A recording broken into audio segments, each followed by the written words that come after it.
The Secret of Success. In every chapter of this book, mention is made of the money-making secret that has made fortunes for the exceedingly wealthy men whom I have carefully analyzed over a long period of years. The secret was first brought to my attention by Andrew Carnegie. The canny, lovable old Scotsman carelessly tossed it into my mind when I was but a boy. Then he sat back in his chair with a merry twinkle in his eyes and watched carefully to see if I had brains enough to understand the full significance of what he'd said to me. When he saw that I had grasped the idea, he asked if I would be willing to spend 20 years or more preparing myself to take it to the world, to men and women who, without the secret, might go through life as failures. I said I would, and with Mr. Carnegie's cooperation, I have kept my promise. Editor's Comments. In 1908, during a particularly down time in the U.S. economy and with no money and no work, Napoleon Hill took a job as a writer for Bob Taylor's magazine. He was hired to write success stories about famous men. Although it would not provide much in the way of income, it offered Hill the opportunity to meet and profile the giants of industry and business, the first of whom was the creator of America's steel industry, multimillionaire Andrew Carnegie, who was to become Hill's mentor. Carnegie was so impressed by Hill's perceptive mind that following their 3-hour interview he invited Hill to spend the weekend at his estate so they could continue the discussion. During the course of the next 2 days, Carnegie told Hill that he believed any person could achieve greatness if they understood the philosophy of success and the steps required to achieve it. "It's a shame," he said, "that each new generation must find the way to success by trial and error when the principles are really clear-cut." Carnegie went on to explain his theory that his knowledge could be gained by interviewing those who had achieved greatness and then compiling the information and research into a comprehensive set of principles. He believed that it would take at least 20 years, and that the result would be the world's first philosophy of individual achievement. He offered Hill the challenge, for no more compensation than that Carnegie would make the necessary introductions and cover travel expenses. It took Hill 29 seconds to accept Carnegie's proposal. Carnegie told him afterward that had it taken him more than 60 seconds to make the decision, he would have withdrawn the offer. For a man who cannot reach a decision promptly, once he has all the necessary facts, cannot be depended upon to carry through any decision he may make. It was through Hill's unwavering dedication that this book was eventually written.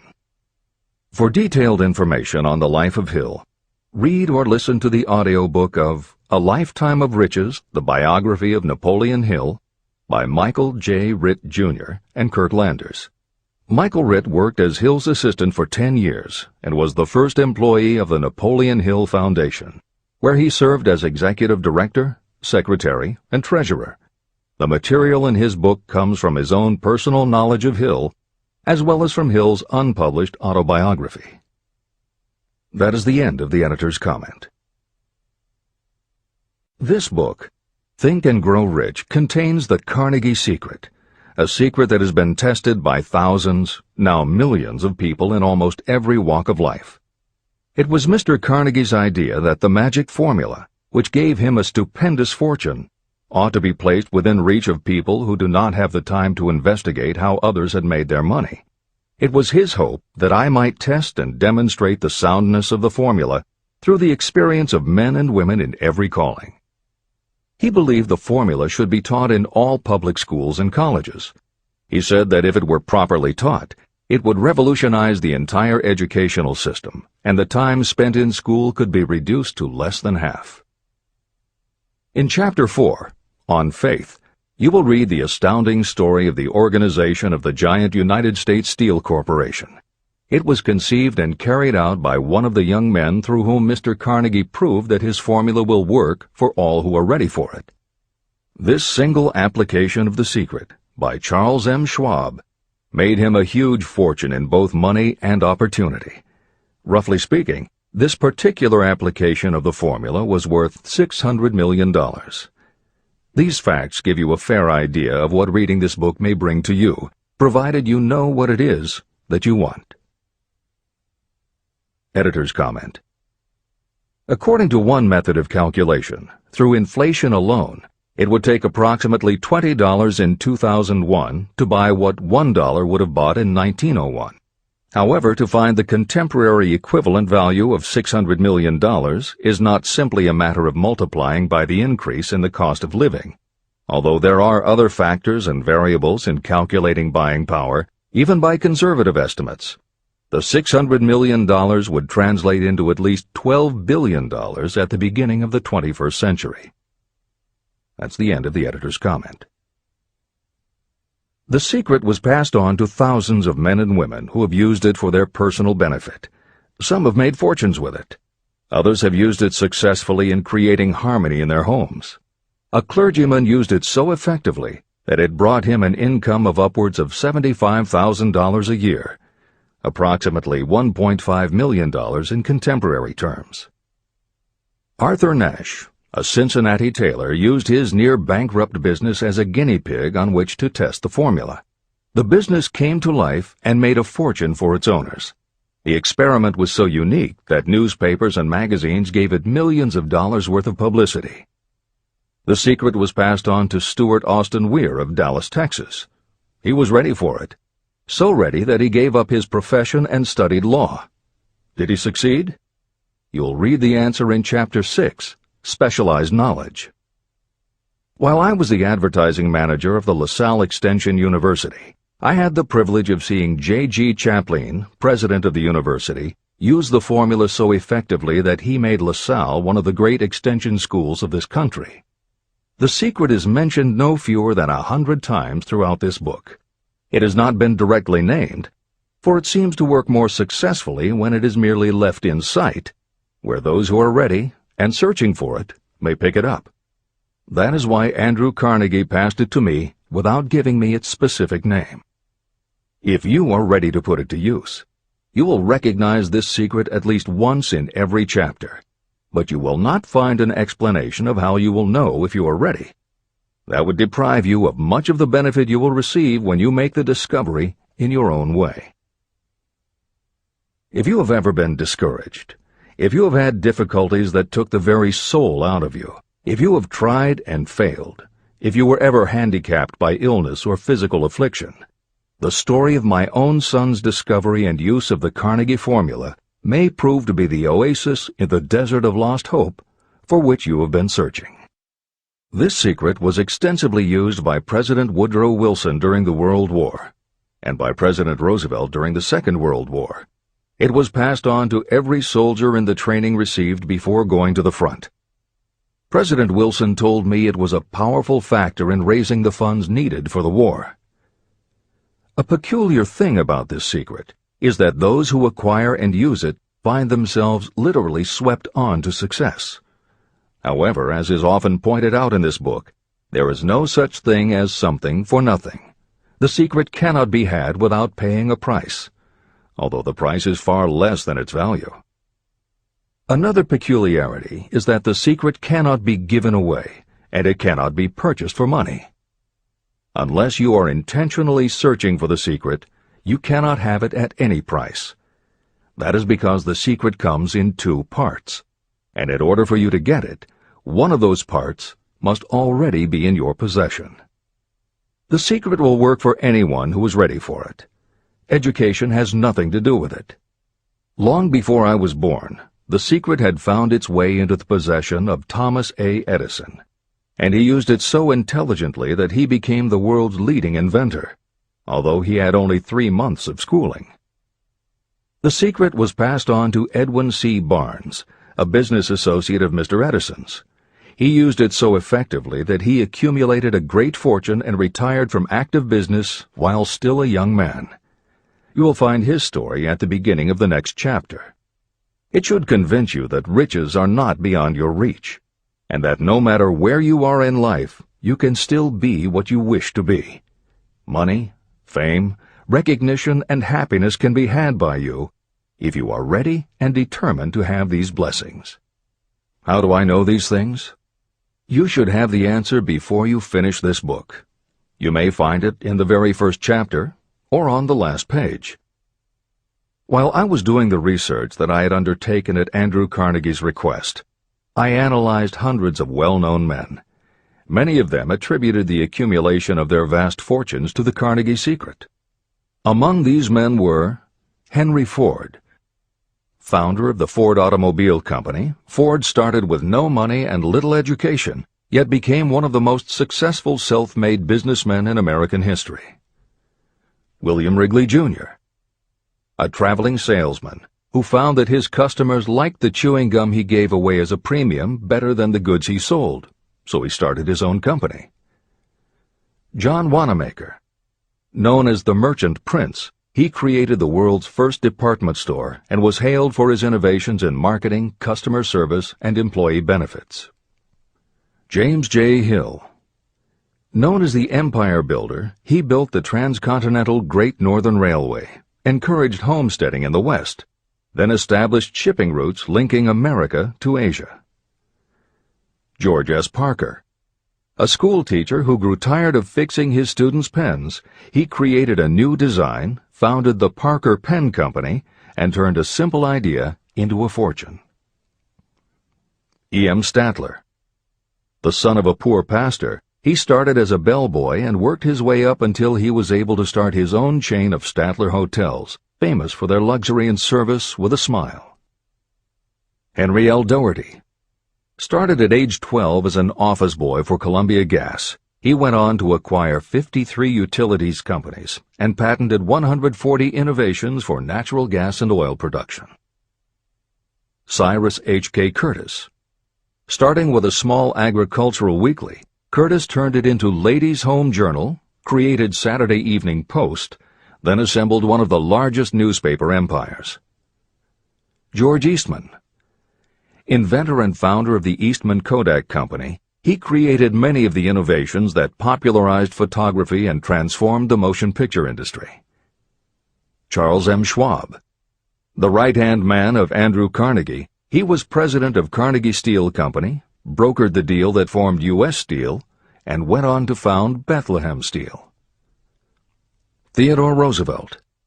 26th President of the United States from 1901 to 1909. John W. Davis.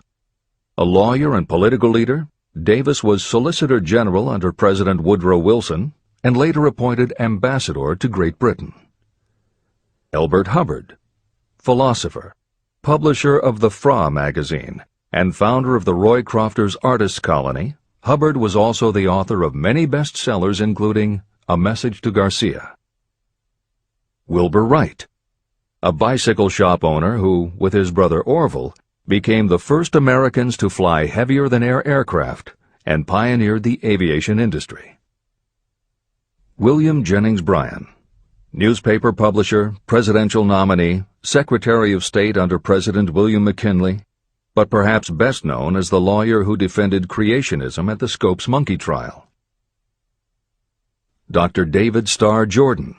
Educator, scientist, author of over 50 books, he was the nation's youngest university president at Indiana University and became the first president of Stanford University. J. Ogden Armour. Inherited his family's meatpacking business, turned it into a conglomerate with more than 3,000 products, was an owner of the Chicago Cubs, and a director of National City Bank and American International Corporation. Arthur Brisbane. A crusading journalist and syndicated columnist, Brisbane was sought after by every major news organization and was the most read and highest-paid editorial writer of his day.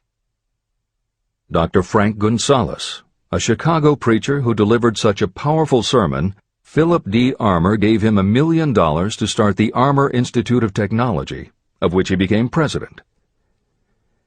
Daniel Willard. President of the B&O Railroad for more than 30 years, he was honored by having the city of Willard, Ohio, named for him. King Gillette. A traveling salesman and born tinkerer, Gillette was trying to shave on a moving train when he came up with the idea of the safety razor, which became the foundation of a corporate giant. Ralph A. Weeks. President of International Correspondence Schools, Weeks helped finance Napoleon Hill's Intra-Wall Institute, established to educate and rehabilitate prison inmates. Judge Daniel T. Wright, instructor at Georgetown Law School, where Napoleon Hill was studying when Bob Taylor's magazine gave him the assignment to write a profile of Andrew Carnegie. John D. Rockefeller. With $1,000 in savings plus another $1,000 borrowed from his father, he started a kerosene company which he grew into the giant Standard Oil and one of the world's greatest fortunes. Thomas A. Edison. Inventor and entrepreneur, he perfected the electric light bulb, the phonograph, the motion picture camera, and owned the rights to more than 1,000 patented inventions. Frank A. Vanderlip.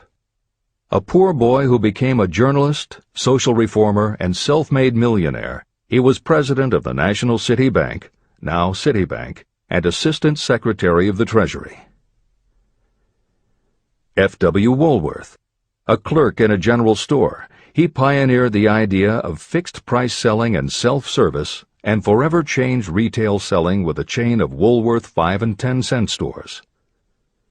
Colonel Robert A. Dollar. Starting with a small schooner bought to haul lumber down the West Coast, he built the Dollar Steamship Company, the largest fleet of luxury liners sailing under the U.S. flag. Edward A. Filene. Founder of the Boston-based stores, he devised revolutionary methods of distribution and merchandising and became famous for the first bargain basement department. Edwin C. Barnes. The only man Thomas Edison ever had as a partner, Barnes took Edison's failing dictaphone and sold it so successfully it became a fixture in offices and made him a multimillionaire. Arthur Nash. A Cincinnati tailor who used his bankrupt business as a guinea pig for the Carnegie Secret and was so successful the newspapers made him famous as Golden Rule Nash. Clarence Darrow. Famed as a lawyer, public speaker, and defender of the underdog, Darrow is best known as the lawyer who defended teaching the theory of evolution at the Scopes monkey trial. Woodrow Wilson. 28th President of the United States of America from 1913 to 1921. William Howard Taft. 27th President of the United States of America from 1909 to 1913. Luther Burbank. World-renowned horticulturalist who introduced over 800 varieties of new plants in his effort to improve the quality of plants and thereby increase the world's food supply. Edward W. Buck. Although he had only 6 years' schooling, by the age of 20 he was editor of Ladies' Home Journal, which he helped to build into the world's most widely circulated magazine. Frank A. Munsey. A telegraph operator who quit to launch Argosy magazine, then parlayed his fortune into a newspaper empire that included the Washington Times and the New York Herald. Elbert H. Gary. Chairman of U.S. Steel, at the time the largest corporation in the world, Gary spearheaded the construction of its first major project, the Gary Works Steel Plant, and the city of Gary, Indiana. Dr. Alexander Graham Bell. Best known as the inventor of the telephone, Bell also perfected recording devices, advances in aircraft, and was a co-founder of the National Geographic Society. John H. Patterson. President of National Cash Register, Patterson was known as an advertising visionary and a genius at motivating his sales force, which made NCR the leader in its field. Julius Rosenwald. A small manufacturer who foresaw the future of mail order, he bought 25% of Sears Roebuck & Company, and together with Richard Sears built it into an icon of American business. Stuart Austin Weir. A construction engineer Hill met in the Texas oil fields who, inspired by the Carnegie Secret, went to law school after age 40 and also helped publish Napoleon Hill's magazine. Dr. Frank Crane. A noted psychologist, essayist, and author of the book 4-Minute Essays on subjects such as the price of liberty, pragmatism, the duty of the rich, and how to keep friends. J.G. Chaplin, president of the LaSalle Extension University at the time Napoleon Hill worked in the university's advertising and sales department, where he first realized his talent for motivating people. Jennings Randolph, a congressman, then U.S. Senator from West Virginia. Randolph was a lifelong admirer of Napoleon Hill, and it was he who encouraged Hill to act as advisor to President Franklin Delano Roosevelt. These names represent a small fraction of well-known Americans whose achievements, financial and otherwise, prove that those who understand and apply the Carnegie secret reach high positions in life. Editor's comment. As Napoleon Hill says, the preceding list includes only some of the more than 500 multimillionaires and extraordinarily successful individuals whom Napoleon Hill interviewed prior to writing Think and Grow Rich. It does not include the equally impressive list of people he came in contact with after the publication, nor does it include the names of those who did not have the opportunity to meet Napoleon Hill personally, but who attribute their success to having read this book. It is said that Napoleon Hill and Think and Grow Rich have made more millionaires than any other person in history. It might equally well be said that Napoleon Hill inspired more motivational experts than any other man in history. It is practically impossible to find a motivational speaker who does not draw upon Hill's work. His influence can be seen in the writings of his early peers, Dale Carnegie and Norman Vincent Peale. Later, successful authors and speakers such as W. Clement Stone, Og Mandino, and Earl Nightingale either worked directly with Napoleon Hill or with the Napoleon Hill Foundation. Echoes of Hill's principles can also be found in books by people as diverse as Wally Famous Amos, Mary Kay Ash, Ken Blanchard, Adelaide Bry, Chicken Soup for the Soul authors Jack Canfield and Mark Victor Hansen, Debbie Fields, Shakti Gawain, John Gray, Susan Jeffers, Bruce Jenner, Charlie Tremendous Jones, Tommy Lasorda, Art Linkletter, Joan London, Dr. Maxwell Maltz, James Redfield, Dr. Bernie Siegel, Jose Silva, Brian Tracy, Lillian Vernon, and Dennis Waitley. Stephen Covey, author of The 7 Habits of Highly Effective People, has often spoken of the influence of Napoleon Hill. Anthony Robbins, arguably the most successful motivational author and speaker at the beginning of the 21st century, has acknowledged Napoleon Hill as a personal hero. That is the end of the editor's comment. I have never known anyone who was inspired to use the Carnegie secret who did not achieve noteworthy success. On the other hand, I have never known anyone to distinguish themselves or to accumulate riches of any consequence without possession of the secret. From these two facts, I draw the conclusion that the secret is more important for self-determination than anything you receive through what is popularly known as education. Somewhere, as you read, the secret will jump from the page and stand boldly before you, if you are ready for it. When it appears, you will recognize it. Whether you receive the sign in the first chapter or the last, stop for a moment when it presents itself, and make a note of the time and place. You will want to remember, because it will mark the most important turning point of your life. Remember, too, as you go through the book, that it deals with facts and not with fiction. Its purpose is to convey a great universal truth through which you, if you are ready, may learn what to do and how to do it. You will also receive the needed stimulus to make a start. As a final word of preparation, may I offer one brief suggestion which may provide a clue how the Carnegie secret may be recognized? It is this: achievement and all earned riches have their beginning in an idea. If you are ready for the secret, you already possess one half of it. Therefore, you will recognize the other half the moment it reaches your mind. Editor's comment. Unlike much of the business and motivational literature available, Think and Grow Rich is not written for readers to skip around from chapter to chapter, taking a concept here and an idea there to solve the problem of the moment. This book is written as a carefully integrated whole, to be read in its entirety, from beginning to end. Concepts that are introduced in one chapter recur in other chapters where their meaning and significance rely upon the reader having already assimilated the earlier knowledge. The chapters are designed to build upon one another in such a way that every word is to be read, every idea is to be considered, and every concept is to be understood and absorbed. Think and Grow Rich is often called the first philosophy of personal achievement, and a philosophy is more than a collection of solutions to business problems. A philosophy is a system of principles that will guide your thoughts and actions, and provide you with a code of ethics and a standard of values. Think and Grow Rich will not just change what you think, it will literally change the way you think. In preparing this new and updated edition, every aspect of Think and Grow Rich has been analyzed to ensure its relevance to the current business climate. In those instances where material might be considered dated or out of step with contemporary practices, the original text has been updated or augmented with relevant new material.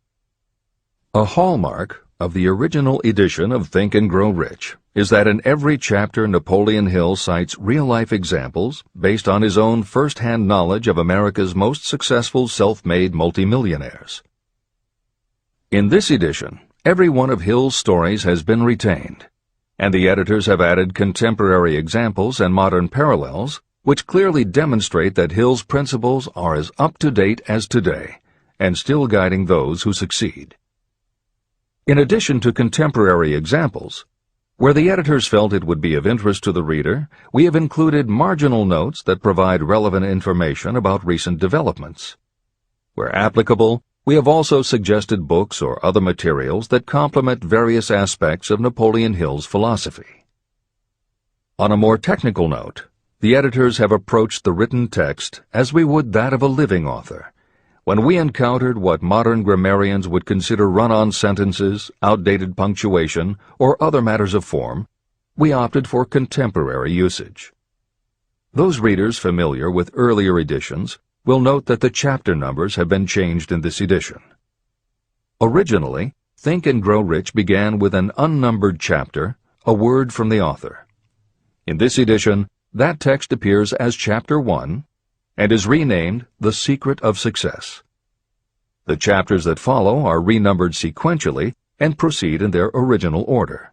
The chapter that was previously titled The Mystery of Sex Transmutation has been retitled Sexuality, Charisma and Creativity, and the text has been restructured and annotated to reflect the role of women in contemporary society. All editorial commentary is clearly set off in a font and style that is different from the original text. This is the end of the editor's comments.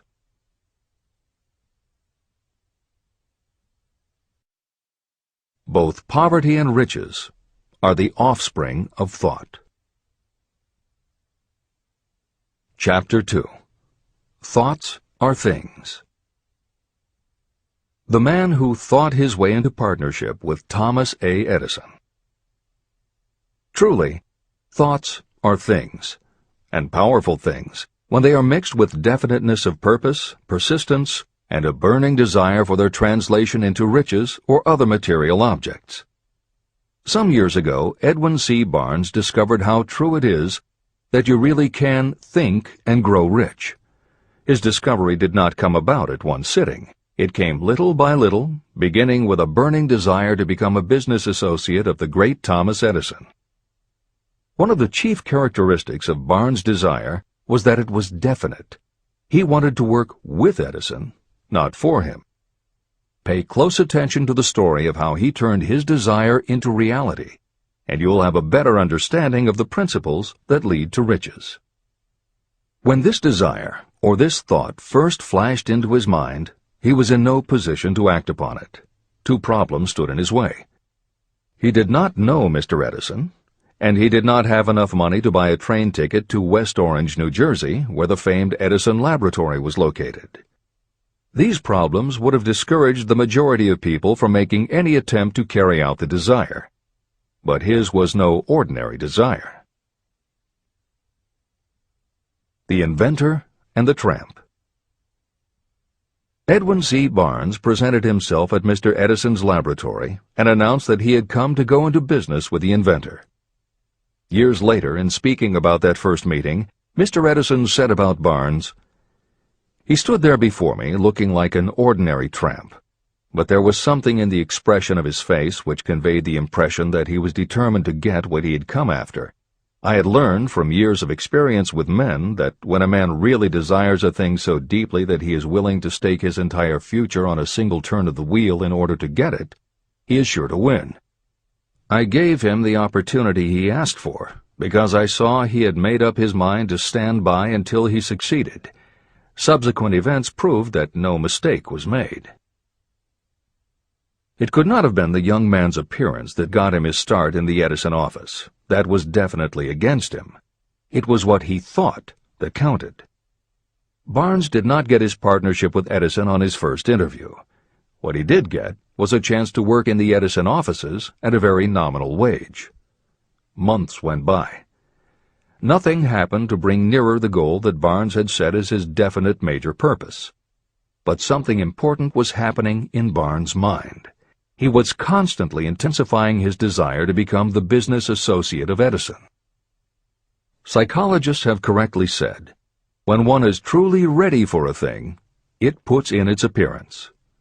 Barnes was ready for a business association with Edison, and he was determined to remain ready until he got what he was seeking. He did not say to himself, "Ah, well, what's the use? I guess I'll change my mind and try for a salesman's job." But he did say, "I came here to go into business with Edison, and I'll accomplish my goal if it takes the remainder of my life." He meant it. What a different story people would tell if only they would adopt a definite purpose and stand by that purpose until it had time to become an all-consuming obsession. Maybe young Barnes did not know it at the time, but his bulldog determination and his persistence in focusing on a single desire was destined to mow down all opposition and bring him the opportunity he was seeking. When the opportunity came, it appeared in a different form and from a different direction than Barnes had expected. That is one of the tricks of opportunity. It has a sly habit of slipping in by the back door, and often it comes disguised in the form of misfortune or temporary defeat. Perhaps this is why so many people fail to recognize opportunity. Mr. Edison had just perfected a new device, known at that time as the Edison dictating machine. His salesmen were not enthusiastic about the machine. They did not believe it could be sold without great effort. Barnes saw his opportunity. It had crawled in quietly, hidden in a queer-looking machine that interested no one but Barnes and the inventor. Barnes knew he could sell the Edison dictating machine, and he told Edison so. Edison decided to give him his chance. And Barnes did sell the machine. In fact, he sold it so successfully that Edison gave him a contract to distribute and market it all over the nation. Out of that business association, Barnes made himself rich in money, but he did something infinitely greater. He proved that you really can think and grow rich. How much actual cash that original desire of Barnes was worth to him, I have no way of knowing. Perhaps it brought him $2 or $3 million. Editor's comment. $3 million in the early years of the 20th century would be comparable to more than $50 million in terms of buying power at the beginning of the 21st century. This is the end of the editor's comment. But the amount becomes insignificant compared with the greater asset he acquired. The definite knowledge that an intangible impulse of thought can be transmuted into material rewards by the application of known principles. Barnes literally thought himself into a partnership with the great Edison. He thought himself into a fortune. He had nothing to start with except knowing what he wanted, and the determination to stand by that desire until he realized it. 3 feet from gold. One of the most common causes of failure is the habit of quitting when you're overtaken by temporary defeat. Every person is guilty of this mistake at one time or another. During the gold rush days, An uncle of my friend R.U. Darby was caught by gold fever, and he went west to Colorado to dig and grow rich. He had never heard that more gold has been mined from the thoughts of men than has ever been taken from the earth. He staked a claim and went to work with pick and shovel. After weeks of labor, he was rewarded by the discovery of the shining ore. He needed machinery to bring the ore to the surface. Quietly, he covered up the mine and returned to his home in Williamsburg, Maryland. He told his relatives and a few neighbors about the strike. They got together the money for the machinery and had it shipped. R.U. Darby decided to join his uncle, and they went back to work the mine. The first car of ore was mined and shipped to a smelter. The returns proved they had one of the richest mines in Colorado. A few more cars of that ore would clear their debts. Then would come the big killing in profits. Down went the drills. Up went the hopes of Darby and Uncle. Then something happened. The vein of gold ore disappeared. They had come to the end of the rainbow, and the pot of gold was no longer there. They drilled on, desperately trying to pick up the vein again, all to no avail. Finally, they decided to quit. They sold the machinery to a junkman for a few $100s and took the train back home. The junkman called in a mining engineer to look at the mine and do a little calculating. The engineer advised that the project had failed because the owners were not familiar with fault lines. His calculations showed that the vein would be found just 3 feet from where the Darbys had stopped drilling. And that is exactly where it was found. The junkman took millions of dollars in ore from the mine because he knew enough to seek expert counsel before giving up. Long afterward, Mr. Darby recouped his loss many times over when he made the discovery that desire can be transmuted into gold. The discovery came after he went into the business of selling life insurance. Never forgetting that he lost a huge fortune because he stopped 3 feet from gold, Darby profited by the experience in his newly chosen field.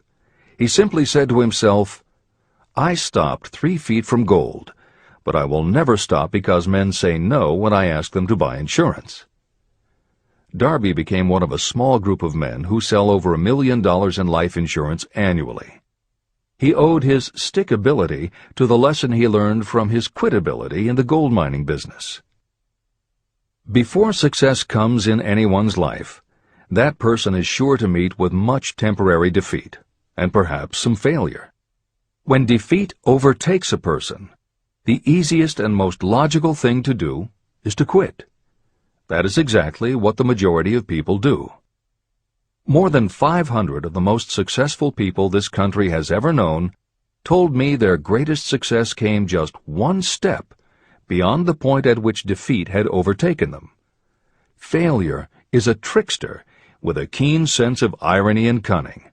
It takes great delight in tripping you just when success is almost within reach. Editor's comments. Napoleon Hill's creed, "Every failure brings with it the seed of an equivalent success," was the inspiration for entrepreneur and motivational speaker Wayne Allen Root to write his book, The Joy of Failure. Published in the late 1990s, it not only tells Wayne's personal story of using his failures as stepping stones to success, he also recounts stories from other successful people, which prove that the rich and famous got to be that way only because of what they learned from their failures. People such as Jack Welch, the hugely successful CEO of General Electric, who early in his career failed dramatically when a plastics plant for which he was responsible blew up. Billionaire Charles Schwab was a failure at school and university, flunking basic English twice due to a learning disability, and then failed on Wall Street more than once before he thought of the idea that grew to make him very rich indeed.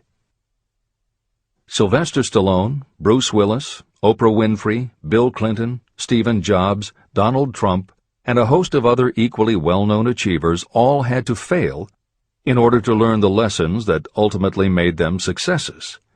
Every one of them was a failure, but none of them was defeated. Charles F. Kettering, who patented more than 200 inventions including the automobile ignition, the spark plug, Freon for air conditioners and the automatic transmission, said, "From the time a person is 6 years old until he graduates from college, he has to take 3 or 4 examinations a year. If he flunks once, he is out." But an inventor is almost always failing. He tries and fails maybe 1,000 times. If he succeeds once, then he's in. These two things are diametrically opposite. We often say that the biggest job we have is to teach a newly hired employee how to fail intelligently. We have to train him to experiment over and over and to keep on trying and failing until he learns what will work. Failures are just practice shots. This is the end of the editor's comment. A 50-cent lesson in persistence. Shortly after Mr. Darby received his degree from the University of Hard Knocks, he witnessed something that proved to him that no does not necessarily mean no. One afternoon, he was helping his uncle grind wheat in an old-fashioned mill. The uncle operated a large farm on which a number of sharecropper farmers lived. Quietly, the door was opened, and a small child, the daughter of a tenant, walked in and took her place near the door. The uncle looked up, saw the child, and barked at her roughly, "What do you want?" Meekly, the child replied, "My mom says to send her 50 cents. "I'll not do it," the uncle retorted. "Now you run on home." But she did not move. The uncle went ahead with his work, not noticing that she did not leave. When he looked up again and saw her still standing there, he said, "I told you to go on home. Now go, or I'll take a switch to you." But she did not budge. The uncle dropped a sack of grain he was about to pour into the mill hopper and started toward the child. Darby held his breath. He knew his uncle had a fierce temper. When the uncle reached the spot where the child was standing, she quickly stepped forward 1 step, looked up into his eyes, and screamed at the top of her voice, "My mom's got to have that 50 cents!" The uncle stopped, looked at her for a minute, put his hand in his pocket, took out $50, and gave it to her. The child took the money and slowly backed toward the door, never taking her eyes off the man whom she had just conquered. After she had gone, the uncle sat down on a box and looked out the window into space for more than 10 minutes. He was pondering, with awe, over the whipping he had just taken. Mr. Darby, too, was doing some thinking. This was the first time in all his experience that he had seen a child deliberately master an adult. How did she do it? What happened to his uncle that caused him to lose his fierceness and become as docile as a lamb? What strange power did this child use that made her master of the situation? These questions flashed into Darby's mind, but he did not find the answer until years later, when he told me the story.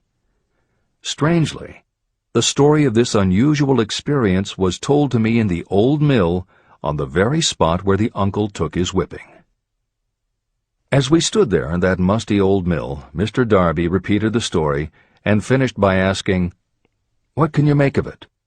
What strange power did that child use that so completely whipped my uncle?" The answer to his question will be found in the principles described in this book. The answer is full and complete. It contains enough details and instructions for you to understand and apply the same force that the little child accidentally stumbled upon. Keep your mind alert, and you will learn exactly what strange power came to the rescue of the child. You may catch a glimpse of the power in this chapter, or it may flash into your mind in some later chapter. If you stay alert to the possibility, somewhere you will find the idea that will quicken your receptive powers and place at your command this same irresistible power. It may come in the form of a single idea, or it may come as a complete plan or a purpose.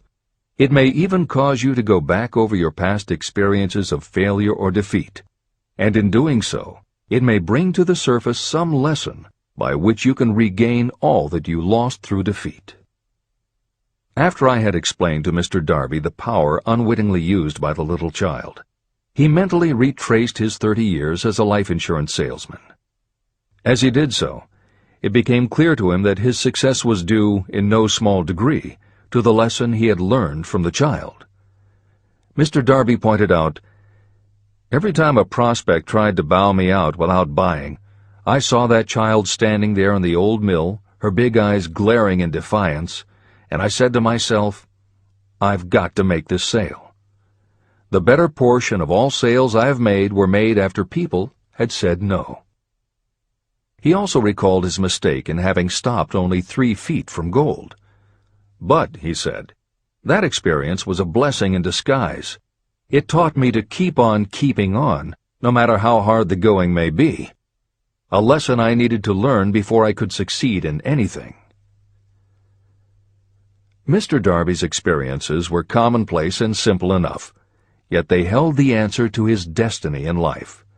In fact, to him the experiences were as important as life itself, and he was able to profit from these 2 important experiences because he analyzed them and found the lesson they taught. But what if you don't see the events of your life as being experiences of such profound significance?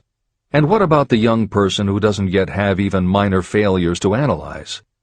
Where and how will they learn the art of converting defeats into the stepping stones to opportunity? That is exactly why this book was written, to answer those questions. To convey my answer, I have constructed 13 principles. These principles work individually or together as catalysts. The specific answer that you are looking for may already be in your own mind. Reading these principles may be the catalyst that causes your answer to suddenly come to you as an idea, a plan, or a purpose. One sound idea is all you need to achieve success. These 13 principles contain the best and most practical ways and means of creating ideas. Success consciousness. Before I go any further in the description of these principles, you should know this. When riches begin to come, they come so quickly and in such great abundance that you will wonder where they've been hiding during all those lean years. This is an astounding statement, especially when you take into consideration the popular belief that riches come only to those who work hard and long. When you begin to think and grow rich, you will observe that riches begin with a state of mind, with definiteness of purpose, with little or no hard work. What you need to know now is how to acquire the state of mind that will attract riches.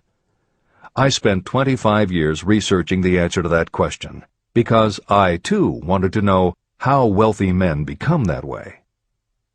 What you will learn is that as soon as you master the principles of this philosophy, and begin to apply those principles, your financial status will begin to improve. Everything you touch will begin to transmute itself into an asset for your benefit. Impossible? Not at all. One of the main weaknesses the average person suffers is too much familiarity with the word impossible. We know all the rules that will not work. We know all the things that cannot be done. This book was written for those who seek the rules that have made others successful and are willing to stake everything on those rules. Success comes to those who become success conscious. Failure comes to those who allow themselves to become failure conscious. The object of this book is to help you learn the art of changing your mind from failure consciousness to success consciousness. Another weakness is the habit of measuring everything and everyone by your own impressions and beliefs. Some of you reading this will have trouble believing that you can think and grow rich because your thought habits have been steeped in poverty, misery, failure, and defeat.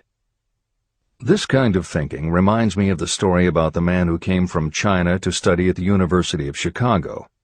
One day, President Harper met this young man on campus and stopped to chat with him for a few minutes.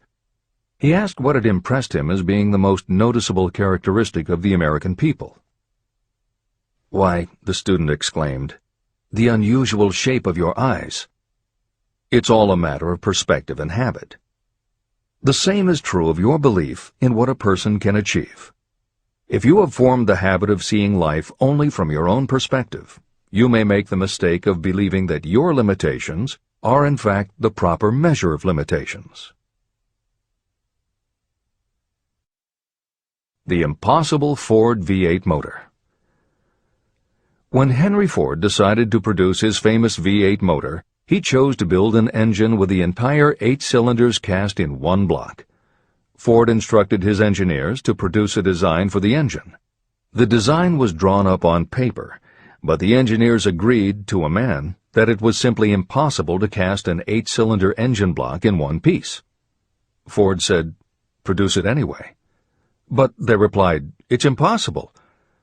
"Go ahead," Ford commanded, "and stay on the job until you succeed, no matter how much time is required." So the engineers went ahead. 6 months went by. Nothing happened. Another 6 months passed, and still nothing. The engineers tried every conceivable plan to carry out the orders, but the thing seemed out of the question. Impossible. At the end of the year, Ford again checked with his engineers, and again they told him they had found no way to carry out his orders. "Go right ahead," said Ford. "I want it, and I'll have it." They went ahead.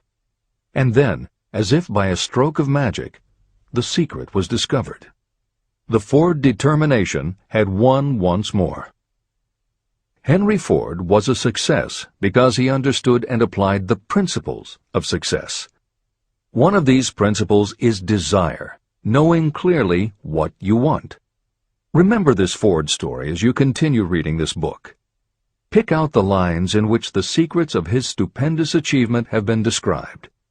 If you do this, if you can put your finger on those particular principles that made Henry Ford rich, you may equal his achievements in almost any calling for which you are suited. Editor's comments. To those readers who may interpret Ford's actions as nothing more than obstinacy, the editors would point out that he was employing a technique that has become a common part of strategic planning in many industries, including aerospace, computers, medicine, and the military. When launching large, complicated, long-term projects, the planners often know that at certain points along the way they will need components that simply do not yet exist. The fact that at the beginning there is no way to get from A to B does not deter them. There are many parts of the project they can get started on now, and they just assume that by the time they get to the point where they will need a technology or a device, they will have solved the problem of making it, and they have been proven right time and again. Stated simply, the technique is to clearly know what you want to accomplish, have faith in your ability to do it, and persist until you have accomplished your goal. This is the end of the editor's comments. Why you are the master of your fate.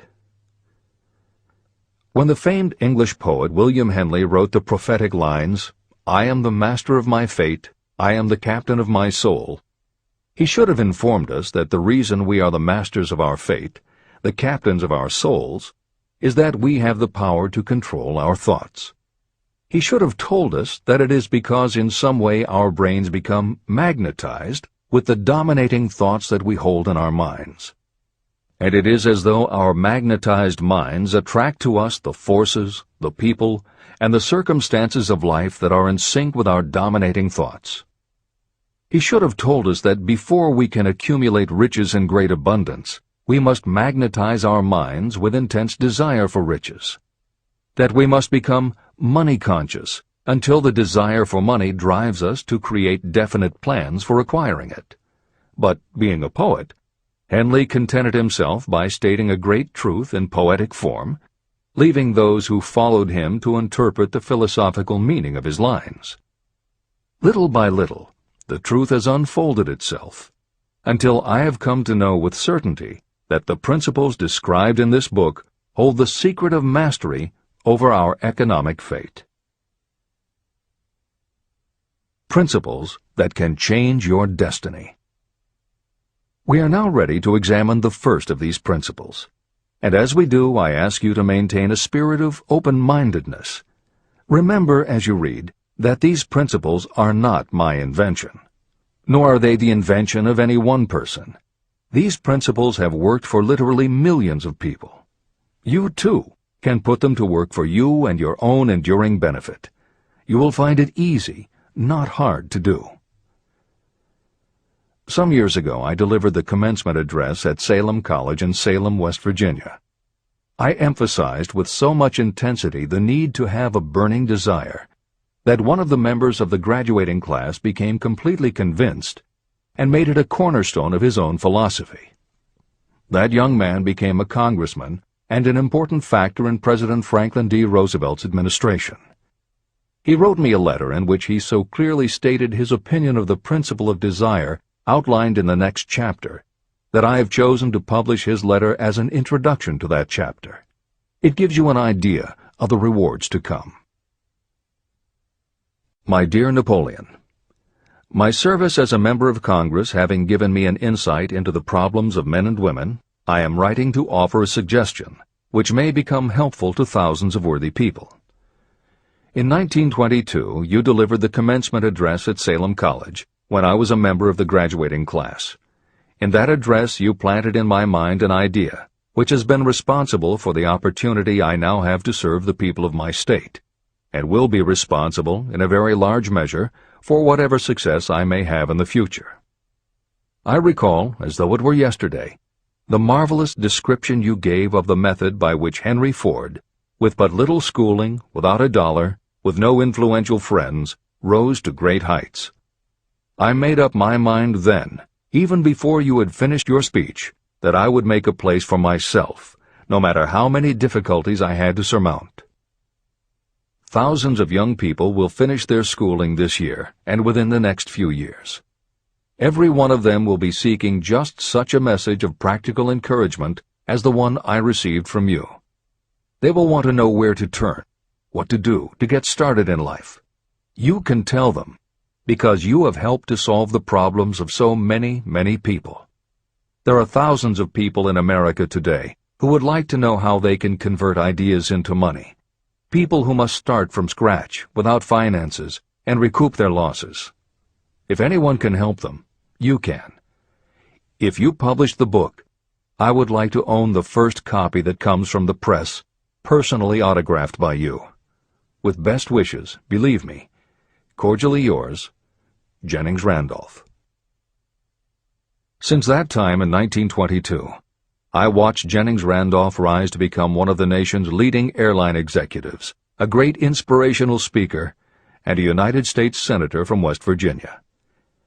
35 years after I made that speech, it was my pleasure to return to Salem College in 1957 and deliver the baccalaureate sermon. At that time, I received an honorary Doctor of Literature degree from Salem College. Editor's comments.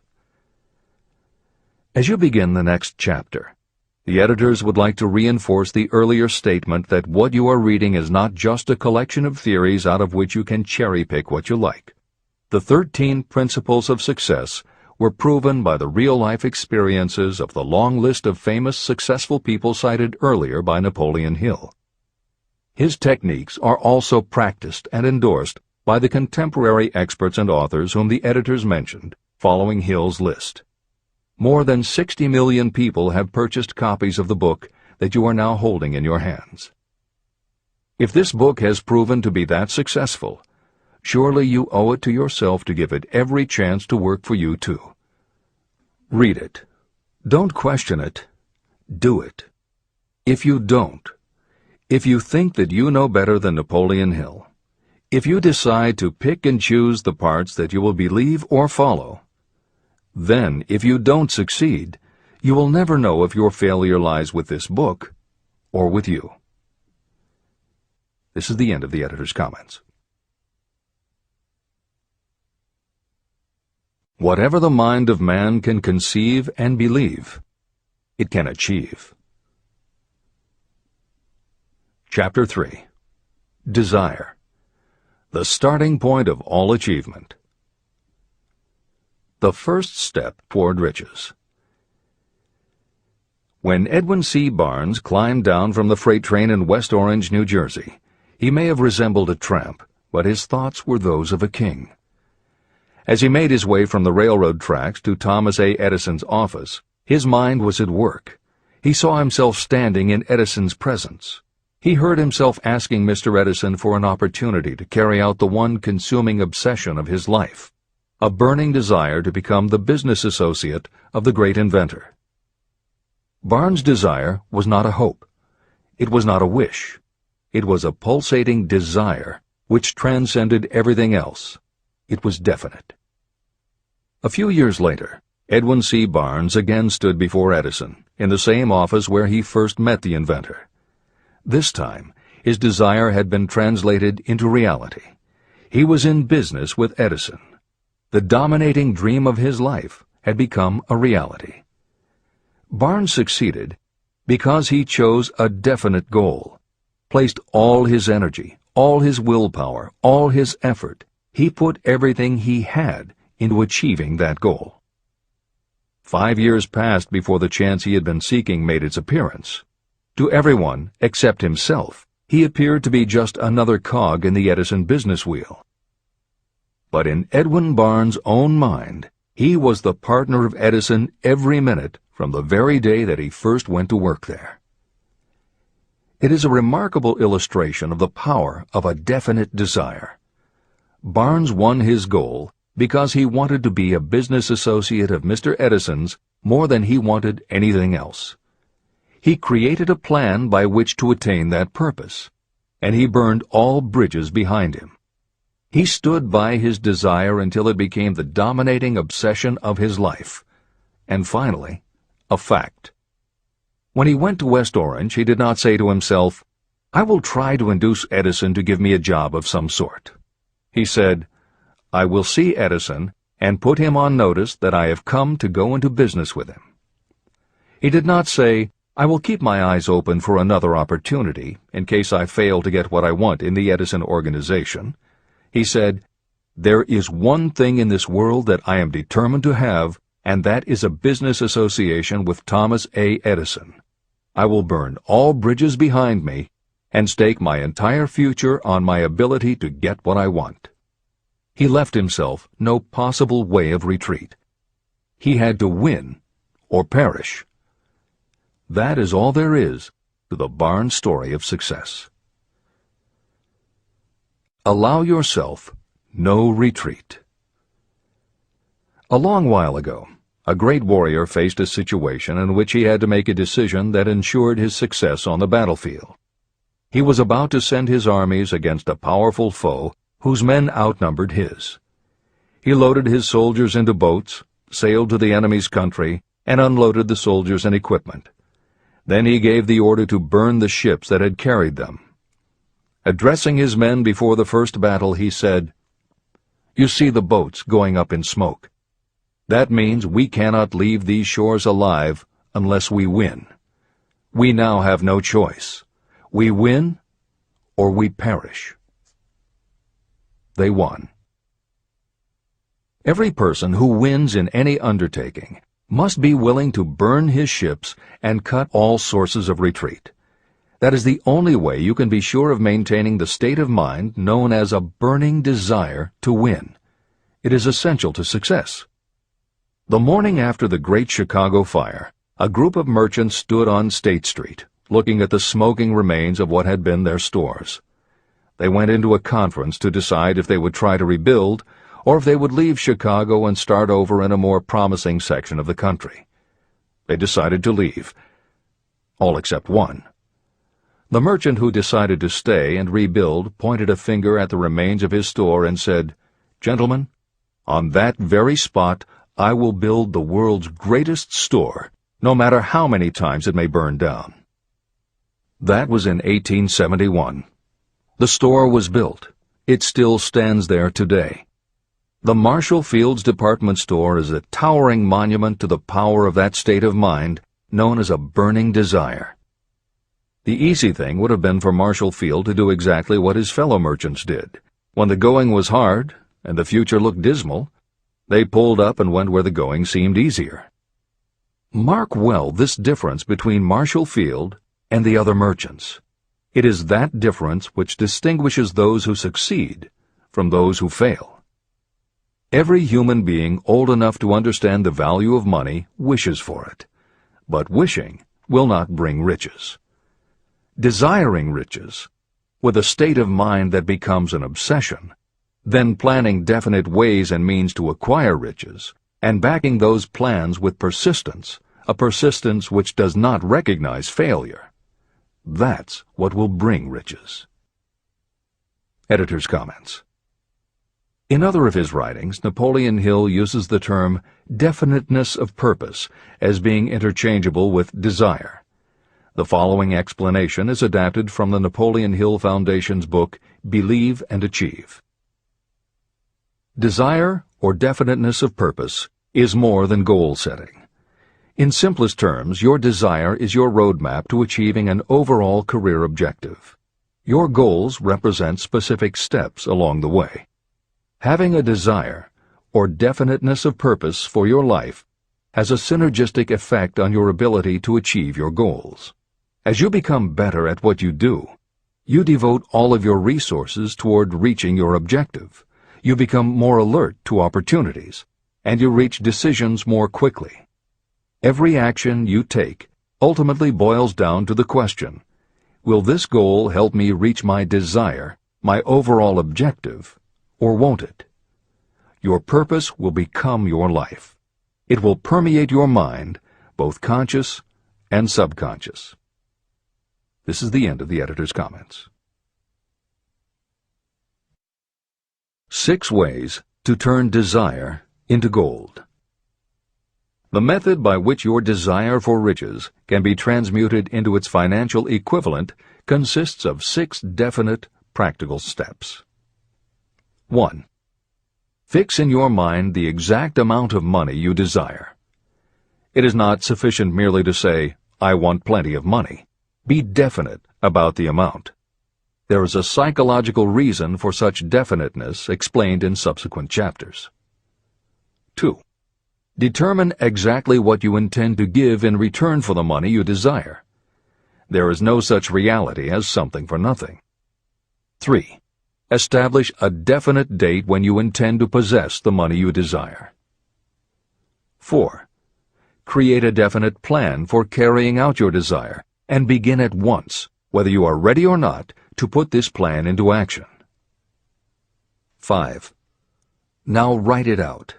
Write a clear, concise statement of the amount of money you intend to acquire. Name the time limit for its acquisition. State what you intend to give in return for the money, and describe clearly the plan through which you intend to accumulate it. 6. Read your written statement aloud, twice daily.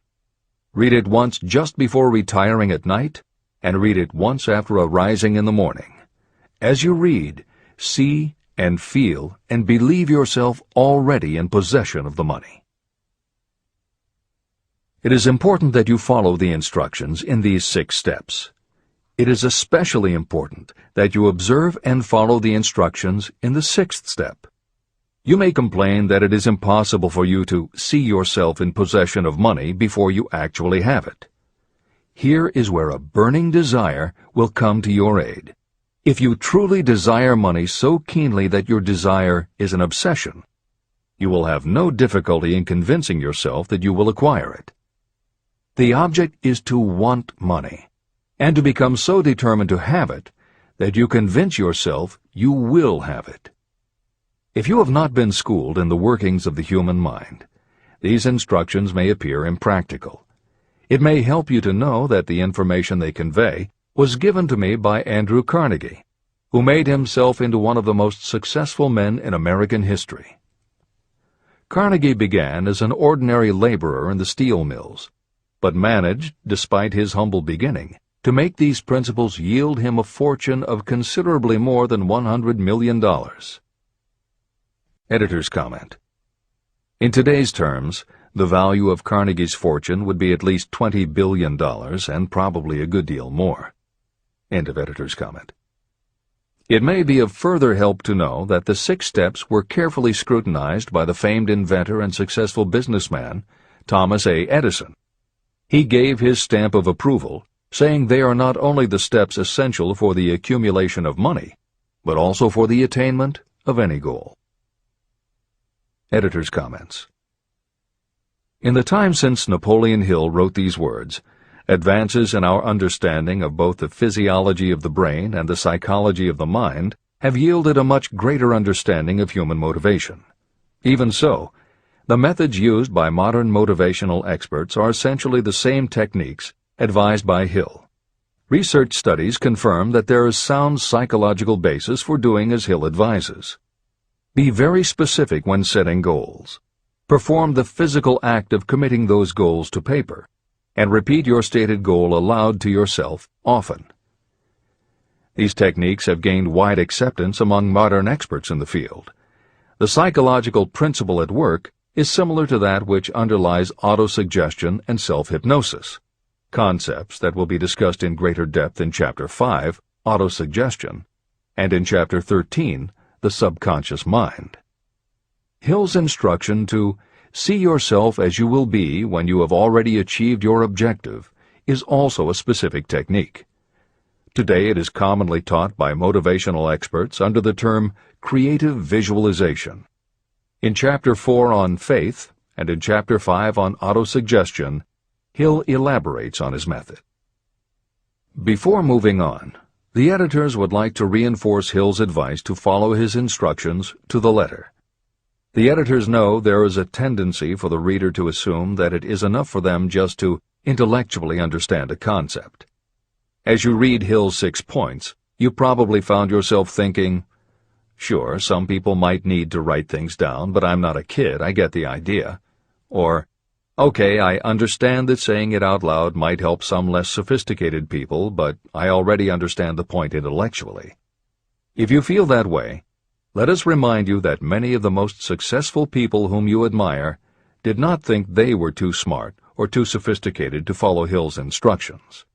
The editors would again point out that if Napoleon Hill believed the actual acts of writing and speaking your goals is important, and if psychologists and motivational experts agree, then you would be foolish not to follow this simple advice. Just do it. This is the end of the editor's comments. The steps call for no hard labor. They call for no sacrifice. To apply them does not call for a great amount of education.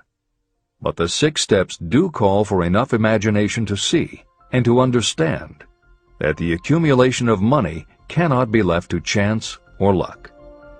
You may as well know right here that you can never have riches in great quantity unless you can work yourself into a white heat of desire for money and actually believe you will possess it.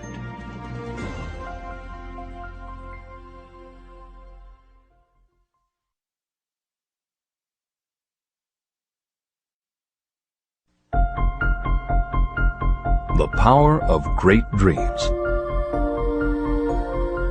If you are in this race for riches, you should be encouraged by the following truth.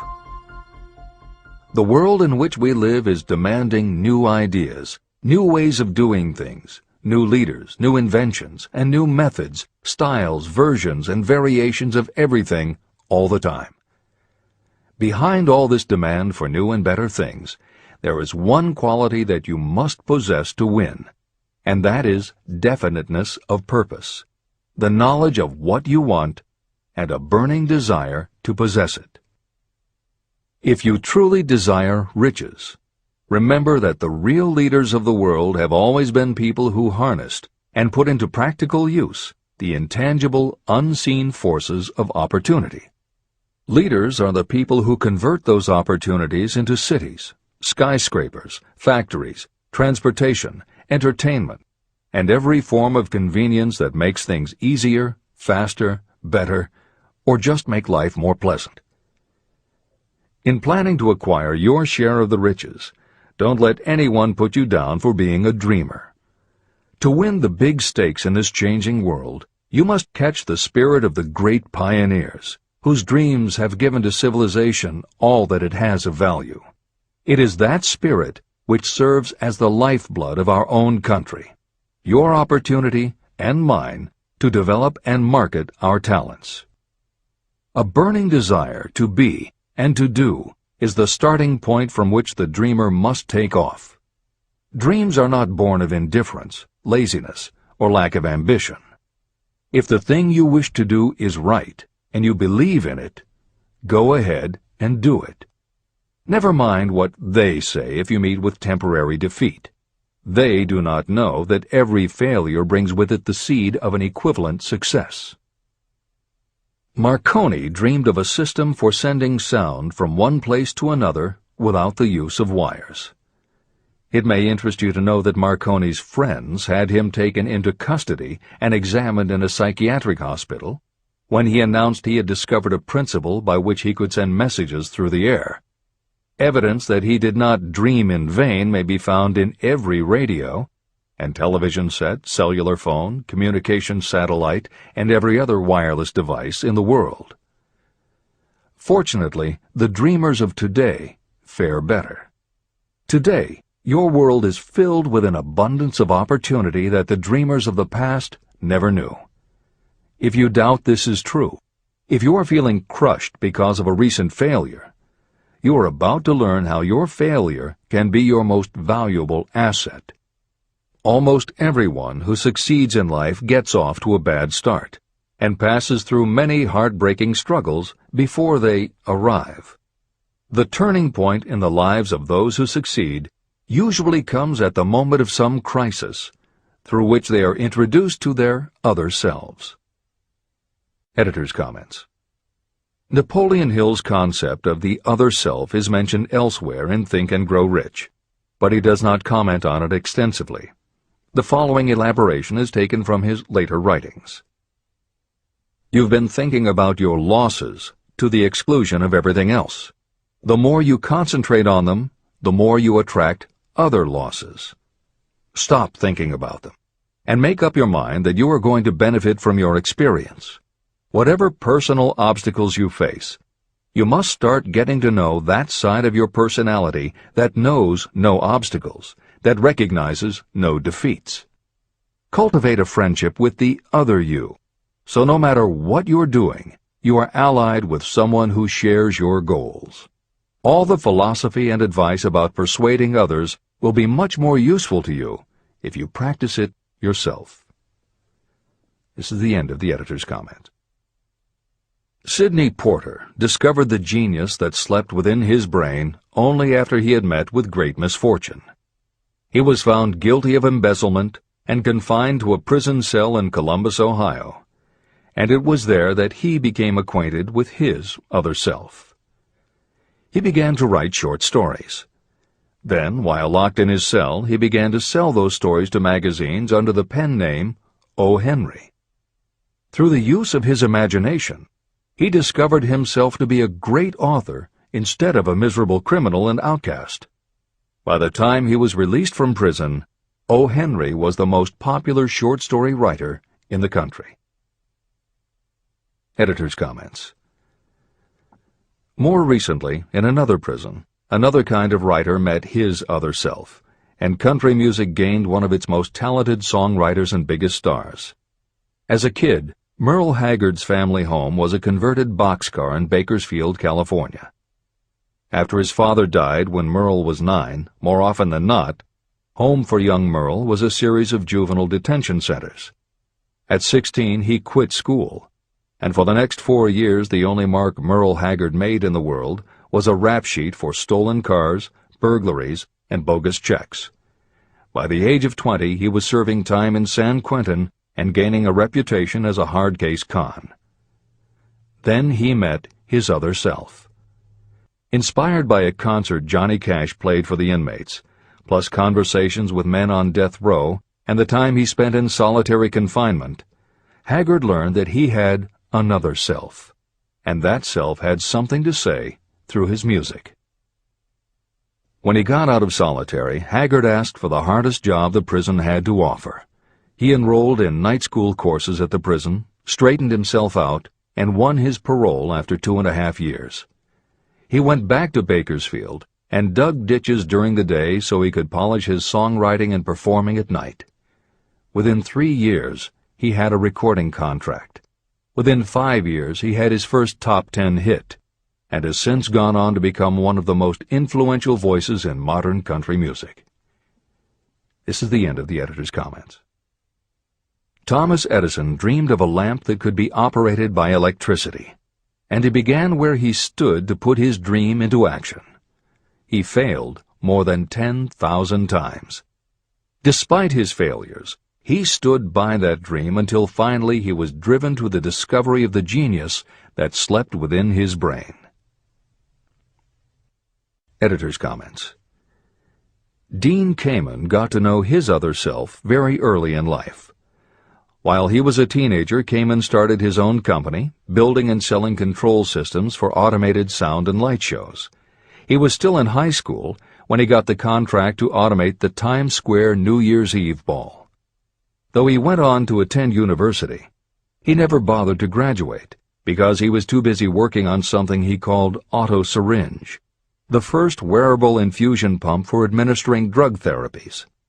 His invention was hailed as a medical landmark, as were many of his other breakthroughs, which include a revolutionary kidney dialysis machine, an insulin pump for diabetics, an improved stent used for heart patients, and more than 150 other devices he has patented. One day, seeing the difficulty a man in a wheelchair was having getting up a curb, Kamen set his mind to creating a device that would liberate people confined to wheelchairs.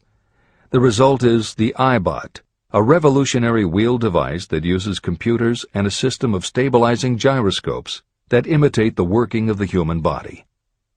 It not only goes over curbs, but it will even go up and down stairs, travel over almost any kind of rough ground, and will allow the user to raise themselves eye to eye with a standing person.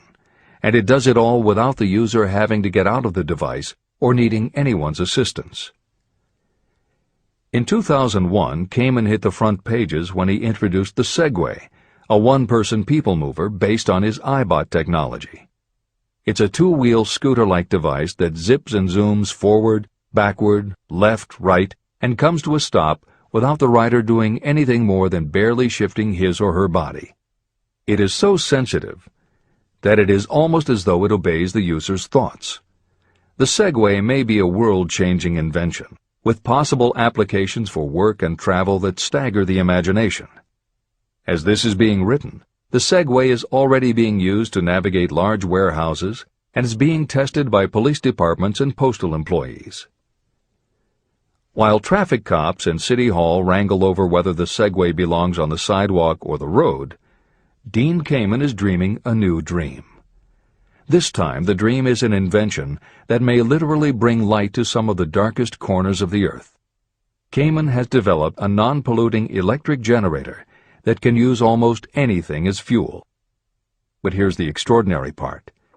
He has created a revolutionary closed system so that the engine's heat is used to purify 10 gallons of drinkable water every hour. This amazing invention could bring safe drinking water to parts of the world where contaminated water kills millions, and at the same time, it will provide a source of cheap, reliable electric power. Dean Kamen is not some academic hidden in a lab somewhere. Kamen is an inventor. But like Thomas Edison, he is also an entrepreneur and businessman, creating and marketing devices that are changing the public perception of what an inventor is. This is the end of the editor's comments. Henry Ford, poor and uneducated, dreamed of a horseless carriage. He went to work with what tools he possessed without waiting for opportunity to favor him, and now evidence of his dream belts the entire earth. He put more wheels into operation than any man who ever lived, because he was not afraid to back his dreams. Editor's comments. Stephen Jobs and Steve Wozniak, two university dropouts, dreamed of making and selling computers that the average person could use. Like Ford, working with the tools they possessed, they built the first Apple computer in the Jobs family garage. And like Ford, they weren't afraid to back their dreams. After showing their prototype to a local retailer, they got an order for 25 machines. Jobs sold his Volkswagen, and Woz sold his expensive Hewlett-Packard scientific calculator to raise $1,300 to start their new company. They took the money, convinced the local electronics suppliers to grant them a line of credit, and started production of the Apple I. they revolutionized the computer hardware and software industry. Released in 1976 and priced at $666, the Apple I earned them $774,000. 2 years later, they introduced the Apple II, which in the next 3 years earned $140 million. In 1980, Apple went public, and after the first day of trading, the company had a market value of $1.2 billion. Wozniak left the company in 1981, but Jobs pushed through the development of the Macintosh in 1984. In 1985, Jobs left too, but in 1998 he came back to Apple to revitalize the floundering company with the creation of the iMac computers, the animation company Pixar, the iPod, and iTunes. In presenting stories of contemporary successes, the editors have followed Hill's style of using real people to illustrate the principles of success. But Napoleon Hill was granted a rare privilege.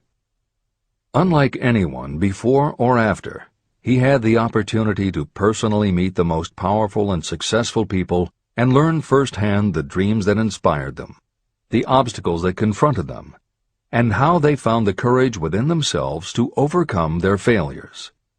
Hill met many of the inventors and the empire builders who laid the foundations of 20th century American industry while they were still news, not history. Then for more than 25 years, he studied the habits and learned the secrets of the next generations who built on the foundations, forged new industries, devised new systems, and dreamed new dreams. It was only because Hill was given such unprecedented access over such a long period that he was able to compare, contrast, analyze, and then formulate a philosophy of achievement based on the real stories of real people who had used these techniques to create their success. Think and Grow Rich revolutionized self-help writing, and to this day is the standard against which all motivational literature is measured. Its success also helped create the market for the thousands of business biographies that tell in detail how the dreams were born, plans were made, frustrations were faced, and triumphs achieved in every sector of modern business. And because this wealth of information is now available, with little more than the click of a mouse, you can read, hear, or watch today's greatest entrepreneurs and most successful CEOs confirming in their own words the basic truth behind every one of the principles Napoleon Hill explains in this book. The products or services they sell may be different, but the story of their success is the same.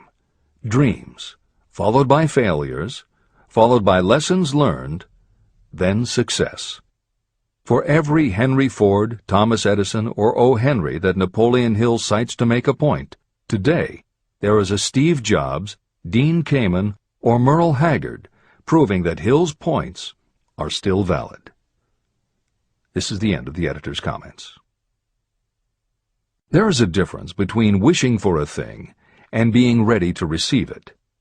No one is ready for a thing until they believe they can acquire it. The state of mind must be belief, not mere hope or wish. Open-mindedness is essential for belief. Closed minds do not inspire faith, courage, and belief.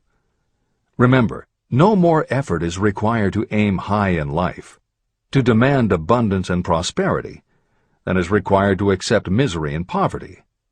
A great poet has correctly stated this universal truth through these lines. I bargained with life for a penny, and life would pay no more. However, I begged at evening when I counted my scanty store. For life is a just employer. He gives you what you ask. But once you have set the wages, why, you must bear the task.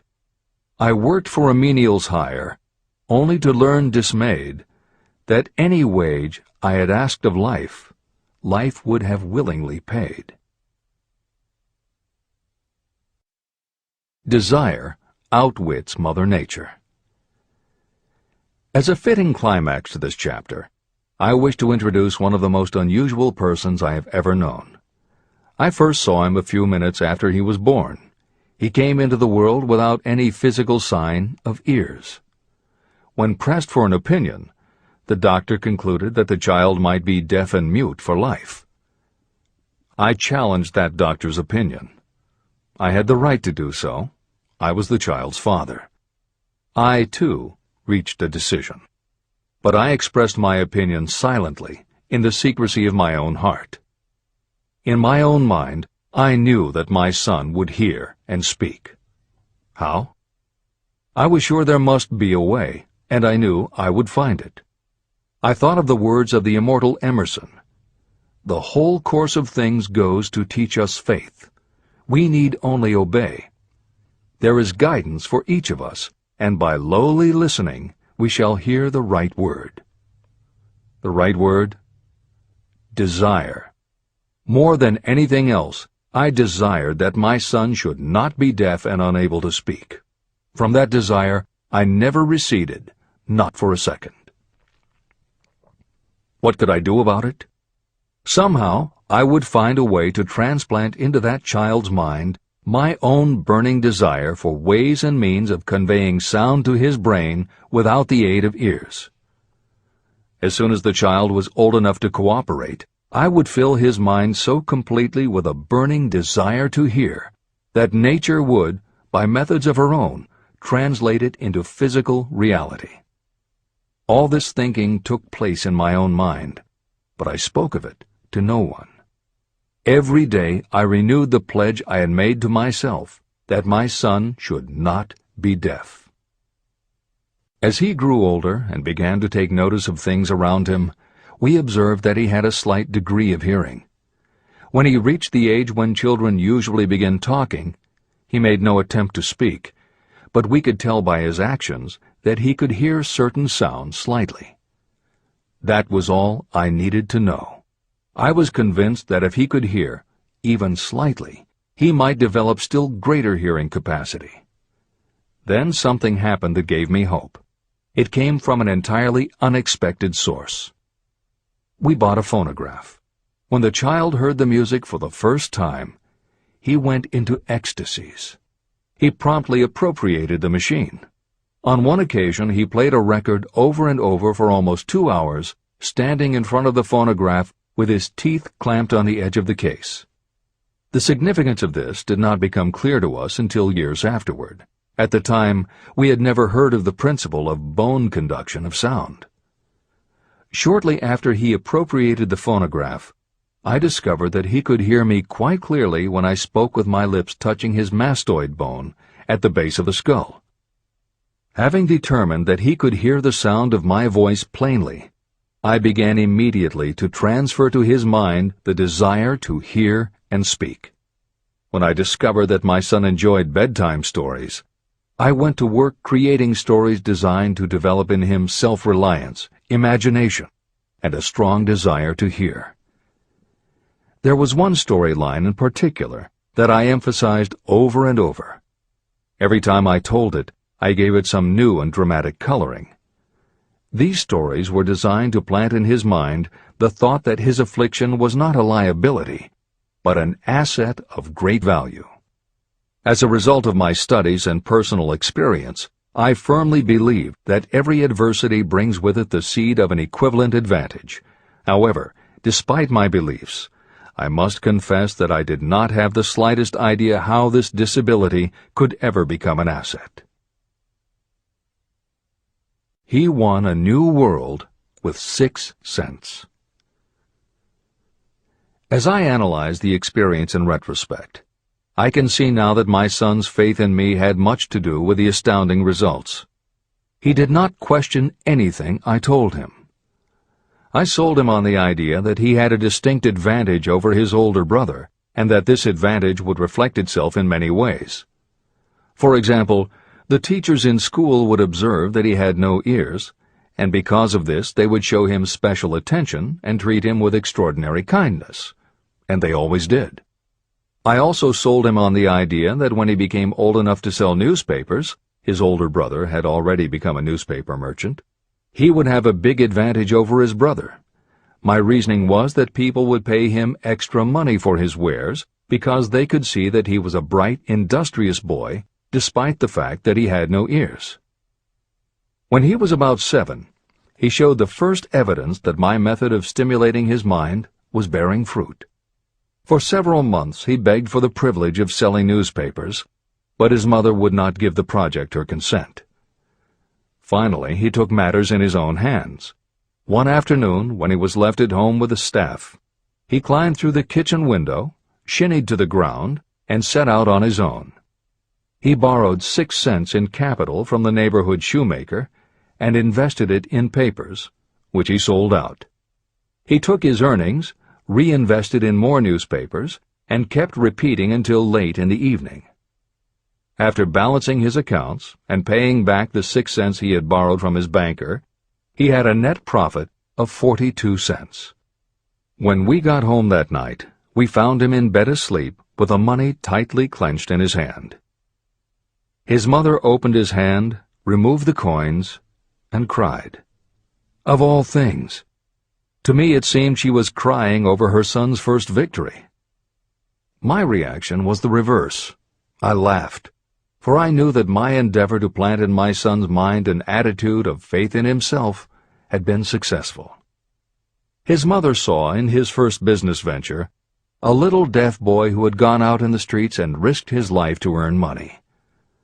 I saw a brave, ambitious, self-reliant little businessman whose stock in himself had been increased 100%. He had gone into business on his own initiative and had won. I was not only pleased, I was impressed. He had clearly demonstrated the first signs of a resourcefulness that would go with him all through life. The little deaf boy went through grade school, high school, and college without being able to hear his teachers, except when they shouted loudly at close range. He did not go to a school for the deaf, and we did not use sign language. We were determined that he should live like any other boy who could hear and speak. We stood by that decision, although it cost us many heated debates with school officials. While he was in high school, he tried an electronic hearing aid, but it was of no value to him. During his last week in college, something happened that marked the most important turning point of his life. Through what seemed to be mere chance, he came into possession of another electronic hearing device, which was sent to him on trial. He was slow about testing it, due to his disappointment with a similar device. Finally, he picked it up carelessly, placed it on his head, and hooked up the battery. Suddenly, as if by magic, his lifelong desire for normal hearing became a reality. For the first time in his life, he heard practically as well as any person with normal hearing. Overjoyed because of the changed world that had been brought to him, he rushed to the telephone, called his mother, and heard her voice perfectly. The next day, for the first time in his life, he plainly heard the voices of his professors in class. For the first time in his life, he could converse freely with other people without them having to speak loudly. Truly, he had come into possession of a changed world. His desire was finally paying dividends. But the victory was not yet complete. He still had to find a definite and practical way to convert his disability into an equivalent asset. Thought that works miracles. Intoxicated with the joy of his newly discovered world of sound, he wrote a letter to the manufacturer of the hearing aid, enthusiastically describing his experience. Something in his letter prompted the company to invite him to New York. He was escorted through the factory, and while talking with the chief engineer, telling him about his changed world, a hunch, an idea, or an inspiration, call it what you wish, flashed into his mind. It was this impulse of thought that converted his disability into an asset destined to pay dividends in both money and happiness to thousands for all time to come. The sum and substance of that impulse was this. It occurred to him that he might be of help to the millions of people who go through life without the benefit of hearing devices, if he could find a way to tell them the story of his changed world. For an entire month, he carried out intensive research, during which he analyzed the entire marketing system of the manufacturer of the hearing device. Then he created a plan for reaching out to other hearing-impaired people all over the world, to share with them his newly discovered changed world. When this was done, he put in writing a 2-year plan based upon his findings. When he presented the plan to the company, he was instantly given a position for the purpose of carrying out his ambition. Little did he dream when he went to work that he was destined to bring hope and practical relief to thousands of people who, without his help, would have been limited forever by deafness. There's no doubt in my mind that Blair would have been deaf and unable to speak all his life if his mother and I had not managed to shape his mind as we did. When I planted in his mind the desire to hear and talk and live as other people, there went with that impulse some strange influence that caused nature to become bridge builder and span the gulf of silence between his brain and the outer world. Truly, a burning desire has devious ways of transmuting itself into its physical equivalent. Blair desired normal hearing. Now he has it. He was born with a condition that in those days might easily have sent a person with a less defined desire to the street with a bundle of pencils and a tin cup. The little white lie I planted in his mind when he was a child, by leading him to believe his impaired hearing would become a great asset, has justified itself. I am convinced it is a fact that there is nothing, right or wrong, that belief plus burning desire cannot make real. These qualities are free to everyone. Editor's comments. As Napoleon Hill was finishing this chapter on desire, it was reported that the famed opera singer Madame Schumann-Heink had died. A passage in her obituary struck Hill as being so appropriate to the subject of this chapter that he was moved to comment as follows. End of editor's comment. One short paragraph in the newspaper story about the famed opera singer Madame Schumann-Heink gives the clue to this unusual woman's stupendous success. I quote the paragraph because the clue it contains is none other than desire. Early in her career, Madame Schumann-Heink visited the director of the Vienna Court Opera to have him test her voice. But he did not test it. After taking one look at the awkward and poorly dressed girl, he exclaimed, none too gently, "With such a face, and with no personality at all, how can you ever expect to succeed in opera? My good child, give up the idea. Buy a sewing machine and go to work. You can never be a singer." Never is a long time. The director of the Vienna Court Opera may have known much about the technique of singing, but he knew little about the power of desire when it assumes the proportion of an obsession. If he had known more of that power, he would not have made the mistake of condemning genius without giving it an opportunity. Editor's comments. Although few readers of this edition will be familiar with Madame Schumann-Heink, every reader knows a half-dozen similar stories. It is true for every generation and every kind of music. At some time, even the biggest stars were failures. At some time, someone told them they weren't good enough. But every one of those times that they failed, their desire was bigger than their failure. That is why you know their stories. And it's also why you've never heard about the thousands of other performers who were also told they weren't good enough. The ones you've never heard of are the ones whose desire wasn't big enough. They are the ones who believed that failure was defeat. This is the end of the editor's comment.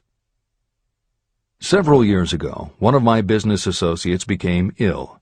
He became worse as time went on, and finally was taken to the hospital for an operation. The doctor warned me that there was little if any chance of my ever seeing him alive again. But that was the doctor's opinion. It was not the opinion of the patient. Just before he was wheeled away, he whispered to me, "Do not be disturbed, Chief. I will be out of here in a few days." The attending nurse looked at me with pity. But the patient did come through safely. After it was all over, his physician said, "Nothing but his own desire to live saved him. He never would have pulled through if he had not refused to accept the possibility of death." Editor's comments. By the 1980s, the phenomenon that Napoleon Hill wrote about in the preceding paragraph was embraced by a growing segment of the population. Among the adherents were numerous medical professionals who incorporated the concept under the term the body-mind connection. And by the turn of the 21st century, the belief that the mind can manifest physical changes in the body had become a part of mainstream medical practice. In Chapter 5, Autosuggestion, you will find further comment on the medical aspects of having a burning desire. This is the end of the editor's comment. I believe in the power of desire backed by faith in yourself, because I have seen this power lift people from lowly beginnings to places of power and wealth. I have seen it rob the grave of its victims. I have seen it serve as the medium by which people staged a comeback after having been defeated in 100 different ways. And I have seen it provide my own son with a normal, happy, successful life, despite nature's having sent him into the world without ears. How can you harness and use the power of desire? The first part of the answer is in the technique at the beginning of this chapter. You will learn more about it in the next and subsequent chapters of this book. Through some strange and powerful principle, nature wraps up in the impulse of strong desire that something that recognizes no such word as impossible, and accepts no such reality as failure. There are no limitations to the mind except those we acknowledge. Chapter 4. Faith in your ability. Visualization of and belief in attainment of desire. The second step toward riches. Faith is the head chemist of the mind. When faith is blended with thought, the subconscious mind instantly picks up the vibration. The subconscious then translates it and transmits it to infinite intelligence. The emotions of faith, love, and sex are the most powerful of all the major positive emotions. When the three are blended, they have the effect of coloring thought in such a way that it instantly reaches the subconscious mind. There, it is changed into a form that induces a response from infinite intelligence. Editor's comments. In the preceding paragraph, Napoleon Hill uses two terms, faith and infinite intelligence, both of which may convey to the reader a religious connotation that Hill did not intend.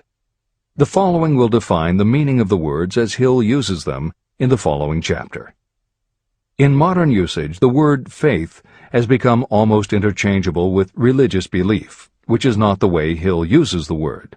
Faith, as it is used here, means having confidence, trust, and an absolute unwavering belief that you can do something.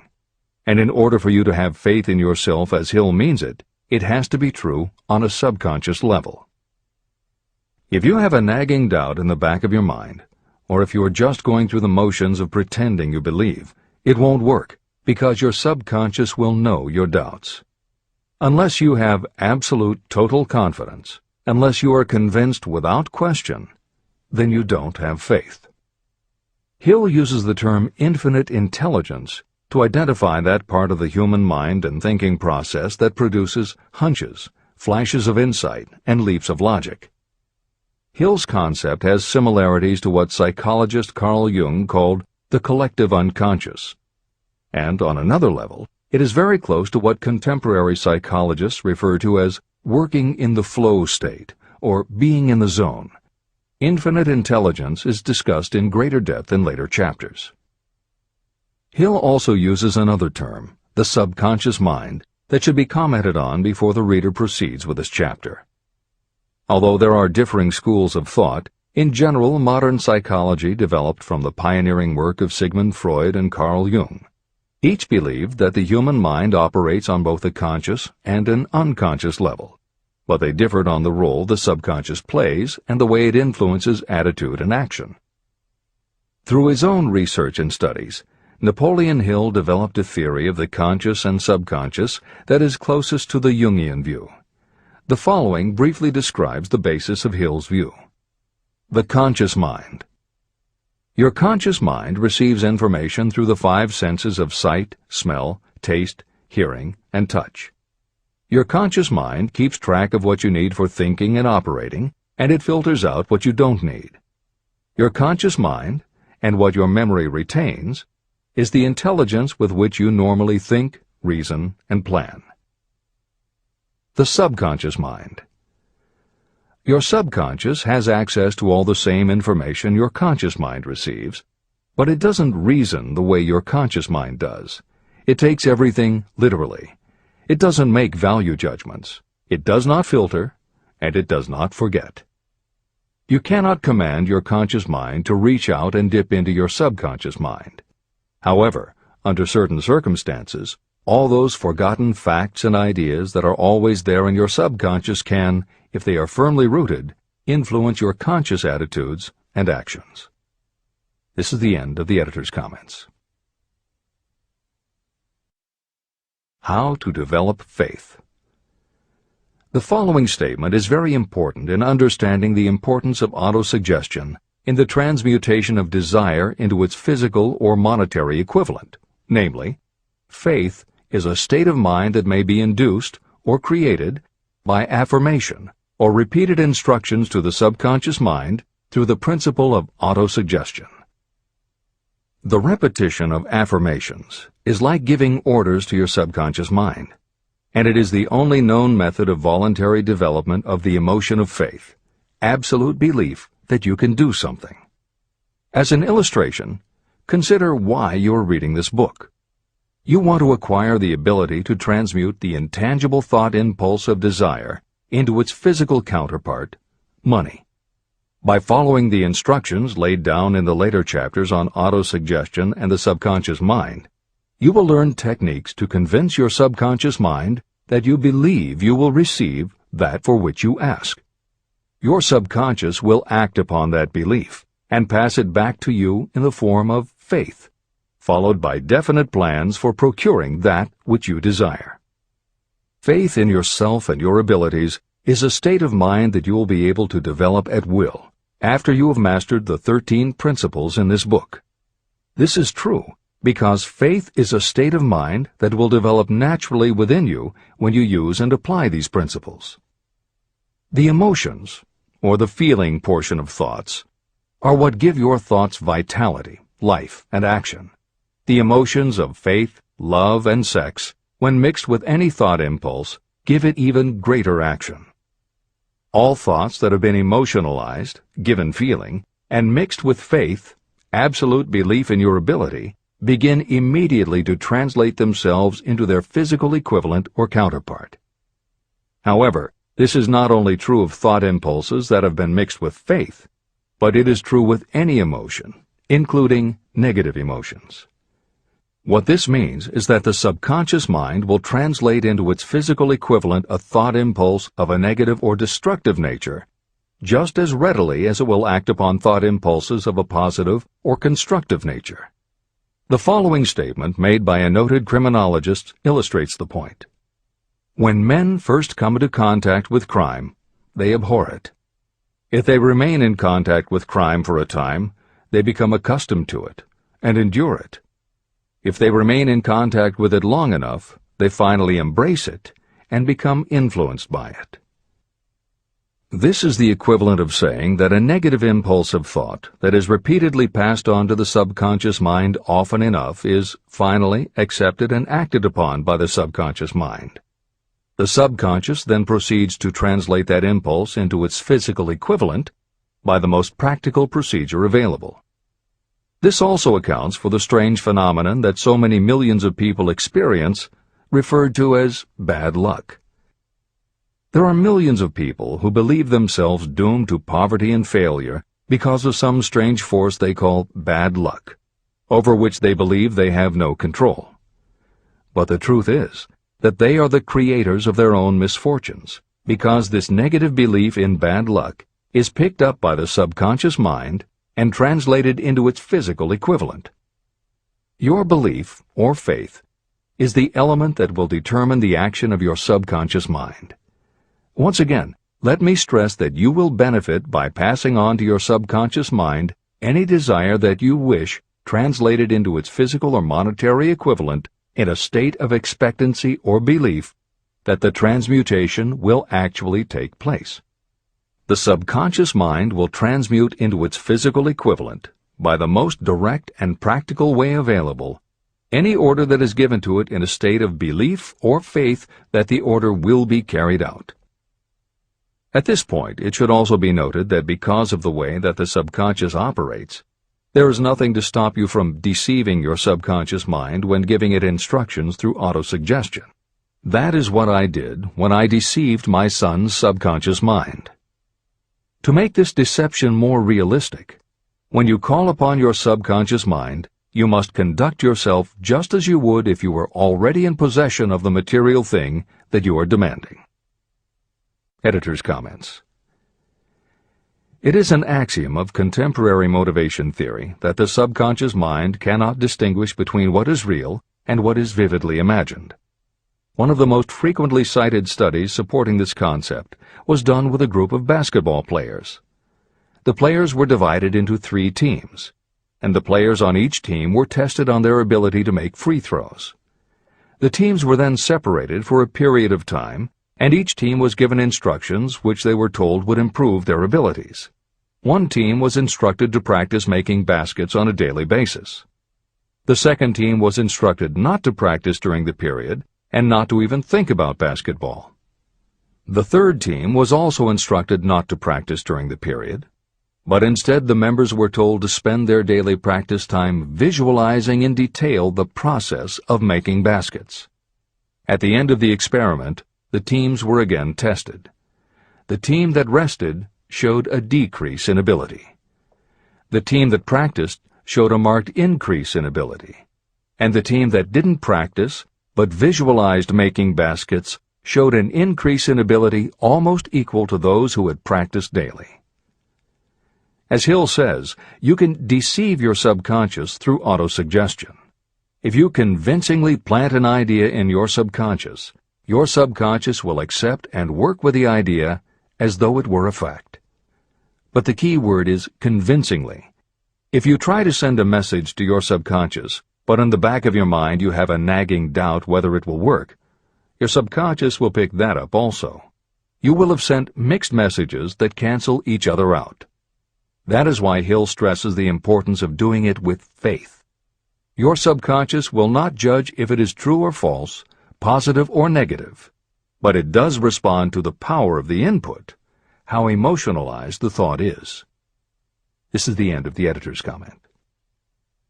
It is essential for you to encourage the positive emotions as the dominating forces of your mind.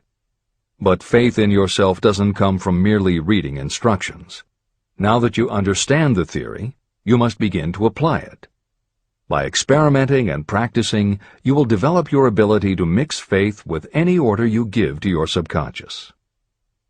When you have faith in your ability, then you can give your subconscious mind instructions, which it will accept and act upon immediately. When your mind is dominated by positive emotions, it will encourage the state of mind known as faith. Faith in yourself is a state of mind that you can create by autosuggestion. All through the ages, religious leaders have admonished people to have faith. They say to have faith in this, that, and the other dogma or creed, but they have failed to tell people how to have faith. They have not stated that faith is a state of mind that may be induced by self-suggestion. In language that anyone can understand, this book explains the principle through which faith in your ability to accomplish a goal may be developed where it does not already exist. Before we begin, you should be reminded again that faith is the eternal elixir that gives life, power, and action to the impulse of thought. Faith is the starting point of all accumulation of riches. Faith is the basis of all miracles and of all mysteries that cannot be analyzed by the rules of science. Faith is the only known antidote for failure. Faith is the element that, when mixed with desire, gives you direct communication with infinite intelligence. Faith is the element that transforms the ordinary vibration of thought created by the human mind into the spiritual equivalent. Faith is the only way the force of infinite intelligence can be harnessed and used. The magic of self-suggestion. It is a fact that you will come to believe whatever you repeat to yourself, whether the statement is true or false. If you repeat a lie over and over, you will eventually accept that lie as truth. Moreover, you will believe it to be the truth. You are what you are because of the dominating thoughts that you permit to occupy your mind. Thoughts that you deliberately place in your own mind and encourage with sympathy, and with which you mix any one or more of the emotions, constitute the motivating forces that direct and control your every movement, act, and deed. The following sentence is a very significant statement of truth. Thoughts that are mixed with any of the feelings of emotions become like a magnetic force, which attracts other similar or related thoughts. A thought that is magnetized with one of the emotions may be compared to a seed. When it is planted in fertile soil, it germinates, grows, and multiplies itself over and over again. What was originally one small seed becomes countless millions of seeds of the same kind. The human mind is constantly attracting vibrations that are in sync with whatever dominates the mind. Any thought, idea, plan, or purpose that you hold in your mind attracts a host of its relatives. Add these relatives to its own force, and it grows until it becomes the prime motivator of the person in whose mind it has been housed. Now, let us go back to the starting point. How can the original seed of an idea, plan, or purpose be planted in the mind? The answer? Any idea, plan, or purpose may be placed in the mind through repetition of thought. This is why you are asked to write out a statement of your major purpose, or definite chief aim. Commit it to memory, and repeat it out loud day after day until these vibrations of sound have reached your subconscious mind. You are what you are because of the dominating thoughts that you permit to occupy your mind. If you choose to, you can throw off any bad influences from your past and build your own life the way you want it to be. For instance, by taking inventory of your mental assets and liabilities, you might discover that your greatest weakness is lack of self-confidence. This can be overcome and translated into courage through the principle of autosuggestion. You can do this by writing out a set of simply stated positive thought impulses, memorizing them, and repeating them until they become a part of the working equipment of your subconscious mind.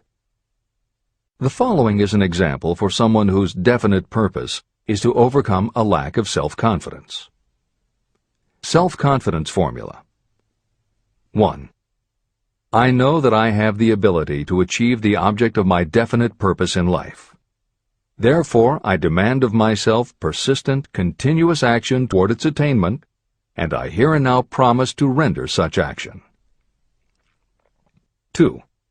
I realize the dominating thoughts of my mind will eventually reproduce themselves in outward physical action and gradually transform themselves into physical reality.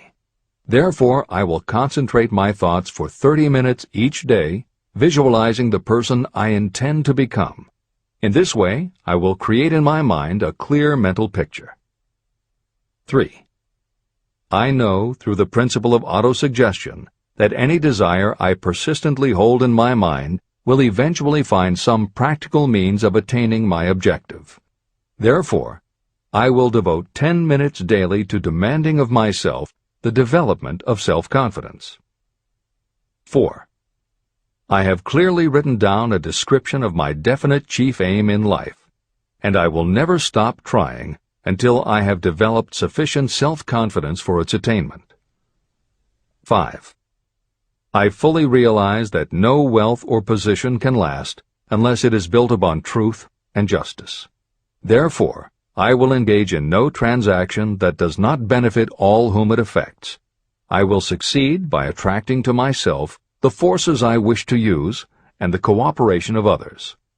I will persuade others to help me because of my willingness to help others. I will eliminate hatred, envy, jealousy, selfishness, and cynicism by developing love for all humanity. because I know that a negative attitude toward others can never bring me success. I will cause others to believe in me because I will believe in them and in myself. I will sign my name to this formula, commit it to memory, and repeat it aloud once a day, with full faith that it will gradually influence my thoughts and actions so that I will become a self-reliant and successful person. Behind this formula is a law of nature that psychologists call autosuggestion or self-suggestion. It is a proven technique that will work for your success if it is used constructively. On the other hand, if used destructively, it will destroy just as readily. In this statement may be found a very significant truth, namely that those who go down in defeat and end their lives in poverty, misery, and distress do so because of negative application of the principle of autosuggestion. All impulses of thought have a tendency to clothe themselves in their physical equivalent.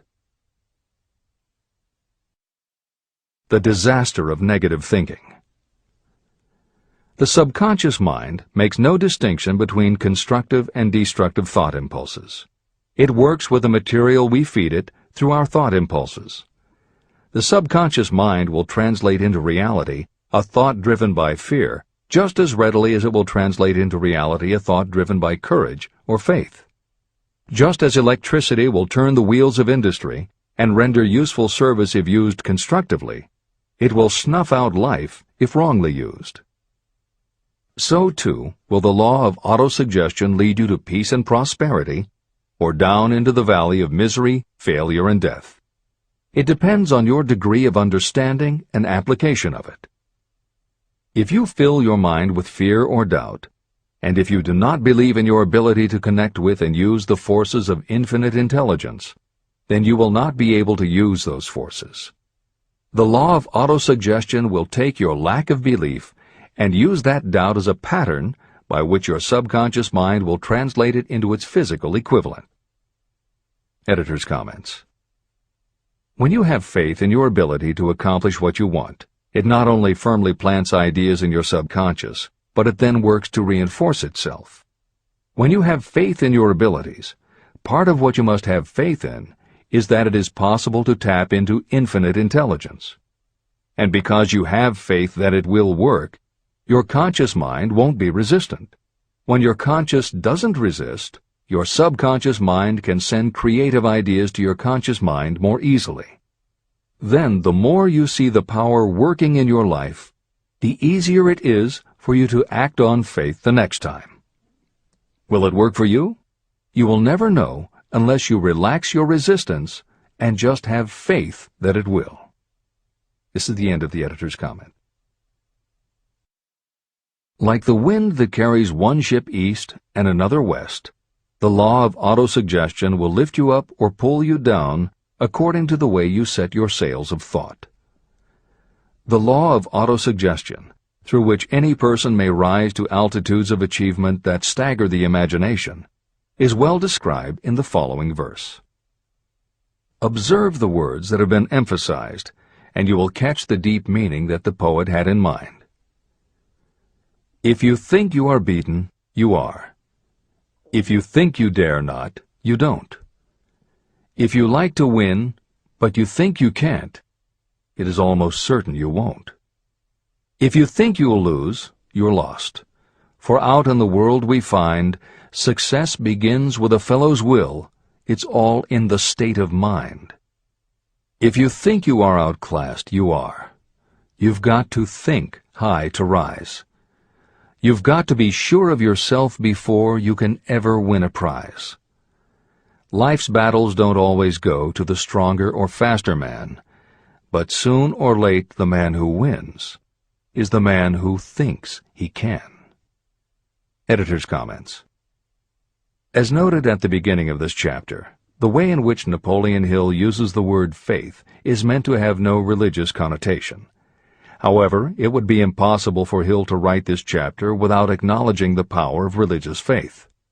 Therefore, in the following two paragraphs, when Hill discusses Jesus Christ and Mahatma Gandhi as exemplifying the power of faith, he is referring to their personal faith, the absolute trust in his beliefs that Jesus exhibited, and Gandhi's total conviction and confidence in his cause.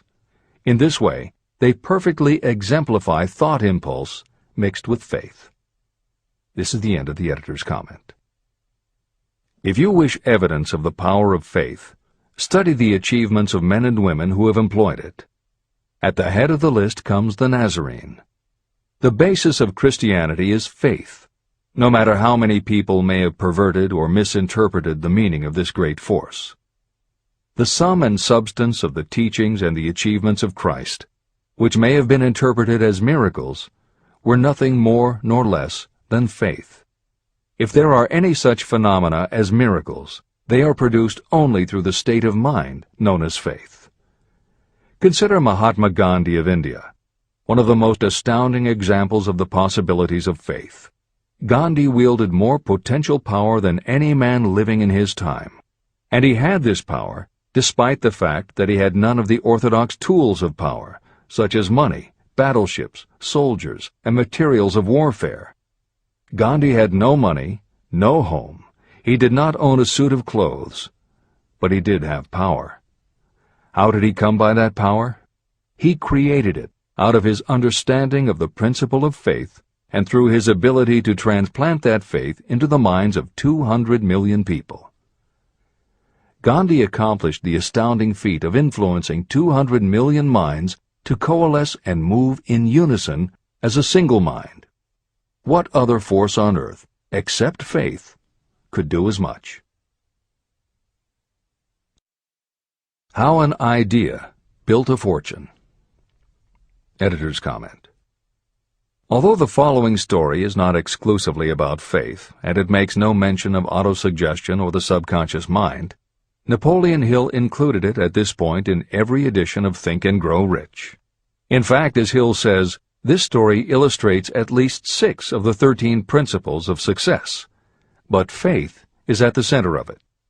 If the central figure, Charles M. Schwab, had not mixed his big idea with absolute unwavering faith that he could pull it off, the whole history of American business would have been different. This is the end of the editor's comment. The event chosen for this illustration dates back to 1900, when the United States Steel Corporation was being formed. As you read the story, keep in mind the following fundamental facts and you will understand how ideas have been converted into huge fortunes. First, the United States Steel Corporation was born in the mind of Charles M. Schwab in the form of an idea he created through his imagination. Second, he mixed faith with his idea. Third, he formulated a plan for the transformation of his idea into physical and financial reality. Fourth, he put his plan into action with his famous speech at the University Club. Fifth, he applied and followed through on his plan with persistence and backed it with firm decision until it had been fully carried out. Sixth, he prepared the way for success by a burning desire for success. If you are one of those who have often wondered how great fortunes are accumulated, this story of the creation of the United States Steel Corporation will be enlightening. If you have any doubt that a person can think and grow rich, this story should dispel that doubt. You can plainly see in the story of United States Steel the application of a major portion of the principles described in this book. This astounding description of the power of an idea was dramatically told by John Lowell in the New York World Telegram, with whose courtesy it is here reprinted. Editor's comments.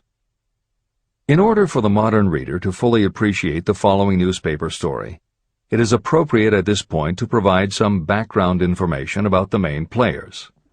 Charles M. Schwab was Andrew Carnegie's right-hand man and president of the Carnegie Steel Corporation. Andrew Carnegie was a wealthy and powerful steel baron whose company controlled 25% of the iron and steel production in America. J.P. Morgan was a wealthy and powerful Wall Street banker whose company had arranged the financing for many of the major industrial companies in America at the beginning of the 20th century. All the reader needs to know about the other men mentioned in the story is that at the beginning of the 20th century, finance, business, and industry were dominated by a few hundred men, most of whom had amassed great fortunes through some connection with the railroads that had opened the country. These people were well known to readers of the New York World Telegram because of their financial influence. And that sets the stage for the following newspaper article, which is not only a fascinating story about the power of faith in an idea, but also a wonderful example of the irreverent writing style that was used by many newspaper journalists of the day.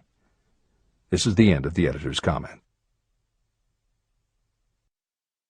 A pretty after-dinner speech for $1 billion. When on the evening of December 12, 1900, some 80 of the nation's financial nobility gathered in the banquet hall of the University Club on Fifth Avenue to do honor to a young man from out of the West, not half a dozen of the guests realized they were to witness the most significant episode in American industrial history. J. Edward Simmons and Charles Stewart Smith, their hearts full of gratitude for the lavish hospitality bestowed on them by Charles M. Schwab during a recent visit to Pittsburgh, had arranged the dinner to introduce the 38-year-old steel man to Eastern banking society. But they didn't expect him to stampede the convention. They warned him, in fact, that the bosoms within New York's stuffed shirts would not be responsive to oratory, and that if he didn't want to bore the Stillmans and Harrimans and Vanderbilts, he had better limit himself to 15 or 20 minutes of polite vaporings and let it go at that. Even John Pierpont Morgan, sitting on the right hand of Schwab as became his imperial dignity, intended to grace the banquet table with his presence only briefly, and so far as the press and public were concerned, the whole affair was of so little moment that no mention of it found its way into print the next day. So the two hosts and their distinguished guests ate their way through the usual 7 or 8 courses. There was little conversation, and what there was of it was restrained. Few of the bankers and brokers had met Schwab, whose career had flowered along the banks of the Monongahela, and none knew him well. But before the evening was over, they, and with them Money Master Morgan, were to be swept off their feet, and $1 billion baby, the United States Steel Corporation, was to be conceived. It is perhaps unfortunate for the sake of history that no record of Charlie Schwab's speech at the dinner ever was made. It is probable, however, that it was a homely speech, somewhat ungrammatical, for the niceties of language never bothered Schwab, full of epigram and threaded with wit. But aside from that, it had a galvanic force and effect upon the $5 billion of estimated capital that was represented by the diners. After it was over, and the gathering was still under its spell, although Schwab had talked for 90 minutes, Morgan led the orator to a recessed window where, dangling their legs from the high, uncomfortable seat, they talked for an hour more. The magic of the Schwab personality had been turned on full force, but what was more important and lasting was the full-fledged, clear-cut program he laid down for the aggrandizement of steel.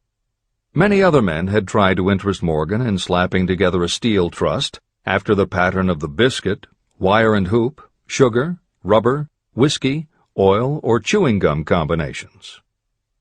Editor's comments.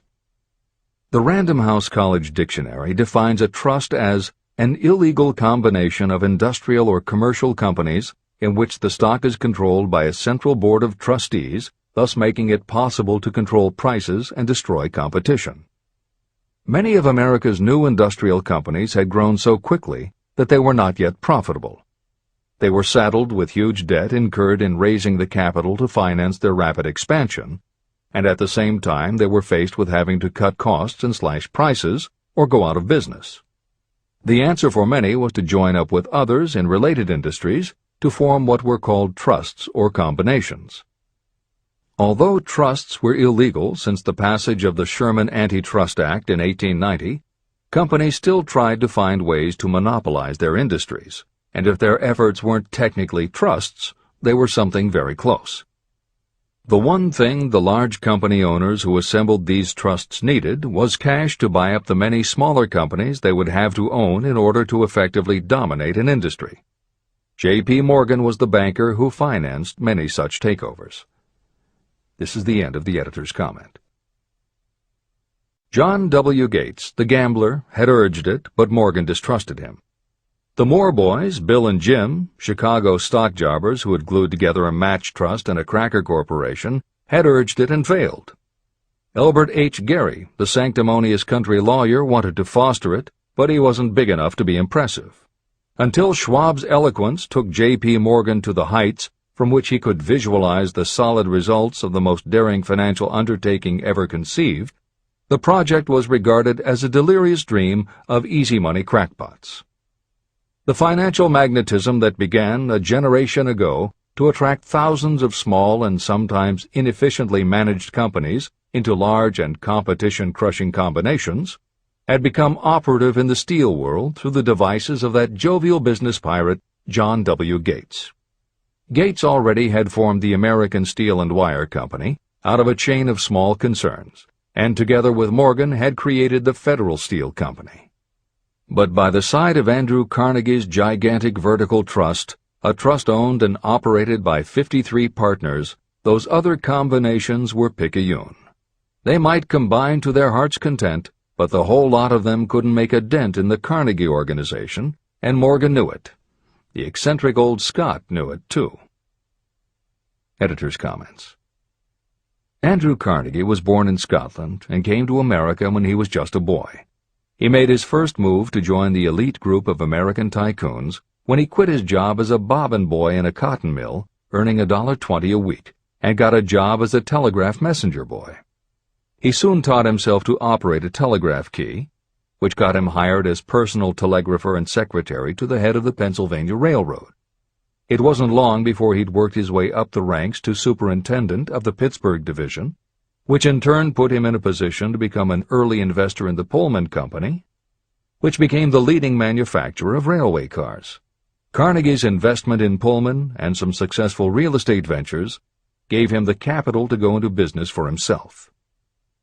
At the end of the Civil War, Carnegie left railroading and started a company that built iron bridges for railroad companies.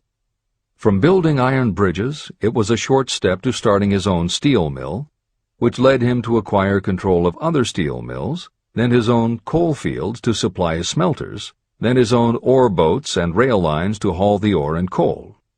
Because of Carnegie's vertical integration and his use of the most up-to-date manufacturing methods, he was able to sell top-grade steel at the lowest price. He managed to drop the price of steel from $140 a ton to $20 a ton. By 1899, the Carnegie Steel Company controlled about 25% of the iron and steel production in America. The smaller steel manufacturers couldn't compete with Carnegie, so they went to J.P. Morgan for help. He arranged for the financing, and a wide-ranging alliance was put together of companies that were in the business of manufacturing products made from steel. Part of the deal was that they would not buy steel from Carnegie. Andrew Carnegie was not about to be put out of business by a collection of small companies. He announced that he would buy or build his own manufacturing companies to produce finished goods made of steel. This is the end of the editor's comments, and the New York World Telegram story continues. From the magnificent heights of Skibo Castle he had viewed, first with amusement and then with resentment, the attempts of Morgan's smaller companies to cut into his business. When the attempts became too bold, Carnegie's temper was translated into anger and retaliation. He decided to duplicate every mill owned by his rivals. Hitherto, he hadn't been interested in wire, pipe, hoops, or sheet. Instead, he was content to sell such companies the raw steel and let them work it into whatever shape they wanted. Now, with Schwab as his chief and able lieutenant, he planned to drive his enemies to the wall. So it was that in the speech of Charles M. Schwab, Morgan saw the answer to his problem of combination. A trust without Carnegie, giant of them all, would be no trust at all, a plum pudding, as one writer said, without the plums. Schwab's speech on the night of December 12, 1900, undoubtedly carried the inference, though not the pledge, that the vast Carnegie enterprise could be brought under the Morgan tent.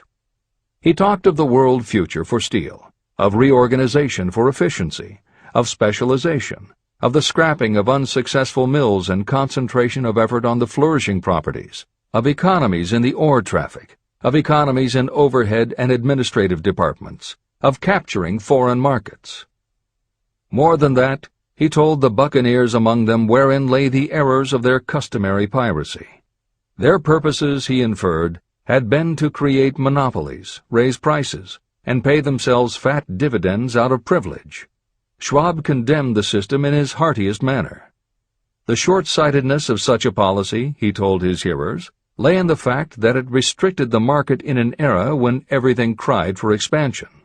By cheapening the cost of steel, he argued, an ever-expanding market would be created. More uses for steel would be devised, and a goodly portion of the world trade could be captured. Actually, though he did not know it, Schwab was an apostle of modern mass production. Editor's comments. For J.P. Morgan, all of Schwab's talk about economies of scale and expanding markets meant only one thing. Until that night, it was assumed that Andrew Carnegie would continue building his own manufacturing companies to compete with the steel trusts that Morgan had helped put together. Morgan knew that for Carnegie to do so would require an enormous amount of capital, and Morgan also knew that Carnegie had always been strongly against raising money by selling stock in his company. What Schwab seemed to be implying was that rather than going to Wall Street for the money needed to fight the trusts, Carnegie might be interested in selling his business. This is the end of the editor's comment.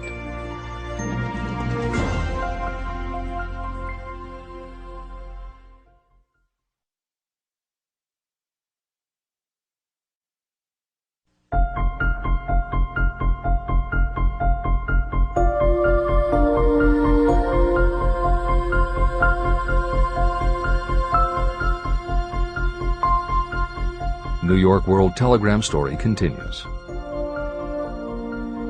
So the dinner at the University Club came to an end. Morgan went home to think about Schwab's rosy predictions. Schwab went back to Pittsburgh to run the steel business for Andrew Carnegie, while Gary and the rest went back to their stock tickers to fiddle around in anticipation of the next move. It was not long coming. It took Morgan about 1 week to digest the feast of reason Schwab had placed before him.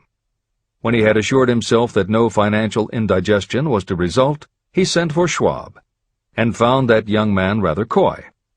Mr. Carnegie, Schwab indicated, might not like it if he found his trusted company president had been flirting with the Emperor of Wall Street, the street upon which Carnegie was resolved never to tread.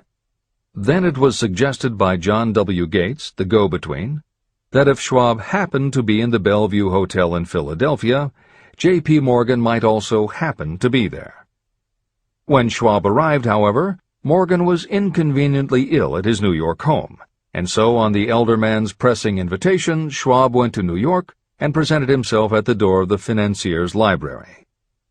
Now, certain economic historians have professed the belief that from the beginning to the end of the drama, the stage was set by Andrew Carnegie, that the dinner to Schwab, the famous speech, the Sunday night conference between Schwab and the Money King, were events arranged by the canny Scot.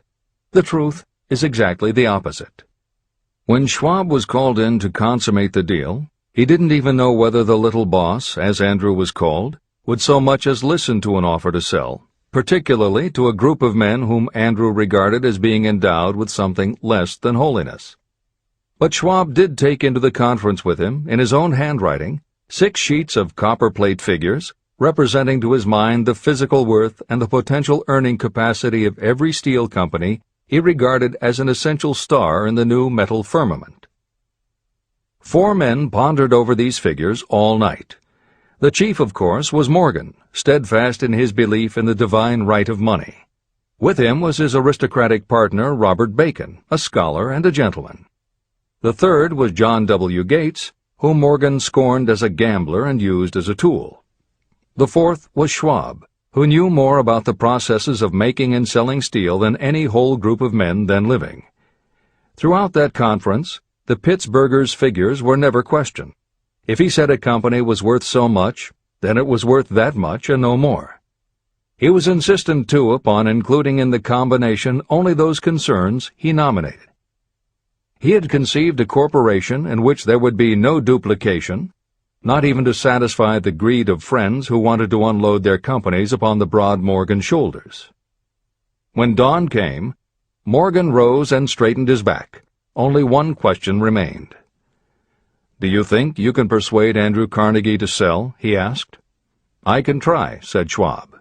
"If you can get him to sell, I will undertake the matter," said Morgan. So far, so good. But would Carnegie sell? How much would he demand? Schwab thought about $320 million. What would he take payment in? Common or preferred stocks? Bonds? Cash? Nobody could raise $1/3 billion in cash. There was a golf game in January on the frost-cracking heath of the St. Andrews Links in Westchester, with Andrew bundled up in sweaters against the cold and Charlie talking volubly as usual to keep his spirits up. But no word of business was mentioned until the pair sat down in the cozy warmth of the Carnegie cottage nearby. Then, with the same persuasiveness that had hypnotized 80 millionaires at the University Club, Schwab poured out the glittering promises of retirement and comfort, of untold millions to satisfy the old man's social caprices. Carnegie capitulated, wrote a figure on a slip of paper, handed it to Schwab and said, "All right, that's what we'll sell for." The figure was approximately $400 million, and was reached by taking the $320 million mentioned by Schwab as a basic figure, and adding to it $80 million to represent the increased capital value over the previous 2 years. Later, on the deck of a transatlantic liner, the Scotsman said ruefully to Morgan, "I wish I had asked you for $100 million more." "If you had asked for it, you'd have gotten it," Morgan told him cheerfully. There was an uproar, of course. A British correspondent cabled that the foreign steel world was appalled by the gigantic combination. President Hadley of Yale declared that unless trusts were regulated, the country might expect an emperor in Washington within the next 25 years. But that able stock manipulator Keene went at his work of shoving the new stock at the public so vigorously that all the excess water, estimated by some at nearly $600 million, was absorbed in a twinkling. So Carnegie had his millions, and the Morgan Syndicate had $62 million for all its trouble, and all the boys, from Gates to Gary, had their millions. Editor's comment. The 38-year-old Charles M. Schwab had his reward, too. He was made president of the new corporation, United States Steel, and remained in control until 1930. When Schwab left U.S. Steel, he went on to found the mammoth Bethlehem Steel Corporation, of which he also became president. This is the end of the editor's comment. Riches begin with thought. The dramatic story of big business that you've just finished is a perfect illustration of the method by which desire can be transmuted into its physical equivalent. That giant organization was created in the mind of one man. The plan by which the organization was provided with the steel mills that gave it financial stability was created in the mind of the same man. His faith, his desire, his imagination, his persistence were the real ingredients that went into United States Steel. The steel mills and equipment acquired by the corporation, after it had been brought into legal existence, were incidental. However, careful analysis reveals that the appraised value of the properties acquired by the corporation increased in value by an estimated $600 million, approximately $12 billion today. The increase in value of the assets is attributable to the mere transaction that consolidated them under one management. In other words, Charles M. Schwab's idea, plus the faith with which he conveyed it to the minds of J.P. Morgan and the others, was marketed for a profit of approximately $600 million. Not an insignificant sum for a single idea. The United States Steel Corporation prospered and became one of the richest and most powerful corporations in America, employing thousands of people, developing new uses for steel and opening new markets, thus proving that the $600 million in profit that the Schwab idea produced was earned. Riches begin in the form of thought. The amount is limited only by the person in whose mind the thought is put into motion. Faith removes limitations. Remember this when you are ready to bargain with life for whatever it is that you ask as your price for having passed this way. Editor's comments. In the years since that article appeared in the New York World Telegram, the well-told business story has become its own genre within the publishing industry.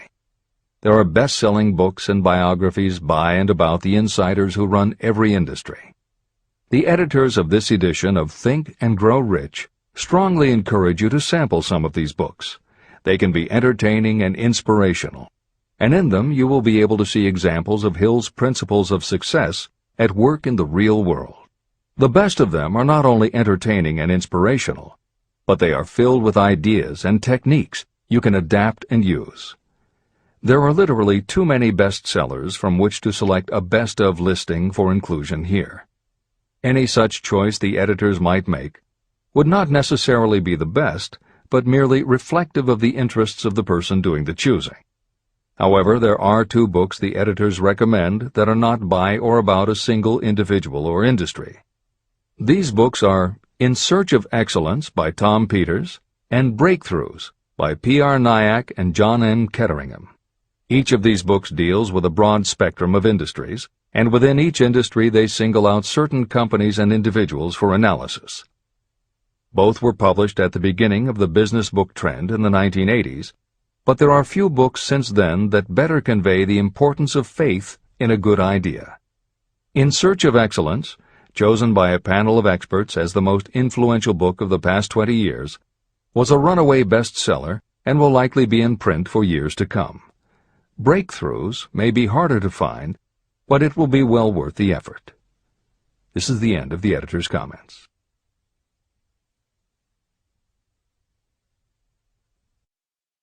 A quitter never wins, and a winner never quits. Chapter 5.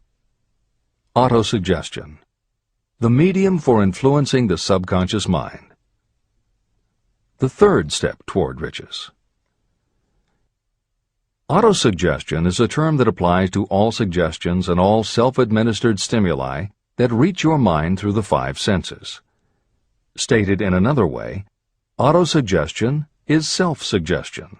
It is the way of communicating between that part of the mind where conscious thought takes place and that which serves as the seat of action for the subconscious mind. Through the dominating thoughts that you permit to remain in your conscious mind, it doesn't matter whether these thoughts are negative or positive, the principle of autosuggestion reaches the subconscious mind and influences it with these thoughts. Nature has built human beings so that we can have control over the material that reaches our subconscious mind through our 5 senses. However, this does not mean that we always exercise this control. In the great majority of instances, we do not exercise it, which explains why so many people go through life in poverty. Recall what I said about the subconscious mind resembling a fertile garden, in which weeds will grow if the seeds of more desirable crops are not sown. Autosuggestion is the way you may feed your subconscious on creative thoughts. Or you can, by neglecting it, permit thoughts of a destructive nature to find their way into this rich garden of the mind. Editor's comments. Numerous psychological studies and experiments with hypnotherapy have validated Napoleon Hill's concept that a person's subconscious mind retains everything that person ever experienced. Studies also support the theory that the subconscious is non-judgmental. It does not filter or interpret, it simply processes information literally and stores it. For those readers who may be dubious about the subconscious, or that thoughts stored below the level of consciousness can exert enough influence to affect attitude and behavior, the following explanation should alleviate any such doubts. There is no doubt about the existence of the conditions known by the psychological terms fixations, phobias, and compulsive behaviors. These conditions occur when a child has learned something in such a powerful or dramatic way that the knowledge becomes firmly planted in the child's subconscious mind. Then, even as the child grows to adulthood and the conscious mind learns to understand that information from a mature point of view, because the childhood learning experience was so powerful, the subconscious still retains the childhood understanding of the information. The result is a fixation, phobia, or compulsive behavior that causes a response rooted in childhood, which does not make logical sense to the adult's conscious mind. That is because it does not come from the conscious. It comes from the subconscious belief that was so emotionalized it overrides the adult's logical conscious mind. Hill's theory is based on exactly the same psychological principles. Thoughts do remain stored in the subconscious. They remain just as they were when they were input, and the more highly emotionalized the thoughts are when they are input, the more influence they exert on attitude and behavior. It is this aspect of the subconscious that will allow you to use autosuggestion as a tool with which to input the positive thoughts that will help you achieve the success you desire. This is the end of the editor's comments. See and feel money in your hands. You were instructed in the last of the 6 steps described in Chapter 3 on Desire to read aloud twice daily the written statement of your desire for money. You were also directed to see and feel yourself already in possession of the money. By following these instructions, you communicate the object of your desire directly to your subconscious mind in a spirit of absolute faith. Through repetition of this procedure, you will create thought habits that reinforce your efforts to transmute desire into its monetary equivalent. Read these steps again, very carefully, before you proceed further. 1. Fix in your mind the exact amount of money you desire. It is not sufficient merely to say, "I want plenty of money." Be definite about the amount. 2. Determine exactly what you intend to give in return for the money you desire. There is no such reality as something for nothing. 3. Establish a definite date when you intend to possess the money you desire. 4. Create a definite plan for carrying out your desire and begin at once, whether you are ready or not, to put this plan into action. 5. Now write it out. Write a clear, concise statement of the amount of money you intend to acquire, name the time limit for its acquisition, state what you intend to give in return for the money, and describe clearly the plan through which you intend to accumulate it. 6. Read your written statement aloud twice daily. Read it once just before retiring at night, and read it once after arising in the morning. As you read, see and feel and believe yourself already in possession of the money. Remember, when reading aloud the statement of your desire, through which you will develop a money consciousness, that the mere reading of the words is of no consequence, unless you mix emotion or feeling with your words. Your subconscious mind recognizes and acts only upon thoughts that have been well mixed with emotion or feeling. This is a fact of such importance as to warrant repetition in practically every chapter. The lack of understanding of this is the main reason the majority of people who try to apply the principle of autosuggestion get no desirable results. Plain, unemotional words do not influence the subconscious mind. You will get no appreciable results until you learn to reach your subconscious mind with thoughts or spoken words that have been well emotionalized with belief. Do not become discouraged if you cannot control and direct your emotions the first time you try. Remember, there is no such possibility as something for nothing. You cannot cheat even if you desire to do so. The price of ability to influence your subconscious mind is persistence in applying the principles described here.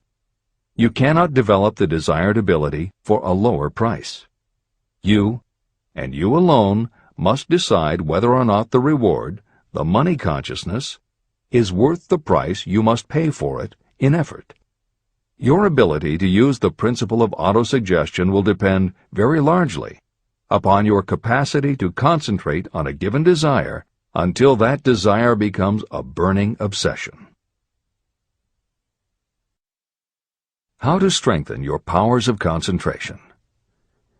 When you begin to carry out the instructions in the 6 steps, it will be necessary for you to make use of the principle of concentration. Following are suggestions for the effective use of concentration. When you begin the first of the 6 steps, which instructs you to fix in your own mind the exact amount of money you desire, close your eyes and hold your thoughts on that amount of money until you can actually see the physical appearance of the money. Do this at least once each day. As you go through these exercises, follow the instructions given in Chapter 4 on faith and see yourself actually in possession of the money. Here is a most significant fact. The subconscious mind takes any orders given to it in a spirit of absolute faith and acts upon those orders. But the orders often have to be presented over and over again, repeated positive affirmation, before they are interpreted by the subconscious mind. Because of this, you might consider the possibility of playing a perfectly legitimate trick on your subconscious mind. Make it believe, because you believe it, that you must have the amount of money you are visualizing. Make it believe that this money is already awaiting your claim, so the subconscious mind must hand over to you practical plans for acquiring the money that is yours. Give this thought to your imagination, and see what your imagination can or will do to create practical plans for the accumulation of money through transmutation of your desire. Do not wait for a definite plan through which you will exchange services or merchandise in return for the money you are visualizing. Just start right now to see yourself in possession of the money, demanding, and expecting that your subconscious mind will hand over the plans you need. Be on the alert for these plans, and when they appear, put them into action immediately. When the plans appear, they will probably flash into your mind in the form of an inspiration or intuition from infinite intelligence. Treat it with respect and act upon it as soon as you receive it. In the fourth of the 6 steps, you are instructed to create a definite plan for carrying out your desire and begin at once to put this plan into action. Do the same thing here. Close your eyes and create in your mind a vivid image of you carrying out the instructions. Do not trust to your reason when creating your plan for accumulating money through the transmutation of desire. Your reasoning faculty may be lazy, and if you depend entirely upon it to serve you, it may disappoint you. When visualizing the money you intend to accumulate, see yourself rendering the service or delivering the merchandise you intend to give in return for this money. This is important. Editor's comments. The basic principle underlying autosuggestion is closely related to self-hypnosis, and both techniques played an important role in the development of modern psychology. Although all 3 concepts, autosuggestion, hypnosis, and psychology, had to overcome initial public skepticism, unfortunately, autosuggestion and hypnotism were hampered by events that further delayed their acceptance. Hypnosis was an integral part of the therapies used by the major figures in the development of psychology, including Sigmund Freud, Carl Jung, and William James. It fell out of favor as a therapeutic method when stage magicians began to use the technique in their acts. People found it difficult to give serious consideration to a method that was being used in theaters and nightclubs to make members of the audience do ridiculous things for comic effect. Autosuggestion encountered a similar problem. French psychiatrist Émile Coué was the best-known early advocate of autosuggestion. A contemporary of Sigmund Freud, Coué operated a clinic that treated patients diagnosed with psychosomatic ailments, individuals who have convinced themselves they are ill and even show symptoms but do not actually have a disease. Coué treated his patients with an autosuggestion technique that involved the repetition of statements he termed positive affirmations. Coué devised a general, non-specific phrase that would give the subconscious a positive instruction, but was open enough that it did not tell the subconscious how to do it. The positive affirmation was, "Every day, in every way, I am getting better and better." And he instructed his patients to repeat the phrase several times a day. Improvements among his patients happened so quickly and dramatically that his method became the talk of medical and scientific circles, and the use of the phrase practically became a movement in Europe. Word of the success Coué was having with his method spread to America, and he was soon booked to do a lecture tour. At one of his early speaking engagements, a cynical newspaper reporter made a joke of the technique, calling it, "Hell's bells, I'm well." The joke followed Coué wherever he spoke, and the press coverage was so negative he canceled his tour and returned to practice in Europe. Serious scientists and therapists continued to work with autosuggestion. But just as had happened when stage magicians cast doubt upon the efficacy of hypnosis, Coué's method of positive affirmation fell out of favor with the general public. It took the openness of the latter part of the 20th century before the techniques of hypnosis and autosuggestion gained general acceptance once again. Today, if you go on the Internet, there are over 40,000 web links featuring positive affirmations, and numerous bestsellers have been written on the subject. Virtually every newspaper, magazine, and television news program regularly features stories on the crucial role the mind plays in personal growth and achievement.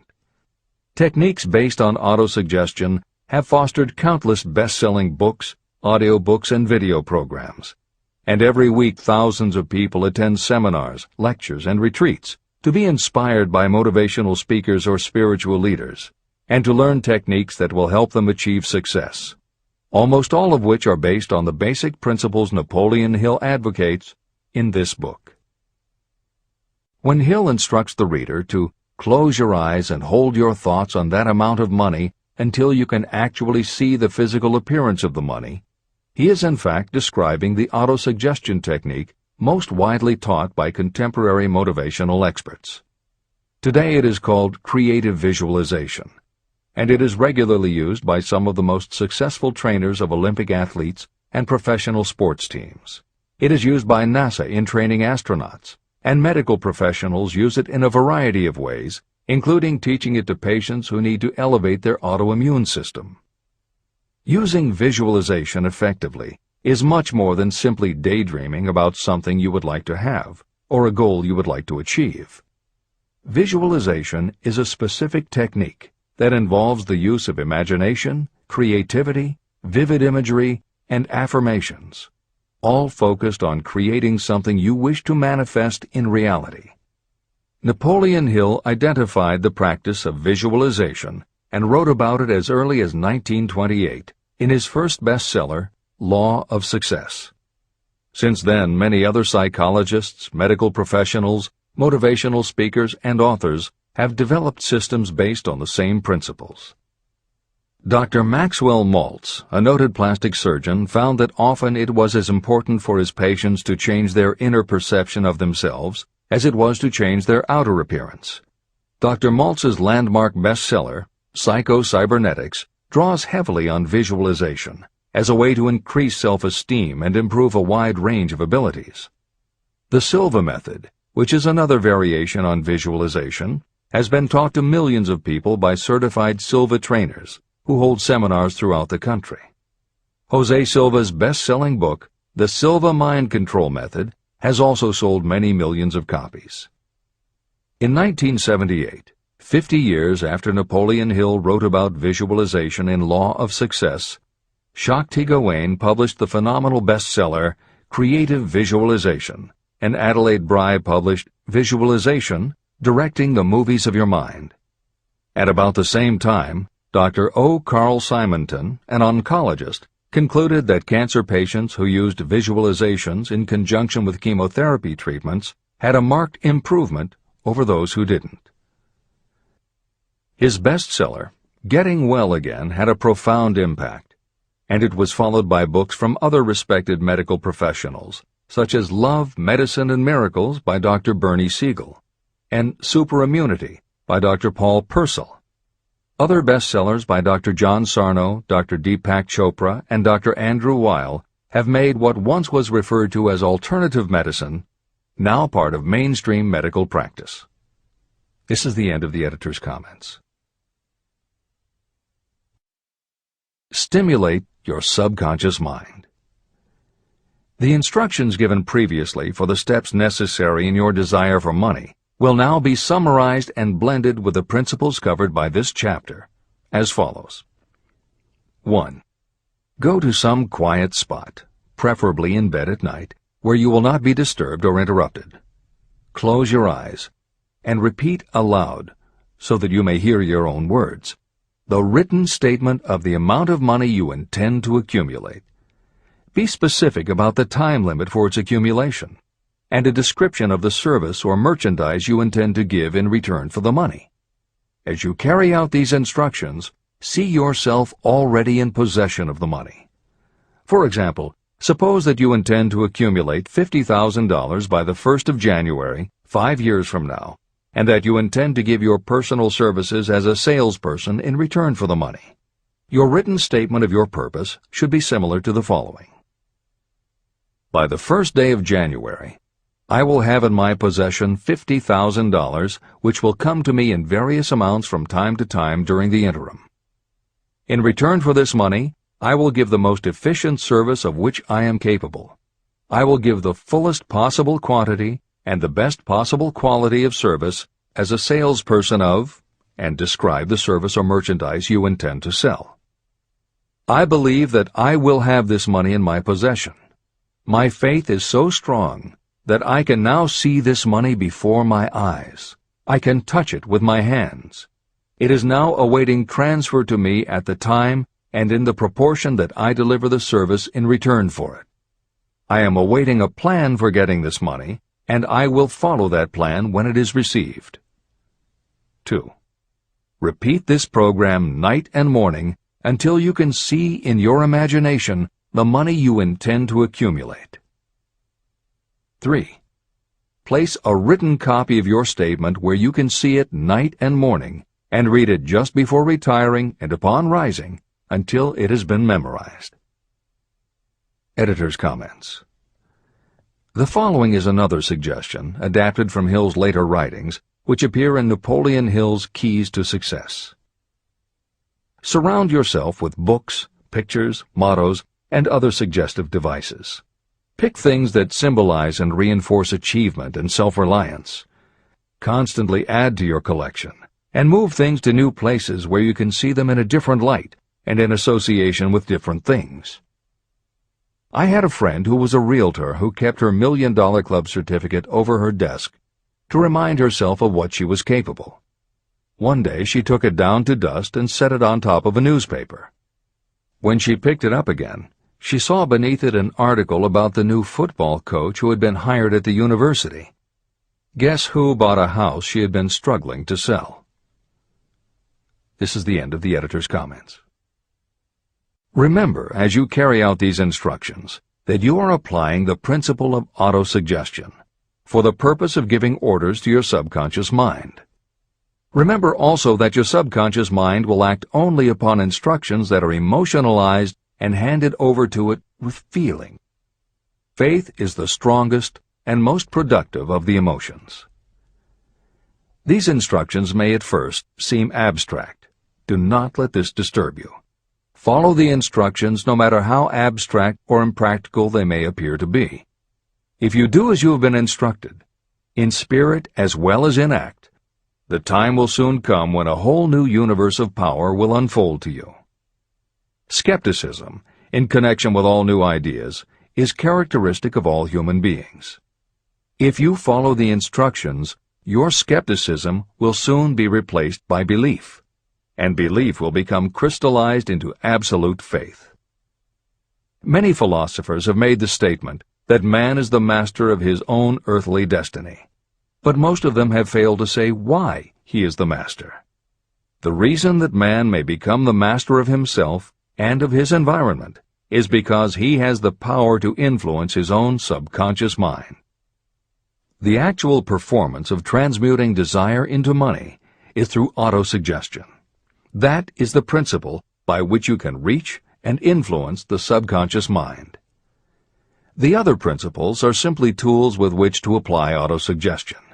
Keep this thought in mind, and you will at all times be conscious of the important part the principle of autosuggestion is to play in your efforts to accumulate money through the methods described in this book. After you have read the entire book, come back to this chapter and follow in spirit and in action this instruction. Read the entire chapter aloud once every night until you become thoroughly convinced that the principle of autosuggestion is sound and that it will accomplish for you all that has been claimed for it. As you read, underscore with a pencil every sentence that impresses you. Follow the foregoing instruction to the letter, and it will open the way for a complete understanding and mastery of the principles of success. Every adversity, every failure, and every heartache carries with it the seed of an equivalent or a greater benefit. Chapter 6. Specialized Knowledge. Personal experiences or observations. The fourth step toward riches. There are two kinds of knowledge. One is general, the other is specialized. General knowledge, no matter how great in quantity or variety it may be, is of little use in the accumulation of money. The faculties of the great universities possess practically every form of general knowledge known to civilization. Most of the professors have little money. They specialize in teaching knowledge, but they do not specialize in the organization or the use of knowledge. Knowledge will not attract money unless it is organized and directed through practical plans for the specific purpose of accumulating money. Lack of understanding of this fact has been the source of confusion to millions of people who falsely believe that knowledge is power. It is nothing of the sort.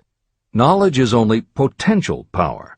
It becomes power only when and if it is organized into definite plans of action and directed to a definite end. The missing link in all systems of education is that educational institutions fail to teach their students how to organize and use the knowledge after they have acquired it. Many people made the mistake of assuming that because Henry Ford had little schooling, he was not a man of education. Those who made this mistake did not understand the real meaning of the word educate. That word is derived from the Latin word educo, meaning to educe, to draw out, or to develop from within. An educated person is not necessarily one who has an abundance of general or specialized knowledge. An educated person is one who has so developed the faculties of their mind that he or she may acquire anything they want, or its equivalent, without violating the rights of others.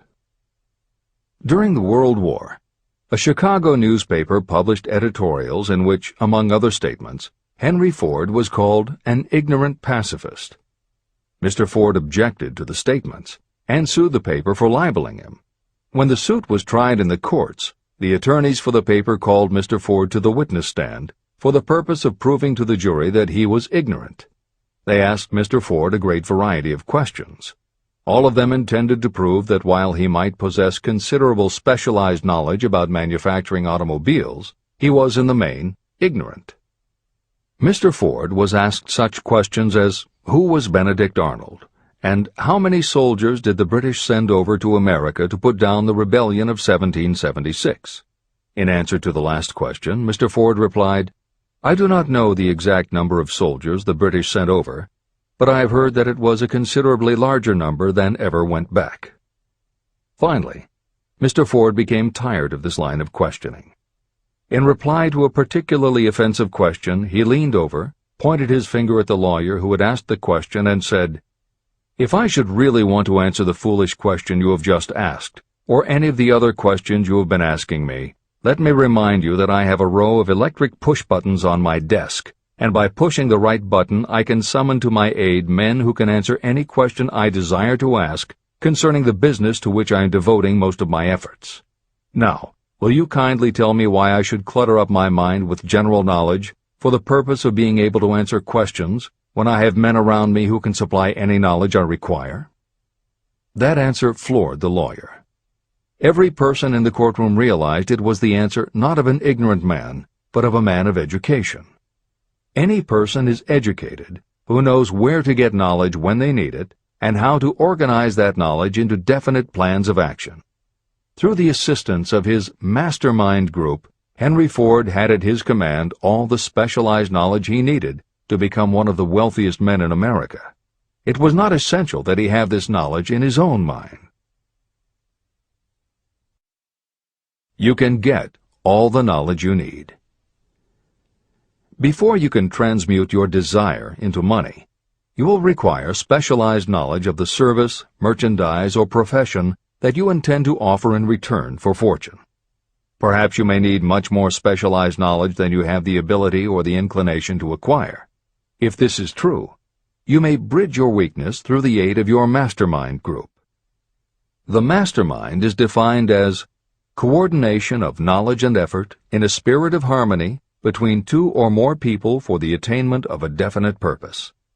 The larger meaning of the mastermind group is explained in greater detail in later chapters. Editor's comments. After reading Hill's definition of the mastermind, many people may assume that he is describing teamwork. That would not be correct. The following explanation is adapted from the Napoleon Hill Foundation's book, Believe and Achieve. Teamwork can be achieved by any group, even one whose members have disparate interests, because all it requires is cooperation. In teamwork, people might simply be cooperating because they like the leader or out of a sense of duty. Some team members will give 100% to any team that pays them enough, but they have little concern about the objective. And sometimes there is good teamwork because different members have different agendas.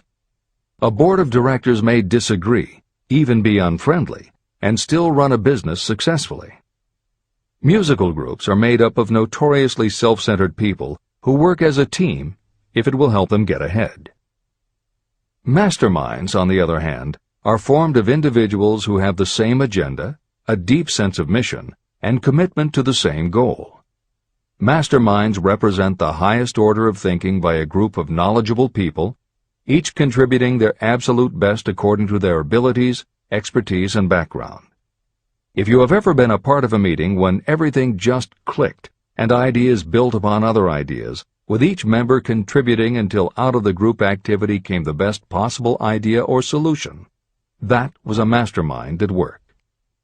Napoleon Hill believed that you must make the mastermind experience a regular part of your life if you really want to succeed. How to select the right people for your mastermind will be discussed further in Chapter 11, The Power of the Mastermind. This is the end of the editor's comment. The accumulation of great fortunes calls for power, and power is acquired through highly organized and intelligently directed specialized knowledge. That knowledge does not, necessarily, have to be in the possession of the person who accumulates the fortune. This should give hope and encouragement to those who want to accumulate a fortune, but don't have the necessary education to supply such specialized knowledge. People sometimes go through life suffering from inferiority complexes because they are not people of education. The person who can organize and direct a mastermind group of people who possess the knowledge needed is just as much a person of education as any other individual in the group. Thomas A. Edison had only 3 months of schooling during his entire life, but he did not lack education. Neither did he die poor. Henry Ford had less than a 6th grade schooling, but he managed to do pretty well by himself financially. Albert Einstein was working as a clerk in a patent office when he began to develop his world-altering scientific theories. Editor's comments. Had Einstein been born today, he might have been diagnosed in his early years as having attention deficit disorder. As a child, he was slow to learn to talk. As a student, he showed little promise and was expelled from at least one school. But what Einstein could do was to focus his concentration on a goal of his choice. His famous theories were the result of thought experiments that took place inside his mind. It is said that the breakthrough which led him to the theory of relativity came not from specialized knowledge of physics or mathematics, but from his ability to imagine what would happen if he were riding on a beam of starlight through space. This is the end of the editor's comments. Specialized knowledge is among the most plentiful and the cheapest forms of service that may be had. If you doubt this, consult the payroll of any university. It pays to know how to purchase knowledge, and it pays to know where to look. First of all, decide the sort of specialized knowledge you require and the purpose for which it is needed. To a large extent, your major purpose in life, the goal toward which you are working, will help determine what knowledge you need. Your next move requires that you have accurate information concerning dependable sources of knowledge. The more important of these are your own experience and education, experience and education available through cooperation of others, mastermind alliance, colleges and universities, public libraries, and even easier, the Internet, special training courses, through night schools and home study courses in particular. As knowledge is acquired, it must be organized and put into use for a definite purpose through practical plans. Knowledge has no value except for what can be gained from its application toward some worthy end. Successful people never stop acquiring specialized knowledge related to their major purpose, business, or profession. Those who are not successful usually make the mistake of believing that the knowledge-acquiring period ends when you finish school. The truth is that schools do little more than teach you how to acquire practical knowledge. Editor's comments. At this point in the original edition of Think and Grow Rich, Napoleon Hill included a newspaper story about education and job opportunities. Although the contemporary job market has changed considerably, the author of the article, Robert Moore, Director of Placements at Columbia University, made some comments that are perfectly aligned with the philosophy of Think and Grow Rich and are still holding true today. One such comment was, "The man who has been active on the campus, whose personality is such that he gets along with all kinds of people, and who has done an adequate job with his studies, has a most decided edge over the strictly academic student." One of the largest industrial companies, the leader in its field, in writing to Mr. Moore concerning prospective seniors at the college said, "We emphasize qualities of character, intelligence, and personality far more than specific educational background." Although few would argue that education is valuable, as Moore implies above and as Hill noted earlier about Edison, Ford, and Einstein, academic accomplishment has never been a sure indicator of success. The October 27, 2003 issue of Time magazine made a similar point in their cover story about the changes being made in the SAT exam. Although the article's primary focus is on the efforts to make the SAT less biased, it also notes that recent research indicates that neither the SAT nor IQ tests have proven to be very reliable predictors of future real-world achievement. In his best-selling book, Emotional Intelligence, author Daniel Goleman has created a persuasive argument that the way in which a person handles themselves and their relationships, which he calls emotional intelligence, or EI, is a much better indicator than IQ in predicting whether a person will be successful in life. In his later books, Working with Emotional Intelligence and Primal Leadership, Goleman applies his theory to the workplace, focusing on emotional intelligence leadership techniques and comparing corporate managers' EI with their IQ to analyze which has the greatest positive effect on the financial bottom line. Daniel Goleman's theories have caused some significant changes within educational circles and among management theorists, but their greatest impact has been on individuals who have gone through life intimidated because they believe they aren't smart enough. For them, Goleman's books offer convincing evidence that although they may not have conventional education, their natural abilities and interpersonal skills can be far more important in achieving success. This is the end of the editor's comments. One of the most reliable and practical sources of knowledge available to those who need specialized schooling are night schools, extension courses, and seminars. The correspondence schools give specialized training anywhere the U.S. mails go, or via the Internet. One advantage of home study training is the flexibility of the study program, which permits you to study during spare time. Another advantage of home study training, if the school is carefully chosen, is that most courses offer some method of personal consultation, which can be of priceless value to those needing specialized knowledge. No matter where you live, you can share the benefits. A lesson from a collection agency. Anything acquired without effort and without cost is generally unappreciated and often discredited. Perhaps this is why we get so little from our marvelous opportunity in public schools. The self-discipline you will learn from a program of specialized study can make up for the wasted opportunity when knowledge was available without cost. Being asked to pay, whether you make good grades or poor, has the effect of causing you to follow through with the course when you would otherwise drop it. I learned this from experience when I enrolled for a home study course in advertising. After completing 8 or 10 lessons, I stopped studying. But the school did not stop sending me bills. In fact, they insisted upon payment, whether I kept up my studies or not.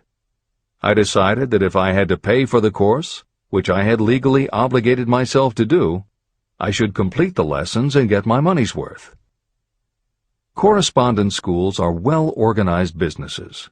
At the time, I felt that their collection system was somewhat too well-organized, but I learned later in life that it was a valuable part of my education.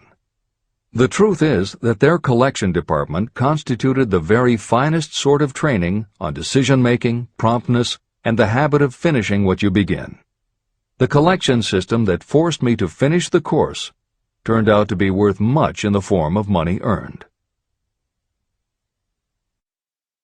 The road to specialized knowledge. We have in this country what is said to be the greatest public school system in the world.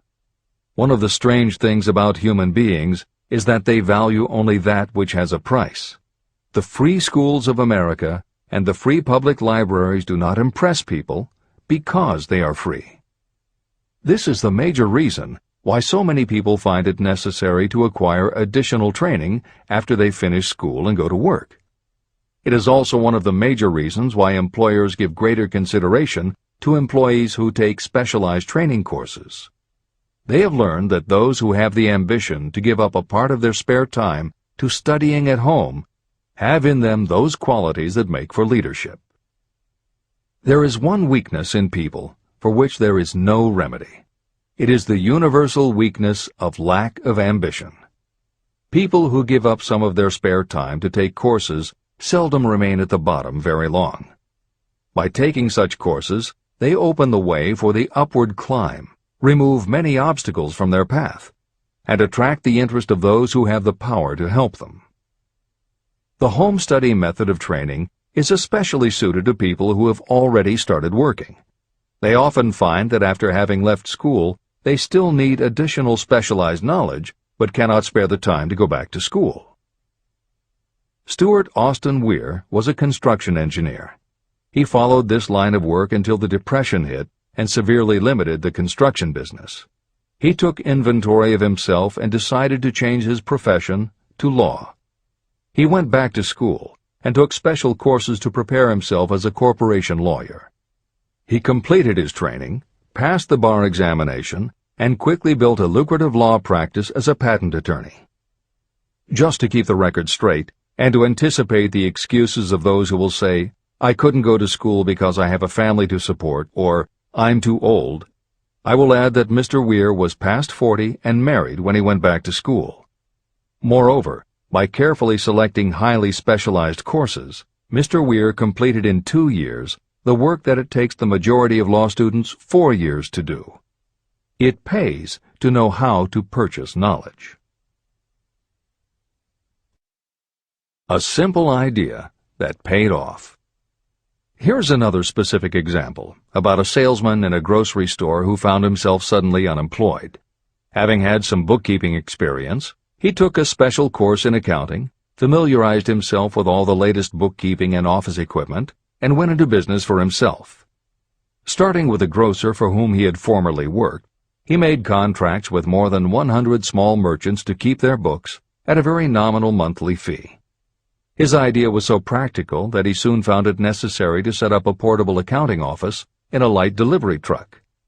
He now has a fleet of these bookkeeping offices on wheels. He employs a large staff of assistants who provide small merchants with accounting services equal to the best that money can buy at very nominal cost. Specialized knowledge plus imagination were the ingredients that went into this unique and successful business. Last year, the owner of that business paid income taxes of almost 10 times as much as was paid by the grocery store that fired him. Editor's comments. It would be impossible to write a contemporary book about success without including the story of Bill Gates. And although the connection between the world's wealthiest man and Hill's story about a man who started a mobile accounting business may not be immediately obvious, the fact is that this is a very apt place to include the story of Microsoft. Just as with the mobile accountant, The two defining characteristics of Bill Gates' success are specialized knowledge and imagination. Everyone had recognized at an early age that Bill Gates was a very bright student, but he had little interest in anything other than science and math. And when the mothers group at his school arranged for the students to learn about computing, that became his passion. By the time he was 13, he taught himself computer programming. And throughout high school and his years at university, his life revolved around computer clubs and odd jobs working for companies that had something to do with computers. Although at various times he toyed with the idea of a career in science or law, it is probably fair to say that while he was still in school, Bill Gates knew, in general terms, what his burning desire in life would be. He paid little attention to general knowledge, but devoted himself to assembling the specialized knowledge he would need to achieve his definite major purpose. Gates' burning desire heated up the day his friend and fellow computer club member Paul Allen bought a copy of the January 1975 issue of Popular Electronics. On the cover was a picture of an inexpensive desktop computer, the Altair 8800, which could be built from a kit. Gates and Allen knew in their gut that there were other students just like them who would love to get their hands on one of these things.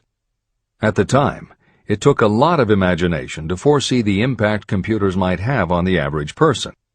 And even though they didn't own an Altair, they decided they could write a computer program for it.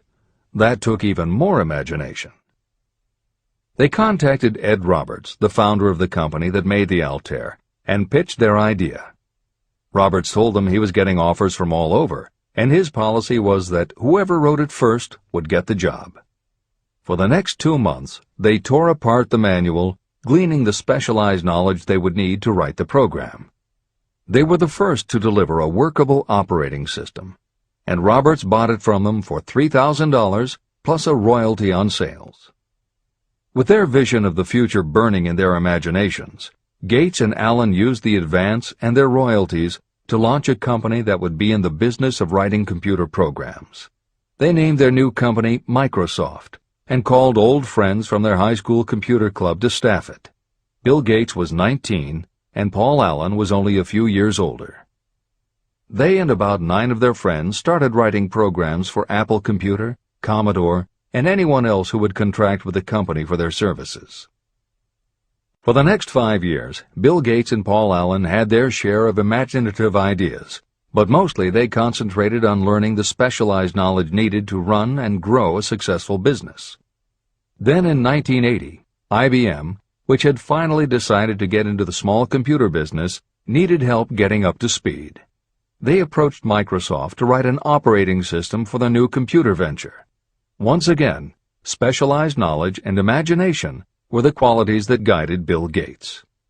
In their imagination, Gates and Allen could see an even bigger future than before, and through specialized knowledge of what computers were capable of, they knew the role they could play in that future. They then made 2 business moves that are the foundation of the Microsoft success. First, because IBM had such a tight schedule, Gates went to a computer programmer, Tim Patterson, and bought from him a rudimentary but already developed operating system. Gates then set to work modifying the system, and he renamed it MS-DOS, for Microsoft Disk Operating System. The other move that was crucial to their success was the negotiation with IBM. They started from the position that they would not sell an operating system to IBM. What they would do was license the system to IBM in exchange for a royalty on every copy sold with an IBM computer. And it would not be an exclusive license, which meant that Microsoft could also license the system to other computer companies. If you were to continue to track the history of Microsoft, you would find those same qualities: a burning desire, an idea, specialized knowledge, and imagination behind each move Bill Gates made and continues to make, just as they were behind the success of the man who started the mobile accounting business. This is the end of the editor's comments. The beginning of the successful mobile accounting business was an idea. I know this is true because I was the one who gave him that idea. Now I'd like to pass on the story of another idea. and it was my accountant friend who indirectly suggested this one to me. When I first proposed the accounting idea to him, he said, "I like the idea, but I would not know how to turn it into cash." In other words, he did not know how to market his bookkeeping knowledge after he had acquired it. So, with the aid of a young woman copywriter, a very attractive presentation was prepared describing the advantages of the new system of bookkeeping. The brochure told the story of this new business so effectively that its owner soon had more accounts than he could handle. There are thousands of people all over the country who need the services of a merchandising specialist capable of preparing an attractive way to market personal services. This idea was born of the necessity to solve a specific problem. But it did not stop by serving merely one person. The woman who created the presentation has a keen imagination. She saw in her newly born brainchild the making of a new profession to serve thousands of people who need practical guidance in marketing personal services. Spurred to action by the success of her first prepared plan to market personal services, this woman turned to solving a similar problem for her son. He had just finished college, but had been totally unable to find a market for his services. The plan she created for him was the best example of merchandising personal services I have ever seen. When the presentation had been completed, it contained nearly 50 pages of beautifully typed, properly organized information. It told the story of her son's natural abilities, schooling, personal experiences, and a great variety of other information. The book also contained a complete description of the position her son desired, together with a marvelous word picture of the exact plan he would use in filling his position. The preparation of the presentation required several weeks of her time, during which she sent her son to the public library almost daily to get specific data needed to sell his services to best advantage. She also sent him to all the competitors of his prospective employer, where he gathered information concerning their business methods. This was of great value in the formation of the plan he intended to use in filling the position he sought. When the plan was finished, it contained more than half a dozen very fine suggestions that would benefit the prospective employer. You don't have to start at the bottom. You may be inclined to ask, why go to all this trouble to secure a job? The answer is, doing a thing well is never trouble. The plan prepared by this woman for her son helped him get the job at the first interview and at a salary fixed by himself. Moreover, and this too is important, the position did not require the young man to start at the bottom. He began as a junior executive at an executive salary. Why go to all this trouble? Well, for one thing, this young man's planned presentation saved him no less than 10 years of working his way up. The idea of starting at the bottom and working your way up may appear to be sound, but the major objection to it is this. Too many of those who begin at the bottom never manage to lift their heads high enough to be seen by those who count. And the outlook from the bottom is not very bright or encouraging. It has a tendency to kill off ambition. You get into a rut, and you accept your fate because you form the habit of daily routine. Often this habit finally becomes so strong you don't even try to throw it off.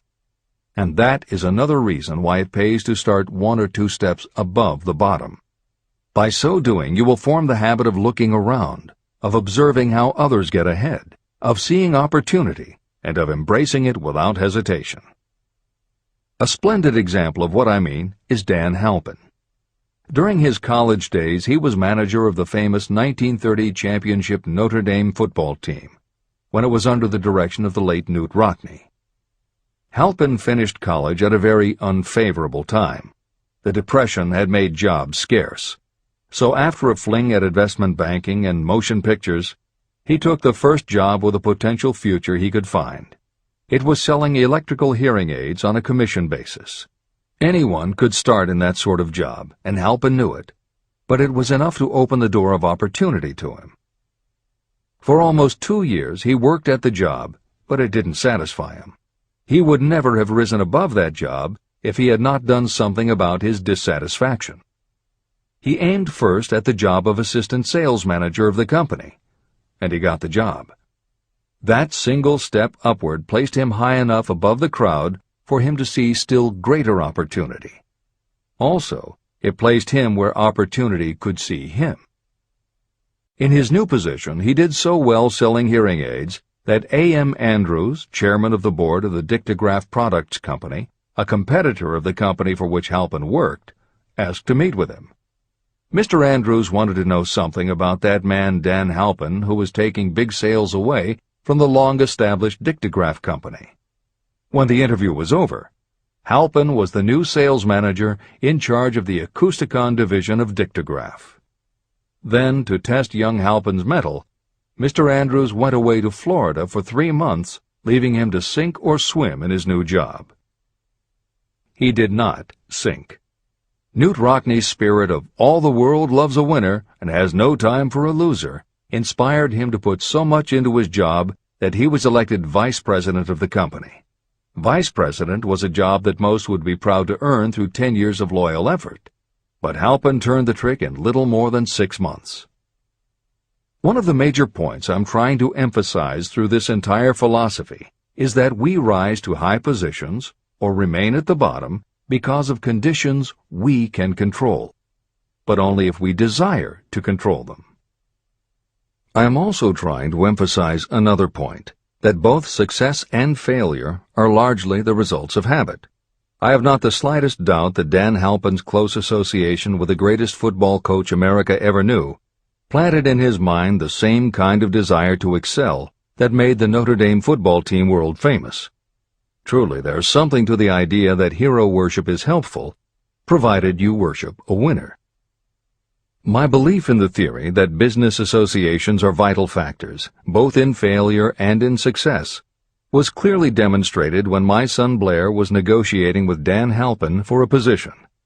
Mr. Halpin offered him a beginning salary of about 1/2 what he could have gotten from a rival company. I brought parental pressure to bear, and encouraged Blair to accept the job with Mr. Halpin.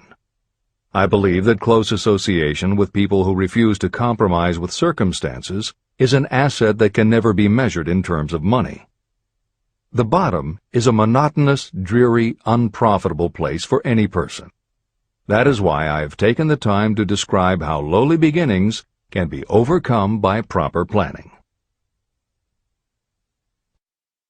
Make your ideas pay off through specialized knowledge. The woman who prepared the personal service sales plan for her son now receives requests from all parts of the country, from others who want to market their personal services for more money. But don't think that all her plan consists of is clever salesmanship to help her clients get more money for the same services they formerly sold for less. She looks after the interests of the purchaser as well as the seller of personal services. She prepares her plans so that the employers receive full value for the additional money they pay. If you have the imagination and seek a more profitable outlet for your personal services, this suggestion may be the stimulus for which you have been searching. The idea could earn you an income far greater than that of the average doctor, lawyer, or engineer whose education required several years in college. Editor's comments. Mary Kay Ash was literally researching and writing down specialized knowledge when the idea for a new business was born in her imagination. Mary Kay had quit her job as a very successful sales manager in the gift business because she had become discouraged by seeing the men she had trained earning more and being promoted ahead of her. She decided to write an advice book for career women, but as she assembled the knowledge women would need to get ahead, she realized she was writing a business plan for the kind of business she would like to run. She took her life savings of $5,000, went out and found a skincare cream she liked, acquired the rights to it, and began to contact her friends and friends of friends to see if they would like to be beauty consultants for her new company. But what she was offering wasn't just a chance to sell skincare products. It was a very imaginative combination of philosophy and opportunity that gave women the chance to achieve both personal satisfaction and financial success. The company showed a modest profit in its first year, and continued to grow each year until, by the beginning of the 21st century, There are over 1 million independent beauty consultants in 30 countries with wholesale sales of more than $1.5 billion. 3 times Mary Kay Cosmetics was named as one of the 100 best companies to work for in America, and Lifetime Television Network named Mary Kay the businesswoman of the century. She became one of the most in-demand motivational speakers and the best-selling author of 3 books. Neil Balter also started his company based on specialized knowledge and imagination. He got his specialized knowledge from his job as a carpenter's apprentice. His imagination came into play the day he was hired by a customer who wanted to clear up a messy closet by having shelves installed. Now that kind of job must have been offered to thousands of carpenters, but not one of them had the imagination to see in it what Neil Balter saw. When he finished the work, Balter didn't just see nicely fitted shelves. He saw that he had created a solution for a problem that was common to every household in America. He took the money he earned from the job and started his own business, California Closet Company, which specialized in shelves and fittings designed to attractively organize closet space for maximum efficiency. But Balter's imagination didn't stop once he had his own business up and running. Now he could imagine an even bigger operation. So he went out to find new specialized knowledge about operating and franchising a business. Neil Balter had licensed more than 100 California Closet franchises when Williams-Sonoma offered to buy the company for $12 million. Lillian Vernon's specialized knowledge was in an area that many women had, but they didn't have the imagination she had. To quote from her autobiography, An Eye for Winners, handbags. I knew about those. Why not sell them? And belts to match. Didn't every teenage girl strolling along the street anywhere in the United States sport a handbag and belt? And my handbags would offer something special. Each one would be personalized with initials. I knew with absolute certainty that teenagers would go for items that made them feel unique.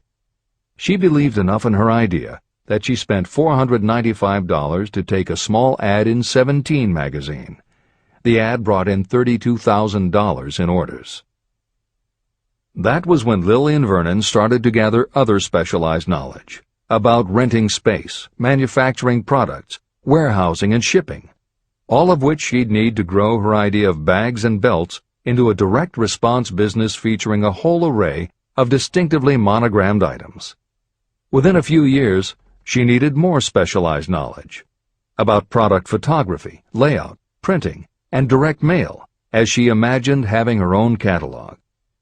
She started by mailing a 16-page black-and-white catalog to 125,000 customers who had bought products from her in the past.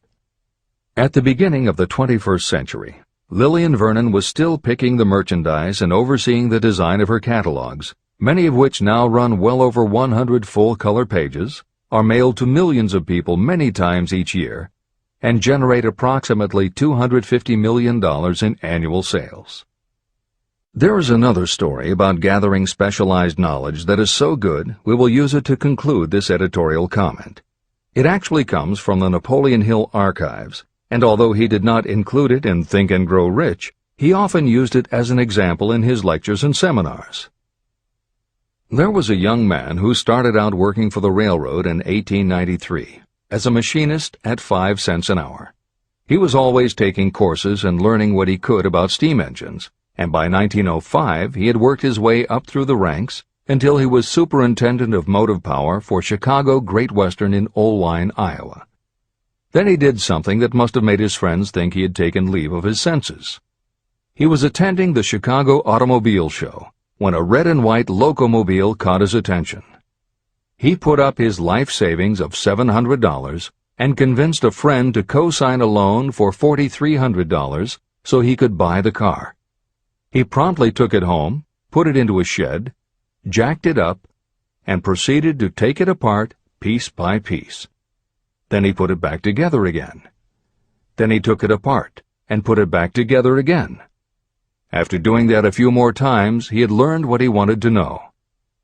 And that was how Walter P. Chrysler gathered the specialized knowledge he needed to get himself out of railroading and into the automobile business. This is the end of the editor's comment. There is no fixed price for sound ideas. Behind all ideas is specialized knowledge. But remember, specialized knowledge is more abundant and more easily acquired than ideas. Because of this truth, there are ever-increasing opportunities for the person capable of helping men and women sell their personal services. Capability means imagination, the one quality needed to combine specialized knowledge with ideas to create organized plans that will yield riches. If you have imagination, this chapter may present you with an idea that is the beginning of the riches you desire. Remember, the idea is the main thing. Specialized knowledge may be found just around the corner. Any corner.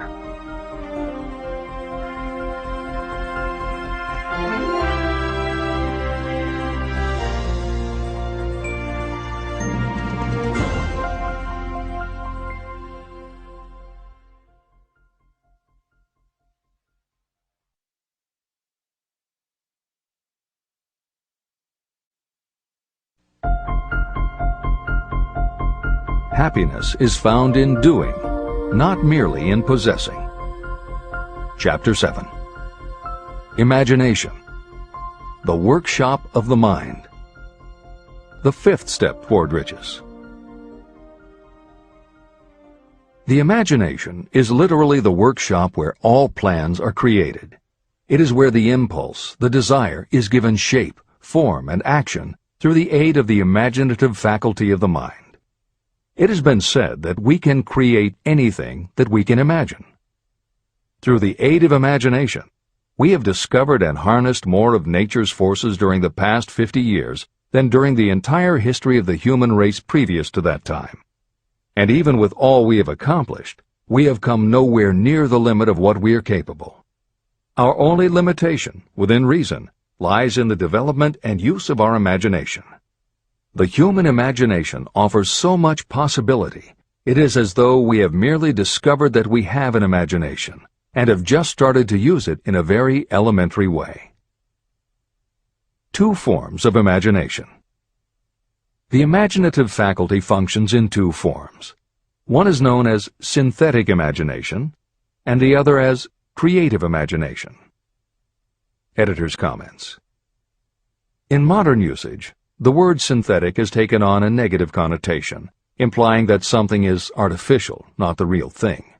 Today the word synthesized, which is defined as something made up from component parts, would better describe what Hill had in mind, and has been substituted here accordingly.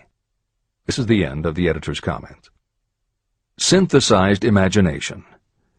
Through this faculty, you arrange old concepts, ideas, or plans into new combinations. Synthesized imagination does not create anything. It merely works with the material of experience, education, and observation with which it is fed. It is the faculty used by most inventors, with the exception of those geniuses who draw upon the creative imagination when they cannot solve problems through synthesized imagination. Creative imagination. Through the faculty of creative imagination, the finite human mind has direct communication with infinite intelligence, the faculty through which hunches and inspirations are received. It is by this faculty that all basic or new ideas are handed over to mankind. It is through this faculty that we pick up vibes from other people, and in that way one individual may tune in or communicate with the subconscious minds of others. This concept is explained in greater detail later. The creative imagination works automatically, but only when your conscious mind is motivated, energized, and working at such a high rate that it becomes very perceptive and receptive, such as when the conscious mind is stimulated through the emotion of a strong desire. The great leaders of business, industry, and finance, and the great artists, musicians, poets, and writers became great because they developed the faculty of creative imagination. Editor's comment. At this point, it should be noted that both kinds of imagination are equally valuable to you, and they work together so seamlessly it is often hard to tell where one ends and the other begins. For instance, when Jeff Bezos created the idea of Amazon.com, was it synthesized imagination or creative imagination? At the time, Many people were getting onto the idea of the Internet as a sales medium. From this, it could be concluded that he was drawing upon experience, education, and observation, which would mean he was using synthesized imagination. But why did he decide to sell books? Was that synthesized or creative? Did that idea come out of something in his subconscious that just felt like books were the right thing? And what about that name? Calling a bookstore Amazon didn't make sense to anyone but Bezos, but it certainly caught the public's attention. How important was the name in the store's success? Was that choice creative or synthesized? Now take it a step further. What about eBay? Amazon had already shown that you could sell a lot of goods on the Internet. When Pierre Omidyar hit on the idea of selling things on the Internet by turning it into an auction house, what part was synthesized and what part was creative? The answer is, it doesn't matter. Whether you are consciously assembling the parts of a plan, or if subconsciously the pieces fall into place and suddenly hit you in a flash of inspiration, all that matters is that you are putting your imagination to work. And the more you use it, the better both the synthesized and the creative will work for you. This is the end of the editor's comment. Desire is a thought, an impulse. It is nebulous and ephemeral. It is abstract and of no value until it has been transformed into its physical counterpart. While the synthesized imagination is the one that will be used most frequently in the process of transforming desire into money, there will be circumstances and situations that demand the use of the creative imagination as well.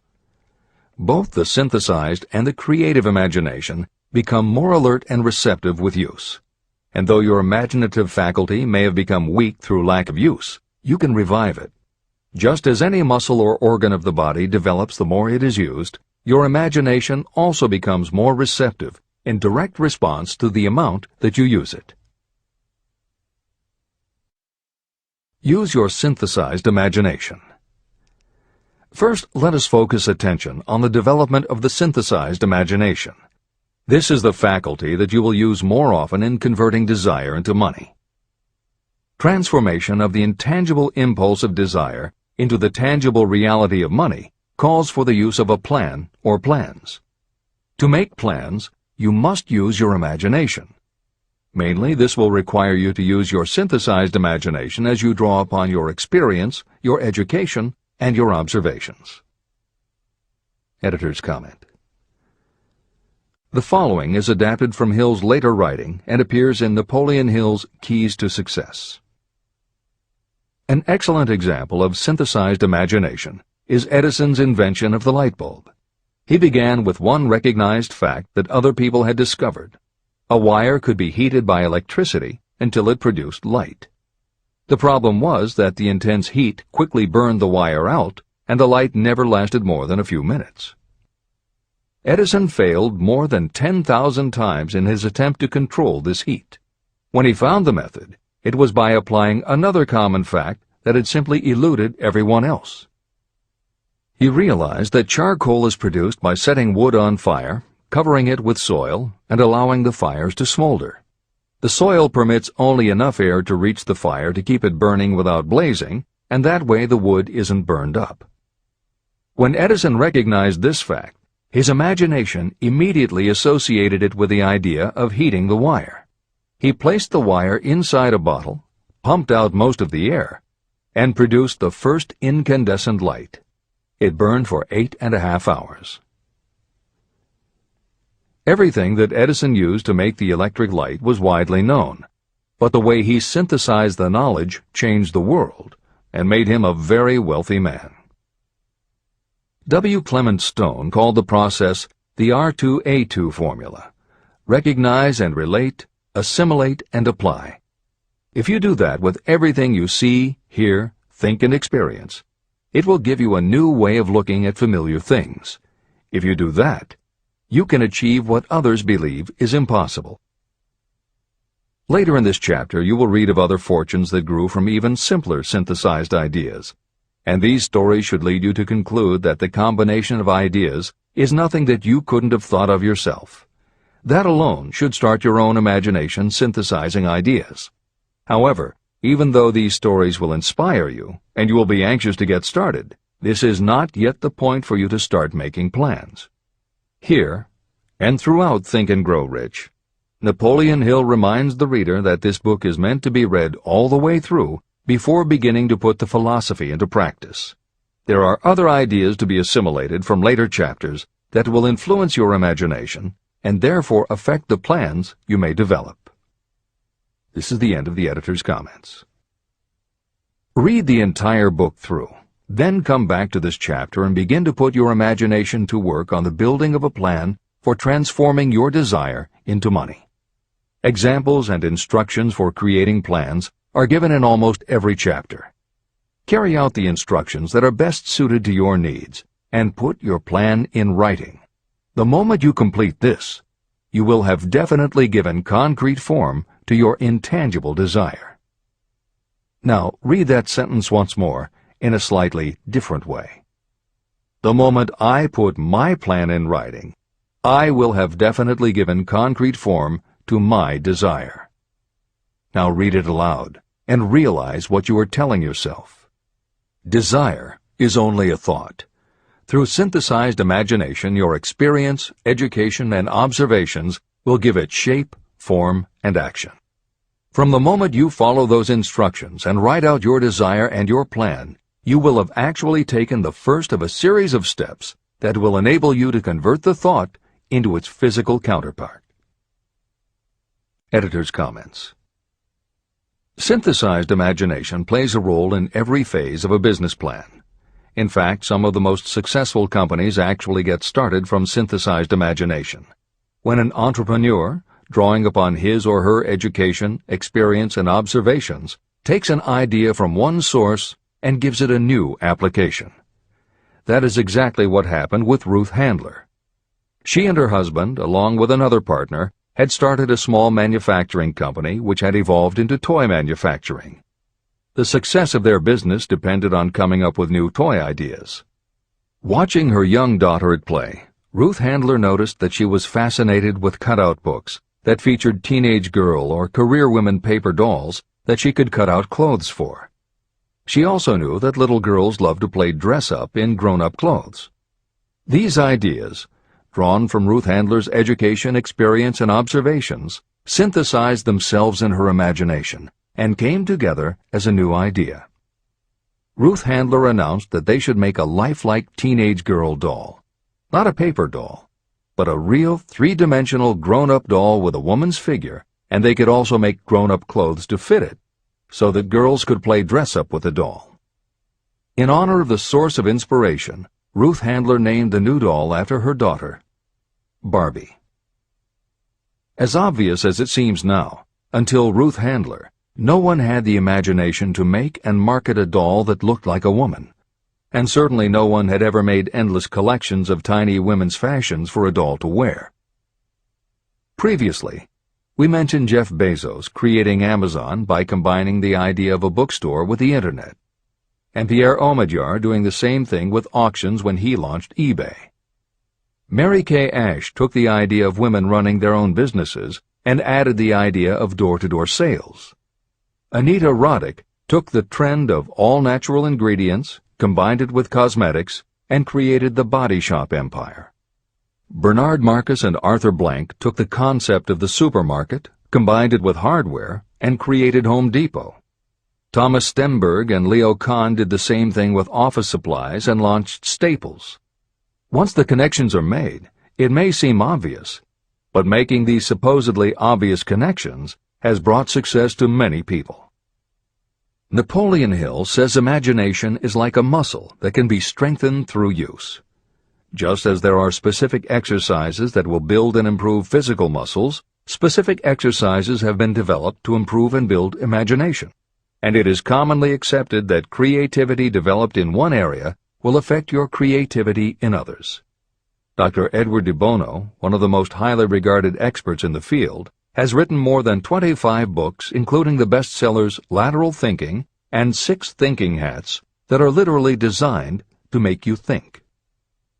Dr. Betty Edwards' bestseller, Drawing on the Right Side of the Brain, uses drawing techniques to awaken creativity.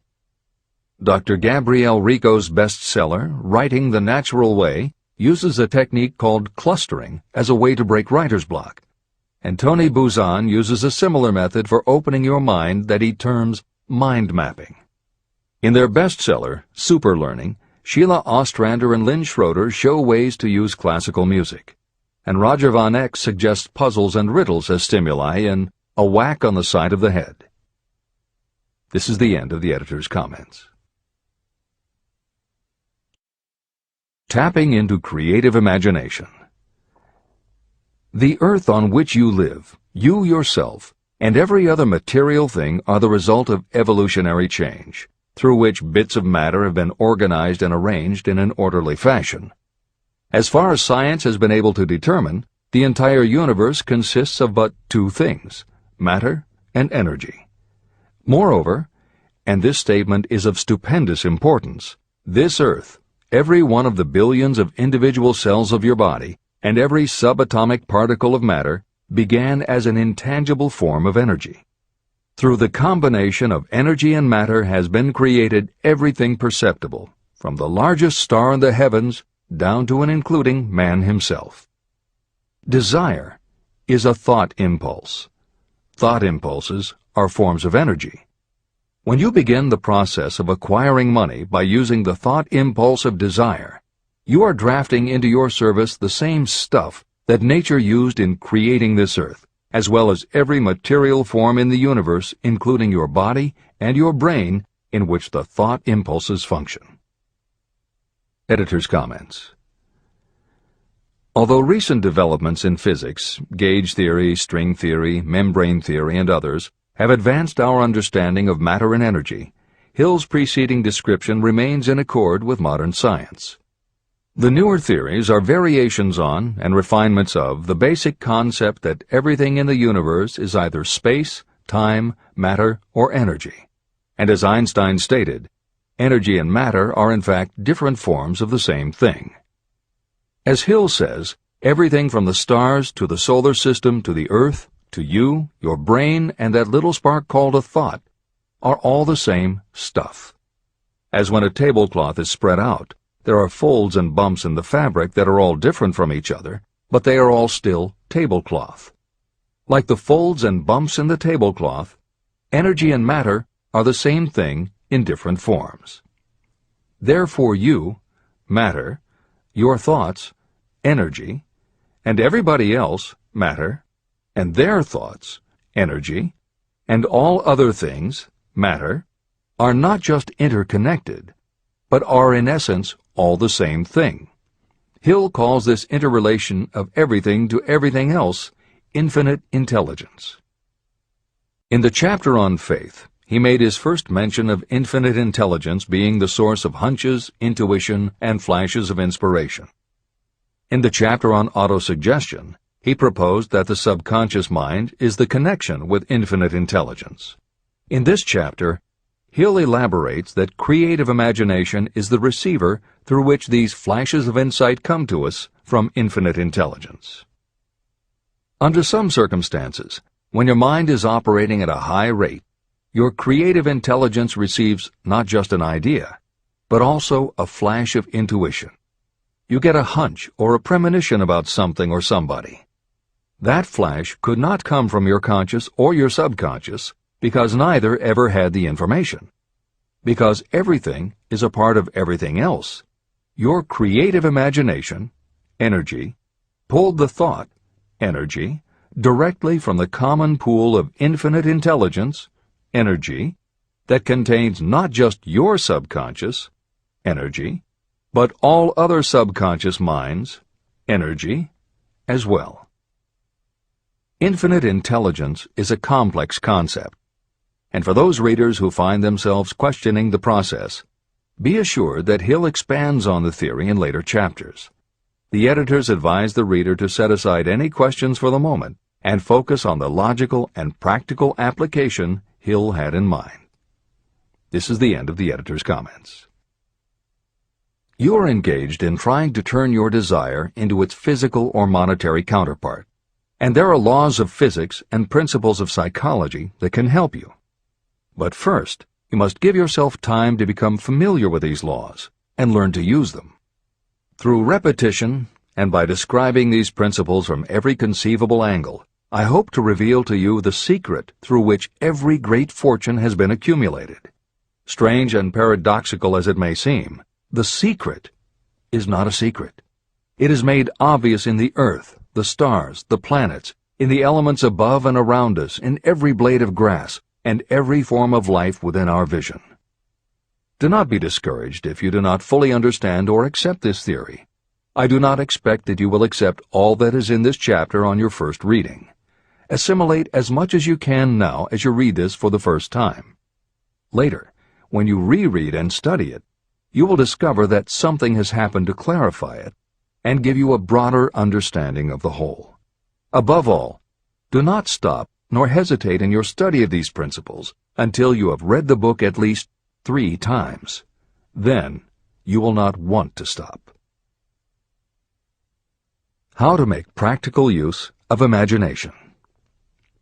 Ideas are the beginning points of all fortunes. Ideas are products of the imagination.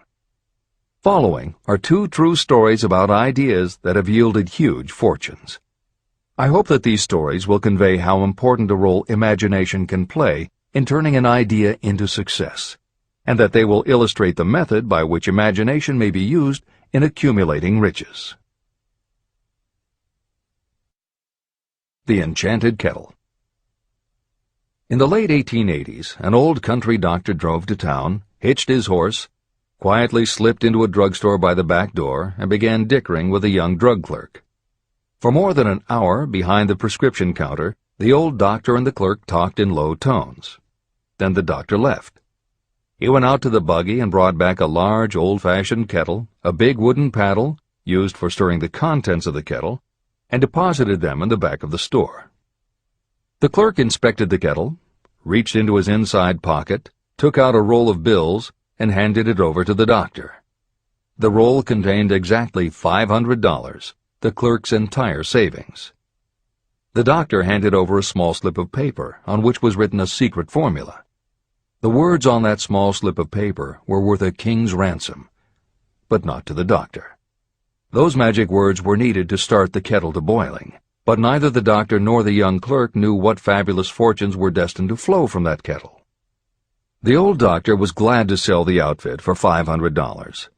The clerk was taking a big chance by staking his entire life savings on a mere scrap of paper and an old kettle.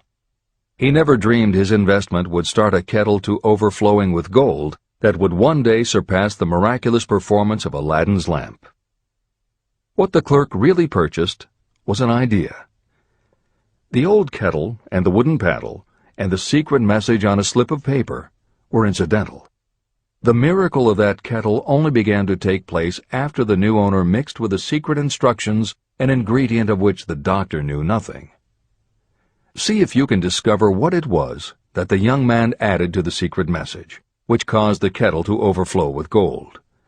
Here you have a story of facts stranger than fiction, facts that began in the form of an idea. Just look at the vast fortunes of gold this idea has produced. It has paid, and still pays, huge fortunes to men and women all over the world who distribute the contents of the kettle to millions of people. The old kettle is now one of the world's largest consumers of sugar, thus providing jobs to thousands of men and women engaged in growing sugar cane and in refining and marketing sugar. The old kettle consumes annually millions of bottles and cans, providing jobs to huge numbers of workers. The old kettle gives employment to an army of clerks, stenographers, copywriters, and advertising experts throughout the nation. It has brought fame and fortune to scores of artists who have created magnificent pictures describing the product. The old kettle has converted Atlanta, which was a small southern city, into the business capital of the South, where it now benefits, directly or indirectly, every business and practically every resident of the city. The influence of this idea now benefits every civilized country in the world, pouring out a continuous stream of gold to all who touch it. Gold from the kettle built and maintains one of the most prominent colleges of the South, where thousands of young people receive the training essential for success. If the product of that old brass kettle could talk, it would tell thrilling tales in every language, tales of love, of business, of professional men and women who are daily being stimulated by it. I am sure of at least one such tale of romance, for I was a part of it, and it all began not far from the very spot on which the drug clerk purchased the old kettle. It was there that I met my wife, and it was she who first told me of the enchanted kettle. It was the product of that kettle we were drinking when I asked her to accept me for better or worse. Whoever you are, wherever you may live, whatever your occupation, just remember every time you see the words Coca-Cola that its vast empire of wealth and influence grew out of a single idea. And that idea, the mysterious ingredient the drug clerk, Asa Candler, mixed with a secret formula, was imagination. Stop and think of that for a moment.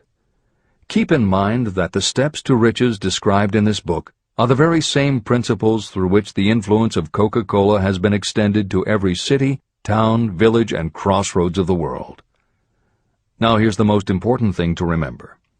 The ideas you create may have the possibility of duplicating the enormous success of this worldwide thirst killer. Editor's comments. Harlan Sanders, too, had a recipe in a magic kettle. Actually, his kettle was a pressure cooker, but neither his cooker nor his recipe of 11 herbs and spices would be mentioned here if he didn't also have imagination. Harlan Sanders owned and operated a successful motel and cafe in Corbin, Kentucky. Then, when the new interstate highway came through, it bypassed Sanders' location. In a short time, his business went broke, leaving him with little more than his recipe for fried chicken and a way to make it quickly in a pressure cooker. At 62 years of age, the Colonel, as people called him, had to find a new way to make a living. That's when the magic ingredient, imagination, came in. He decided he wasn't going to sell fried chicken anymore. Instead, he would sell his method for making it. He packed his recipe and cooker into the back of his car and hit the road to demonstrate his fried chicken to other restaurant owners. In the first 2 years, he managed to sell 5 franchises. 2 years later, he'd sold 200. 4 years later, he was up to 600 locations when he was approached by an investment group to sell his company. Recognizing that the magic wasn't just in the kettle or the recipe, the new owners asked Colonel Sanders to stay on as spokesman for the company, which he did until his death in 1980. Today, there are almost 12,000 KFC locations in more than 80 countries with sales of nearly $10 billion a year. Debbie Fields was a 20-year-old housewife who loved to bake cookies. She had no formal education and no business experience, but she had a recipe and an imaginative idea that people would like to buy fresh, hot, soft cookies from a walk-up store. The business people and bankers she approached told her she was crazy, but she and her husband continued to pitch her idea to banker after banker until they finally wore one down enough to give Debbie Fields a loan to open a store in Palo Alto, California. By noon on her first day, she still hadn't sold a cookie, so she went out into the street and gave away samples. That did it. Her walk-in try-a-sample cookie store took off. Today, Mrs. Fields' stores are all across America. Harvard Business School uses her methods as a case study in efficiency, and Debbie Fields has become a best-selling author, an in-demand motivational speaker, and a television personality. Wally Famous Amos was a Los Angeles talent agent who copied a cookie recipe off the back of a bag of Nestle's chocolate chips. He made a few changes to personalize the recipe and started to give out his version of homemade cookies as a sort of calling card. His clients and business associates liked them so much that Wally finally decided to quit show business and open a store. He did it with a Hollywood agent's flair. He opened on Sunset Boulevard with 2,000 invitations, a red carpet, and celebrities. With the same flair, he put his picture on the bag, filled the bags with cookies, and started selling them to exclusive department stores and specialty shops. 10 years later, Famous Amos cookies were a $10 million business. Ray Kroc was over 50 and selling milkshake mixers when he heard about a hamburger stand in California, owned by Dick and Mac McDonald, that was doing great business. He packed his car and headed to San Bernardino to check it out. What he saw was a sit-down restaurant that had a limited menu featuring a good hamburger recipe, and they were serving them faster than any place he'd ever seen. Figuring that if there were more places like this, he could sell them a lot of milkshake mixers, Kroc pitched the McDonald brothers on the idea of opening some more McDonald's. They were interested, but they didn't know who they could get to open the new restaurants. This time, it was a recipe and a magic griddle, but it still needed the extra ingredient, imagination. On the spot, Ray Kroc offered to go into business with them and open the restaurants himself. According to the signs on the golden arches, Ray Kroc's imagination paid off in billions of hamburgers sold. In 1982, Howard Schultz went to work as the director of marketing for a small coffee importer wholesaler called Starbucks, which had only one location in Seattle's Pike Place market. While he was on a trip to Italy, Schultz got the idea that the coffee bar culture he saw in Milan could be transposed to the downtown Seattle scene. He convinced the company to try it. His coffeehouse idea was such a success that Schultz went out and raised the money to buy the company. 5 years after he'd joined Starbucks, he was CEO of a company that had 17 locations. 15 years later, Schultz's coffeehouse culture was on every corner of America, and there were more than 7,000 Starbucks worldwide. As a final example of imagination, we offer Paul Newman's salad dressing. Now, it would seem that it doesn't take much imagination for a big celebrity to put his name on a product, and that's what Newman thought too. But when he and his partner, A.E. Hotchner, pitched their salad dressing idea to companies that specialize in marketing foods, nobody was interested unless they would personally put up about $1 million for the first year's operations. According to Newman and Hotchner's book, Shameless Exploitation, they found out that almost all celebrity products in the food business have been disastrous failures, and now nobody would touch them. So when it came to marketing salad dressing, even Paul Newman's big name wasn't the magic they needed.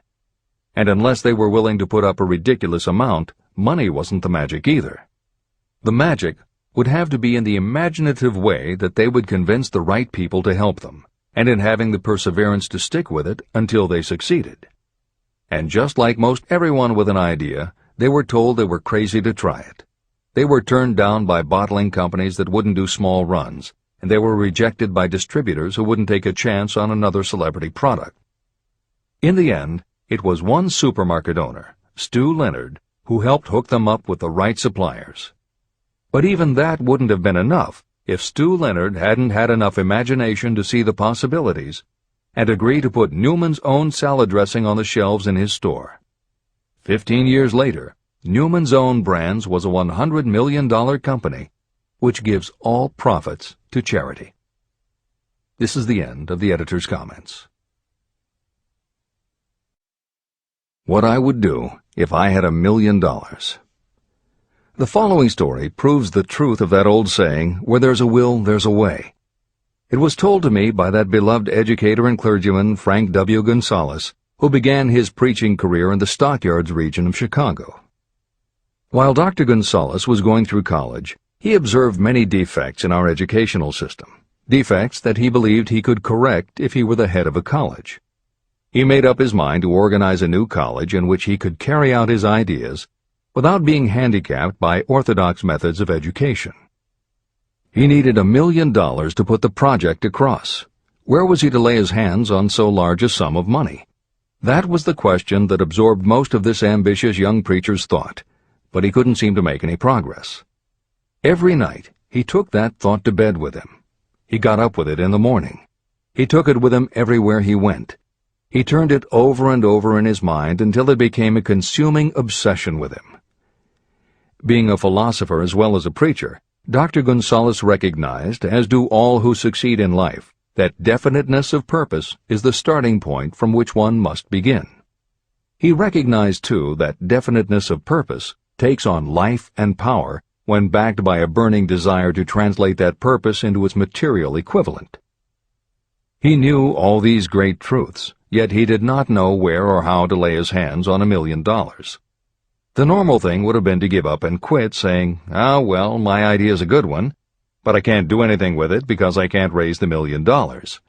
That is exactly what the majority of people would have said, but it is not what Dr. Gonzalez said. What he said, and what he did, are so important that I will now introduce him and let him speak for himself. One Saturday afternoon, I sat in my room thinking of ways and means of raising the money to carry out my plans. For nearly 2 years I had been thinking, but I had done nothing but think. The time had come for action. I made up my mind, then and there, that I would get the necessary $1 million within a week. How? I was not concerned about that. The main thing of importance was the decision to get the money within a specified time. I want to tell you that the moment I reached a definite decision to get the money within a specified time, a strange feeling of assurance came over me, such as I had never before experienced. Something inside me seemed to say, "Why didn't you reach that decision a long time ago? The money was waiting for you all the time." I called the newspapers and announced I would preach a sermon the following morning entitled, "What I Would Do If I Had $1 Million." I went to work on the sermon immediately, but I must tell you frankly that the task was not difficult because I had been preparing that sermon for almost 2 years. Long before midnight, I had finished writing the sermon. I went to bed and slept with a feeling of confidence, for I could see myself already in possession of the $1 million. Next morning I arose early, went into the bathroom, read the sermon, then knelt on my knees and asked that my sermon might come to the attention of someone who would supply the needed money. While I was praying, I again had that feeling of assurance that the money would be forthcoming. In my excitement, I walked out without my sermon and did not discover the oversight until I was in my pulpit and about ready to begin delivering it. It was too late to go back for my notes, and what a blessing that I couldn't go back. Instead, my own subconscious mind yielded the material I needed. When I arose to begin my sermon, I closed my eyes and spoke with all my heart and soul of my dreams. I not only talked to my audience, but I fancy I talked also to God. I told what I would do with $1 million if that amount were placed in my hands. I described the plan I had in mind for organizing a great educational institution, where young people would learn to do practical things and at the same time develop their minds. When I had finished and sat down, a man slowly arose from his seat, about 3 rows from the rear, and made his way toward the pulpit. I wondered what he was going to do. He came into the pulpit, extended his hand, and said, "Reverend, I liked your sermon. I believe you can do everything you said you would if you had $1 million. To prove that I believe in you and your sermon, if you will come to my office tomorrow morning, I will give you the $1 million. My name is Philip D. Armour." Young Gonzalez went to Mr. Armour's office, and the $1 million was presented to him. With that money he founded the Armour Institute of Technology, now known as Illinois Institute of Technology. The $1 million that launched the Armour Institute came as the result of an idea. Behind the idea was a desire that young Gonzalez had been nursing in his mind for almost 2 years. Observe this important fact.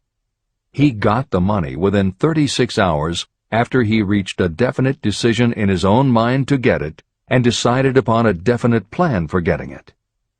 There was nothing new or unique about young Gonzalez vaguely thinking about $1 million and weakly hoping for it. Others have had similar thoughts. But there was something very unique and different about the decision he reached on that memorable Saturday, when he put vagueness into the background and definitely said, "I will get that money within a week." The principle through which Dr. Gonzalez got his $1 million is still alive. It is available to you. This universal law is as workable today as it was when the young preacher made use of it so successfully. Editor's comments. The Armour Institute of Technology opened in 1893, offering courses in engineering, chemistry, architecture, and library science, and in 1940 became the Illinois Institute of Technology when the Armour Institute merged with the Lewis Institute, a Chicago college that had opened in 1895 and offered liberal arts as well as science and engineering courses. In 1949, the Institute of Design, founded in 1937, also merged with IIT, followed in 1969 by the Chicago-Kent College of Law and the Stewart School of Business, and in 1986 by the Midwest College of Engineering. Today there are several campuses in downtown Chicago. IIT has been called the alma mater of accomplishments. This is the end of the editor's comment. How to transmute ideas into cash. Asa Candler and Dr. Frank Gonzalez had one characteristic in common. Both knew the astounding truth that ideas can be transmuted into cash through the power of definite purpose plus definite plans. If you are one of those who believe that hard work and honesty alone will bring riches, you can forget it. It is not true. Riches, when they come in huge quantities, are never the result of hard work alone. Riches come, if they come at all, in response to definite demands based upon the application of definite principles, and not by chance or luck. Generally speaking, an idea is a thought that prompts you to action because it appeals to your imagination. All master salespeople know that ideas can be sold where merchandise cannot. Ordinary salespeople do not know this. That is why they are ordinary. A publisher of low-priced books made a discovery that has been worth much to publishers. He learned that many people buy titles and not the contents of books. By merely changing the name of one book that was not moving, his sales of that book jumped upward more than 1 million copies. The inside of the book was not changed in any way. He merely ripped off the cover and put on a new cover with a title that had box office appeal. That, as simple as it may seem, was an idea. It was imagination. Editor's comment. For those readers who think that replacing the cover of a book is just too simple, or that they couldn't do it anyway because they are not book publishers, the editors would point out that if you had had that simple idea before the publisher did, he probably would have been glad to sell you those failed books at pennies on the dollar. Then you could have been the one to change the cover, and suddenly you would have been the publisher of a bestseller. However, the idea of replacing the covers wouldn't have meant a thing if you didn't also have ideas about how to market and promote that flashy new cover. And that is Hill's point. Coca-Cola was a recipe, a creative idea. But it would have stayed just a recipe if Asa Candler hadn't also had other creative ideas to market it and the faith in himself to carry through on those ideas. Spence Silver was a chemist working for 3M when, by accident, he created a glue that wasn't very sticky. Needless to say, 3M was not much interested in glue that didn't stick, and Silver's invention was shelved as a failure. But Silver liked his glue, so for 5 years he kept demonstrating it to anyone who would listen. Nobody did, until Arthur Fry, who worked in the tape division at 3M, found that when he was at choir practice, he kept losing his place in the hymnal because the pieces of paper he used to mark his place slipped down or fell out of the book. A little of Silver's not very sticky glue on the slips of paper, and they stayed where he wanted them, then peeled off easily when he was done. That was the eureka moment. They had just invented the world's best bookmark, Post-its. But that's not the end of the story, or the end of the imaginative ideas that were needed to make Post-its happen. Fry would also need perseverance. First, he had to convince the engineers to solve production problems, and to do it, he knocked a hole in his basement wall so he could install a prototype of the production equipment. He stuck with it, and finally, 2 years later, 3M gave the project to their marketing department. The marketing experts put together ads and brochures selling this sticky notepad idea and rolled it out in a 4-city test. The results were a disaster. Nobody got it, so nobody bought it. Who would pay money for scratch paper? The Post-it project was about to be scrapped when Jeffrey Nicholson and Joseph Ramey added their imaginations.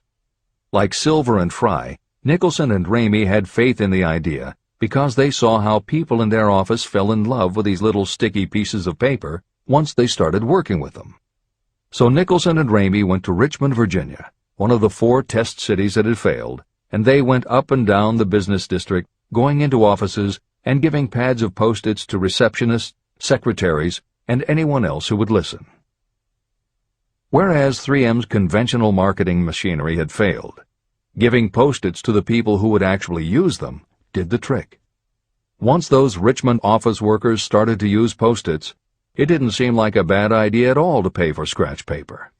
They got it, and they bought it. The Richmond test turned from failure to success, and soon Post-its were sticking to everything around the world. Here's another simple idea that imagination turned into success. The story began with a man whose problem was just the opposite of spent silvers. This man had something that stuck too well. George de Mestral was a Swiss mountaineer who went hunting one day with his dog.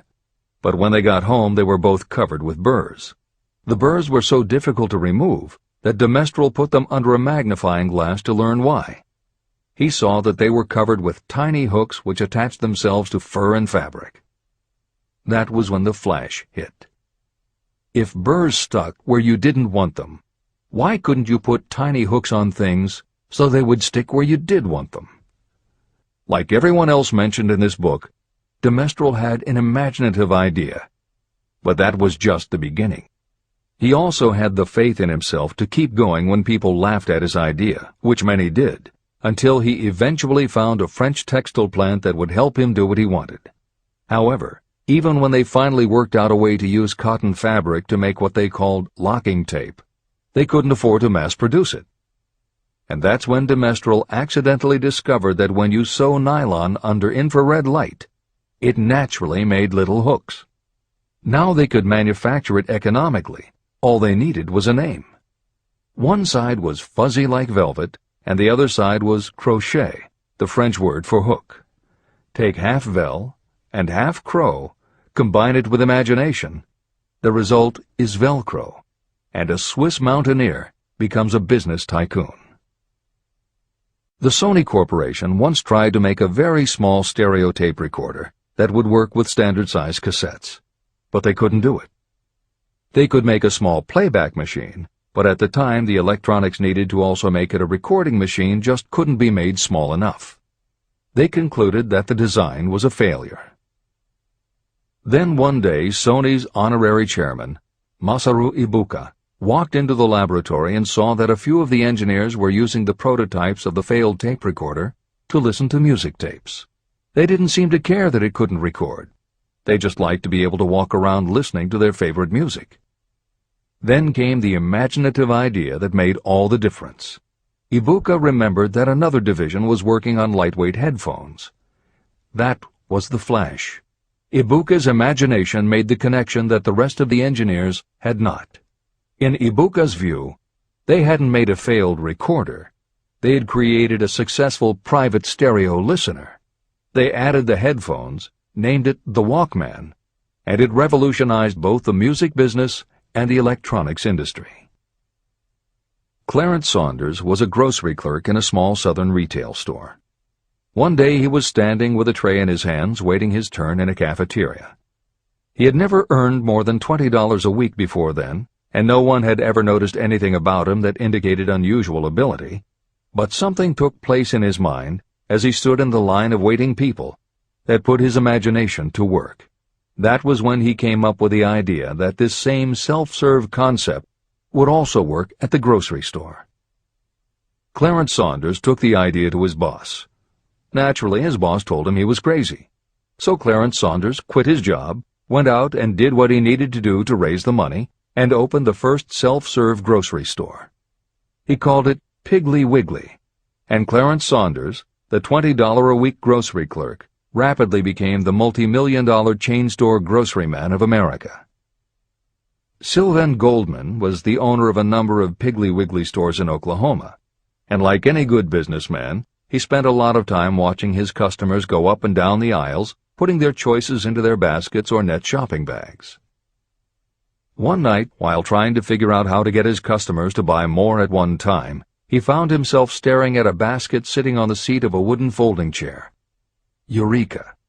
He called in his mechanic, Fred Young. They put some wheels on the bottom of the legs, added another basket below the seat, and the shopping cart was born. As this edition is being readied for publication, there are about 35 million shopping carts in America, and approximately 1.25 million new carts are sold each year. Thomas Stemberg, whom we also mentioned earlier, was another supermarket executive who watched his customers as they shopped. By this time, shopping carts were well established in supermarkets, and it was because his customers were pushing shopping carts up and down the aisles that he got his flash of inspiration. He was so sure of his idea that he convinced another supermarket executive, Leo Kahn, to join him. Together, they took the supermarket concept and applied it to selling office supplies. And in 1986 they opened their first store in Brighton, Massachusetts. They called it Staples. In 1989 they took the company public, and 10 years later there were more than 1,000 Staples stores with revenues exceeding $7 billion. We'll end this commentary with another set of connected stories, which make the point that sometimes the most imaginative part of marketing is in the timing. If you were to go shopping in the late 1800s, it usually meant bartering with a merchant who would then have to get the goods from storage shelves kept behind the counter. In the 1870s, fixed pricing was just starting to be used by storekeepers. Merchants were trying the idea by setting out a table of merchandise that was all priced the same, usually 5 cents. Frank Winfield Woolworth was a clerk in a general store, and he convinced the store owner to let him try the 5-cent table idea. Although it worked, the owner wasn't impressed. So Woolworth borrowed $350 from his boss, and in 1879 opened his first 5-cent store in Utica, New York. It was an entire store full of goods where everything cost a nickel. A year later, he had 4 stores, and the 4th one, in Lancaster, Pennsylvania, was the first that he named F.W. Woolworth's 5 and 10 cent store. 20 years later, he had 238 stores. By the time of his death in 1919, there were over 1,000 F.W. Woolworth locations. He had established the first nationwide chain of general merchandise stores, and he had built the tallest building in New York City as his headquarters. The Woolworth Company stayed true to the original idea and didn't carry any merchandise that cost more than a dime until 1932, when the top price was raised to 20 cents. But as times changed, the fixed price was dropped, the merchandise became more varied, and the company kept growing until it had over 8,000 stores worldwide, selling everything from notions to appliances and furniture. Then in the 1960s and 1970s, something started to happen. The mood of America was changing, but the Woolworth stores weren't. And that was when Sam Walton opened the first Walmart in Rogers, Arkansas, in 1962. Walton got into the retail business after the Second World War, when his father-in-law loaned him the money to buy a franchise Butler Brothers store in Bentonville, Arkansas. By 1962, Sam and his brother Bud owned 16 variety stores in Arkansas, Missouri, and Kansas. It was in these stores that Sam Walton first started adding the magic ingredient of imagination. In addition to his flair for promotion, Sam tried new approaches to the way household goods and general merchandise could be sold at retail. He insisted on clean, well-lighted interiors, and he introduced the concept of self-service, with aisles wide enough for shopping carts and checkout counters at the front of the store. He also started buying direct from manufacturers, and he created profit-sharing plans that kept his family of employees loyal, hard-working, and neighborly. In 1962, he incorporated those and other imaginative ideas when he opened his first store that he called Walmart.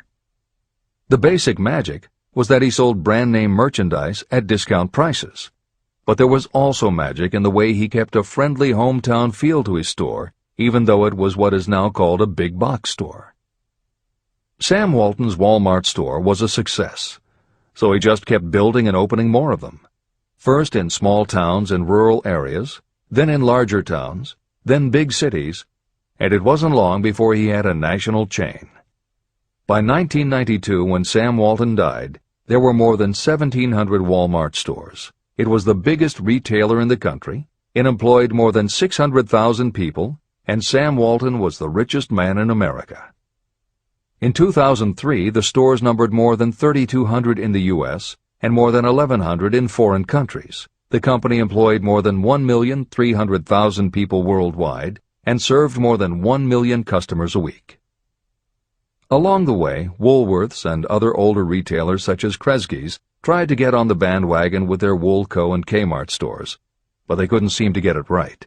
They had given up their old five-and-dime identity to become higher-priced general retailers, and when Walmart came along and redefined that part of the market, the others seemed to have run out of the kind of imagination they'd had in the beginning. Now, here's the twist to the story. David Gold was running a liquor store that he had inherited from his father. He noticed that whenever he put out a display of goods priced at 98 cents or $1, the goods would sell okay, but if his sign said 99 cents, the goods sold out in no time. He decided that he would open a store called the 99-cent only store, where everything would be priced at 99 cents. Sound familiar?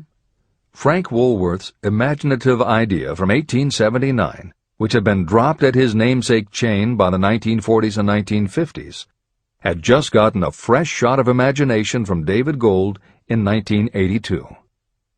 As usual, friends and family told him he was crazy, but David Gold went out to find suppliers who would sell him discontinued merchandise or overproduced products at a price low enough that he could offer them to the public at 99 cents. He found them. And they even had brand-name products of everything from hardware to pantyhose, cleaning products, motor oil, kitchenware, cosmetics, electronics, toys, canned goods, frozen foods, cookies, fresh fruit, even gourmet foods. More than 5,000 items that he could sell for 99 cents and still make a profit. David Gold opened his first well-lighted, brightly colored green and fuchsia wide-aisle store in Inglewood, California in 1982. By 2003, he had 142 stores in California, Nevada, and Arizona, and he was listed on the Forbes 400 as having earned a personal fortune estimated at more than $650 million. As Napoleon Hill wrote elsewhere about the creation of Piggly Wiggly, where in this story do you see the slightest indication of something that you could not duplicate?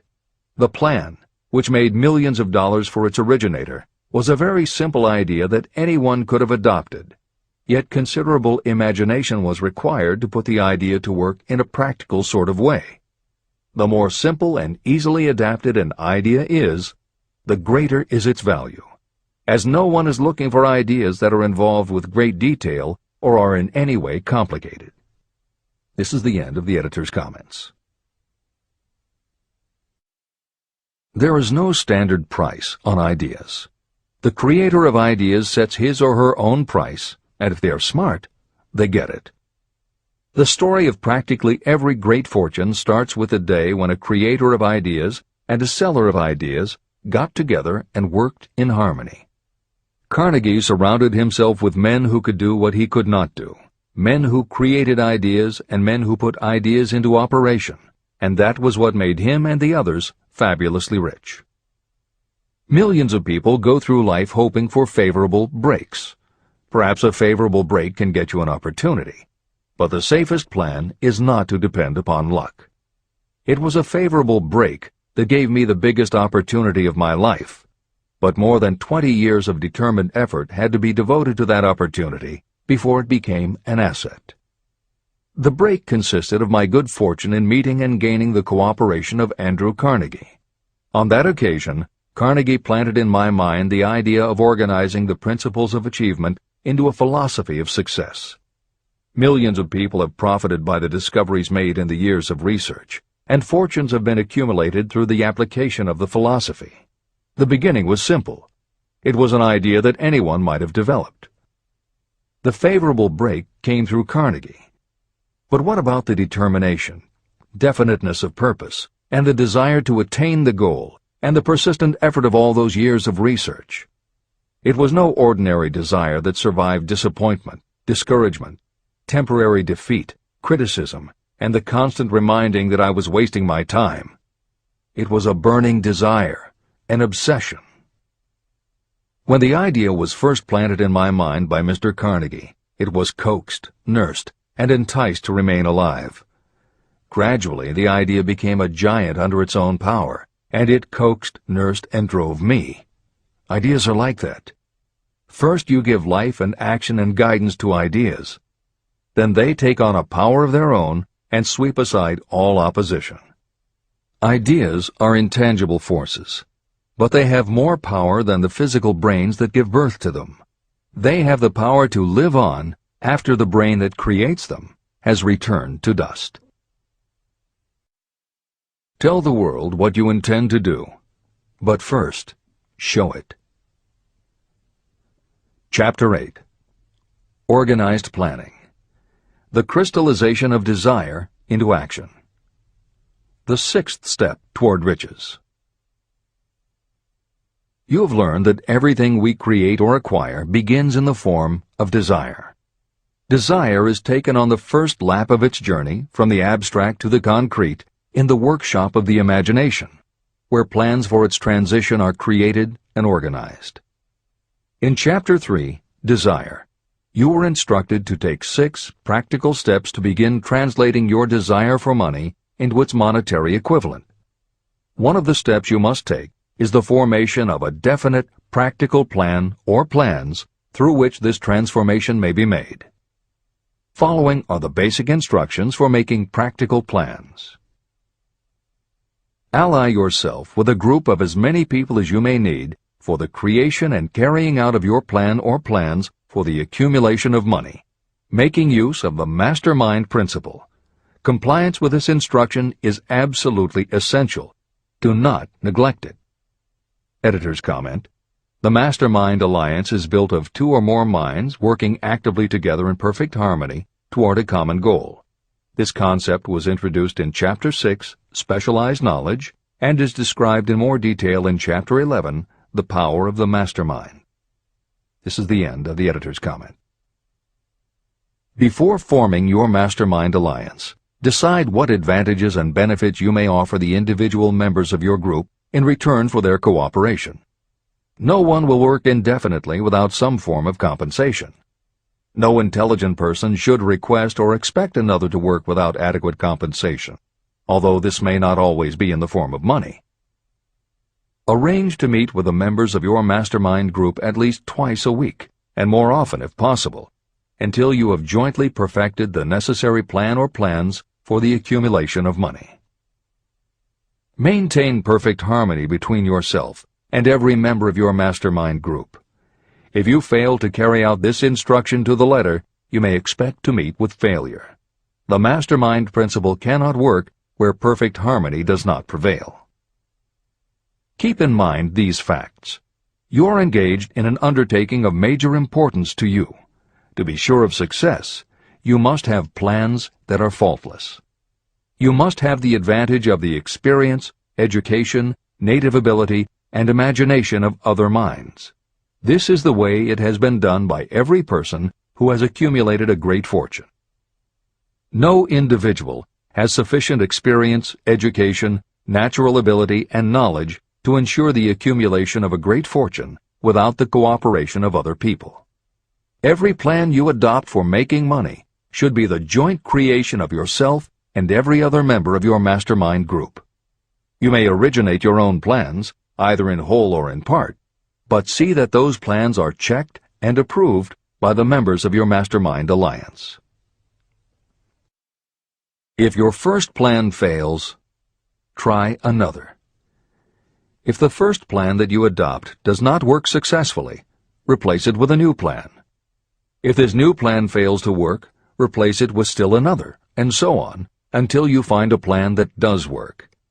Right here is the point at which the majority of people meet with failure, because of their lack of persistence in creating new plans to take the place of those that fail.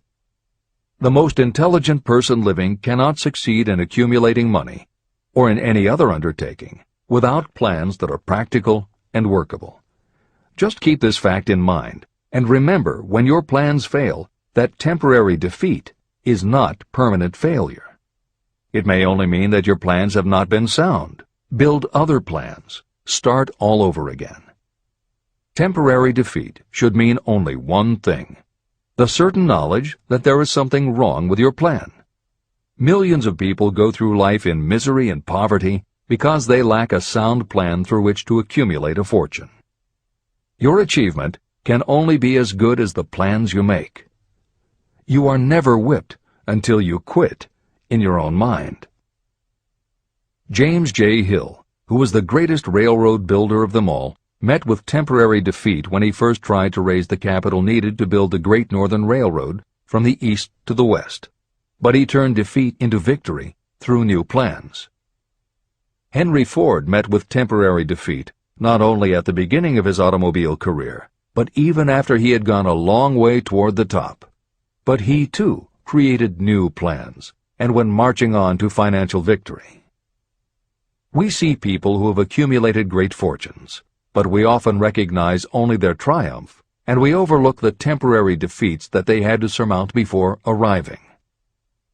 No follower of this philosophy can reasonably expect to accumulate a fortune without experiencing temporary defeat. When defeat comes, accept it as a signal that your plans are not sound. Rebuild those plans and set sail once more toward your goal. If you give up before your goal has been reached, you're a quitter. A quitter never wins, and a winner never quits. Write this sentence on a piece of paper in letters an inch high and place it where you will see it every night before you go to sleep and every morning before you go to work. When you begin to select members for your mastermind group, choose those who do not take defeat seriously. Some people foolishly believe that only money can make money. This is not true. Desire, transmuted into its monetary equivalent through the principles in this book, is the way money is made. Money, of itself, is nothing but inert matter. It cannot move, think, or talk, but it can hear when someone who desires it calls it to come. Intelligent planning is essential for success in any undertaking designed to accumulate riches. Following are detailed instructions to those who must begin the accumulation of riches by selling personal services. It should encourage you to know that practically all the great fortunes began either from selling personal services or from the sale of ideas. When you think about it, what else except ideas and personal services can you give in return for riches if you don't have products or property? Leaders and followers. Broadly speaking, there are two types of people in the world. One type is known as leaders, and the other as followers. Decide at the outset whether you intend to become a leader in your chosen calling or remain a follower. The difference in compensation is vast. The follower cannot expect to make as much as a leader, although some followers make the mistake of thinking they should. It is no disgrace to be a follower. On the other hand, it is no credit to remain a follower. Most great leaders began as followers. They became great leaders because they were intelligent followers. With few exceptions, the person who cannot follow a leader intelligently cannot become an efficient leader. The person who can follow a leader most efficiently is usually the person who develops into leadership most rapidly. An intelligent follower has many advantages, including the opportunity to acquire knowledge from the leader. The major attributes of leadership. The following are important factors of leadership. 1. Unwavering courage based upon knowledge of yourself and your occupation. No follower wishes to be dominated by a leader who lacks self-confidence and courage. Certainly no intelligent follower will be dominated by such a leader for very long. 2. Self-control. The person who cannot control himself can never control others. Self-control sets a strong example for your followers, which the more intelligent followers will emulate. 3. A keen sense of justice. Without a sense of fairness and justice, no leader can command and retain the respect of their followers. 4. Definiteness of decision. Those who waver in decisions show that they are not sure of themselves and therefore cannot lead others successfully.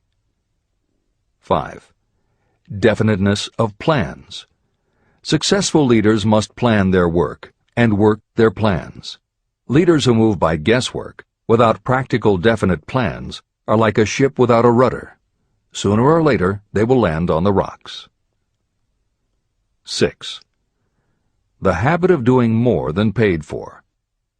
One of the penalties of leadership is the necessity of the leaders to willingly do more than they require of their followers. 7. A pleasing personality. Leadership calls for respect. Followers will not respect a leader who does not grade high on all of the factors of a pleasing personality.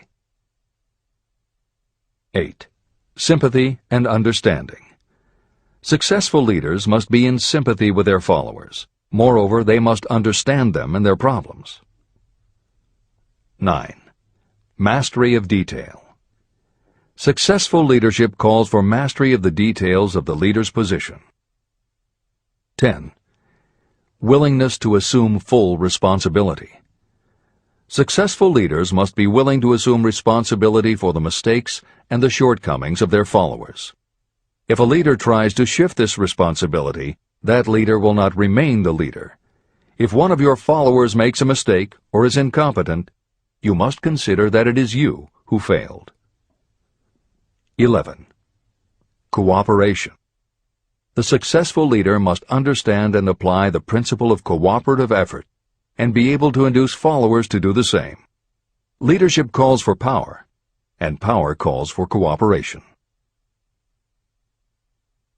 There are two forms of leadership. The first, and by far the most effective, is leadership by consent of and with the sympathy of the followers. The second is leadership by force, without the consent and sympathy of the followers. History is filled with evidences that leadership by force cannot endure. The downfall and disappearance of dictators and kings is significant. It means that people will not follow forced leadership indefinitely. Napoleon, Mussolini, Hitler were examples of leadership by force. Their leadership passed. Editor's comment. The following may also be added to the list: Idi Amin, Francisco Franco, Saddam Hussein, Ferdinand Marcos, Slobodan Milosevic, Juan Perón, General Augusto Pinochet, Pol Pot, General Suharto, the Taliban leaders in Afghanistan, Marshal Josip Broz Tito, Joseph Stalin, and subsequent leaders of the Soviet Union, East Germany, and the other countries in the Communist bloc. This is the end of the editor's comment. Those that remain see their power eroding and slipping away.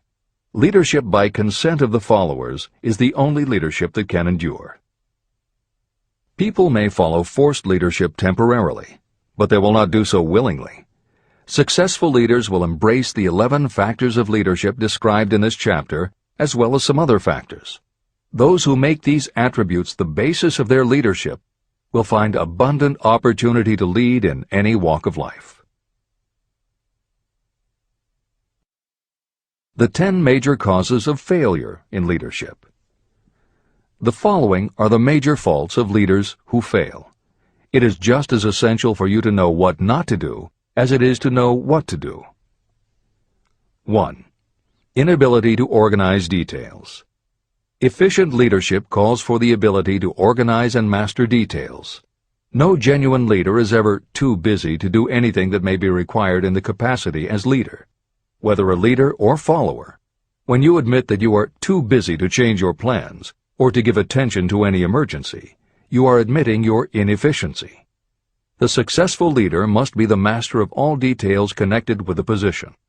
That means, of course, that you must acquire the habit of relegating details to capable lieutenants. 2.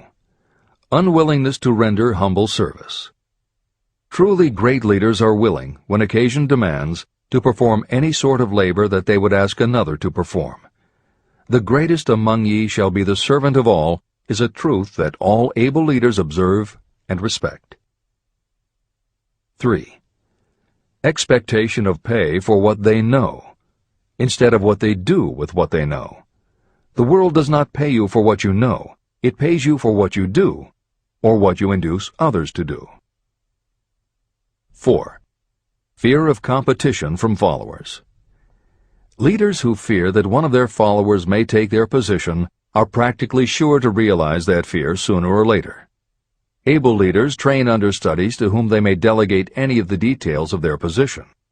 Only in this way can leaders multiply themselves and be at many places and give attention to many things at one time.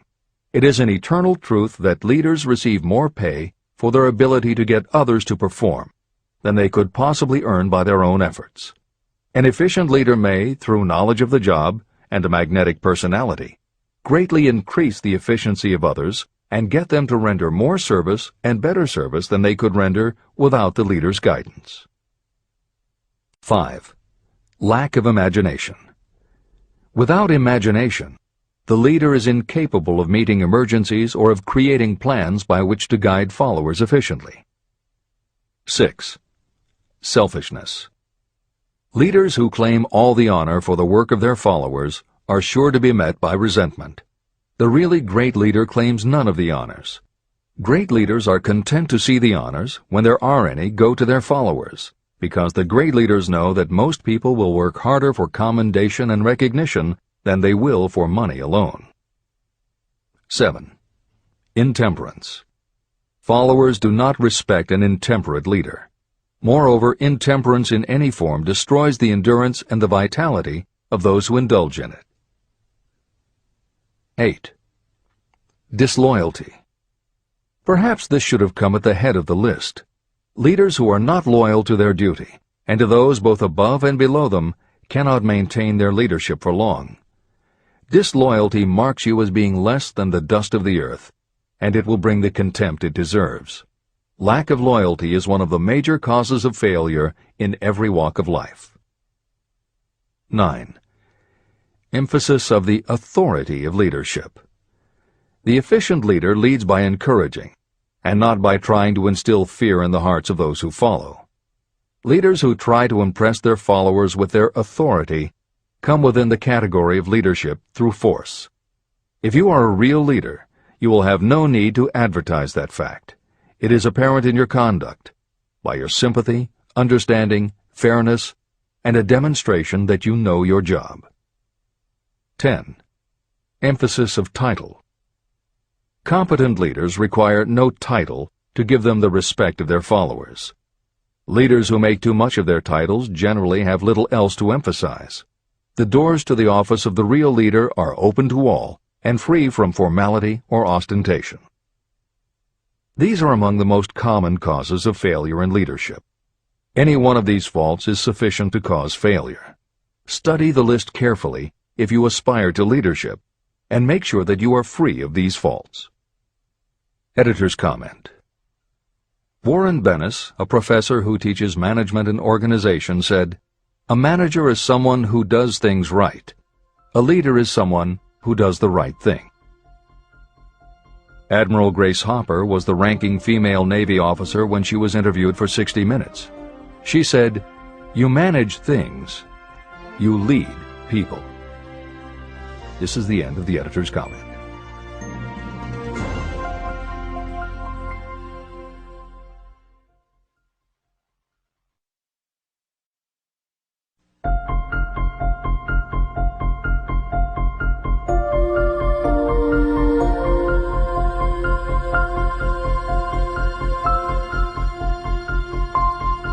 When and how to apply for a position. The information described here is the net result of many years of experience, during which thousands of men and women were helped to market their services effectively. Editor's comment. The Internet, email, and faxed resumes have radically changed the way employers search for new employees, and the way that most people apply for jobs. However, Think and Grow Rich was never intended for most people. It was written for those who want to stand out. If you are such a person, the editors of this revised and updated edition strongly advise that you give serious thought to each of the following suggestions about how to apply for a position and how to prepare a resume. If you are tempted to think the suggestions are too obvious, simplistic, or out of date, we assure you they are not. In those instances where it is appropriate to update the material, we have added commentary. This is the end of the editor's comment. 1. Employment agencies. Care must be taken to select only reputable companies that can show adequate records of achievement of satisfactory results. Editor's comment. As anyone in the job market knows, Today, employment agencies range from companies that supply temporary office help to headhunters who connect high-level executives with companies seeking experienced management talent. If you are seeking a mid to upper-level position, the old adage that you get what you pay for is particularly true. This is the end of the editor's comment. 2. Advertising in newspapers, trade journals, magazines. Classified advertising may produce satisfactory results for those applying for entry-level, clerical, or salaried positions. For those seeking executive positions, a well-written and well-designed display ad, though more expensive, may be more desirable. The copy should be prepared by an expert who understands how to inject sufficient selling qualities to produce replies. Editor's comment. For individuals, the display ad approach is not very common in the contemporary job market. But for that reason, if you are sure of the position you want, a well-written and well-designed ad selling yourself and placed in the right trade paper or industry journal might be just the thing to get the attention you want. However, if you attempt this approach, be prepared that it will be an expensive experiment. In effect, you will have gone into the advertising business, and it is a rule of thumb in advertising that a single ad rarely sells anything. It usually requires multiple exposures before the buyer, the potential employer, is motivated to buy, hire, a product, you. This is the end of the editor's comment. 3. Personal letters of application. These should be directed to particular firms or individuals that could need the kind of service or experience you have to offer. Letters should be neatly typed always and signed by hand.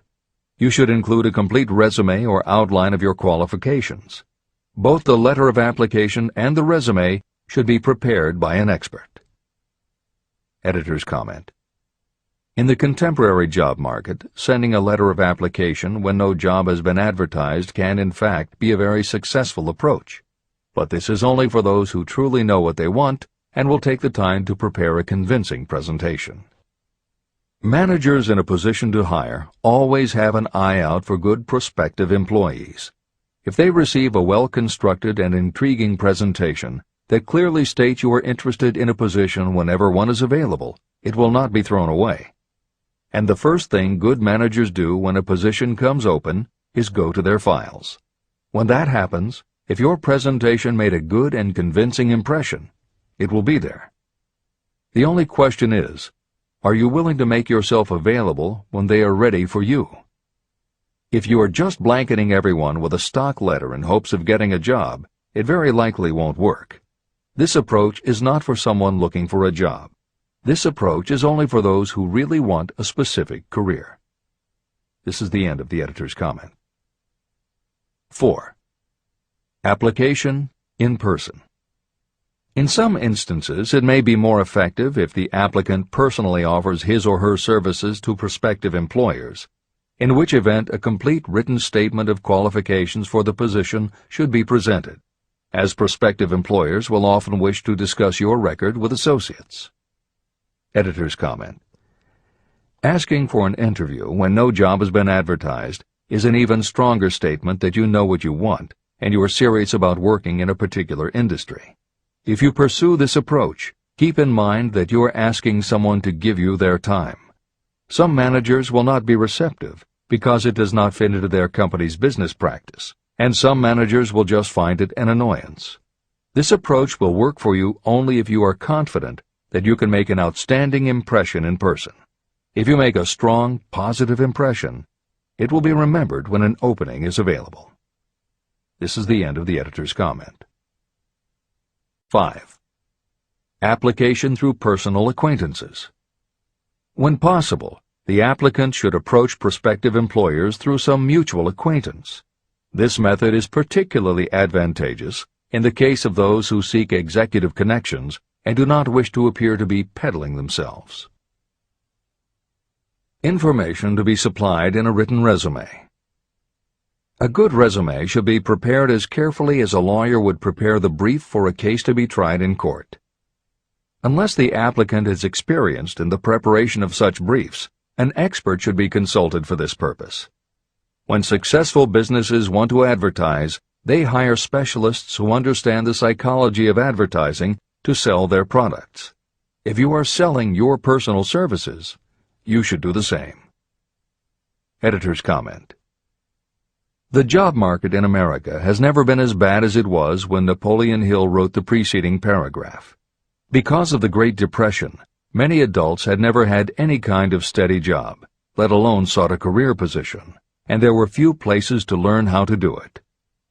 Since that time, many excellent books have been published on the subject, and companies that offer professional help in preparing resumes have become very common. However, neither books nor copywriters are magic. It all begins with what you have to offer. The editors of this edition suggest that you start to assemble your presentation using the guidelines that appear below. Once you have a first draft, you should review at least one of the books on the subject to see what suggestions are offered that might help you sell yourself better than you have already done. Then, depending how satisfied you are, you might also want to seek advice from a professional who specializes in such presentations. We offer 2 notes of caution. First, make sure that your presentation does not look like something turned out by a resume mill. Having received many resumes over the years, the editors warn you that some professionals use the same stock phrases, buzzwords, and formats for every client, and this can be a dead giveaway that someone else prepared your resume, or that you have simply copied from a book. Your intention should be to make yours stand out. The second word of caution is, don't go overboard in trying to stand out. There is a balance between catching an employer's attention and looking like you are trying too hard. For instance, if you are a New York marketing executive applying to a Los Angeles company, sending your application with a bag of fresh bagels by next morning FedEx would probably make a good impression, whereas sending a dartboard with your picture in the center might be viewed as just a little too cute and a little too much. Clever is good, but professional is a must. Never be so clever that you don't look professional. Following are a set of guidelines for preparing your resume. Because part of your search for a position will involve responding to ads for job openings, and because it has become common to respond by faxing applications and resumes, Napoleon Hill's guidelines should be used to prepare 2 separate presentations. As Hill suggests below, you should prepare an elaborate presentation to be used when mailed or presented in person. But you should also prepare a second, shorter version that is designed specifically to be faxed. Take care to make your fax version complete and interesting, but it should be no more than 3 pages. The following information should appear in your presentation. 1. Education. State briefly but definitely what schooling you've had and in what subjects you specialized in school, giving the reasons for that specialization. Editor's comments. Never exaggerate. This is very serious advice, and it applies not only to education, but also the next 2 categories, experience and references. Smart employers will check in all 3 areas. Labor laws have become so demanding that employers filling responsible positions are very cautious about whom they hire in the first place. There are rules about such things as the difference between salaried and hourly employment, sexual harassment, what constitutes grounds for dismissal, what questions can and cannot be asked in job interviews, and a host of other things that leave the employer open to potential lawsuits. Consequently, smart employers, the kind you want to work for, will check your education, experience, and references. Also, bear in mind, you are providing information that will follow you for the rest of your career. If you keep up with the news, you know that in recent times even executives headed for the top have been dismissed. Military men have resigned in disgrace. Politicians have been removed from office, and professors have been forced to resign, all because someone looked into their background and found that they had exaggerated their qualifications. This is the end of the editor's comments.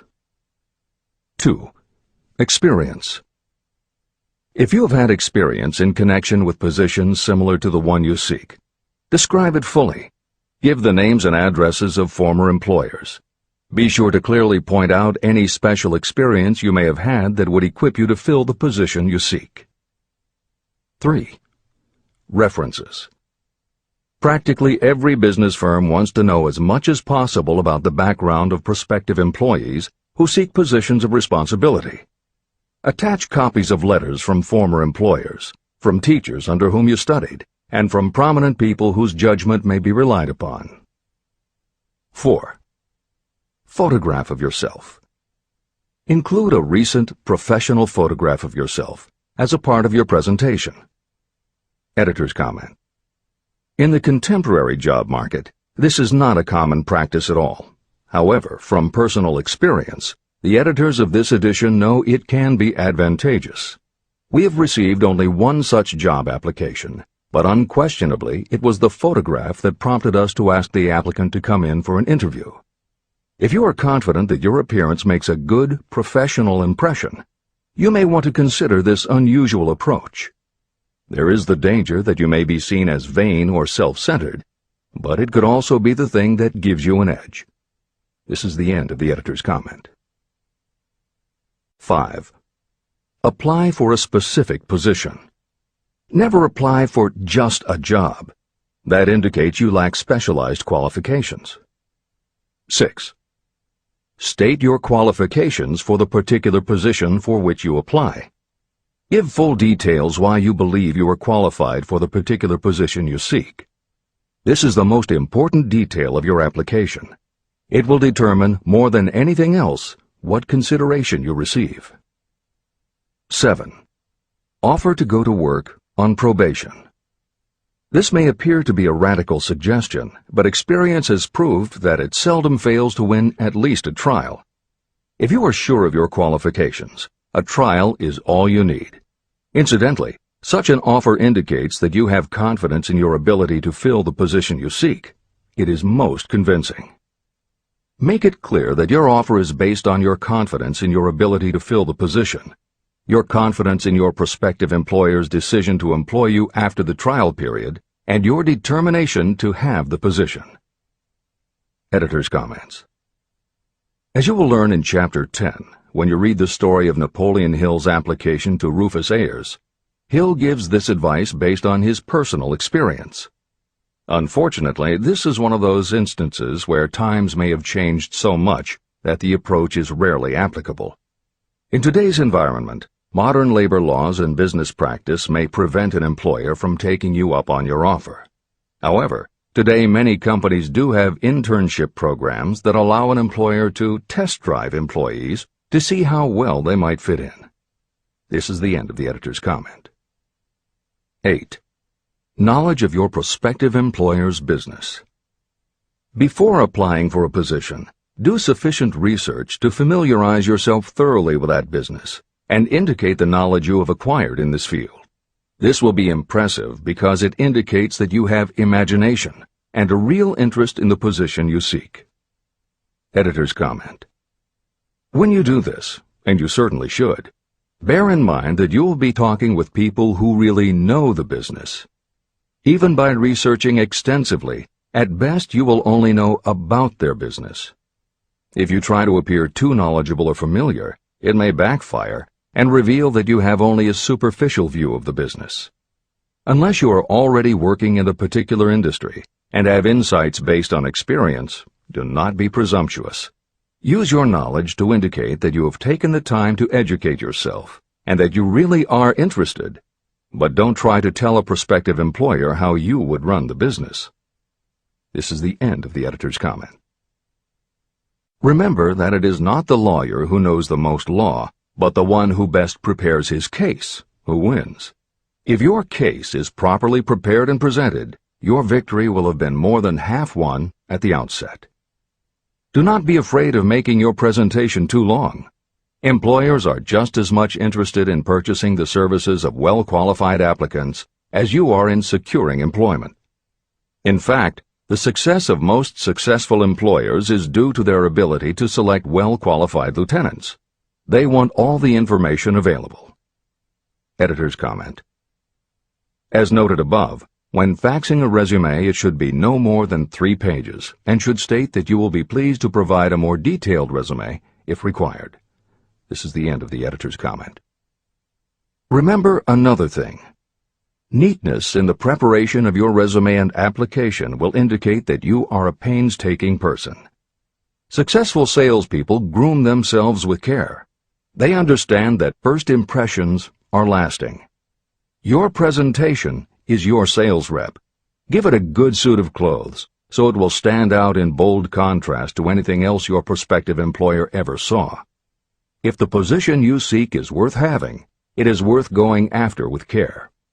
More important, if you sell yourself in a manner that shows off your individuality, you probably will receive more money from the very start than you would if you applied for employment in the usual conventional way. When your resume package has been completed, you should prepare individual and personalized copies for each company or person to whom it will be presented. This personal touch is sure to command attention. Have it neatly typed, proofread, printed, and properly bound on the finest paper you can obtain. Your photograph should be mounted and included on one of the pages. Prepare a separate binding with the proper company name inserted if it is to be shown to more than one company. If you seek employment through an employment agency, have the agent use copies of your presentation in marketing your services. This will help to gain preference for you, both with the agent and the prospective employers. I've helped to prepare presentations for clients that were so striking and out of the ordinary that they resulted in the employment of the applicant without a personal interview. If you want similar results, follow the instructions to the letter, improving upon them however your imagination suggests. Editor's comments. Today, every office supply store offers a wide variety of paper stock, folders, binders, and presentation materials that can be put together in a way that is both unique and professional looking. With all of those possibilities available, if you simply present standard sheets of paper stapled in the corner, the response will very likely be standard too. If you apply a little creativity, you should have no trouble preparing a presentation that is tailored to the company to which you are applying, appropriate for the position you seek, and reflective of your personality and style. This is the end of the editor's comments. How to get the exact position you desire. Everyone enjoys doing the kind of work for which he or she is best suited. An artist loves to work with paints, a craftsman with his or her hands, a writer loves to write. Those with less definite talents have their preferences for certain fields of business and industry. If America does anything well, it offers a full range of occupations. 1. Decide exactly what kind of a job you want. If the job doesn't already exist, perhaps you can create it. 2. Choose the company or individual for whom you wish to work. 3. Study your prospective employer as to policies, personnel, and chances for advancement. 4. By analysis of yourself, your talents, and your capabilities, figure what you can offer. Plan specific ways and means of giving advantages, services, developments, or ideas that you believe you can successfully deliver. 5. Forget about a job. Forget whether or not there is an opening. Forget the usual routine of, have you got a job for me? Concentrate on what you can give. 6. Once you have your plan in mind, put it on paper in neat form and in full detail. 7. Present it to the proper person with authority, and the rest will come automatically. Every company is looking for people who can give something of value, whether it is ideas, services, or connections. Every company has room for the person who has a definite plan of action that is to the advantage of that company. This procedure may take a few days or weeks of extra time, but the difference in income, in advancement, and in gaining recognition will save years of hard work at small pay. It has many advantages, the main one being that it will often save you from 1 to 5 years of your time in reaching a chosen goal. Every person who starts, or gets in halfway up the ladder, does so by deliberate and careful planning. The new way of marketing services. Men and women who market their services must recognize the change that has taken place in connection with the relationship between employer and employee. The future relationship should be more in the nature of a partnership, consisting of the employer, the employee, and the public they serve. In the past, employers and employees have bartered among themselves, not considering that in reality they were bargaining at the expense of the third party, the public they served. Both the employer and the employee should consider themselves as fellow employees whose business it will be to serve the public efficiently. Editor's comment. In the preceding paragraph, Napoleon Hill once again demonstrates his foresight into the future direction of American business. As you will recognize in the following section, the point he makes by citing the coal and gas companies would at a later time be equally applicable to the telephone monopolies, and later still to computer software and internet companies, and to cable television suppliers when competitors started to offer satellite TV. This snapshot of how and why business has changed should provide you with a blueprint for the attitude you must adopt and the way you must conduct yourself if you are going to attain the success you're seeking. This is the end of the editor's comment. During the Depression, I spent several months in the anthracite coal region of Pennsylvania, studying conditions that all but destroyed the coal industry. The coal operators and the unions drove hard bargains in negotiating their labor contracts. The cost of the bargaining was passed on to the customer by adding to the price of the coal. However, in the end, they discovered their actions had worked against them. What their delays and high prices had actually accomplished was to open the market to their competitors. Inadvertently, they had built up a wonderful business for the manufacturers of oil-burning stoves and furnaces, as well as for the producers of oil. A similar experience happened to the gas companies.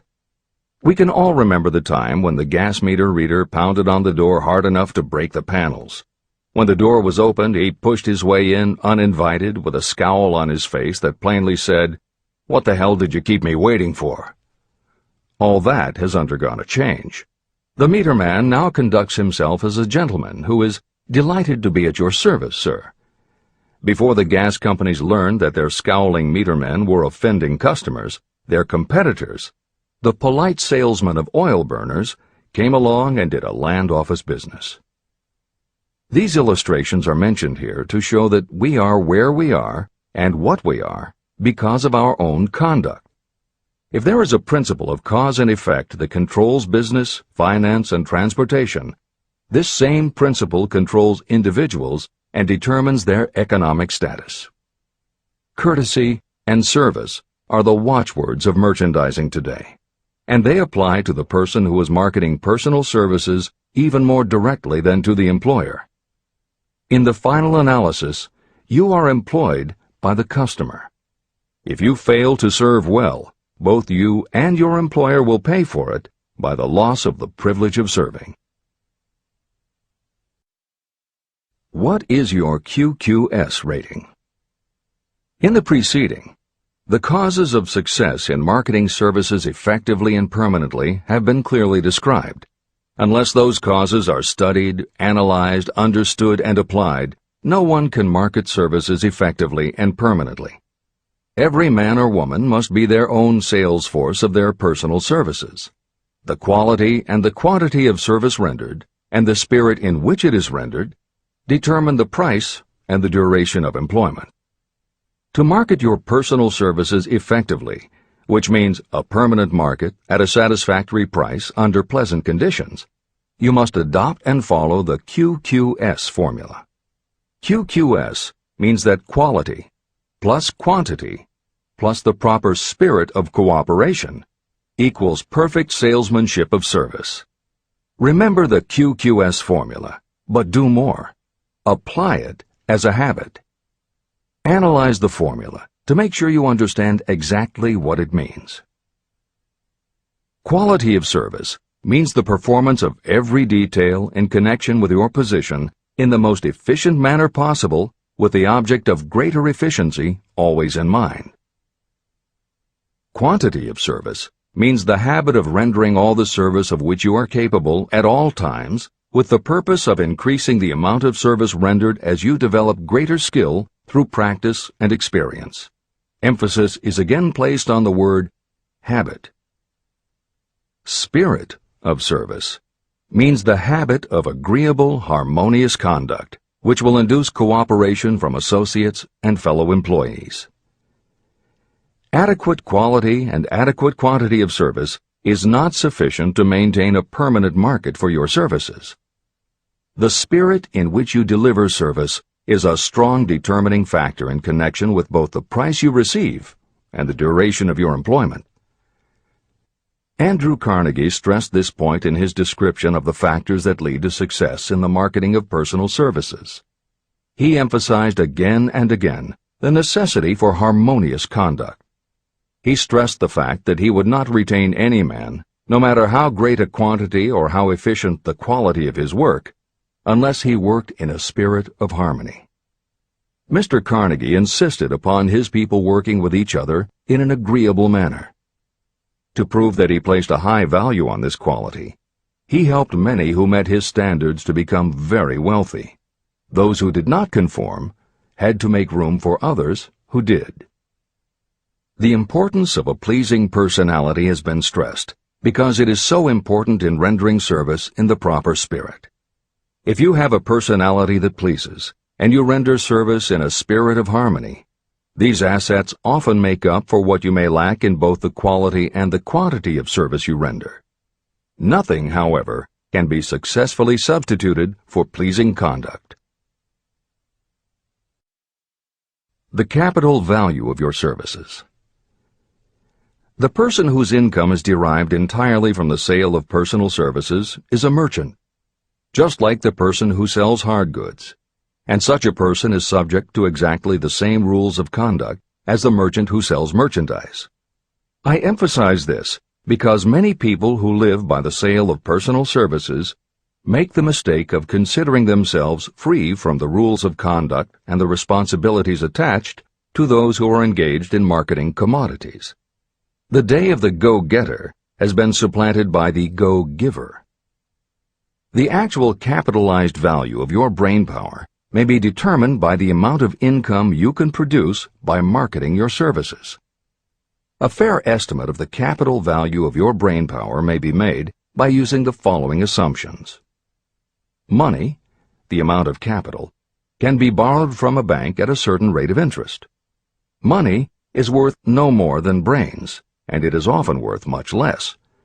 Therefore, if your brainpower is as valuable as money, in effect, you should be lending your brainpower, your amount of capital, at least at the same rate that banks charge to lend money. This means that what you earn in a year, your income, is comparable to what a bank earns from a loan in a year, the interest they charge. You can then calculate the capital value of your brainpower using this formula. Divide 100 by the current rate of interest that banks charge for lending money. Then multiply the result by the amount of your annual income. As an example, assume that the current interest rate is 5%. Assume your annual income is $50,000. The formula would be as follows. 100 divided by 5 equals 20, and 20 multiplied by 50,000 equals $1 million. Therefore, if you lend out your brainpower, your capital, at the same rate as the bank lends money, 5% interest, your brainpower is worth $1 million. Competent brains, if effectively marketed, represent a much more desirable form of capital than the money that is required to conduct a business dealing in commodities. This is true because brains are a form of capital that cannot be permanently depreciated by economic depressions, nor can this form of capital be stolen or spent.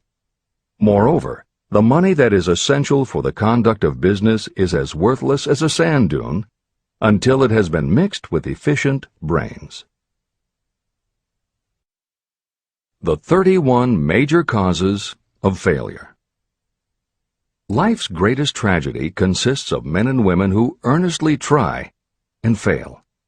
The tragedy lies in the overwhelmingly large majority of people who fail as compared with the few who succeed. I have had the privilege of analyzing several thousand men and women, 98% of whom were classed as failures.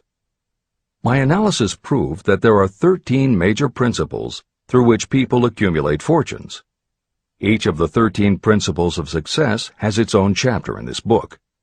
And there are 31 major reasons for failure. The 31 causes of failure are listed below. As you go through the list, measure yourself point by point. It will help you to discover how many of these causes of failure stand between you and success.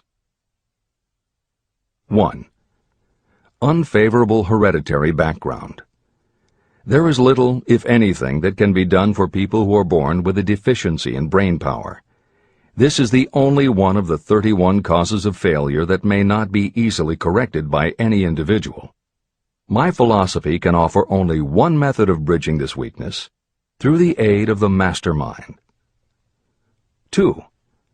Lack of a well-defined purpose in life.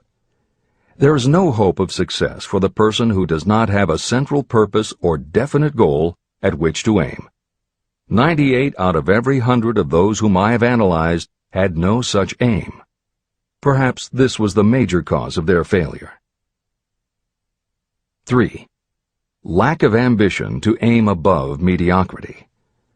I can offer no hope for those who are so indifferent they do not want to get ahead in life and are not willing to pay the price. 4.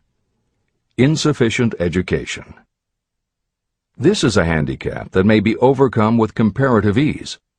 Experience has proven that the best educated people are often those who are self-made or self-educated. It takes more than a college degree to make you a person of education.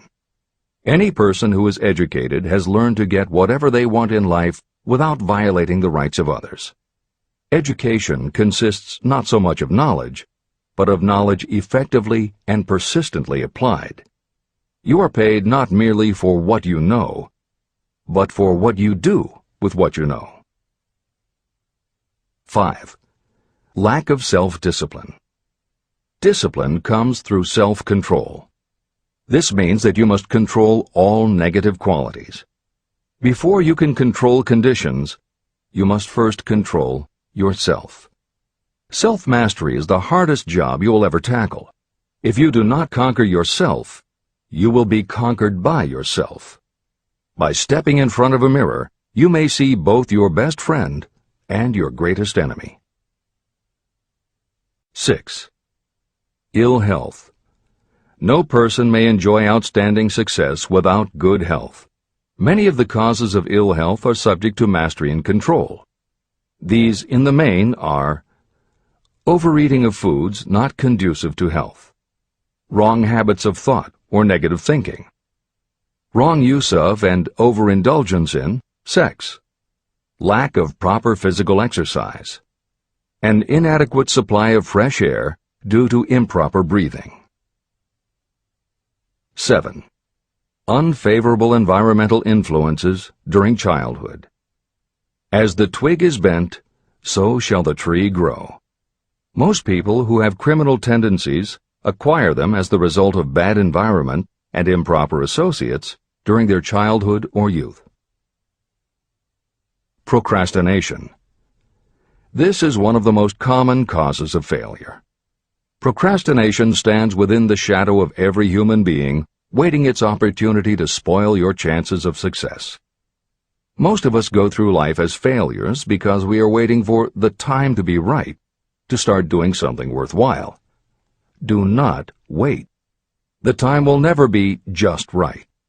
Start where you stand, work with whatever tools you have at your command, and you will acquire better tools as you go along. 9. Lack of persistence. Most of us are good starters, but poor finishers of everything we begin. People are prone to give up at the first signs of defeat. There is no substitute for persistence. The person who makes persistence his or her watchword discovers that failure finally becomes tired and makes its departure. Failure cannot cope with persistence. 10. Negative personality.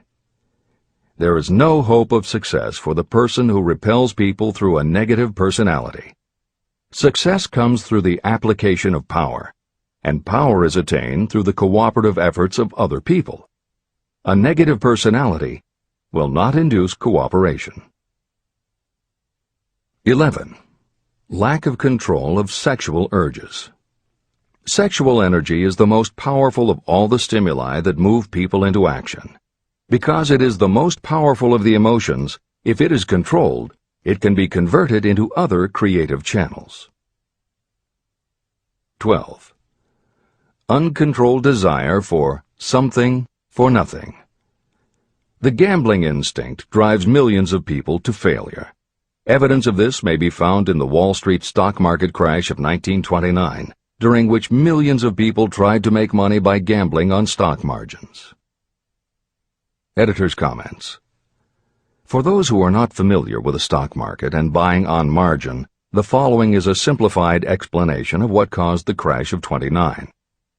The first thing to understand is that prior to the Great Depression there was widespread optimism about the expanding economy. Businesses were booming, and the people who had invested in those companies were making fortunes almost overnight. When the average person saw how much money was being made, they wanted to get in on it, and there was a way for them to do it.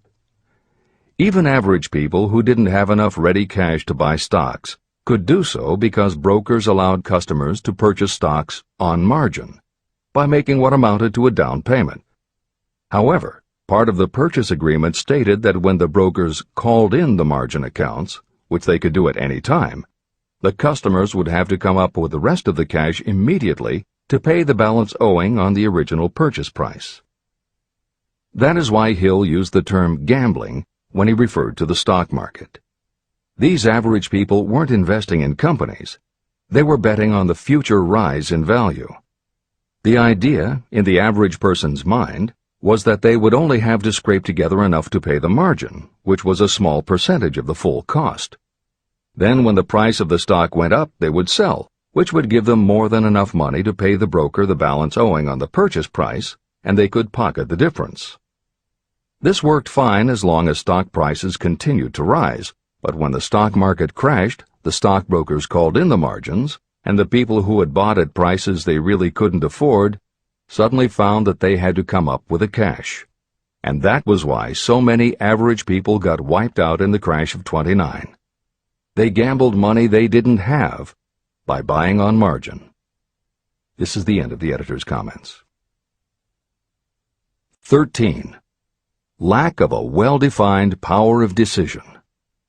Those who succeed reach decisions promptly and change them very slowly. Those who fail reach decisions very slowly and change them frequently and quickly. Indecision and procrastination are twins. Where one is found, the other is also usually found. Kill off this pair before they completely tie you to the treadmill of failure. 14. One or more of the 6 basic fears: fear of poverty, fear of criticism, fear of ill health, fear of loss of love, fear of old age, and fear of death. You will find an in-depth analysis of these 6 basic fears in the final chapter. They must be mastered before you can market your services effectively. 15. Wrong selection of a mate in marriage. This is a most common cause of failure. The relationship of marriage brings people intimately into contact. Unless this relationship is harmonious, failure is likely to follow. Moreover, it will be a form of failure that destroys ambition. 16. Overcaution. The person who takes no chances generally has to take whatever is left when others are through choosing. Overcaution is as bad as undercaution. Both are extremes to be guarded against. Life itself is filled with the element of chance. 17. Wrong selection of associates in business. This is one of the most common causes of failure in business. In marketing personal services, you should use great care to select an employer who will be an inspiration and who is intelligent and successful. We emulate those with whom we associate most closely. Pick an employer who is worth emulating. 18. Superstition and prejudice. Superstition is a form of fear. It is also a sign of ignorance. Successful people keep open minds and are afraid of nothing. 19. Wrong selection of a vocation. You cannot have outstanding success in work that you do not like. The most essential step in the marketing of personal services is that of selecting an occupation into which you can throw yourself wholeheartedly. Although money or circumstances may require you to do something you don't like for a time, no one can stop you from developing plans to make your goal in life a reality. Editor's comments. Most contemporary experts agree with Napoleon Hill's statement that finding the work you love is of key importance in achieving success that is truly rewarding. This concept coincides so well with modern attitudes that it has inspired a number of books, including Feel the Fear and Do It Anyway by Susan Jeffers, Wishcraft by Barbara Sher, and Do What You Love, The Money Will Follow by Marcia Sinitar. All three books became bestsellers by expanding upon that single concept. This is the end of the editor's comments. 20. Lack of concentration of effort. The jack of all trades seldom is good at any. Concentrate all of your efforts on one definite chief aim. 21. The habit of indiscriminate spending. You cannot succeed if you are eternally in fear of poverty. Form the habit of systematic saving by putting aside a definite percentage of your income. Money in the bank gives you a very safe foundation of courage when bargaining for the sale of personal services. Without money, you must take what you are offered and be glad to get it. 22. Lack of enthusiasm. Without enthusiasm, you cannot be convincing. Moreover, enthusiasm is contagious, and the person who has it under control is generally welcome in any group of people. 23. Intolerance. The person with a closed mind on any subject seldom gets ahead. Intolerance means that you have stopped acquiring knowledge. The most damaging forms of intolerance are those connected with religious, racial, and political differences of opinion. 24. Intemperance. The most damaging forms of intemperance are connected with overeating, alcohol, drugs, and sexual activities. Overindulgence in any of these can be fatal to success. 25. Inability to cooperate with others. More people lose their positions and their big opportunities in life because of this fault than for all other reasons combined. It is a fault that no well-informed business person or leader will tolerate. 26. Possession of power that was not acquired through self-effort. Sons and daughters of wealthy parents and others who inherit money that they did not earn. Power in the hands of one who did not acquire it gradually is often fatal to success. Quick riches are more dangerous than poverty. 27. Intentional dishonesty. There is no substitute for honesty. You may be temporarily dishonest because of circumstances over which you have no control without permanent damage, but there is no hope for you if you are dishonest by choice. Sooner or later, your deeds will catch up with you, and you will pay by loss of reputation and perhaps even loss of liberty. 28. Egotism and vanity. These qualities serve as red lights that warn others to keep away. They are fatal to success. 29. Guessing instead of thinking. Most people are too indifferent or lazy to acquire facts with which to think accurately. They prefer to act on opinions created by guesswork or snap judgments. 30. Lack of capital. This is a common cause of failure among those who start out in business for the first time. You must have a sufficient reserve of capital to absorb the shock of your mistakes and to carry you over until you have established a reputation. 31. Here, name any particular cause of failure from which you have suffered that has not been included in the foregoing list. Contained in these 31 major causes of failure is the description of practically every person who tries and fails. It will be helpful if you get someone who knows you well to go over this list with you and help you to analyze yourself by each of these causes of failure. Most people cannot see themselves as others see them. You may be one who cannot. Do you know your own worth? The oldest of admonitions is, know thyself. If you market merchandise successfully, you must know the merchandise. The same is true in marketing personal services. You should know all of your weaknesses in order to bridge them or eliminate them entirely. You should know your strengths in order to call attention to them when selling your services. You can know yourself only through accurate analysis. There's a story about a young man applying for a job who was making a good impression until the manager asked him what salary he expected. He replied that he had no fixed sum in mind, lack of a definite aim. The manager then said, "We will pay you all you are worth after we try you out for a week." "I can't accept that," the applicant replied. "I'm already getting more than that where I'm now employed." It may seem funny, but it makes a serious point. Before you even begin to negotiate for a better salary in your present position or begin to seek employment elsewhere, be sure that you are worth more than you now receive. It is one thing to want money. Everyone wants more. But it is something entirely different to be worth more. Many people mistake their wants for their just dues. Your financial wants have nothing whatever to do with your worth. Your value is established entirely by your ability to render useful service or your capacity to induce others to render such service. Take inventory of yourself.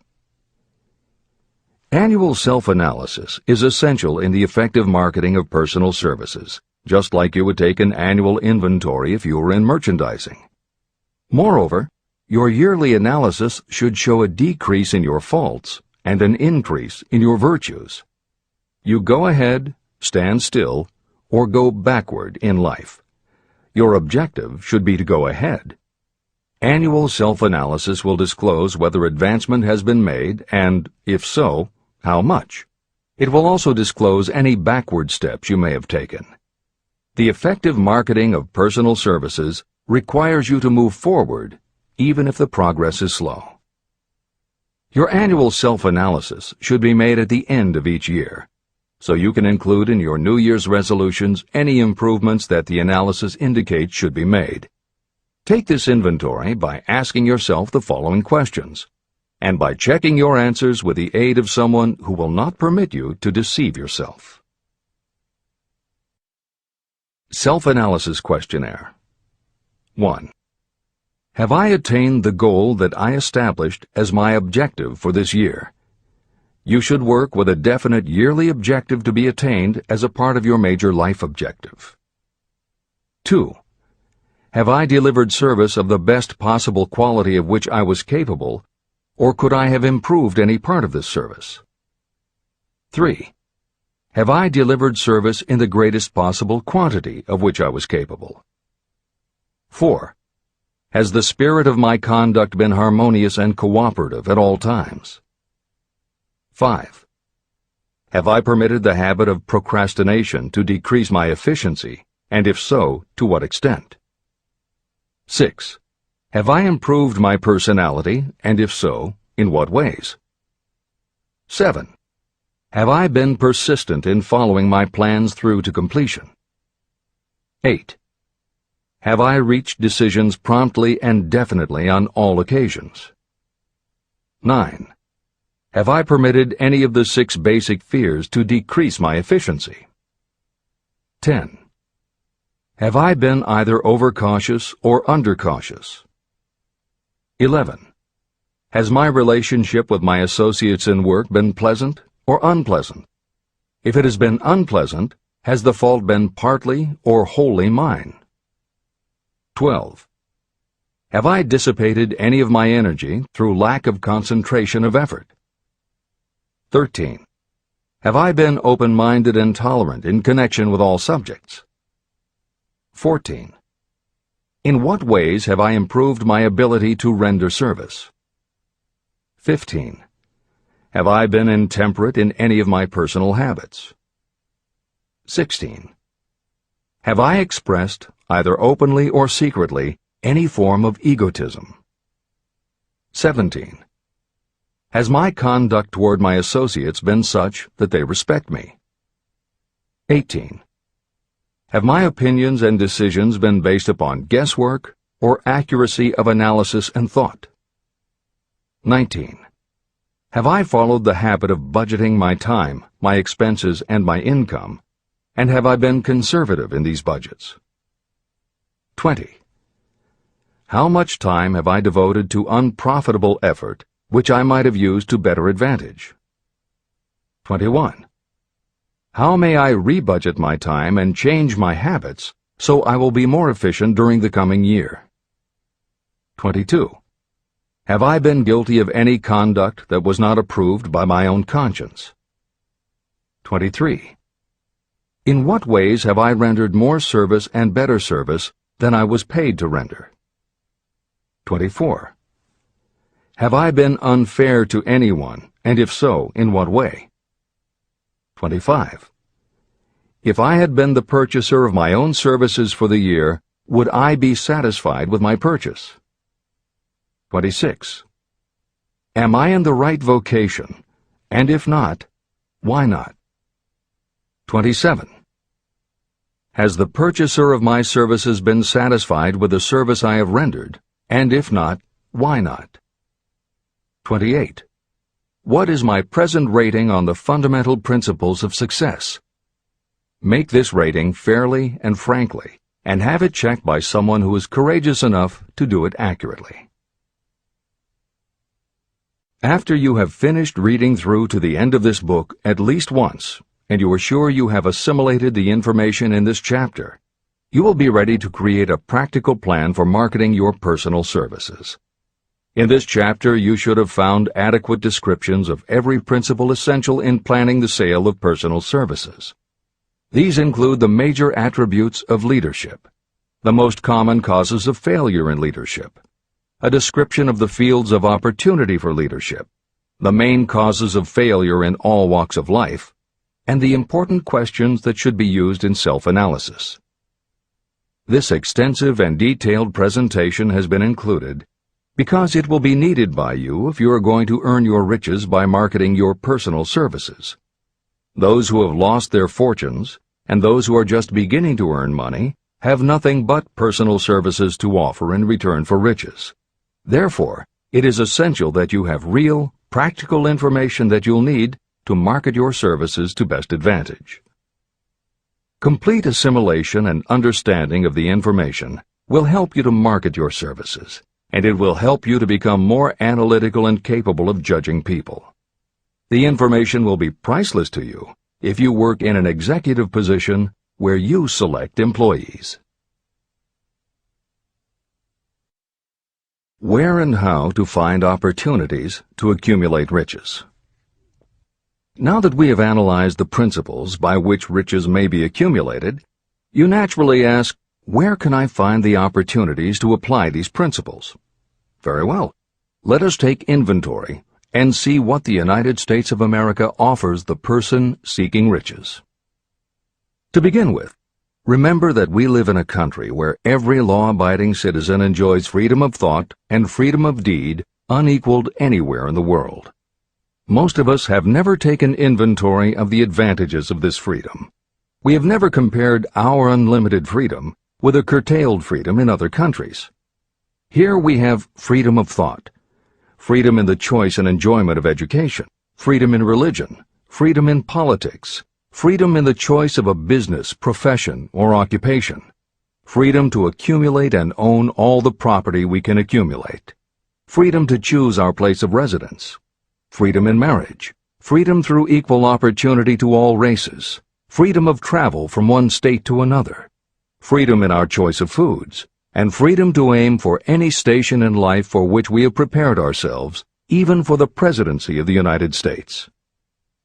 We have other forms of freedom, but this list gives an overview of the most important freedoms that offer you the opportunity to think and grow rich. The United States is the only country guaranteeing to every citizen, whether native-born or naturalized, so broad and varied a list of freedoms. Next, let us recount some of the blessings that our widespread freedom has placed within our hands. Take the average American family of average income and sum up the benefits available to every member of the family in this land of opportunity and plenty. Food. Next to freedom of thought and deed comes food, clothing, and shelter, the three basic necessities of life. Because of our universal freedom, the average American family has available at its door the choicest selection of food to be found anywhere in the world, and at prices within its financial range. Shelter. This family lives in a comfortable apartment or house, complete with light, heat, water, and many conveniences. The toast they had for breakfast was toasted in an electric toaster, which cost but a few dollars. The apartment is cleaned with a vacuum cleaner that is run by electricity. Hot and cold water is available at all times in the kitchen and the bathroom. The food is kept cool in a refrigerator. Clothes are washed and dried, dishes are cleaned, and numerous labor-saving devices are run on power obtained by putting a plug into a wall socket. The family receives entertainment and information from all over the world 24 hours a day if they want it, by merely flipping a switch on their radio or television or computer. There are other conveniences, but the foregoing list will give a fair idea of some of the concrete evidences of the freedoms that we, of America, enjoy. Clothing. Anywhere in the United States, the family with average clothing requirements can dress very comfortably at a cost that is only a small portion of their earnings. Only the three basic necessities of food, clothing, and shelter have been mentioned. The average American also has other options and advantages that are available in return for reasonable effort. The average American has security of property rights not found in any other country in the world. We can place any surplus money in a bank with the assurance that our government will protect it and make good to us if the bank fails. If an American citizen wants to travel from one state to another, he or she needs no passport and no one's permission. You may go when you please, and you may travel by car, train, bus, airplane, ship, or any other method that you can afford. The miracle that has provided these blessings. We often hear politicians proclaiming the freedom of America when they solicit votes, but they seldom take the time or trouble to analyze the source of this freedom. Having no axe to grind, no grudge to express, and no ulterior motives, I will give you a frank analysis of that mysterious, abstract, greatly misunderstood something that gives to every citizen of America more blessings, more opportunities to accumulate wealth, and more freedom of every nature than may be found in any other country. I have the right to analyze the source and nature of this unseen power because I know, and have known for more than half a century, many of the men who organized that power, and many who are now responsible for its maintenance. The name of this mysterious benefactor of mankind is capital. Capital consists not only of money, but also of highly organized, intelligent groups of individuals who plan ways and means of using money efficiently for the good of the public and profitably to themselves.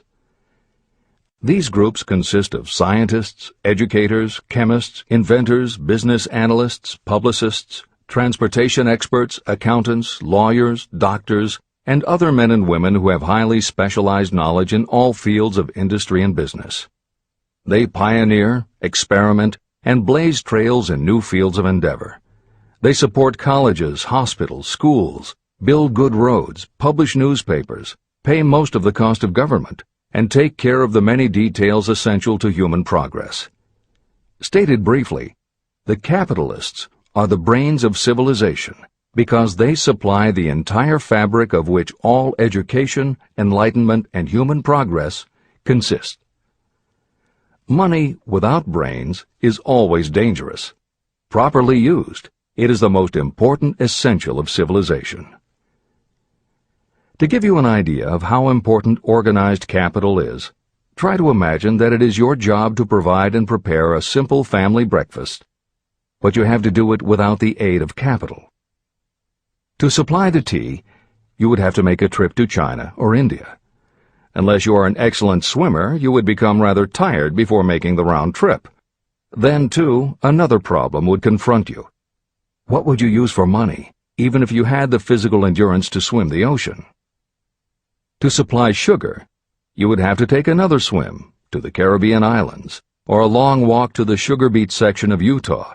But even then you might come back without the sugar, because organized effort and money are necessary to produce sugar, to say nothing of what is required to refine, transport, and deliver it to the breakfast table anywhere in the United States.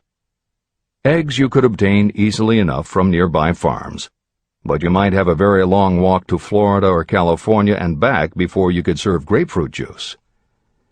You would have another long walk to Kansas or one of the other wheat-growing states when you went after wheat bread. Dry cereal would have to be omitted from the menu because it would not be available except through the labor of a trained group of workers and suitable machinery, all of which call for capital. After resting, you could take off for another little swim down to South America, where you would pick up a couple of bananas. On your return, you could take a short walk to the nearest farm having a dairy and pick up some butter and cream. Then your family would be ready to sit down and enjoy breakfast. Seems absurd, doesn't it? Well, the procedure described would be the only possible way these simple items of food could be delivered if we had no capitalistic system.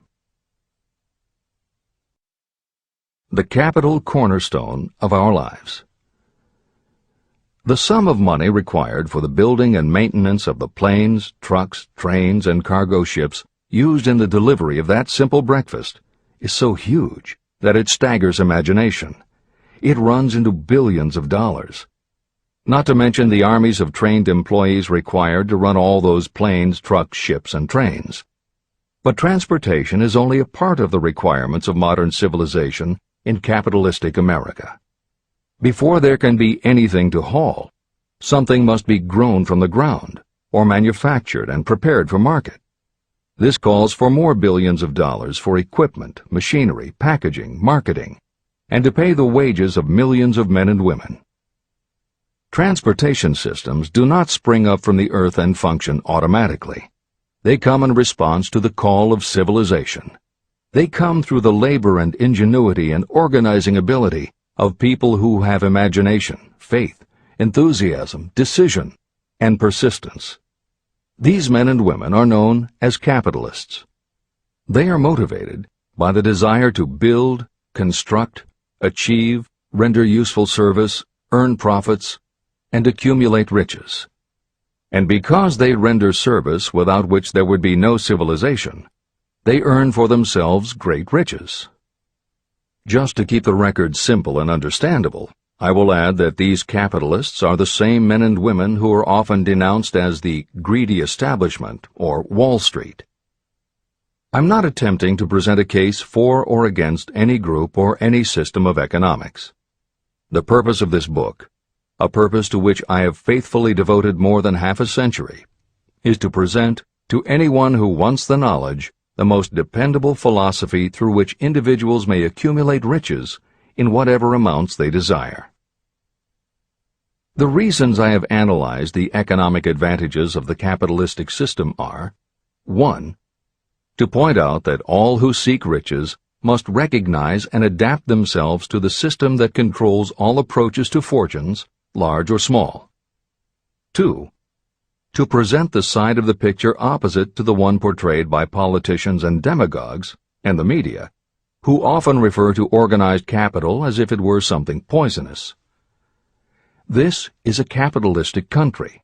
It was developed through the use of capital. We who claim the right to partake of the blessings of freedom and opportunity, we who seek to accumulate riches here, should know that neither riches nor opportunity would be available to us if organized capital had not provided these benefits.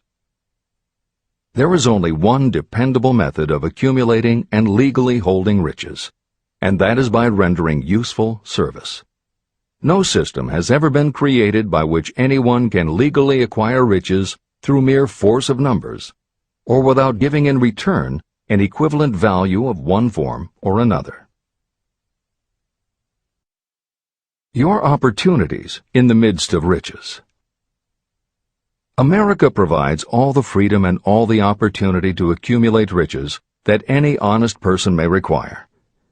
When you go hunting for game, you select hunting grounds where game is plentiful.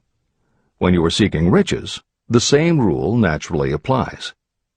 If it is riches you are seeking, do not overlook the possibilities of a country whose citizens are so rich that women alone spend billions of dollars each year for cosmetics and other beauty products.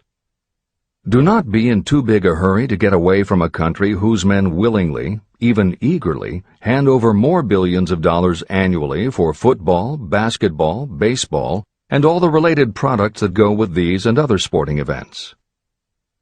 Only a few of the luxuries and non-essentials have been mentioned, but remember that the business of producing and marketing these few products gives regular employment to many millions of men and women, who receive for their services many millions of dollars monthly, and spend it freely for both the luxuries and the necessities.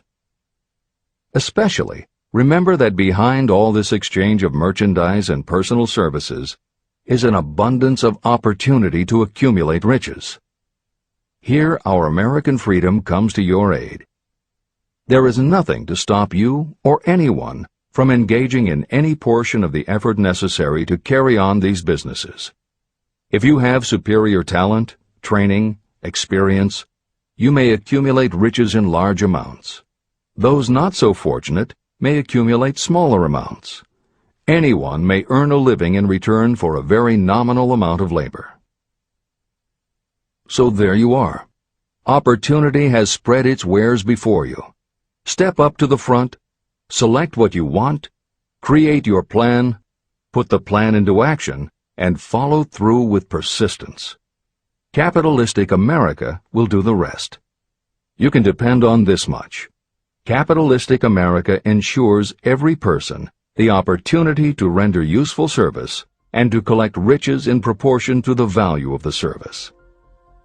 The system denies no one this right, but it does not and cannot promise something for nothing. The system itself is irrevocably controlled by the law of economics, which neither recognizes nor tolerates for long getting without giving.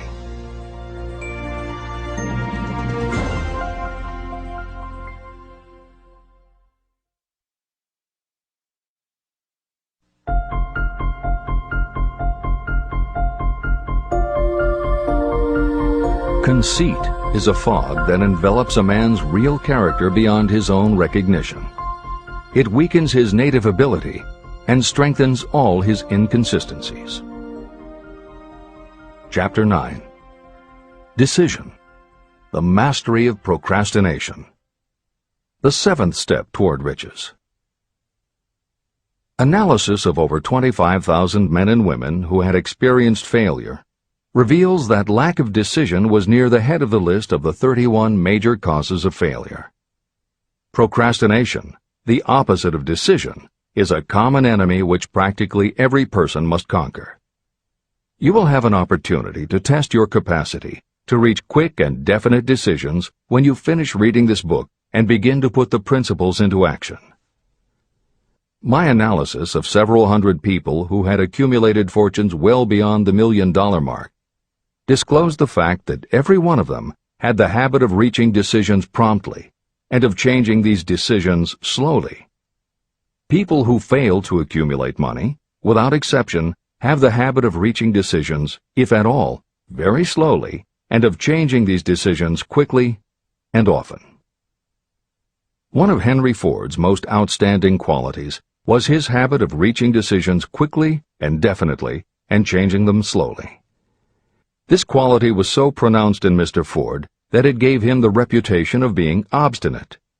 It was this quality that prompted Mr. Ford to continue to manufacture his famous Model T, the world's ugliest car, when all of his advisors and many of the purchasers of the car were urging him to change it. Perhaps Mr. Ford delayed too long in making the change, but the other side of the story is that Mr. Ford's firmness of decision yielded a huge fortune before the change in model became necessary. Some say that Mr. Ford's definiteness of decision was just obstinacy, but even this quality is preferable to slowness in reaching decisions and quickness in changing them. Editor's comments. Henry Ford's consistency extended also to the color of the Model T, 15 million of which in 19 years of production from 1908 to 1927 were made only in black and with little change in the design. Shortly after its introduction, Napoleon Hill met with Ford to talk about the principles of success. According to Hill, in Michael Ritt's biography of Napoleon Hill, A Lifetime of Riches, Henry Ford was cold, indifferent, unenthusiastic, and spoke only when forced to, unless he was talking about his car. Early on, few people other than Carnegie could foresee the success Ford would achieve, which Hill later attributed to Ford's self-control and concentrated effort. At Hill's first meeting with him in 1911, Ford was interested only in talking about the Model T. After Ford took him for a spin around the factory, Hill bought one for $680. This is the end of the editor's comments. Making your own decisions. The majority of people who fail to accumulate the money they need are generally easily influenced by the opinions of others. They permit gossip, rumors, other people's opinions, and the news reporters to do their thinking for them. Opinions are the cheapest commodities on earth. Everyone has a flock of opinions they are ready to tell anyone who will listen. If you are too influenced by other people's opinions when you reach decisions, you will not succeed in any undertaking, much less in that of transmuting your own desire into money. If you are influenced by the opinions of others, you will have no desire of your own. Keep your own counsel. Rely on yourself to reach your own decisions when you begin to put these principles into practice, and follow through on your decisions.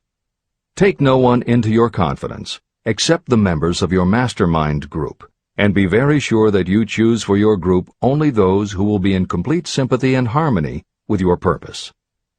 Close friends and relatives, while not meaning to do so, often handicap one through opinions. And for some reason, even friends often seem to think that ridiculing you and your plans is funny. Thousands of men and women carry inferiority complexes with them all through life because some well-meaning but ignorant person destroyed their confidence through opinions or ridicule. You have a brain and mind of your own. Use it, and reach your own decisions.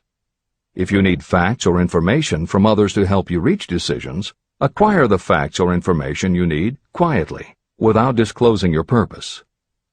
It is characteristic of people who have a smattering of knowledge to try to give the impression that they know more than they do. Such people generally do too much talking and too little listening. Keep your eyes and ears open and your mouth closed if you wish to acquire the habit of prompt decision. Those who talk too much do little else. If you talk more than you listen, you may miss some important piece of knowledge that might have been very useful to you. By talking too much, you may also disclose your plans and purposes to people who will take great delight in defeating you because they envy you. Remember, every time you open your mouth in the presence of a person who really has knowledge, you tip your hand and show that person your exact stock of knowledge, or you tip your hand to your lack of it. The mark of genuine wisdom is modesty and silence. Keep in mind that every person is, like you, seeking the opportunity to accumulate money. If you talk about your plans too freely, You may be surprised when you learn that some other person has beat you to it by using the plans you bragged about. Let one of your first decisions be to keep a closed mouth and open ears and eyes. As a reminder to yourself, copy the following epigram in large letters and place it where you will see it daily. Tell the world what you intend to do, but first, show it. This is the equivalent of saying that deeds and not words are what count most. The value of decisions depends upon the courage required to render them. The great decisions that served as the foundation of civilization were reached by assuming great risks, which often meant the chance of death. Lincoln's decision to issue his famous Proclamation of Emancipation, which gave freedom to African Americans, was rendered with full understanding that his act would turn thousands of friends and political supporters against him. When the rulers of Athens gave Socrates the choice of disclaiming his teachings or being sentenced to death, Socrates' decision to drink the cup of poison, rather than compromise in his personal belief, was a decision of courage. It turned time ahead 1,000 years and gave to people then unborn the right to freedom of thought and of speech. 56. Who risked the gallows? The greatest decision of all time, as far as any American citizen is concerned, was reached in Philadelphia on July 4, 1776, when 56 men signed their names to a document that they well knew would bring freedom to all Americans, or leave every one of the 56 hanging from a gallows. You have heard of this famous document, the Declaration of Independence. But have you taken from it the great lesson in personal achievement it so plainly taught? We all remember the date of this momentous decision, but few of us realize what courage that decision required. We remember our history as it was taught. We remember dates and the names of the men who fought. We remember Valley Forge and Yorktown. We remember George Washington and Lord Cornwallis. But we know little of the real forces behind these names, dates, and places. We know even less of that intangible power that ensured freedom long before Washington's armies reached Yorktown. It is nothing short of tragedy that the writers of history have missed entirely even the slightest reference to the irresistible power that gave birth and freedom to the nation destined to set up new standards of independence for all the peoples of the earth. I say it is a tragedy because it is the same power that must be used by every individual who overcomes the difficulties of life and forces life to pay the price asked. Let us briefly review the events that gave birth to this power. The story begins with an incident in Boston on March 5, 1770. British soldiers were patrolling the streets, openly threatening the citizens by their presence. The colonists resented armed men marching in their midst. They began to express their resentment openly, hurling stones as well as epithets at the marching soldiers, until the commanding officer gave orders. Fix bayonets. Charge. The battle was on. It resulted in the death and injury of many. The incident aroused such resentment that the Provincial Assembly, made up of prominent colonists, called a meeting for the purpose of taking definite action. Two of the members of that assembly were John Hancock and Samuel Adams. They spoke up courageously and declared that a move must be made to eject all British soldiers from Boston. Remember this: a decision, in the minds of two men, might properly be called the beginning of the freedom that we of the United States now enjoy. Remember, too, that the decision of these two men called for faith and courage because it was dangerous. Before the assembly adjourned, Samuel Adams was appointed to call on Hutchinson, the governor of the province, and demand the withdrawal of the British troops. The request was granted, and the troops were removed from Boston, but the incident was not closed. It had caused a situation that was destined to change the entire trend of civilization. Richard Henry Lee became an important factor in this story, because he and Samuel Adams corresponded frequently, sharing freely their fears and their hopes concerning the welfare of the people of their provinces. From this practice, Adams conceived the idea that a mutual exchange of letters between the 13 colonies might help to bring about the coordination of efforts so badly needed in connection with the solution of their problems. In March of 1772, 2 years after the clash with the soldiers in Boston, Adams presented this idea to the Assembly. He made a motion that a correspondence committee be established among the colonies, with definitely appointed correspondents in each colony, for the purpose of friendly cooperation for the betterment of the colonies of British America. It was the beginning of the organization of the far-flung power destined to give freedom to you and to me. A mastermind group had already been organized. It consisted of Adams, Lee, and Hancock. The Committee of Correspondence was organized. The citizens of the colonies had been waging disorganized warfare against the British soldiers through incidents similar to the Boston riot, but nothing of benefit had been accomplished. Their individual grievances had not been consolidated under one mastermind. No group of individuals had put their hearts, minds, souls, and bodies together in one definite decision to settle their difficulty with the British once and for all, until Adams, Hancock, and Lee got together. Meanwhile, the British were not idle. They, too, were doing some planning and masterminding, and they had the advantage of having behind them money and organized soldiery. A decision that changed history. The Crown appointed Gage to supplant Hutchinson as the governor of Massachusetts. One of the new governor's first acts was to send a messenger to call on Samuel Adams for the purpose of endeavoring to stop his opposition by fear. You will best understand the spirit of what happened from this quotation of the conversation between Colonel Fenton, the messenger sent by Gage, and Adams.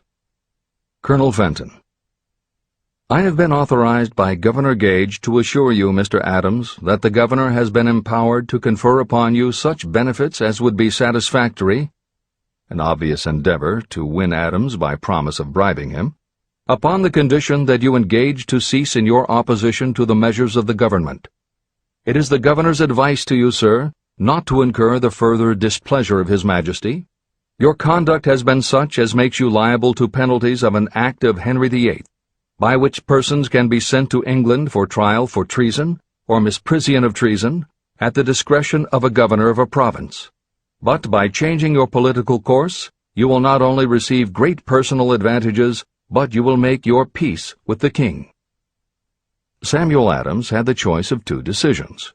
He could cease his opposition and receive personal bribes, or he could continue and run the risk of being hanged. Clearly, the time had come when Adams was forced to reach, instantly, a decision that could have cost his life. Adams insisted upon Colonel Fenton's word of honor that the colonel would deliver to the governor the answer exactly as Adams would give it to him. Adams' answer: Then you may tell Governor Gage that I trust I have long since made my peace with the King of Kings. No personal consideration shall induce me to abandon the righteous cause of my country. And tell Governor Gage it is the advice of Samuel Adams to him no longer to insult the feelings of an exasperated people. When Governor Gage received Adams' caustic reply, he flew into a rage and issued a proclamation that read, I do hereby, in His Majesty's name, offer and promise His most gracious pardon to all persons who shall forthwith lay down their arms and return to the duties of peaceable subjects, excepting only from the benefit of such pardon Samuel Adams and John Hancock, whose offenses are of too flagitious a nature to admit of any other consideration but that of condign punishment. Adams and Hancock were on the spot. The threat of the irate governor forced the two men to reach another decision, equally as dangerous. They hurriedly called a secret meeting of their staunchest followers. After the meeting had been called to order, Adams locked the door, placed the key in his pocket, and informed all present that it was imperative that a Congress of the colonists be organized, and that no man should leave the room until the decision for such a Congress had been reached. Great excitement followed. Some weighed the possible consequences of such radicalism. Some expressed grave doubt as to the wisdom of so definite a decision in defiance of the Crown. Locked in that room were two men immune to fear, blind to the possibility of failure. Hancock, and Adams. Through the influence of their minds, the others were induced to agree that, through the Correspondence Committee, arrangements should be made for a meeting of the First Continental Congress to be held in Philadelphia, September 5, 1774. Remember this date. It is more important than July 4, 1776. If there had been no decision to hold a Continental Congress, there could have been no signing of the Declaration of Independence. Before the first meeting of the new Congress, another leader, in a different section of the country, was deep in the throes of publishing a summary view of the rights of British America. He was Thomas Jefferson, of the province of Virginia, whose relationship to Lord Dunmore, representative of the Crown in Virginia, was as strained as that of Hancock's and Adams with their governor. Shortly after his famous Summary of Rights was published, Jefferson was informed that he was subject to prosecution for high treason against His Majesty's government. Inspired by the threat, one of Jefferson's colleagues, Patrick Henry, boldly spoke his mind, concluding his remarks with a sentence that shall remain forever a classic. "If this be treason, then make the most of it." It was such men as these who, without power, without authority, without military strength, without money, sat in solemn consideration of the destiny of the colonies, beginning at the opening of the First Continental Congress and continuing at intervals for 2 years, until on June 7, 1776, Richard Henry Lee arose, addressed the chair, and to the startled assembly made this motion: "Gentlemen, I make the motion that these united colonies are, and of right ought to be, free and independent states, that they be absolved from all allegiance to the British Crown, and that all political connection between them and the state of Great Britain is, and ought to be, totally dissolved." The most momentous decision ever placed on paper. Lee's astounding motion was discussed fervently and at such length that he began to lose patience. Finally, after days of argument, he again took the floor and declared in a clear, firm voice, "Mr. President, we have discussed this issue for days. It is the only course for us to follow. Why then, sir, do we longer delay? Why still deliberate? Let this happy day give birth to an American Republic. Let her arise, not to devastate and to conquer, but to re-establish the reign of peace and of law."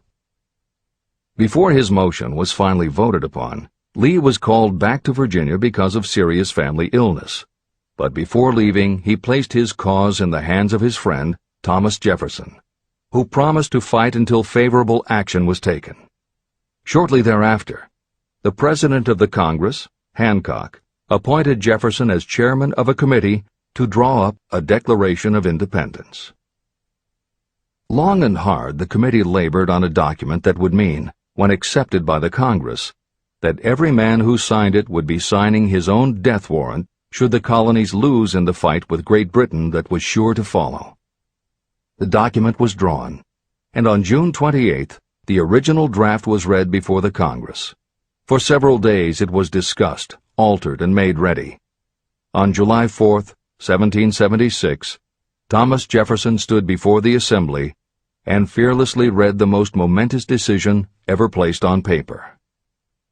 When in the course of human events it becomes necessary for one people to dissolve the political bands which have connected them with another, and to assume among the powers of the earth the separate and equal station to which the laws of nature and of nature's God entitled them, a decent respect to the opinions of mankind requires that they should declare the causes which impel them to the separation. When Jefferson finished, the document was voted upon, accepted, and signed by the 56 men, every one staking his own life upon his decision to write his name. By that decision came into existence a nation destined to bring to mankind forever the privilege of making decisions. Analyze the events that led to the Declaration of Independence, and be convinced that this nation, which now holds a position of commanding respect and power among all nations of the world, was born of a decision created by a mastermind consisting of 56 men. Note well the fact that it was their decision that ensured the success of Washington's armies, because the spirit of that decision was in the heart of every soldier who fought with him, and served as a spiritual power which recognizes no such thing as failure. Note also, with great personal benefit, that the power that gave this nation its freedom is the same power that must be used by every individual who becomes self-determining. This power is made up of the principles described in this book. It will not be difficult to detect in the story of the Declaration of Independence at least 6 of these principles: desire, decision, faith, persistence, the mastermind, and organized planning. Know what you want, and you will generally get it. Throughout this philosophy, you'll find the suggestion that thought, backed by strong desire, will transmute itself into its physical equivalent. The story of the founding of America and the story of the organization of the United States Steel Corporation are perfect examples of the method by which thought makes this astounding transformation. In your search for the secret of the method, do not look for a miracle, because you will not find it. You will find only the eternal laws of nature. These laws are available to every person who has the faith and the courage to use them. They may be used to bring freedom to a nation or to accumulate riches. Those who reach decisions promptly and definitely know what they want and generally get it. The leaders in every walk of life decide quickly and firmly. That is the major reason why they are leaders. The world has a habit of making room for the people whose words and actions show that they know where they are going. Indecision is a habit that usually begins when a person is young. It becomes more and more of a habit as the youth goes through grade school, high school, and even through college without definiteness of purpose. The habit of indecision goes with the student into the occupation he or she chooses. Generally, a young person just out of school seeks any job that can be found. Young people take the first job they can find because they have fallen into the habit of indecision. The vast majority of people working today are in the positions they hold because they lack the definiteness of decision to plan a definite position and the knowledge of how to choose an employer. Definiteness of decision always requires courage, sometimes very great courage. The 56 men who signed the Declaration of Independence staked their lives on the decision to affix their signatures to that document. The person who reaches a definite decision to go after a specific job and make life pay the price he or she asks does not stake his or her life on that decision. They stake their economic freedom. Financial independence, riches, and desirable business positions are not within reach of the person who neglects or refuses to expect, plan, and demand these things. The person who desires riches in the same spirit that Samuel Adams desired freedom for the colonies is sure to accumulate wealth. No man achieves great success who is unwilling to make personal sacrifices. Chapter 10. Persistence. The sustained effort necessary to induce faith. The 8th step toward riches. Persistence is an essential factor in the procedure of transmuting desire into its monetary equivalent. The basis of persistence is the power of will. Willpower and desire, when properly combined, make an irresistible pair. Those who accumulate great fortunes are sometimes called cold-blooded or ruthless. Frequently, it is simply because their critics simply don't understand that what they have is a strong desire backed up by willpower, which they mix with persistence. It is the combination that ensures the attainment of their objectives. The majority of people are ready to throw their aims and purposes overboard and give up at the first sign of opposition or misfortune. A few carry on despite all opposition until they attain their goal. There may be no heroic connotation to the word persistence, but persistence does for your character what carbon does to iron. It hardens it to steel. The building of a fortune will involve the application of the entire 13 factors of this philosophy. These principles must be understood, and they must be applied with persistence by all who accumulate money. Your test of persistence. If you are reading this book with the intention of seriously applying the knowledge, the first test of your persistence will come when you begin to follow the 6 steps described in the 3rd chapter. Desire. Unless you are one of the few people who already have a definite goal and a definite plan for its attainment, you may read the instructions, but you will never actually apply them in your daily life. Lack of persistence is one of the major causes of failure. Moreover, my experience with thousands of people has proved that lack of persistence is a weakness common to the majority of people. However, it is a weakness that may be overcome by effort. The ease with which lack of persistence may be conquered will depend entirely upon the intensity of your desire. The starting point of all achievement is desire. Keep this constantly in mind. Weak desires bring weak results, just as a small amount of fire makes a small amount of heat. If you are lacking in persistence, this weakness may be remedied by building a stronger fire under your desires. Continue reading through to the end of this book. Then go back to Chapter 3 and start immediately to carry out the instructions for using the 6 steps. The eagerness with which you follow these instructions will indicate clearly how much or how little you really desire to accumulate money. If you find that you are indifferent, you may be sure that you have not yet acquired the money consciousness that you must possess before you can be sure of accumulating a fortune. Fortunes gravitate to those whose minds have been prepared to attract them, just as surely as water gravitates to the ocean. If you are weak in persistence, focus on the instructions in Chapter 11, Power of the Mastermind. Surround yourself with a mastermind group, and through the cooperation of the members of this group, you can develop persistence. You will find additional instructions for the development of persistence in Chapter 5, Autosuggestion, and in Chapter 13, The Subconscious Mind. Follow the instructions in these chapters until you build up habits that convey to your subconscious mind a clear picture of the object of your desire. From that point on, you will not be handicapped by lack of persistence. Your subconscious mind works continuously while you are awake and while you are asleep. Are you money conscious or poverty conscious? Occasional effort to apply the rules will be of no value to you. To get results, you must apply all of the rules until they become a fixed habit with you. In no other way can you develop the necessary money consciousness.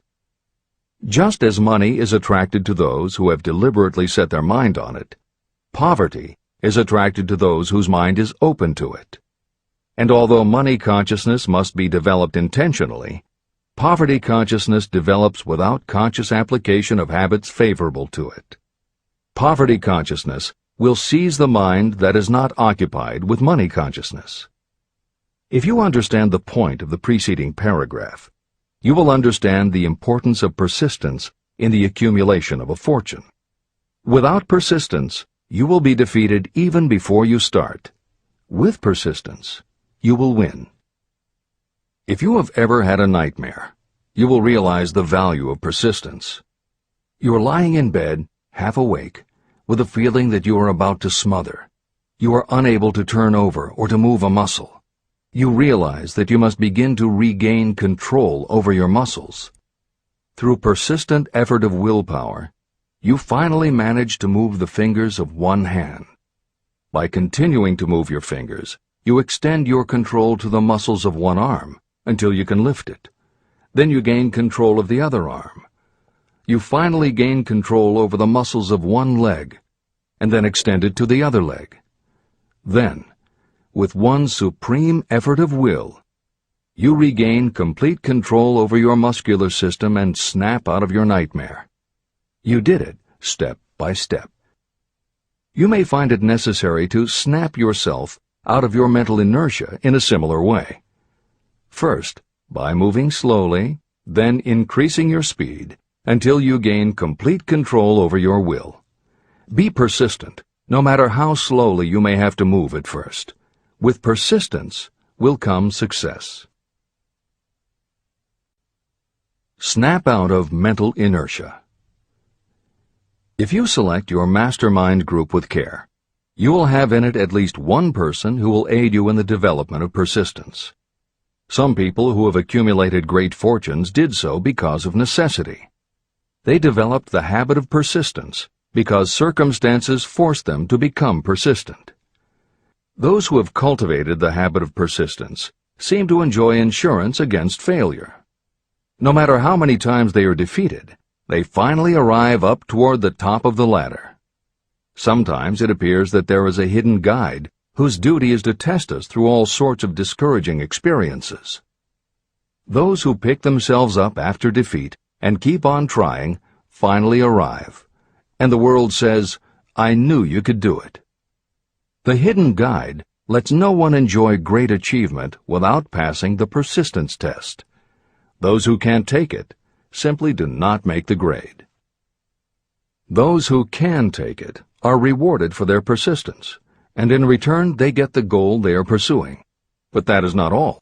They receive something infinitely more important than material compensation: the knowledge that every failure brings with it the seed of an equivalent advantage.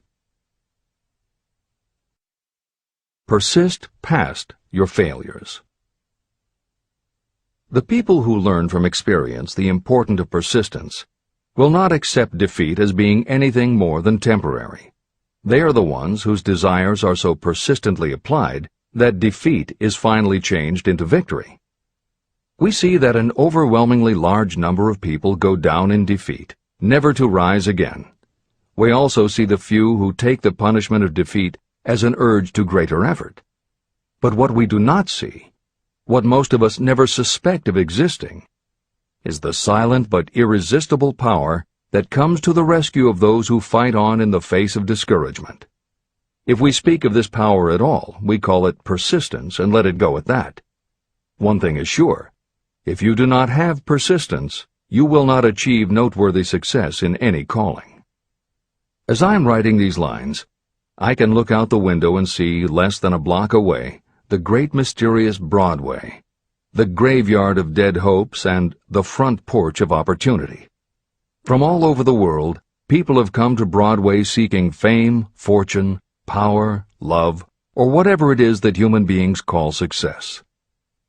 Once in a great while, someone steps out from the long procession of seekers, and the world hears that another person has conquered Broadway. But Broadway is not easily nor quickly conquered. Broadway acknowledges talent, recognizes genius, and pays off in money only after a person has refused to quit. The secret is always inseparably attached to one word: persistence. Editor's comments. Today we think of making it on Broadway in terms of the theater, but here Napoleon Hill uses Broadway as a metaphor for the New York arts, publishing, and entertainment industries in general. In the original edition of Think and Grow Rich, Hill used this introduction to tell of Fannie Hurst, one of the best-selling authors of the day, who pounded the streets of New York for 4 years and received 36 rejection slips from one publisher alone before her persistence paid off and she finally got published.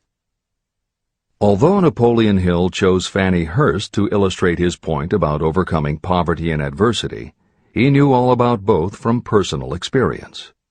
Hill's own story is one of very humble beginnings and devastating failures that would have defeated most people. It was only through his extraordinary persistence that the original edition of the book you hold in your hands was published. And for that reason, the editors of this edition have included this brief biography of Napoleon Hill.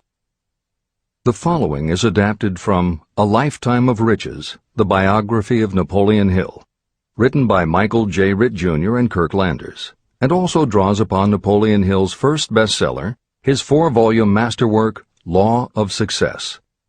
In it, Hill told of the 7 turning points in his own life, and those excerpts told in his words are told in the first person. Born into poverty in the backwoods of Virginia, young Nap, as he was called, was the local gun-toting troublemaker. He would probably have ended up a criminal had his widowed father not met and married Martha Ramey Banner. Nap's new stepmother set out to change the family's mountain ways, and she started by trading Napoleon a typewriter for his 6-shooter pistol. She told him, "If you become as good with a typewriter as you are with that gun, you may become rich and famous and known throughout the world." Her faith and encouragement turned young Nap around, and by the age of 15, he was submitting stories to the local newspapers and doing everything he could to get himself out of his meager circumstance. After completing high school and 1 year at a business college, he wrote an audacious letter to Rufus Ayers, one of the most powerful men in the coal industry. Hill wrote to apply for a job, but he said that he didn't want a salary. In fact, he said he would pay Ayers. Hill proposed that Ayers could charge him whatever he wanted on a monthly basis, but if at the end of 3 months Hill had proved his worth, he then would expect Ayers to pay him a salary of the same monthly amount. Ayers admired Hill's style and hired him, with pay. First turning point.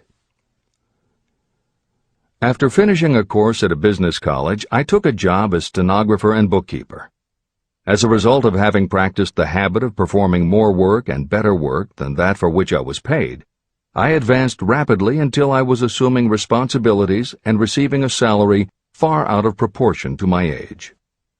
Hill also proved to be so trustworthy and honest that Ayers promoted him to replace the manager, making this 19-year-old the youngest manager of a mine and in charge of 350 men.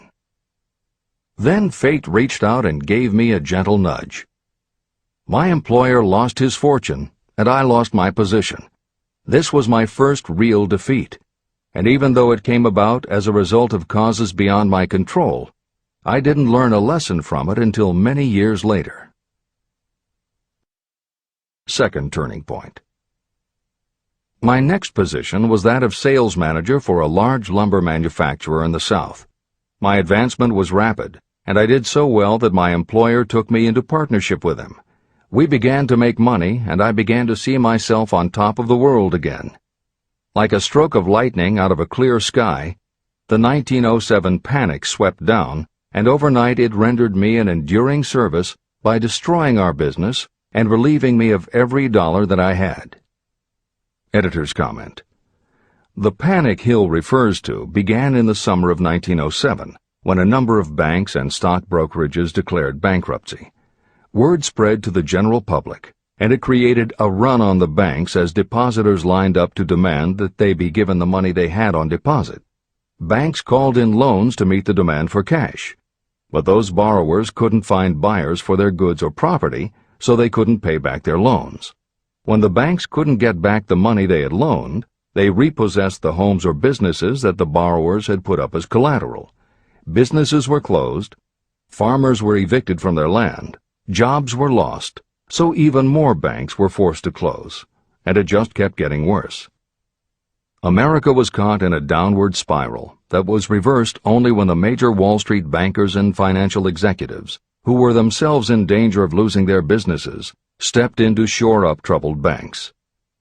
It was in large part because of the bank panic of 1907 that legislation was enacted in 1913 to create the Federal Reserve System. This is the end of the editor's comments. Third turning point. This was my first serious defeat. I mistook it then for failure, but it was not. And before I complete this lesson, I will tell you why it was not.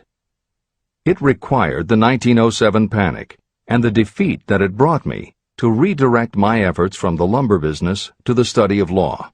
I entered law school with the firm belief that I would emerge doubly prepared to catch up with the end of the rainbow and claim my pot of gold. Napoleon Hill planned to put himself and his brother through law school by writing articles for Bob Taylor's magazine. It was through the magazine that he arranged the fateful meeting with Andrew Carnegie, described at the beginning of this book. As was noted there, when Carnegie proposed the idea of writing The Philosophy of Success, he told Hill that he would have to earn his own way. I attended law school at night and worked as an automobile salesman during the day.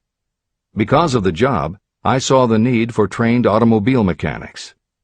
I opened an educational department in the manufacturing plant and began to train ordinary machinists in automobile assembly and repair work. The school prospered, paying me over $1,000 a month in net profits. My banker knew that I was prospering, therefore he loaned me money with which to expand. A peculiar trait of bankers is that they will loan us money without any hesitation when we are prosperous. My banker loaned me money until I was hopelessly in his debt. Then he took over my business as calmly as if it had belonged to him, which it did. From an income of more than $1,000 a month, I was suddenly reduced to poverty. For the third time, Hill had experienced defeat, but he was not beaten. He got another job, and all the while continued to work on the Carnegie Project. Fourth turning point, 1912. Because my wife's family had influence, I secured the appointment as assistant to the chief counsel for one of the largest coal companies in the world. I was among friends and relatives, and I had a position that I could keep for as long as I wished without exerting myself. What more did I need? Nothing, I was beginning to say to myself. Then, without consultation with my friends and without warning, I resigned. This was the first turning point that was of my own selection. It was not forced upon me. I quit that position because the work was too easy and I was performing it with too little effort. This move proved to be the next most important turning point of my life, although it was followed by 10 years of effort that brought almost every conceivable grief the human heart can experience. I selected Chicago as my new field of endeavor.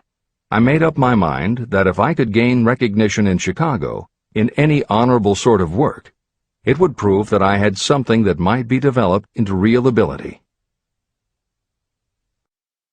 Fifth turning point. My first position in Chicago was that of advertising manager for a large correspondence school. I did so well that the president of the school induced me to resign my position and go into the candy manufacturing business with him. We organized the Betsy Ross Candy Company, and I became its first president. The business grew rapidly, and soon we had a chain of stores in 18 different cities. They did so well, in fact, Hill's partners decided they wanted to take over the business. They had Hill arrested on a false charge and then offered to withdraw the charge if he would turn over to them his interest in the business. Outraged at the suggestion, Hill refused. When the case went to court, his partners failed to appear for the hearing. Hill sued them for malicious damage to his character.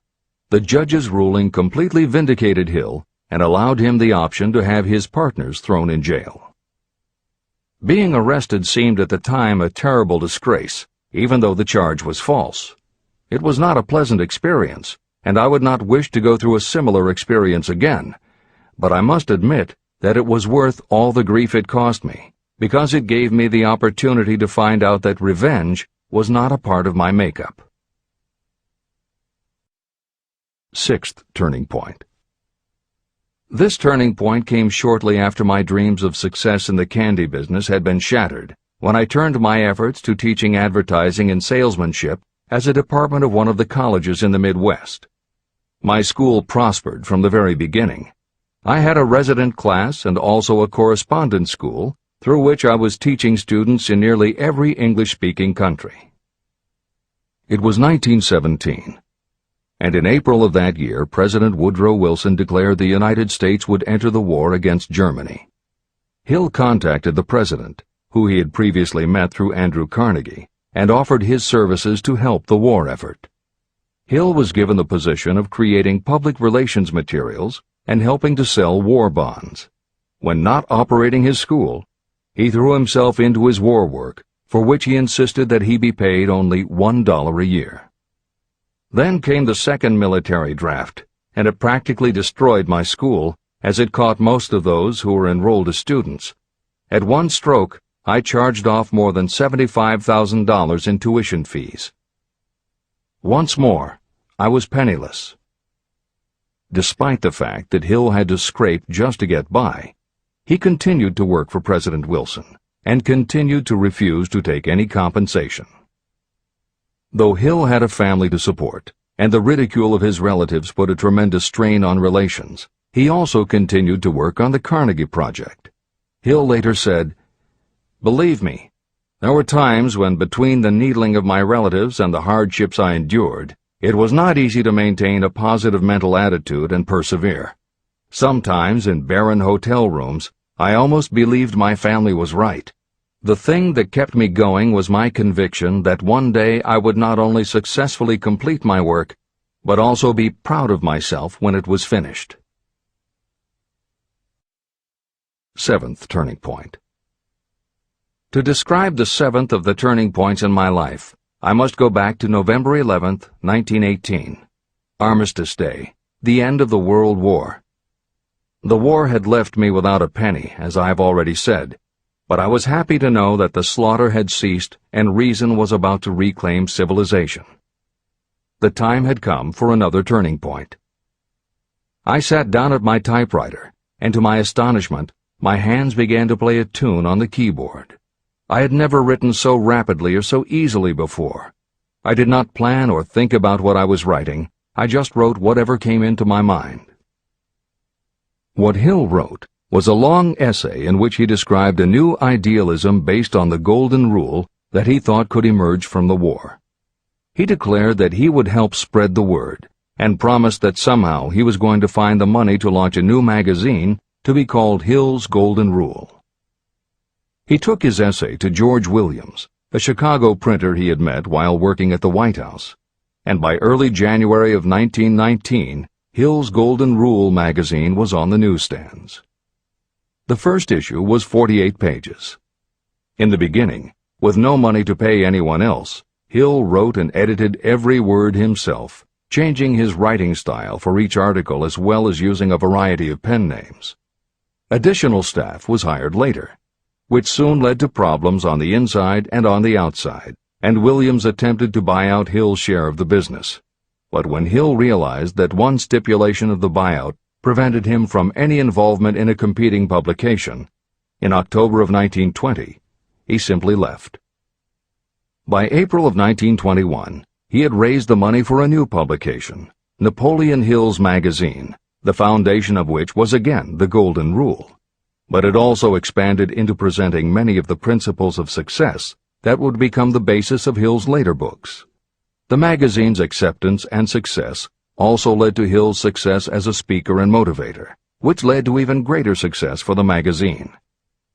At the same time, Napoleon Hill was working with one of the inmates of a penitentiary to develop a correspondence course, which he took to the prisons to encourage prisoner rehabilitation. Most everything Hill did during this time was successful, and the success of the prison program was significant. But the greed of two members of the board of directors, one of whom was the prison chaplain, eventually led in 1923 to the demise of not only the educational rehabilitation programs, but also the magazine and numerous other successful offshoot ventures. The bleak irony, as Michael Ritt notes in A Lifetime of Riches, was that few enterprises in the 1920s could have been more idealistic or humanitarian in concept. Yet in seeking to stir goodness in men's souls, these enterprises had stirred mean-spirited men to a bloodlust that destroyed everything. Without his magazine, Hill went back to teaching and lecturing, which led to an introduction to a crusading newspaper publisher, Don Mellett, who offered to help Hill publish the results of his work on the Carnegie Project. At this same time, Mellett learned that Prohibition gangsters were selling narcotics and bootleg liquor to school children in Canton, and members of the local police force were being bribed to do nothing about it. Mellett was outraged and wrote an expose in his Canton Daily News, while Hill contacted the governor to implement a state investigation of the corrupt police department. A week before Hill and Mellett were to finalize the financing for the publication of Hill's book, Don Mellett was ambushed outside his home and assassinated by a gangster and a renegade cop. They tried to kill Hill, too, but through pure luck he escaped and fled to the Smoky Mountains, where he remained holed up in a backwoods shack for most of a year. Destitute and in fear for his life, he lapsed into a state of deep depression. Then, in one extraordinary night of self-analysis, he willed himself out of his depression and resolved to finish the challenge Carnegie had posed almost 20 years earlier. Hill went to Philadelphia, convinced a publisher to put up the money, then worked night and day for almost 4 months to finish the manuscript. In March of 1928, Hill published the results of his efforts, a multi-volume masterwork entitled Law of Success. No one had ever seen anything like it. It was a phenomenon, a runaway bestseller. A little over a year later, while Hill was finally enjoying the fruits of his long labors, the stock market crash of '29 hit. The bottom fell out of everything, including the market for books. Though he never gave up on his vision, like the rest of America, Hill struggled through the Depression. He lectured, he wrote, and he taught in every way he could, but it was very hard to preach personal achievement to a country that had lost faith in itself. Napoleon Hill made it his personal mission to turn the tide by creating a variety of self-help programs, but it became disappointingly apparent that it was going to take more than one man to do it. When Franklin Delano Roosevelt was elected president, he reached out to Hill. Though Napoleon Hill was an avowed capitalist, he believed enough in the ultimate goal of FDR's policies that he committed himself to helping the new administration. Throughout the Depression years, he became a close confidant of the president's, helping to guide Roosevelt in his efforts to revitalize America. It is said that it was Hill who gave FDR the famous line, "We have nothing to fear but fear itself." And though Hill was dead broke, just as he had done for President Wilson, he refused to accept more than $1 a year for his efforts. In 1937, as America was finally beginning to see glimmerings of hope that the Great Depression might end, Hill convinced his publisher that America now needed a book to help shake off the mental and emotional stigma of those terrible times. He was right. They released Think and Grow Rich to such resounding success that it sold well over 1 million copies even before the Depression ended. At this writing, it has sold more than 60 million copies worldwide, and to this day it still sells more than 1 million copies a year in its various editions. Take your own persistence inventory. Persistence is a state of mind. Therefore, it can be cultivated. Like all states of mind, persistence is based upon definite causes, among them these. Definiteness of purpose. Knowing what you want is the first and most important step toward the development of persistence. A strong motive will force you to surmount difficulties. Desire. It is comparatively easy to acquire and maintain persistence in pursuing the object of intense desire. Self-reliance. Belief in your ability to carry out a plan encourages you to follow the plan through with persistence. Self-reliance can be developed through the principle described in Chapter 5, Autosuggestion. Definiteness of plans. Organized plans, even ones that may be weak or impractical, encourage persistence. Accurate knowledge. Knowing that your plans are sound, based upon experience or observation, encourages persistence. Guessing, instead of knowing, destroys persistence. Cooperation. Sympathy, understanding, and cooperation with others tend to develop persistence. Willpower. The habit of concentrating your thoughts on making plans to attain your definite purpose leads to persistence. Habit. Persistence is the direct result of habit. The mind absorbs and becomes a part of the daily experiences upon which it feeds. Fear, the worst of all enemies, can be overcome by forcing yourself to perform and repeat acts of courage. Everyone who has seen active service in war knows this. Take inventory of yourself and determine what you are lacking in this essential quality of persistence. Measure yourself point by point and see how many of the previous 8 factors of persistence you lack. The analysis may lead to discoveries that will give you a new understanding of yourself and what you need to get ahead. The following is a list of the real enemies that stand between you and achievement.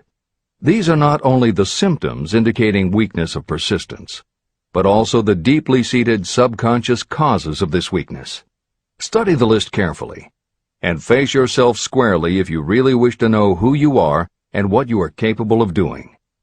These are the weaknesses that must be mastered by anyone who really wants to accumulate riches. 1. Failure to recognize and to define clearly exactly what you want. 2. Procrastination, with or without cause, usually backed up with a long list of alibis and excuses. 3. Lack of interest in acquiring specialized knowledge. 4. Indecision, and the habit of passing the buck instead of facing issues squarely, also backed by alibis and excuses. 5. The habit of relying upon excuses instead of making definite plans to solve your problems. 6. Self-satisfaction. There is little remedy for this, and no hope for those who suffer from it. 7. Indifference, usually reflected in your readiness to compromise rather than meet opposition and fight it. 8. The habit of blaming others for your mistakes and accepting circumstances as being unavoidable. 9. Weakness of desire because you neglected to choose motives that will push you to take action. 10. Willingness to quit at the first sign of defeat, based upon one or more of the 6 basic fears. 11. Lack of organized plans that you have written out so they can be analyzed. 12. The habit of neglecting to act on ideas or to grasp opportunity when it presents itself. 13. Wishing instead of willing. 14. The habit of compromising with poverty instead of aiming at riches. A general lack of ambition to be, to do, or to own. 15. Searching for all the shortcuts to riches, trying to get without giving a fair equivalent, usually reflected in the habit of gambling or trying to drive unfair bargains. 16. Fear of criticism, resulting in failure to create plans and put them into action because of what other people might think, do, or say. This is one of your most dangerous enemies because it often exists in your subconscious mind and you may not even know it is there. See the 6 basic fears in the last chapter. If you fear criticism. Following is an examination of the symptoms of the fear of criticism. The majority of people permit relatives, friends, and the public at large to influence them so that they cannot live their own lives because they fear criticism. Many people make mistakes in marriage but stay married, then go through life miserable and unhappy because they fear criticism. Anyone who has submitted to this form of fear knows the irreparable damage it does by destroying one's ambition and the desire to achieve. Millions of people neglect to go back and get an education after having left school because they fear criticism. Countless numbers of men and women permit relatives to wreck their lives in the name of family duty because they fear criticism. Duty does not require you to submit to the destruction of your personal ambitions and the right to live your own life in your own way. People refuse to take chances in business because they fear the criticism that may follow if they fail. The fear of criticism in such cases is stronger than the desire for success. Too many people refuse to set high goals for themselves because they fear the criticism of relatives and friends who may say, "Don't aim so high, people will think you're crazy." When Andrew Carnegie suggested that I devote 20 years to the organization of a philosophy of individual achievement, my first impulse was fear of what people might say. His suggestion was far greater than anything I had ever conceived for myself. My first instinct was to create excuses, all of them traceable to the fear of criticism. Something inside of me said, "You can't do it. The job is too big and requires too much time. What will your relatives think of you? How will you earn a living?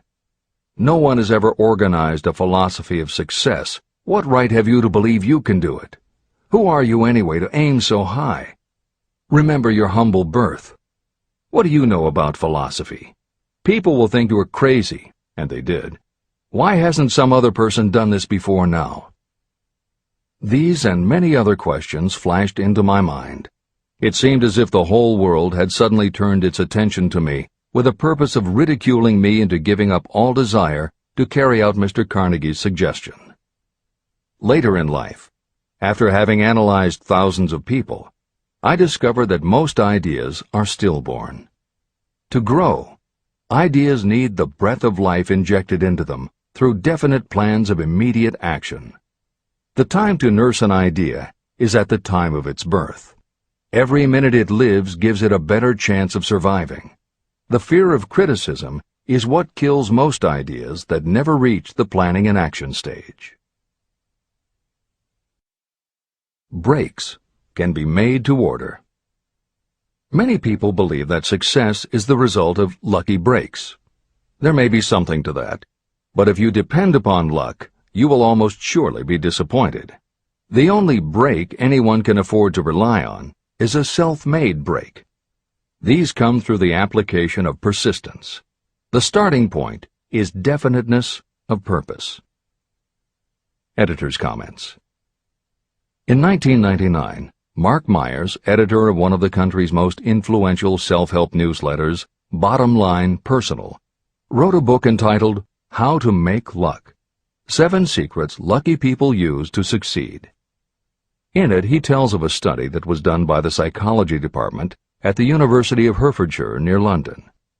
They assembled a group of people, half of whom either thought themselves lucky or were considered to be lucky by others. The other half of the group believed they were unlucky. They were all brought to campus to watch a computerized random coin toss. Each person watched as a cartoon elf came on screen and flipped a coin. Each was asked to call heads or tails. The results of the experiment proved that the unlucky group guessed right approximately the same number of times as the lucky group. In follow-up interviews, the researchers concluded that the only difference between so-called lucky and unlucky people was that the lucky people tended to remember the good things that had happened in their lives, and those that thought they were unlucky tended to dwell on the bad things. The scientific fact is that luck, in terms of calling a coin toss, spinning a wheel, or turning a card, is completely random, and there's nothing we can do about it. All we can control is what we say and do. Everything else that happens to us depends upon the actions of others and the random world in which we live. Then why do some people seem to be so lucky and get all the lucky breaks? Myers says it is because, unlike luck, lucky breaks are something you can control. And lucky people, whether they know it or not, have taken specific steps to make their good luck. You can influence lucky breaks in 2 ways. You have to intentionally put yourself in luck's way, and you must make people want to help you because they believe that you deserve their help. Once you have let the world know you are ready for a break, luck is largely a matter of being introduced to opportunities by people who open doors for us. Myers calls these people gatekeepers. Gatekeepers offer help not only out of goodwill, but also because they hope you will help them in return when you are in a position to do so. People who are lucky make it a point to impress their gatekeepers so that they will be the first to come to mind when opportunities arise. Your gatekeepers must believe that you deserve a break, and that it is worth it to them to give you one. One of the best ways to do that is simply to behave and act lucky. If you act like a loser, people think you are a loser. If you perceive yourself as lucky, it will be easier for others to see you that way. And if you are believed to be a lucky person, your chances of receiving lucky opportunities will increase, partly because others hope some of your luck will rub off on them. This is the biggest secret lucky people know. They know that when they seem lucky, more people want to help them. There are people waiting to make a difference in your life if you show them you are willing to make an effort and that you are enthusiastic. Mark Myers' book is devoted to explaining ways to do that. As Hill says, the only lucky break anyone can afford to rely upon is a self-made break. These come through the application of persistence. The starting point is definiteness of purpose. This is the end of the editor's comments. If you stop the first 100 people you meet on the street and ask them what they want most in life, 98 of them would not be able to tell you.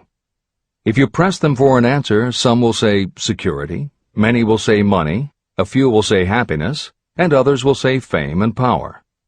Some might tell you they want social recognition, ease in living, the ability to sing, dance, or write. But none of them will be able to give you the slightest indication of a plan by which they hope to attain these vaguely expressed wishes. Riches do not respond to wishes. They respond only to definite plans backed by definite desires through constant persistence. How to develop persistence. There are 4 simple steps that lead to the habit of persistence. They call for no great amount of intelligence, no particular amount of education, and little time or effort. These necessary steps are: 1. A definite purpose, backed by a burning desire for its fulfillment. 2. A definite plan, expressed in continuous action. 3. A mind closed tightly against all negative and discouraging influences, including negative suggestions of relatives, friends, and acquaintances. 4. A friendly alliance with one or more persons who will encourage you to follow through with both plan and purpose. These 4 steps are essential for success in all walks of life. An important purpose of the 13 principles of this philosophy is to enable you to take those 4 steps as a matter of habit. They are steps by which you may control your economic destiny. They are steps that lead to freedom and independence of thought. They are steps that lead to riches, in small or great quantities. They are steps that lead the way to power, fame, and worldly recognition. They are 4 steps that guarantee favorable breaks. They are steps that convert dreams into physical realities. They are steps that lead also to the mastery of fear, discouragement, indifference. There is a magnificent reward for anyone who learns to take these 4 steps. It is the privilege of writing your own ticket and of making life yield whatever price is asked. How to master difficulties. What mystical power gives people of persistence the capacity to master difficulties? Does the quality of persistence set up in your mind some form of spiritual, mental, or chemical activity that gives you access to supernatural forces? Does infinite intelligence throw itself on the side of the person who still fights on when the whole world seems to be against them? These and many other similar questions were in my mind as I watched Henry Ford start from scratch and build an industrial empire with little more than persistence. Or Thomas A. Edison, who, with less than 3 months of schooling, became the world's leading inventor. He turned his persistence into sound recording and playback machines, motion picture cameras and projectors, and the incandescent light, to say nothing of 100 other useful inventions.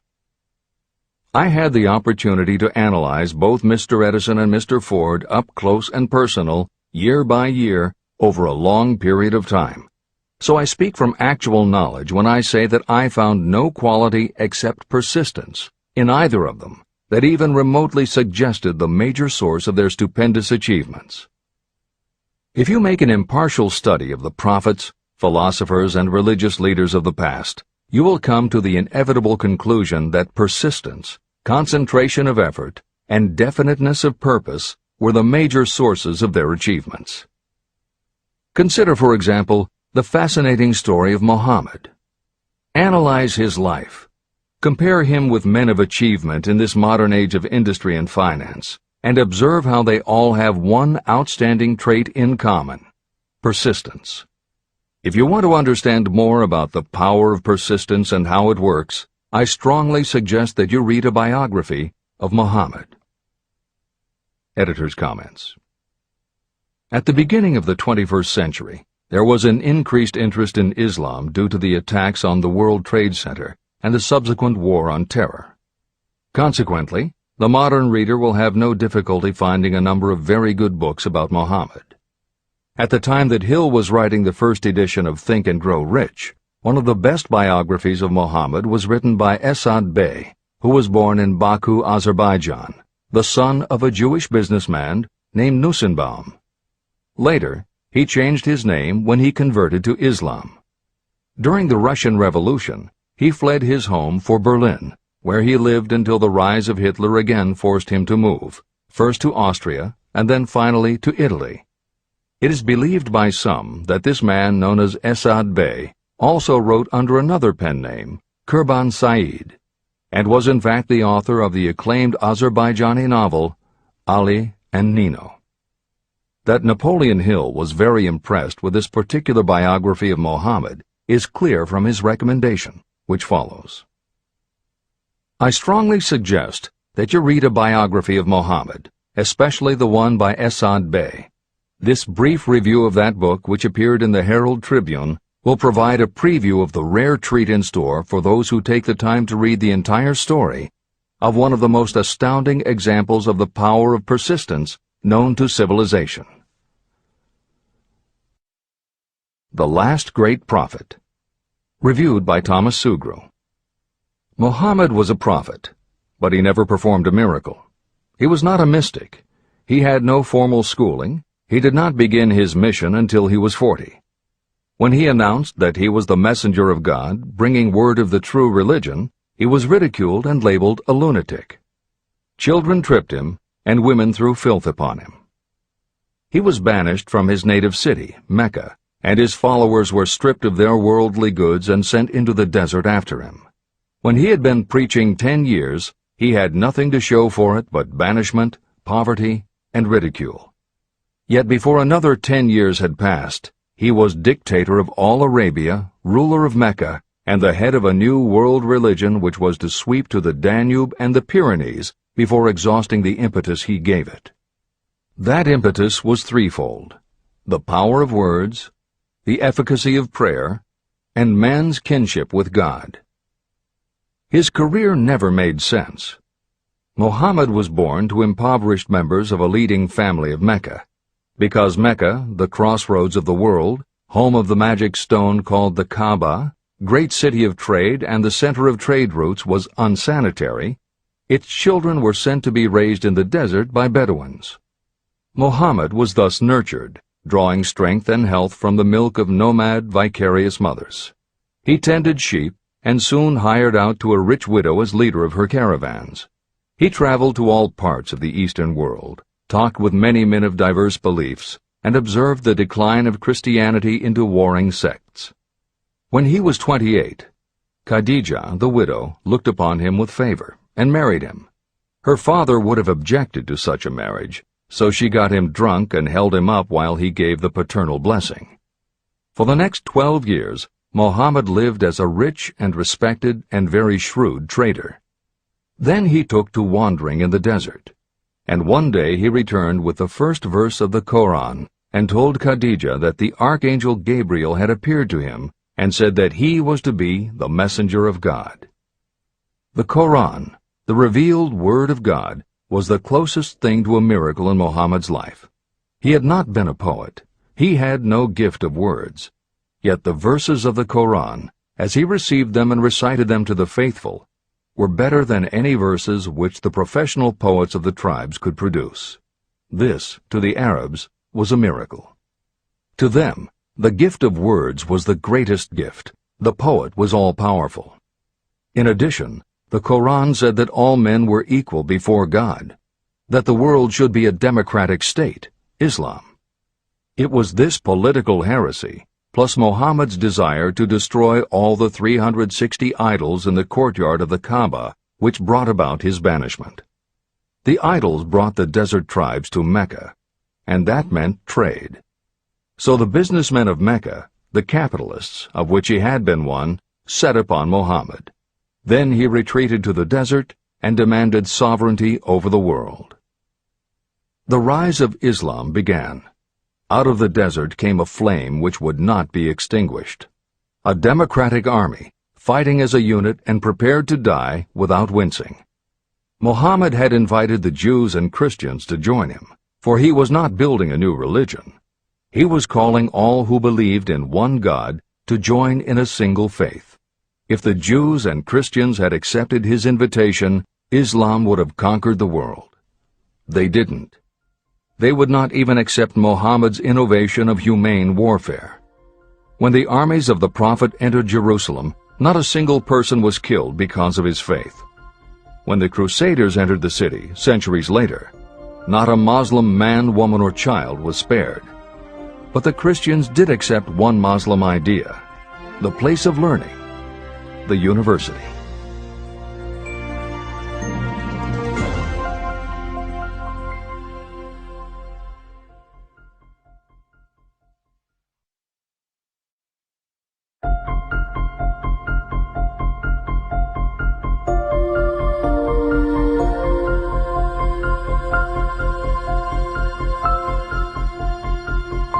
The ladder of success is never crowded at the top. Chapter 11. Power of the Mastermind, the Driving Force. The ninth step toward riches. Power is essential for success in the accumulation of money. Plans are useless without sufficient power to turn them into action. This chapter will describe the method by which an individual may attain and apply power. Power may be defined as organized and intelligently directed knowledge. Power, as the term is used here, refers to organized effort, sufficient to enable an individual to transmute desire into its monetary equivalent. Organized effort is produced through the coordination of effort of two or more people who work toward a definite end in a spirit of harmony. Power is required to accumulate money. Power is necessary to keep the money after it has been accumulated. How can power be acquired? If power is organized knowledge, let us examine the sources of knowledge. Infinite intelligence. This source of knowledge may be accessed with the aid of creative imagination through the subconscious mind, as described in the previous chapters on faith, autosuggestion, and imagination, and as will be elaborated on in Chapter 13, the subconscious mind, and Chapter 14, the brain. Accumulated experience. The accumulated experience of humanity may be found in any well-equipped public library.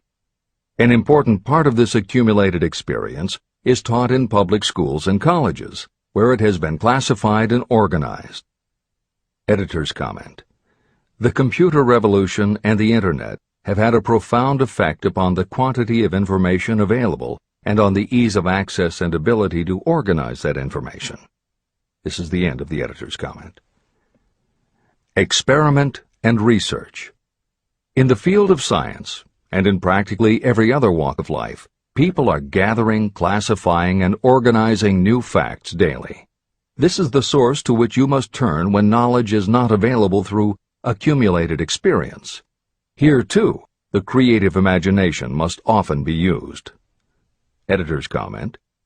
Today, because of the computer revolution and the Internet, publishing and dissemination of information happens so quickly that there is almost no lag time between experiment or research and the integration of those results into available knowledge.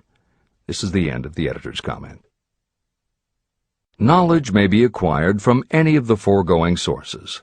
It may be converted into power by organizing it into definite plans and by putting those plans into action.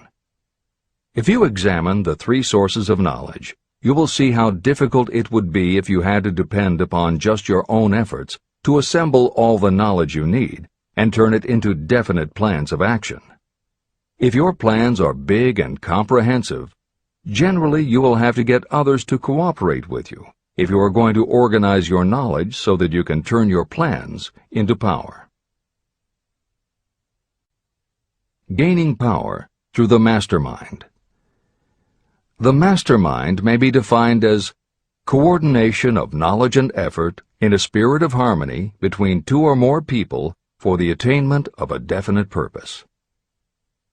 No individual may have great power without utilizing the mastermind. In Chapter 8, organized planning. I commented on how to create plans for translating desire into its monetary equivalent. If you carry out these instructions with persistence and intelligence, and use discrimination in choosing your mastermind group, your objective will have been halfway reached even before you begin to recognize it. Editor's comments. In the following section, Hill describes the two kinds of power that an individual can access by assembling a mastermind alliance and working with that group. The first kind of power that he mentions is economic power, which needs no comment from the editors. However, to describe the second kind of power, for want of a better term, Hill uses the term psychic. Because this word has taken on connotations that Hill never intended, this concept deserves clarification before you read on. As is obvious throughout this book, Napoleon Hill was a very practical man. His use of the word psychic in this chapter has nothing to do with seances, fortune-telling, magic, or any other aspect of the paranormal.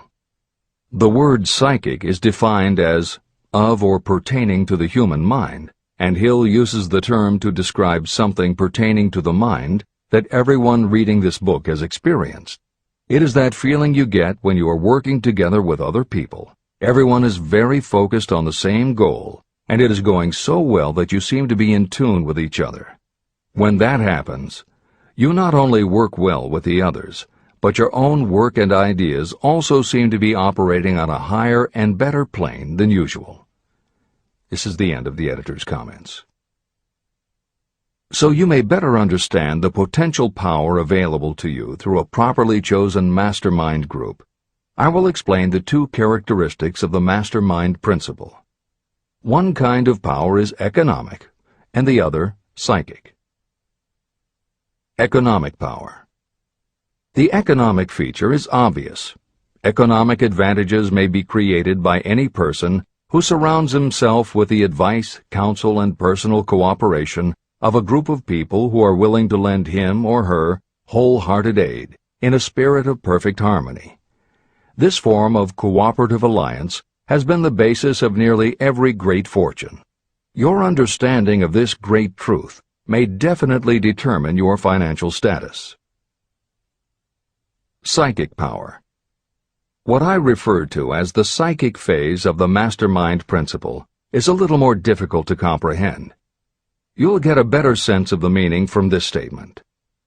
No two minds ever come together without creating a third, invisible, intangible force, which may be likened to a third mind. The human mind is a form of energy. When the minds of two people are coordinated in a spirit of harmony, the energy of each mind seems to pick up on the energy of the other mind, which constitutes the psychic phase of the mastermind. The mastermind principle, or rather the economic feature of it, was first called to my attention by Andrew Carnegie. Discovery of this principle was responsible for the choice of my life's work. Mr. Carnegie's mastermind group consisted of a staff of approximately 50 people with whom he surrounded himself for the purpose of manufacturing and marketing steel. He knew little of the technical side of the steel business. His strength was his ability to get others to work together in perfect harmony toward achieving a common goal. Carnegie attributed his entire fortune to the power he accumulated through this mastermind alliance. If you analyze the record of anyone who has accumulated a great fortune, and many of those who have accumulated modest fortunes, you will find that they have either consciously or unconsciously employed the mastermind principle. Great power can be accumulated through no other principle. How to multiply your brain power. The human brain may be compared to an electric battery. It is a fact that a group of batteries will provide more energy than a single battery. It is also a fact that the amount of energy provided by each individual battery depends upon the number and capacity of the cells it contains. The brain functions in a similar fashion. Some brains are more efficient than others.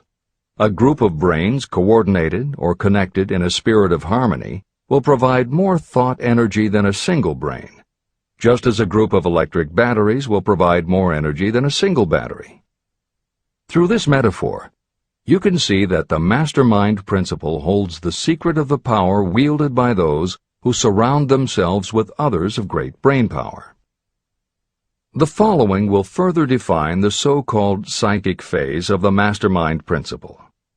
When a group of individual minds are coordinated and function in harmony, the increased energy created through that alliance becomes available to every individual mind in the group. Henry Ford began his business career under the handicap of poverty, illiteracy, and ignorance. Within the inconceivably short period of 10 years, Mr. Ford mastered these 3 handicaps, and within 25 years, he made himself one of the richest men in America. How did he do it? Here is an important clue. Mr. Ford's most rapid strides became noticeable from the time he became a personal friend of the famed inventor Thomas A. Edison. In the story of Ford's success, this is just the first indication of what the influence of one mind upon another can accomplish. Follow his story further, and you will have even more evidence that power may be produced through friendly alliance of minds. It is a fact that Mr. Ford's most outstanding achievements became even more pronounced later, after he formed the acquaintances of Harvey Firestone, John Burroughs, and Luther Burbank, each a man of great mental capacity. People take on the nature and the habits and the power of thought of those with whom they associate in a spirit of sympathy and harmony. Through his association with Edison, Burbank, Burroughs, and Firestone, Mr. Ford added to his own brain power the intelligence, experience, knowledge, and spiritual forces of these 4 men. Henry Ford used the mastermind principle in exactly the way it is described in this book. This principle is available to you. I have already mentioned Mahatma Gandhi. Let me review the method by which he attained his stupendous power. It may be explained in a few words. He came by power through inducing over 200 million people to coordinate with mind and body in a spirit of harmony for a definite purpose. In brief, Gandhi accomplished a miracle, for it is a miracle when 200 million people can be induced, not forced, to cooperate in a spirit of harmony. If you doubt that this is a miracle, try to get even 2 people to cooperate in a spirit of harmony for any length of time. Every person who manages a business knows how difficult it is to get employees to work together in a spirit even remotely resembling harmony. Editor's comments. The first step in putting together your mastermind alliance is to clearly know your desire. Your desire will tell you what you need. It could be a small group, just 2 or 3 people, as was the case with Stephen Jobs and Steve Wozniak when they formed Apple, Bill Gates and Paul Allen launching Microsoft, or Steven Spielberg, Jeffrey Katzenberg, and David Geffen creating DreamWorks SKG.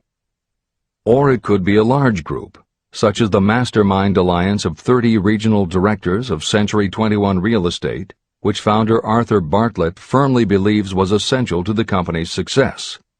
Napoleon Hill suggests that in most cases it should be a dozen people or less, and generally the smaller the better.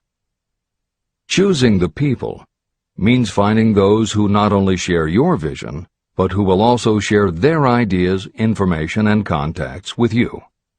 They will let you use the full strength of their experience, training, and knowledge as if it were your own, and they will do it in a spirit of perfect harmony. The question that immediately comes to every reader's mind is, where do I find people who will help me to that degree?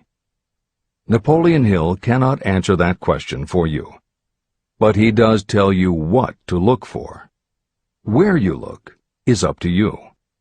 And if you really do have the desire to succeed, you will start looking and you won't give up until you find the right people.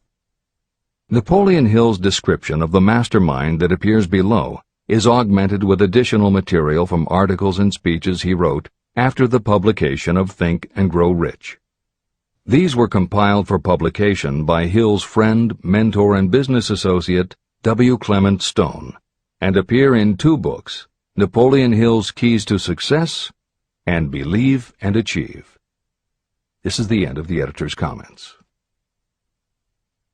Finding your mastermind members. Ally yourself with a group of as many people as you may need in order to assemble a mastermind that will assist you in creating and carrying out your plan or plans for the accumulation of money. Compliance with this instruction is absolutely essential.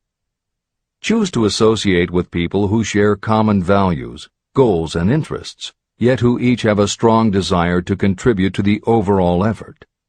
Trial and error will be part of the process, but there are 2 qualities to keep foremost in your mind.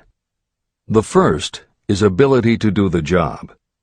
Do not select people for your alliance merely because you know them and like them. Such people are valuable to you because they improve the quality of your life, but they are not necessarily suited to a mastermind alliance.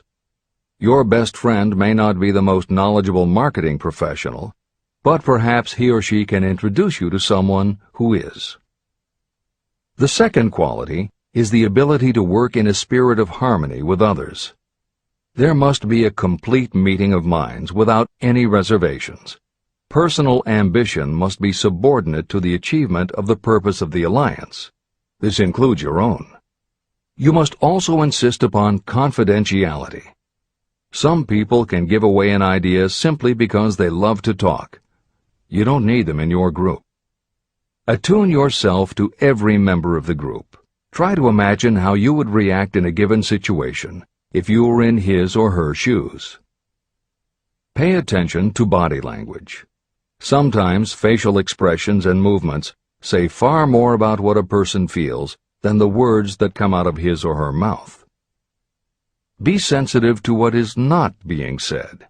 Sometimes what is left out is far more important than what is included. Don't try to force the group along too quickly. Allow for those who want to test ideas by playing devil's advocate. Compensating your mastermind. Before forming your mastermind alliance, decide what advantages and benefits you may offer the individual members of your group in return for their cooperation. No one will work indefinitely without some form of compensation. No intelligent person should request or expect another to work without adequate compensation. Wealth will obviously have the most appeal to your members. Be fair and generous in your offer. Recognition and self-expression may be just as important as money to some of your members. Remember that in such partnerships, the principle of going the extra mile, doing more and better than paid for, is especially important. As the leader, you should set an example for the others to follow. Each member must agree at the outset on the contribution each will make, and on the division of benefits and profits. Otherwise, be assured that dissension will arise, you will have wasted everyone's time, you will ruin friendships, and your venture will be destroyed. Meeting with your mastermind. Arrange to meet with the members of your mastermind group at least twice a week, and more often if possible, until you have jointly perfected the necessary plan or plans for the accumulation of money. The first meeting will be involved in sorting out strengths and weaknesses, and in fine-tuning your plans. Your alliance must be active to do any good. Establish specific responsibilities and action steps to be taken. As your mastermind matures and harmony grows among the members, you will find that the meetings create a flow of ideas into every member's mind. Don't let the meetings become so regular and formalized that they inhibit phone calls and other less formal contact. Mastermind maintenance. Maintain perfect harmony between yourself and every member of your mastermind group. If you fail to carry out this instruction to the letter, you may expect to meet with failure. The mastermind principle cannot work where perfect harmony does not prevail. Create a non-threatening environment. Explore all ideas with equal interest and concern for the originator's feelings. Everyone must deal with everyone else on a completely ethical basis, No member should seek unfair advantage at the expense of others. As the leader, you must inspire confidence in your members by your dedication to your desire, which is the object of the group. The members must know with certainty that you are reliable, trustworthy, and loyal. When you are finally ready to present the results of your efforts to investors, buyers, or the public, you may face your greatest leadership challenge in maintaining the harmony of your mastermind. The group's efforts will now be judged by outsiders, and facing judgment takes courage and persistence. The courage of separate individuals is nothing compared with that of a united team. The more you are able to maintain harmony, the greater the power, and the greater the power, the more resistance you can overcome. Marriage and the mastermind. A mastermind alliance with the person you love most deeply is of untold importance. If you are married and have not built your relationship on the same principles of harmony that are crucial to any alliance, you may have some reselling to do with your spouse. Set aside time each day to talk about what you want to achieve and how you are going about it. Rely on your definiteness of purpose to build your persuasive abilities, to convince your partner of the benefits of the work you are doing. It is very unlikely that your work will not affect your husband or wife in some significant way, and you absolutely must not drag your partner unwillingly into any adventure. Build your mastermind alliance into your marriage from the start, and it will steady and support you through the darkest moments. In fact, your whole family should be incorporated into your alliance. Lack of harmony at home can easily spill over elsewhere. A united family is a great team. The mastermind and infinite intelligence. The list of sources from which you can get power is headed by infinite intelligence. When two or more people coordinate in a spirit of harmony and work toward a definite objective, they place themselves in position to absorb power directly from that great universal storehouse that I refer to as infinite intelligence. This is the greatest of all sources of power. It is the source to which geniuses and great leaders turn, whether they may be conscious of the fact or not. In Chapter 13, The Subconscious Mind, and Chapter 14, The Brain, the methods for accessing infinite intelligence will be described in greater detail. This is not a course on religion. Neither the principle of infinite intelligence nor any other principle in this book should be interpreted as interfering with, endorsing, or rejecting any person's religious beliefs. This book is confined exclusively to instructing the reader how to transmute the definite purpose of desire for money into its monetary equivalent. Read, and really think about what you are reading. Soon the entire subject will unfold, and you will see it in perspective. At this point, you are only seeing the detail of the individual chapters. Editor's comments. This chapter would not be complete without commenting on a mastermind that came into being almost 15 years after the first publication of Think and Grow Rich. Napoleon Hill's own mastermind alliance with multimillionaire businessman and philanthropist W. Clement Stone. On May 2, 1951, at the age of 67, Napoleon Hill and his wife Annie Lou agreed it was time for Napoleon to think about retiring. They decided to begin by cutting back on his speaking engagements after he completed the lectures that were already on his calendar, including one he was scheduled to give a few weeks later in Chicago. Unbeknownst to them, at that event W. Clement Stone had prearranged to sit at the head table next to Napoleon Hill. Like Hill, Stone had been born into poverty. At the age of 6, he started selling newspapers to help pay the rent, and by 13, he owned his own stand. By 16, he was selling insurance, and by 20, he'd managed to scrape together $100, which he used to start his own insurance agency. Stone was a consummate salesman and motivator, and his company was growing very nicely. Then in 1938 he read Think and Grow Rich, and was so inspired by it that he bought a copy for every one of his employees and continued to do so for each new person who joined his company. Over the years, this amounted to thousands of copies.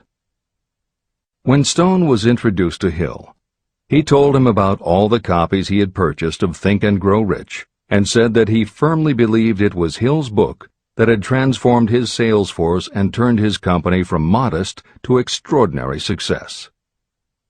Napoleon Hill and W. Clement Stone found that they were in such complete accord that by the end of their first meeting, Hill had decided to postpone his retirement and join with Stone in a venture dedicated to creating a better world for this and future generations.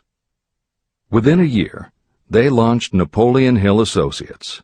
They published new books by Hill, including How to Raise Your Own Salary and The Master Key to Riches.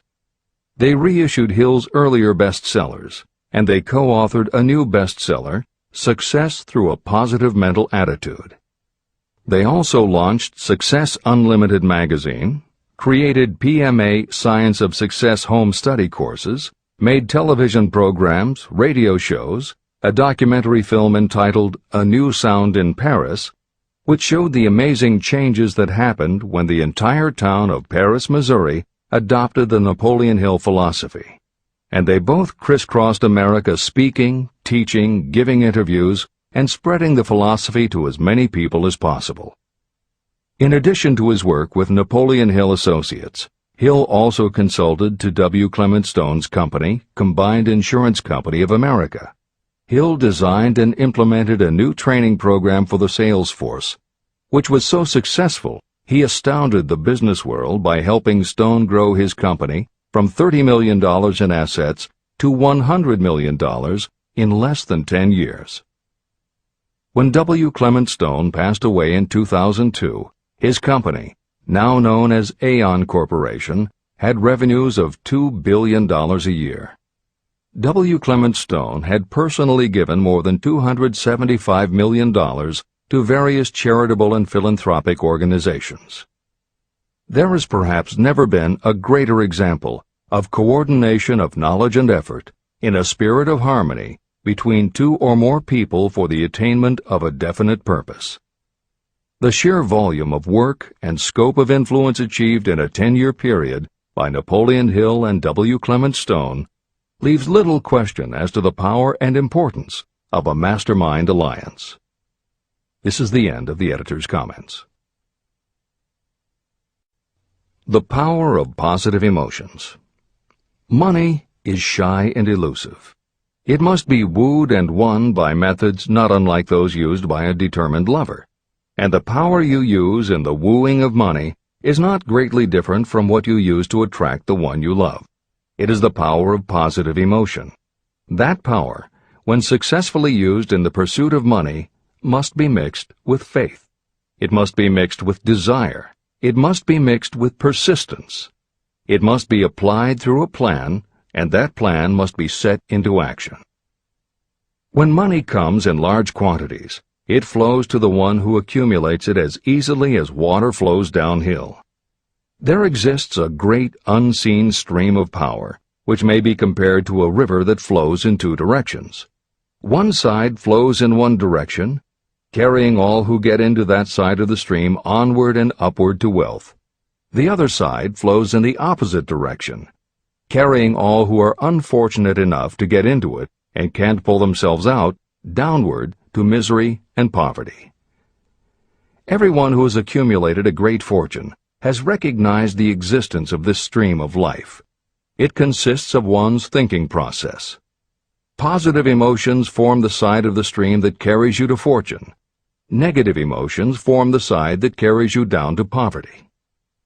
This is a point of great importance to the person who is following this book with the object of accumulating a fortune.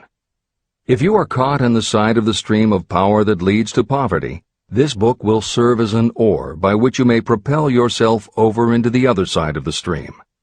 But it can serve you only through application and use. Merely reading and passing judgment on it, either one way or another, will be of no benefit to you. Poverty and riches can change places. But when riches take the place of poverty, The change only happens through well-conceived and carefully executed plans. The same is not true of poverty. Poverty needs no plan. It needs no one to help it because it is bold and ruthless. Riches are shy and timid. They have to be attracted. More gold has been mined from the thoughts of men than has ever been taken from the earth. Chapter 12. Sexuality, Charisma, and Creativity. The 10th step toward riches. Editor's comments. What motivates human beings is the subject of continuing scientific research and philosophical debate. There is general agreement that the prime motivators are the basic human needs for food and water, shelter and clothing, and safety. Beyond these basic life-sustaining needs, however, there are other factors that motivate people to action. It is the definition of the other factors and their order of importance that continues to be open to interpretation.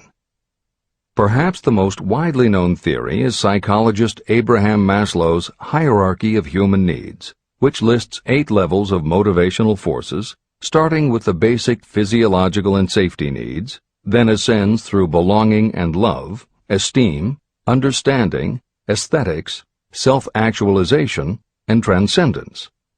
Other psychologists and sociologists have defined and arranged the categories differently, but in almost all cases there is agreement that after the primary life-sustaining needs are met, sex and love are the next most important motivating forces. Napoleon Hill also compiled a hierarchy of what he referred to as mind stimuli. Like Maslow and other researchers, Hill identified sex and love as the most powerful non-life-sustaining factors in human motivation, but his focus was not on sex and love as they pertain to procreation. Hill was intrigued by the theory that if sex and love are such powerful forces in driving humans to action, there might be a correlation to outstanding achievement or material success. And if such a relationship exists, can the motivating force be intentionally channeled to this purpose?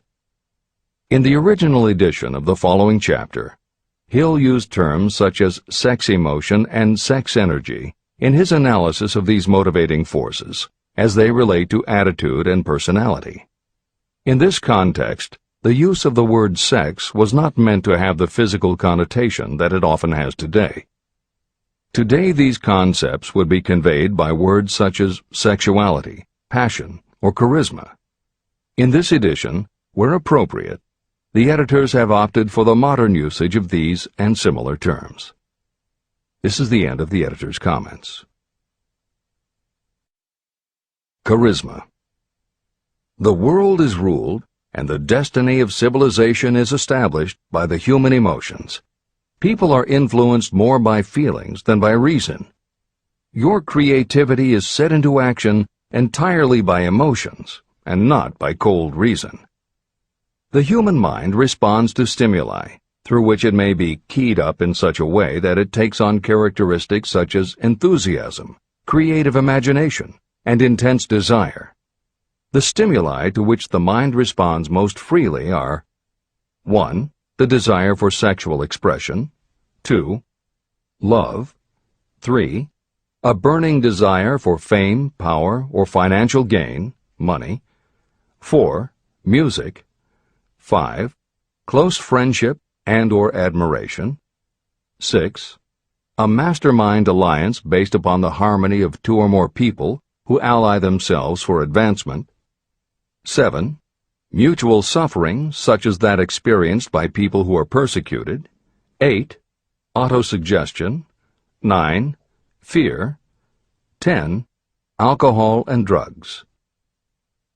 The desire for sexual expression comes at the head of the list of stimuli that step up the mind and start the wheels of physical action. The emotions associated with a human sexual drive bring into being a state of mind. When motivated by this desire, people often show courage, willpower, persistence, imagination, and creative ability that they don't normally have.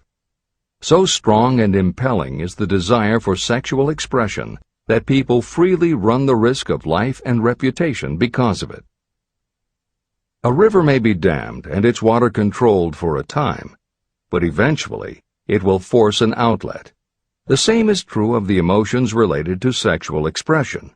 It may be submerged and controlled for a time, but its very nature causes it to be ever-seeking means of expression. The desire for sexual expression is inborn and natural. The desire cannot and should not be submerged or eliminated, but it can be given other outlets that enrich the body, mind, and spirit.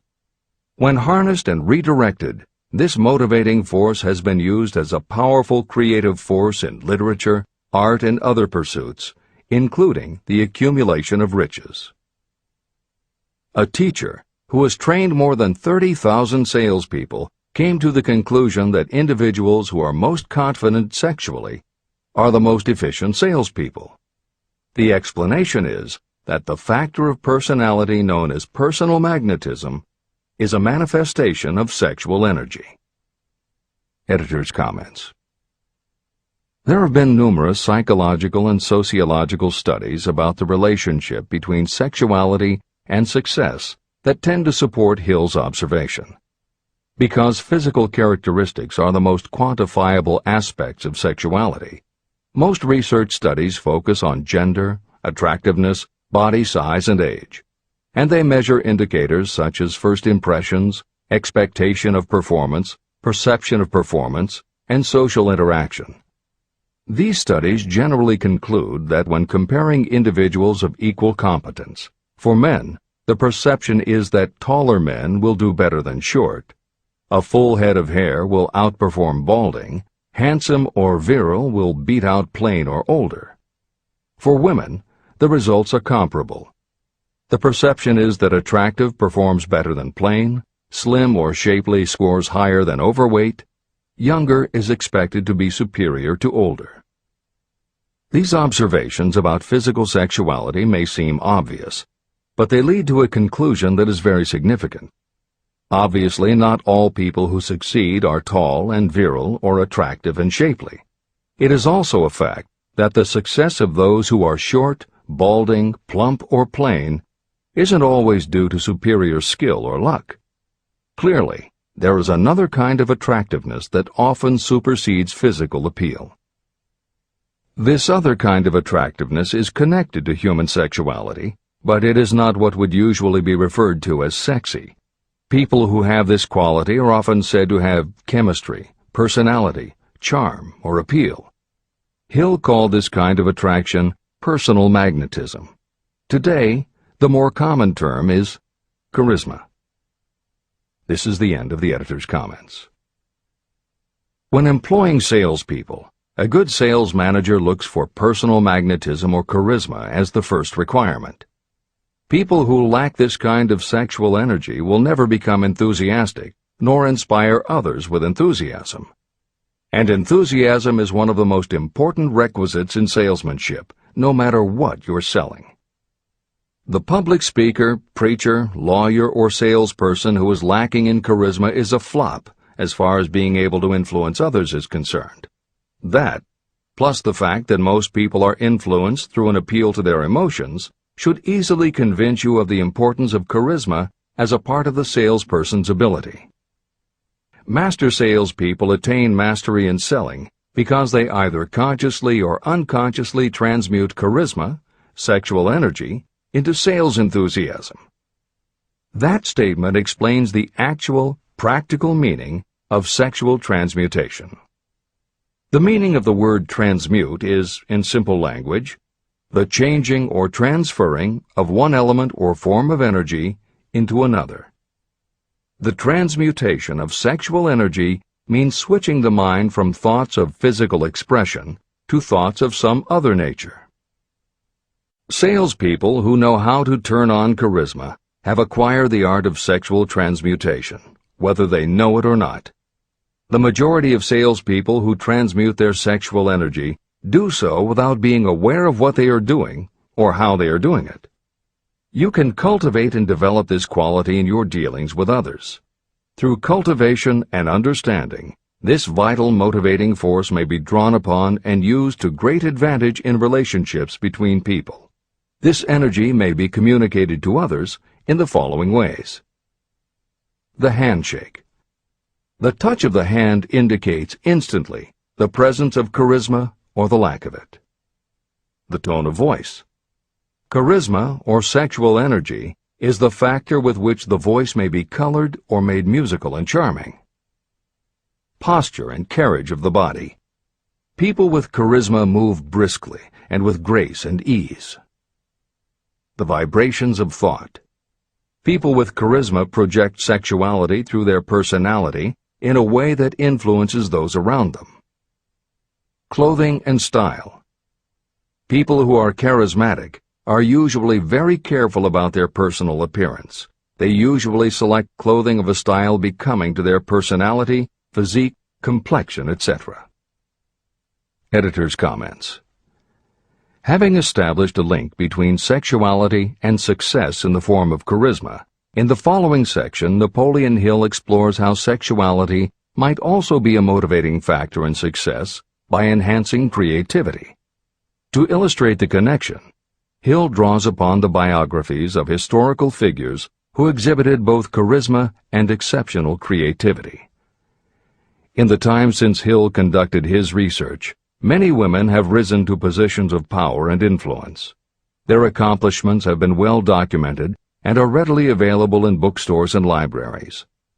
However, when Hill was assembling his data, the majority of historical biographies available were about successful men. Further, the successful industrialists and political leaders he had personally studied during the previous 30 years were also men. Because of this limitation, Hill does not theorize about the role men might play in motivating the success of women. This issue is addressed in a later editorial comment. This is the end of the editor's comments. Creativity. It seemed quite significant to me when I made the discovery that practically every great leader I had the privilege of analyzing was a man whose achievements were largely inspired by a woman. In most instances, the woman was a wife, of whom the public had heard little or nothing. In a few of the cases I studied, the source of inspiration was the other woman. The pages of history are filled with the records of great men whose achievements may be traced directly to the influence of women who aroused the creative faculties of their minds. Napoleon Bonaparte was one of these. When inspired by his first wife, Josephine, he was irresistible and invincible. When his better judgment or reasoning faculty prompted him to put Josephine aside, he began to decline. His defeat and exile to St. Helena were not far distant. Abraham Lincoln was a notable example of a great leader who achieved his greatness through the discovery and use of his faculty of creative imagination. It is noted in practically every book written about Lincoln that he discovered and began to use this faculty as the result of the love that he experienced when he met Anne Rutledge. This is more than an interesting historical fact. It is of significance in connection with the role sexuality plays in the study of the source of genius. Following is a list of famous men of outstanding achievement: George Washington, Napoleon Bonaparte, William Shakespeare, Abraham Lincoln, Ralph Waldo Emerson, Robert Burns, Thomas Jefferson, Elbert Hubbard, Elbert H. Gary, Woodrow Wilson, John H. Patterson, Andrew Jackson, Enrico Caruso. Wherever there was evidence available in connection with the lives of these men of achievement, it indicated most convincingly that each possessed a highly developed sexual nature. An analysis of the information taken from biographies and historical writings leads to the following conclusions. 1. Those of greatest achievement have a highly developed sexual nature, but have learned the art of transmutation of sexual energy. 2. Those who have accumulated great fortunes and achieved outstanding recognition in literature, art, industry, architecture, and the professions were motivated by the influence of a mate or lover.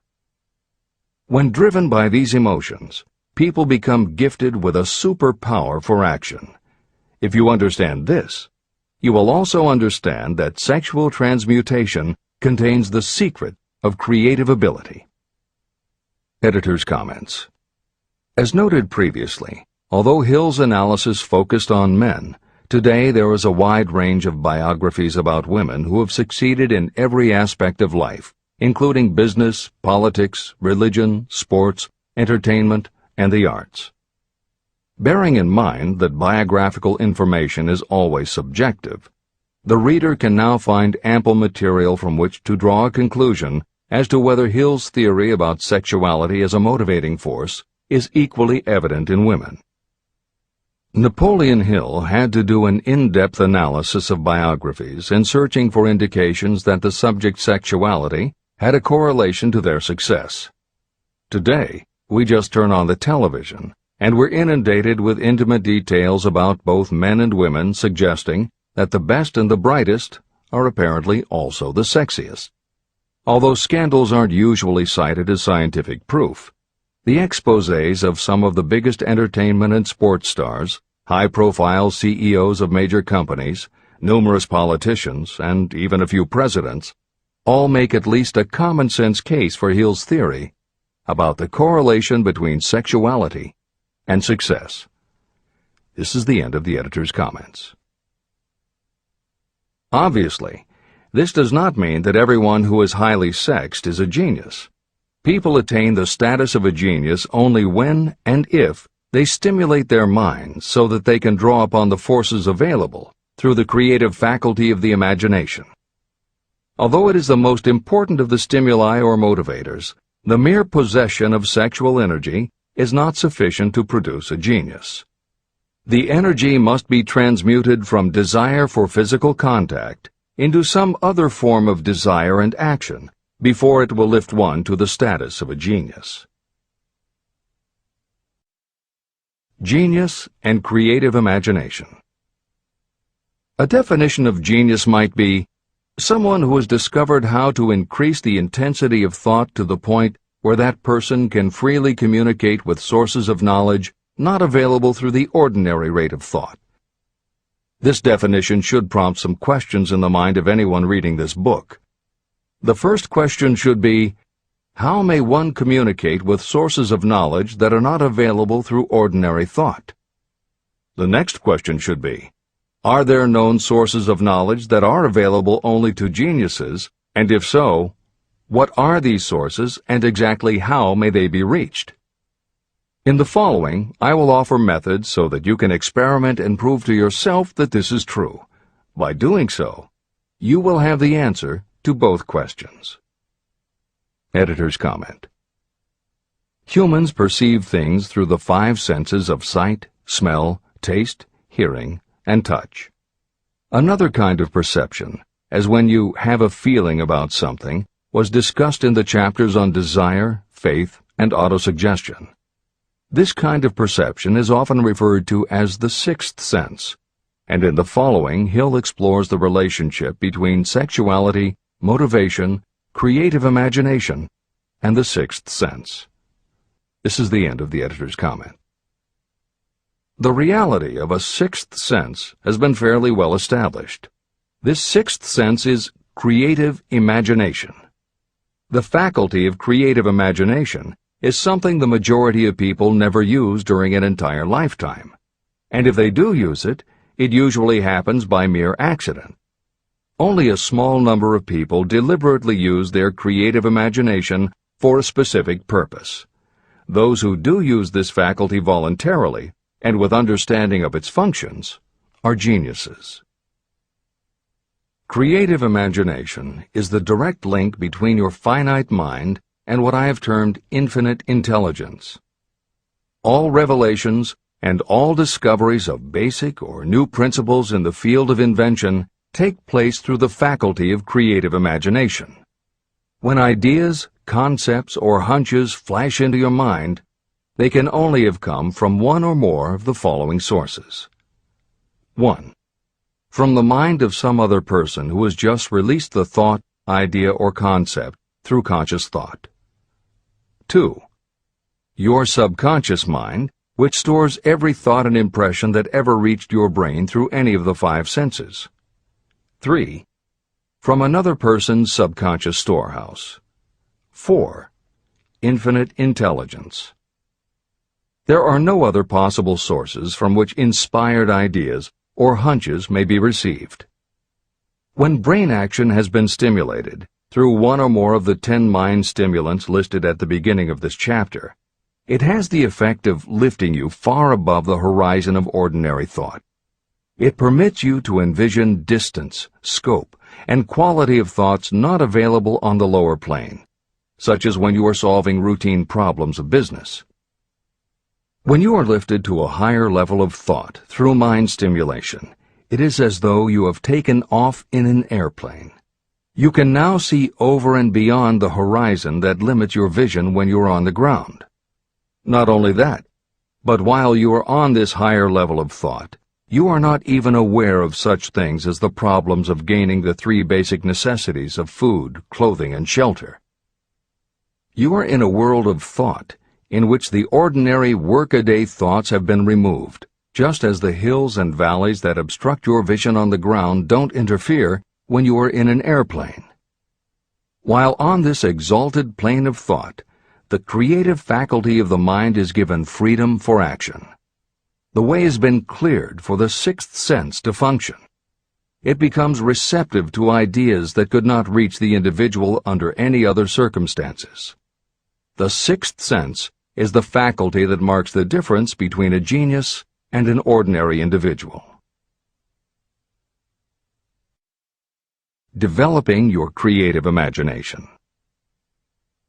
A mind stimulant is any influence that will either temporarily or permanently increase the intensity of thought. The previously mentioned 10 major stimulants are those most commonly resorted to.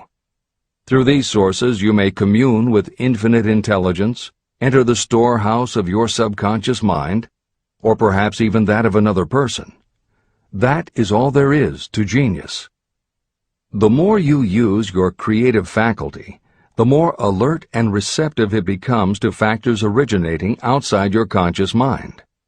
And the more this creative faculty is used, the more you will rely upon it for your thoughts and ideas. This faculty can be cultivated and developed only through use. What we generally refer to as our conscience operates entirely through the faculty of the 6th sense. The great artists, writers, musicians, and poets become great because they acquire the habit of relying upon the still small voice that speaks from within, through their creative imagination. Anyone with a keen imagination knows that some of their best ideas come through so-called hunches. One of the best-known public speakers admits that his speeches are only really great when he closes his eyes and begins to rely entirely upon the faculty of creative imagination. When asked why he closed his eyes just before the climax of his speech, he replied, "I do it because then I speak through ideas that come to me from within."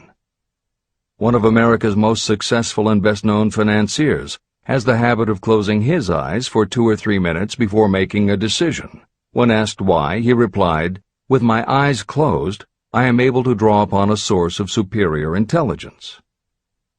Dr. Elmer R. Gates created more than 200 useful patents through the process of cultivating and using his creative faculty. His method is significant to anyone interested in attaining to the status of genius. Dr. Gates was one of the really great, though less publicized, scientists of the world. In his laboratory, he had what he called his personal communication room. It was practically soundproof, and all light could be shut out. It had a small table on which he kept a pad of writing paper. In front of the table, on the wall, was a light switch. When Dr. Gates desired to draw upon the forces available to him through his creative imagination, he would go into this room, seat himself at the table, shut off the lights, and concentrate on the known factors of the invention he was working on. He would stay in that position until ideas began to flash into his mind in connection with the unknown factors of the invention. On one occasion, ideas came through so fast that he was forced to write for almost 3 hours. When the thoughts stopped flowing, he examined his notes and found they contained a minute description of principles that had no parallel in the known data of the scientific world. Moreover, the answer to his problem was right there in those notes. Dr. Gates earned his living by sitting for ideas. He did it for individuals and corporations, and some of the most sensible people and largest traditional corporations in America paid him to do it. The part of your mind that you generally use for reasoning may be faulty, because it is largely guided by your accumulated experience. Not all knowledge that you have learned through experience is accurate.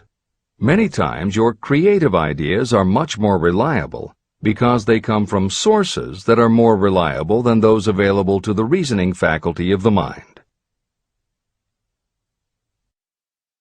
Methods used by geniuses are available to you. The major difference between the genius and the ordinary inventor is that the genius makes use of both the synthesized and the creative faculties of imagination. For example, the scientific inventor begins an invention by organizing and combining the known ideas or principles accumulated through experience through the synthesized faculty, the reasoning faculty. If the inventor finds this accumulated knowledge is insufficient, the scientist then draws upon the sources of knowledge available through the creative faculty. The method by which the inventor does this varies with the individual, but this is the essence of the procedure. 1. The inventor stimulates his or her mind so that it functions on a higher-than-average plane through one or more of the mind stimulants. 2.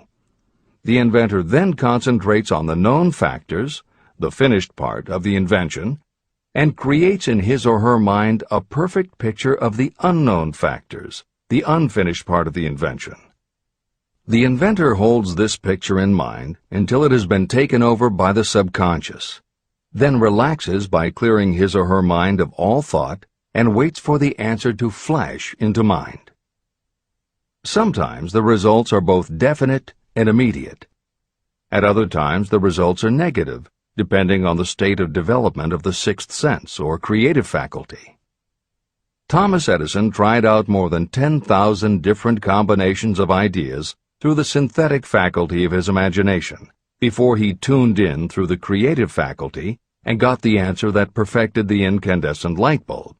His experience was similar when he produced the phonograph. Editor's comments.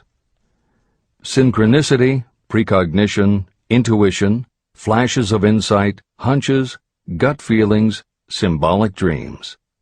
These are all aspects of the phenomena Napoleon Hill was describing in his two correlated terms, creative imagination and infinite intelligence. And the fact that Hill made a serious study of this function of the mind puts him in exceptional company.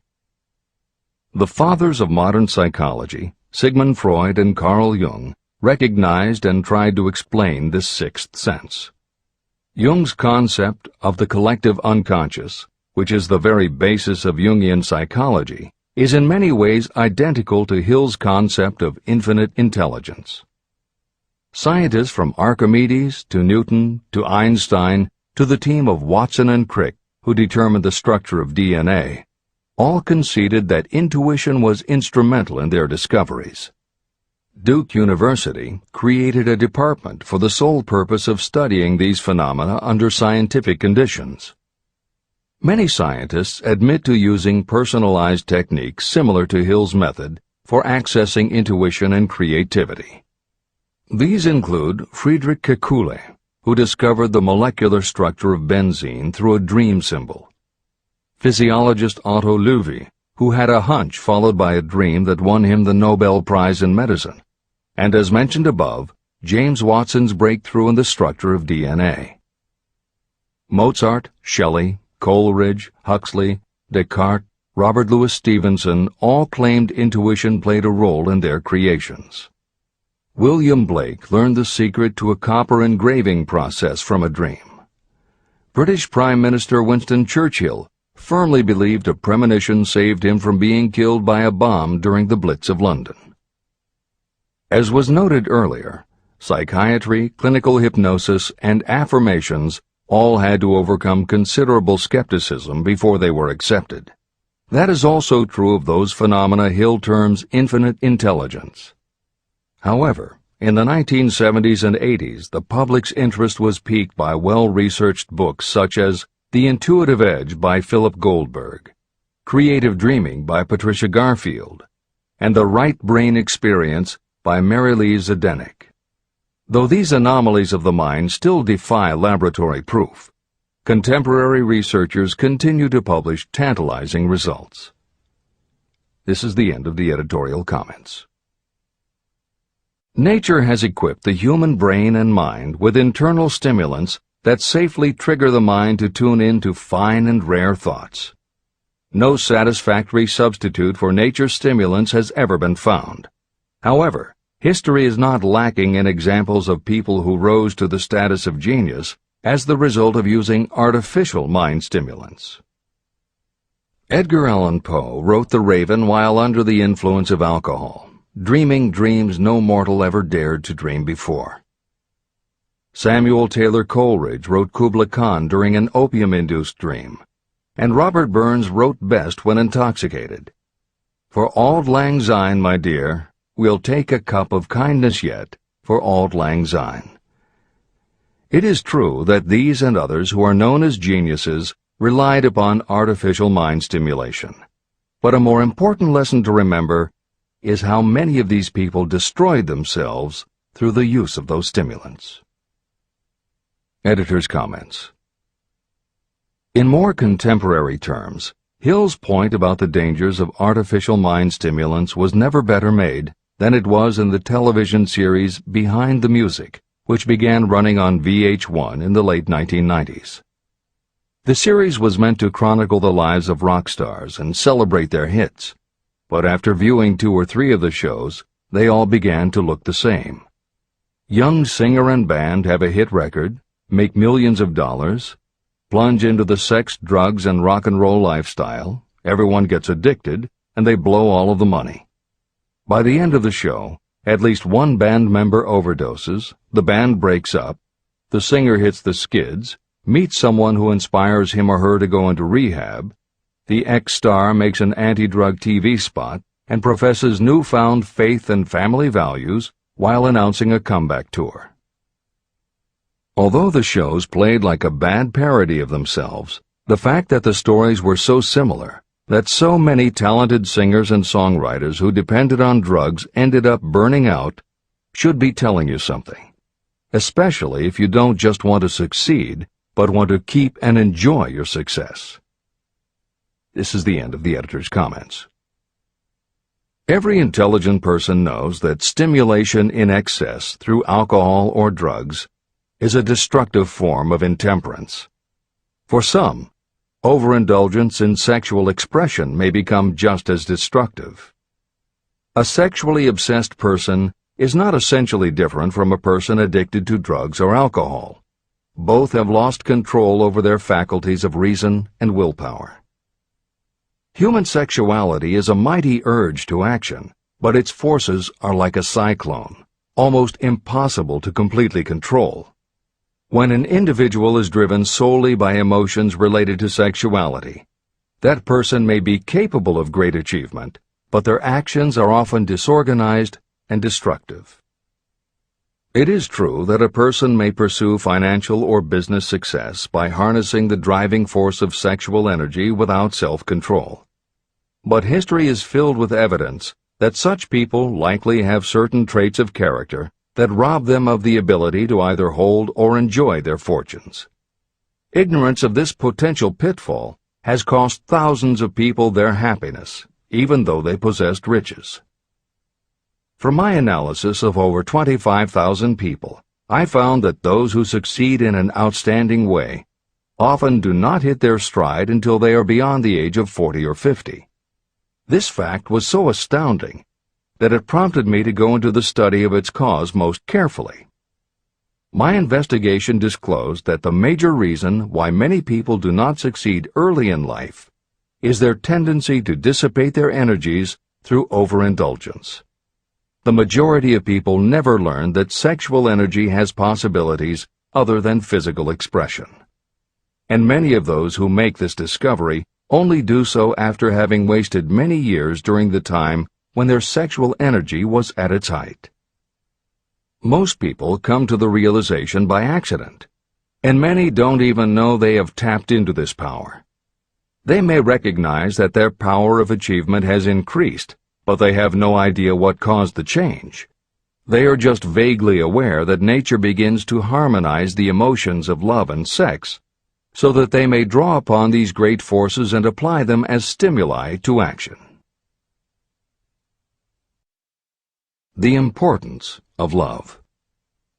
Love, romance, and sex are all emotions capable of driving people to heights of superachievement. When combined, these three emotions may lift you to an altitude of a genius. Every person who has been moved by genuine love knows that it leaves enduring traces upon the human heart. The effect of love endures, because love is spiritual in nature. Those who cannot be stimulated to great heights of achievement by love are hopeless. They are dead, though they may seem to live. If you believe you are unfortunate because you have loved and lost, you are wrong. One who has loved truly can never lose entirely. Love is whimsical and temperamental. It comes when it pleases and goes away without warning. Accept and enjoy it while it remains, but spend no time worrying about its departure. Worry will never bring it back. Dismiss the thought that love only comes once. Love may come and go times without number, but there are no two love experiences that affect you in just the same way. There may be one love experience that leaves a deeper imprint on the heart than all the others. But all love experiences are beneficial, except to the person who becomes resentful and cynical when love makes its departure. Even the memories of love can lift you and stimulate your mind. Go back into your yesterdays at times and bathe your mind in the beautiful memories of past love.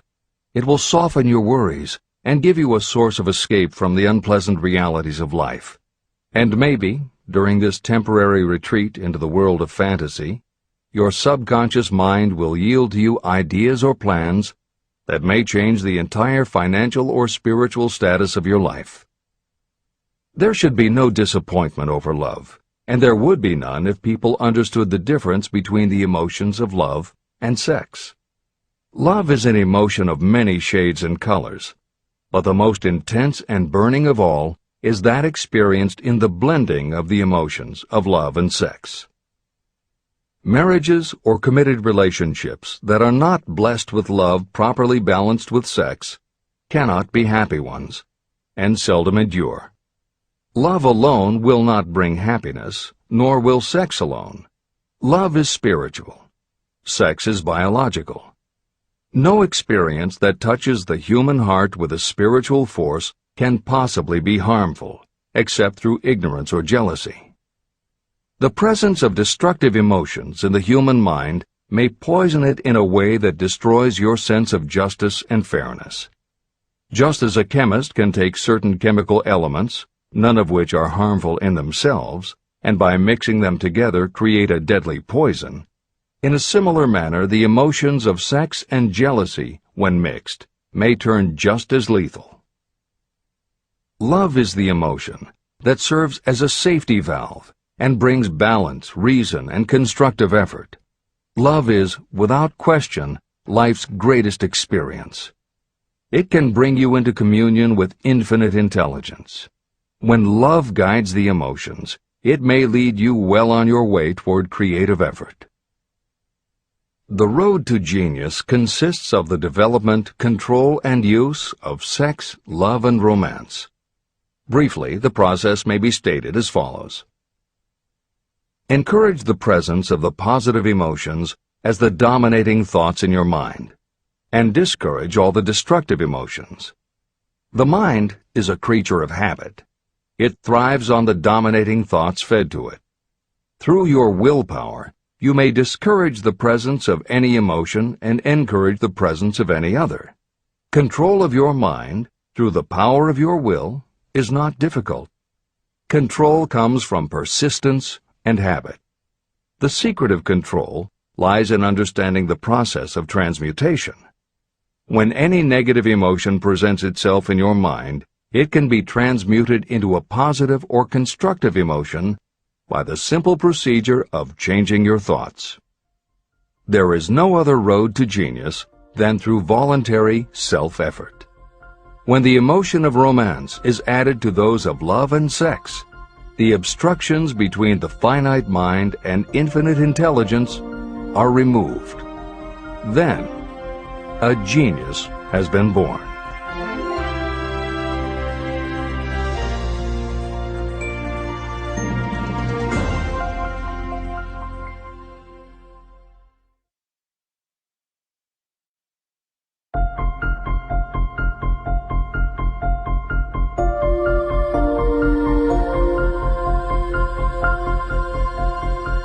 Success requires no explanations.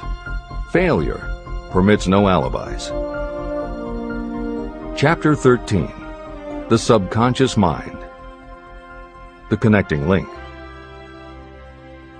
The 11th Step Toward Riches. The subconscious mind consists of a field of consciousness, in which every impulse of thought that reaches the conscious mind, through any of the five senses, is classified and recorded. The subconscious receives and files sense impressions or thoughts regardless of their nature. You can plant in your subconscious mind any plan, thought, or purpose that you desire to translate into its physical or monetary equivalent. Those desires that have been mixed with emotional feeling and faith in your ability are the ones that are strongest. Therefore, they are the first to which the subconscious responds. The subconscious mind works day and night, and in some way which is not fully understood, the subconscious seems able to draw upon the forces of infinite intelligence for the power to transmute your desires into their physical equivalent. And it does it in the most straightforward and practical way. You cannot entirely control your subconscious mind, but you can hand over to it any plan, desire, or purpose that you wish transformed into concrete form. Refer again to the instructions for using the subconscious mind in Chapter 5, Autosuggestion. Editor's comments. In the chapter on autosuggestion, the four primary methods for planting and reinforcing suggestions in your subconscious are: 1. The formulation and writing out of your desire. 2. The repetition of positive affirmations. 3. The creative visualization of your goal. And 4. By acting as though the goal is already yours. This is the end of the editor's comment. From my research, I have concluded that the subconscious mind is the connecting link between the finite mind of man and infinite intelligence. It is the intermediary through which you may draw upon the forces of infinite intelligence. From my research, I have concluded that the subconscious mind is the connecting link between the finite mind of man and infinite intelligence. It is the intermediary through which you may draw upon the forces of infinite intelligence. Only the subconscious mind contains the process by which mental impulses, thoughts, are modified and changed into their spiritual, energy, equivalent. It alone is the medium through which prayer, desire, may be transmitted to the source capable of answering prayer, infinite intelligence. How to energize your subconscious mind for creative effort. The possibilities of what you can do when you connect creative effort with the subconscious mind are stupendous. They inspire me with awe. I never approach the discussion of the subconscious mind without a feeling of littleness and inferiority, due to the fact that man's entire stock of knowledge on this subject is so pitifully limited. First, you must accept as a reality the existence of the subconscious mind and what it can do for you. This will enable you to understand its possibilities as a medium for transmuting your desires into their physical or monetary equivalent, and then you will comprehend the full significance of the instructions given in Chapter 3, Desire. You will also understand the importance of making your desires clear and putting them in writing. You will understand as well the necessity of persistence in carrying out instructions. The 13 principles that are the basis of this book are the stimuli with which you acquire the ability to reach and to influence your subconscious mind. Do not become discouraged if you cannot do this on your first attempt. Remember that the subconscious mind can be directed only through habit. You have not yet had time to master faith. Be patient. Be persistent. Editor's comments. There are two aspects to Hill's theory of the subconscious mind. There are two aspects to Hill's theory of the subconscious mind. One is the concept of the subconscious as the storehouse of all information and thoughts that you have ever experienced. The second is the concept of the subconscious as the gateway to infinite intelligence. In this chapter, Hill focuses primarily on the subconscious as a storehouse. Expanding on the editorial comment about the subconscious mind that appears in the chapter on autosuggestion, proof that the subconscious is a storehouse of information is confirmed in the use of hypnotherapy by psychiatrists. Through hypnosis, psychiatrists are able to help patients open the door to their subconscious so that they can retrieve information about traumatic situations that have been filtered out or repressed by the conscious mind. Further proof is in the use of hypnosis by law enforcement officials to recapture information such as license plate numbers and other details that the conscious mind of a witness has filtered out. Although results vary from person to person, there is no doubt that the subconscious has access to information that the conscious mind does not. This storehouse aspect of the subconscious is what accounts for some ideas that come to us through creative imagination. In some instances, bits of information and ideas that our conscious mind has forgotten will connect with each other on a subconscious level to create a new idea, and that idea will be received by our creative intelligence, which presents it to us as a flash of inspiration. You can't completely control this process, but you can condition yourself to come up with more and better ideas. It is a fact that a traumatic experience, the result of which creates a strongly planted idea, can influence the way a person thinks and acts. If that is true, then by intentionally using all of your efforts to powerfully plant an idea in your subconscious, you should be able to create what would amount to a good traumatic experience that will influence the way you think and act in a positive way. This is exactly how you develop what Hill calls a money consciousness. If you do everything within your power to strongly, firmly, and with complete faith and conviction plant the idea that you will be successful and achieve your desire, your subconscious will accept and store that idea. If you have planted the idea so strongly that it is the dominant idea in your subconscious, it will influence all of the other ideas and information stored there. When you have given your subconscious this specific direction that it did not have before, it will begin to put together pieces of information, and through your creative intelligence, you will find that you are coming up with more and better plans and ideas to accomplish your goal. But as Hill says, you can do this only through faith and habit. You must write out the affirmation of your goal, and you must repeat it aloud every day with absolute faith and conviction that you can achieve it. You must vividly and creatively visualize yourself achieving your goal, and you must do it every day. You must conduct yourself with the attitude that says you can accomplish your goal, and that you deserve the help of those who can help you to accomplish your goal.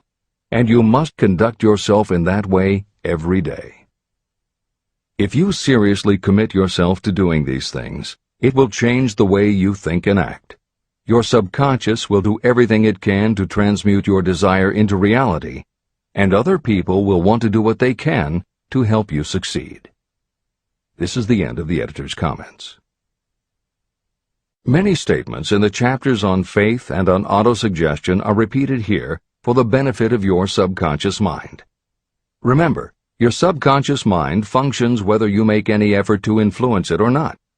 This means that thoughts of fear, poverty, and all negative ideas will affect your subconscious mind unless you master these impulses and give it more desirable food on which it may feed.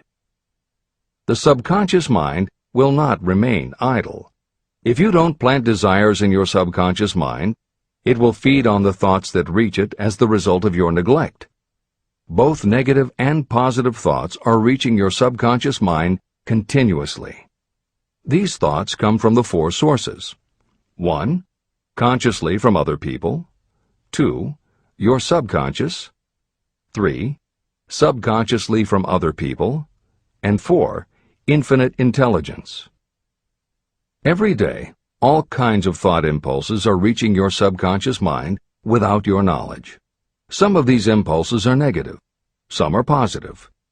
Right now, you should be specifically trying to shut off the flow of negative impulses and actively working to influence your subconscious mind through positive impulses of desire.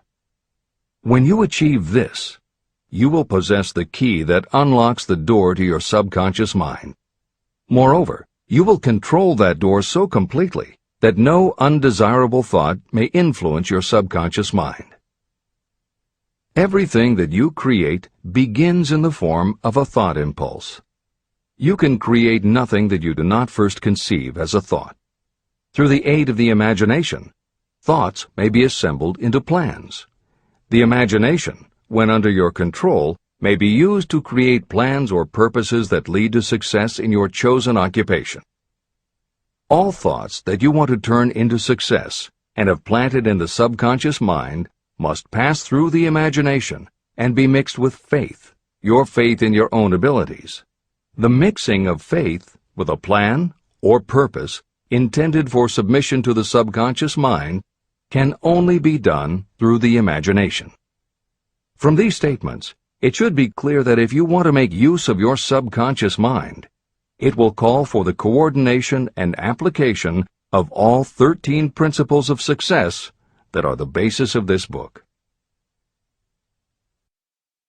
Make your positive emotions work for you. The subconscious mind is more susceptible to influence by thought mixed with feeling or emotion than it is by thoughts originating solely in the reasoning portion of the mind. In fact, there is much evidence to support the theory that only emotionalized thoughts have any real influence on the subconscious mind. It is a fact that emotions or feelings rule the majority of people. If it is true that the subconscious mind responds better and faster to thoughts that are well mixed with emotion, it is essential to become familiar with the more important of the emotions. There are 7 major positive emotions and 7 major negative emotions. The negatives get into your thoughts naturally and go directly to your subconscious without any help from you. The positive emotions must be injected by you through the principle of autosuggestion into the thought impulse that you wish to pass on to your subconscious mind. These emotions or feeling impulses may be likened to yeast in a loaf of bread. They are the action element which transforms thought impulses from the passive to the active state. That is why thought impulses that have been well mixed with emotion are acted upon more readily than thought impulses originating in cold reason. Editor's comments. W. Clement Stone, Napoleon Hill's friend, mentor, and business partner, arranged for the publication of many of Napoleon Hill's later writings. The following is adapted from material that appears in 2 of these books, Napoleon Hill's Keys to Success and Believe and Achieve. Enthusiasm is a positive mental attitude, an internal impelling force of intense emotion, a power compelling creation or expression. Being enthusiastic is an impelling external expression of action. When you act enthusiastically, you accentuate the power of suggestion and autosuggestion. The sales manager, public speaker, minister, lawyer, teacher, or executive who acts enthusiastic by speaking in an enthusiastic, sincere manner develops genuine enthusiasm. If you act enthusiastic, your emotions will follow. By filling your conscious mind with enthusiasm, you also impress upon your subconscious mind that your burning obsession and your plan for obtaining it are certain things. Then, if your conscious enthusiasm dims, your subconscious will be there, full of images of your success, to help you stoke your conscious fires of enthusiasm once again. This is the end of the editor's comments. You are preparing yourself to influence and control the inner audience of your subconscious mind in order to hand over to it the desire for money, which you wish transmuted into its physical, monetary equivalent. It is essential, therefore, that you understand the method of approach to this inner audience. You must speak its language. It understands best the language of emotion or feeling. Following are the 7 major positive emotions and the 7 major negative emotions. I am listing them here so that you may draw upon the positives and avoid the negatives when giving instructions to your subconscious mind. The 7 major positive emotions.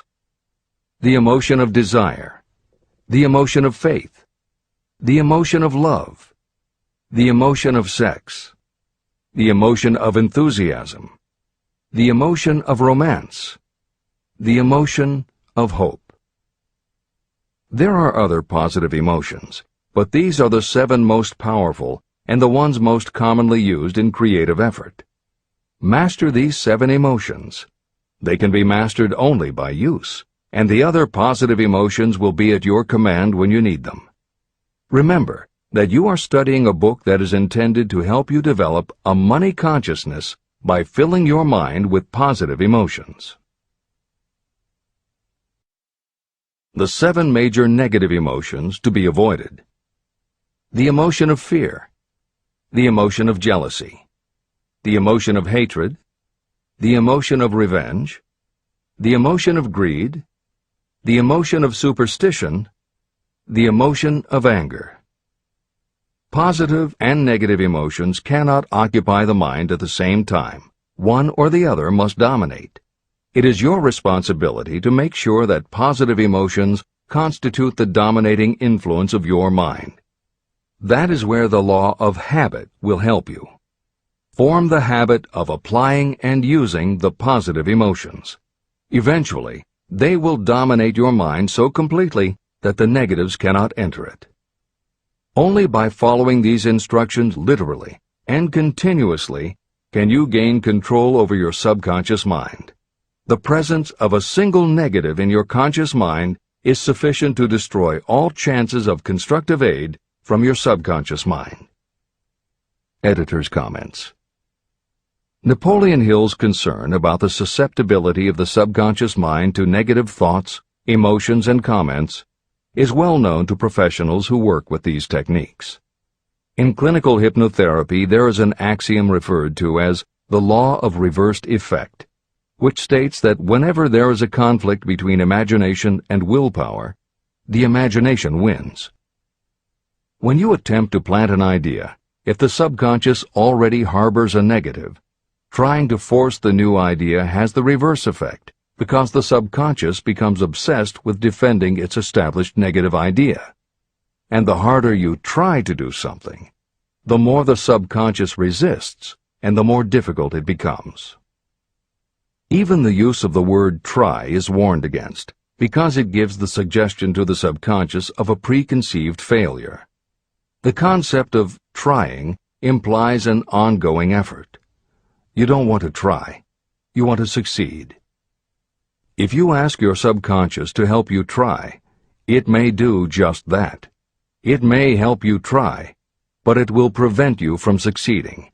Because if you did succeed, then it could no longer help you try, which is what you asked it to do. The cautionary note about using the word try is just one example of the care that should be taken when formulating affirmations and using autosuggestion.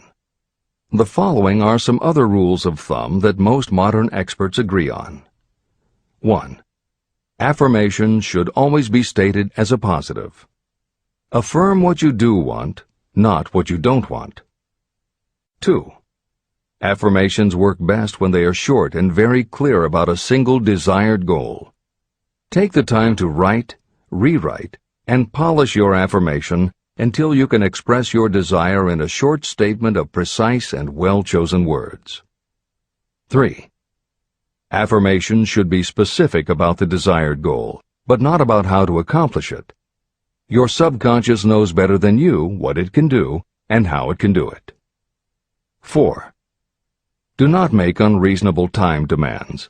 Your subconscious can't make anything happen suddenly or now. 5. Just saying the words will have little effect. When you affirm your desire, you must do it with such faith and conviction that your subconscious becomes convinced of how important it is to you. As you affirm your desire to yourself, visualize it in your mind's eye as big as a billboard. Make it big, powerful, and memorable. 6. Repetition of your emotionalized affirmation is crucial. At this time, it is your habit to think one way. By repeating your affirmation often every day, your new way of thinking will begin to be your automatic response. Keep reinforcing it until it becomes second nature to you, and your habit will have become to think the new way, the way you want to think. This is the end of the editor's comments. We form habits based on the degree of reinforcement we receive. Habits make no moral judgments. They can be either good or bad. Both are formed through repetition. If we try something and like the results, we repeat the action. You can replace negative thoughts with positive ones. You can replace inaction with action, and you can form any habit you choose. Your thoughts are the only thing that you can completely control if you choose to do so. You can control your thoughts to control your habits. The secret of effective prayer. Most people resort to prayer only after everything else has failed, or else they pray by a ritual of meaningless words. And because most people who pray do so only after everything else has failed, they go to prayer with their minds filled with fear and doubt. Because fear and doubt are the emotions that are mixed with their prayer, these are the emotions the subconscious mind passes on, and these are the emotions that infinite intelligence receives and acts upon. If you pray for a thing, but as you pray you have fear that you may not receive it, or that your prayer will not be acted upon by infinite intelligence, your prayer will have been in vain. Prayer does sometimes result in the realization of that for which one prays. If you have ever had the experience of receiving something for which you prayed, go back in your memory and recall your actual state of mind while you were praying, and you will know for sure that the theory here described is more than a theory. The method by which you may communicate with infinite intelligence is very similar to the way the vibration of sound is transmitted by radio waves. Sound cannot be transmitted through the atmosphere until it has been changed into a very high rate of vibration. The radio station takes the sound of the human voice and modifies it by stepping up the vibration millions of times. Only in this way can the energy of sound be sent over distances. After this transformation has taken place, the energy, which originally was in the form of vibrations of sound, is broadcast or transmitted as a radio signal.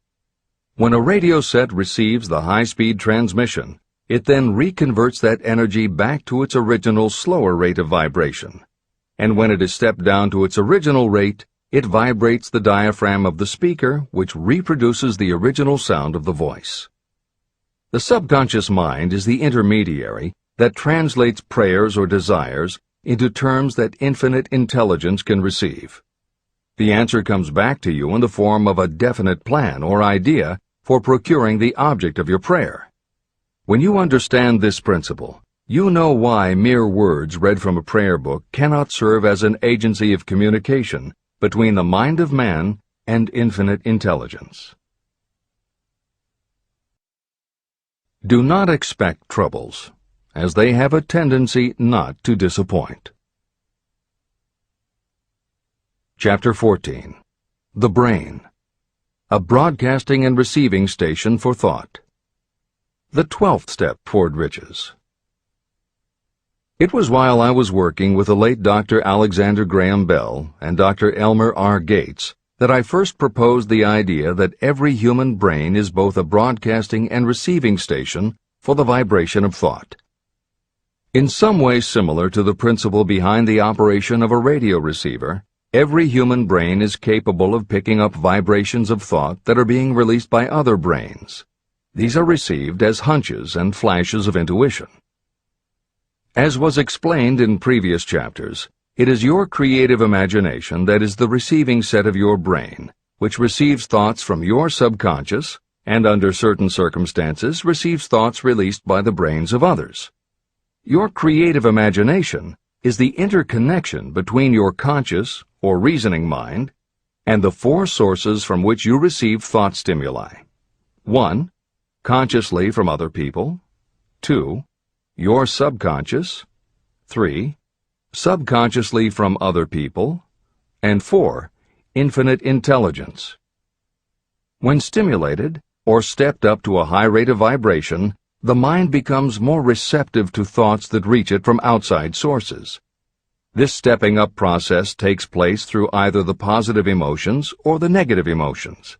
Through the emotions, the vibrations of thought may be increased. The brain that has been stimulated by emotions functions at a much more rapid rate than it does when that emotion is quieted or absent. The result is the increase of thought to such a pitch that the creative imagination becomes highly receptive to ideas. On the other hand, when the brain is functioning at a rapid rate, it also gives to your own thoughts the emotional feeling that is essential before those thoughts will be picked up and acted upon by your subconscious mind. The subconscious mind is the sending station of the brain, through which vibrations of thought are broadcast. Autosuggestion is the medium by which you may put into operation your sending station. The creative imagination is the receiving set through which the energies of thought are picked up. Editor's comments. The following combines the above concept with the related materials from previous chapters to provide a step-by-step recap of Napoleon Hill's view of the process. 1. The brain is simultaneously both a broadcaster and a receiver. 2. Emotion affects both your ability to send and your ability to receive. When under the effect of strong emotion, the more powerfully you can send thoughts. When under the effect of strong emotion, the more receptive you are to receiving thoughts. 3. When you send thoughts, to where do you send them?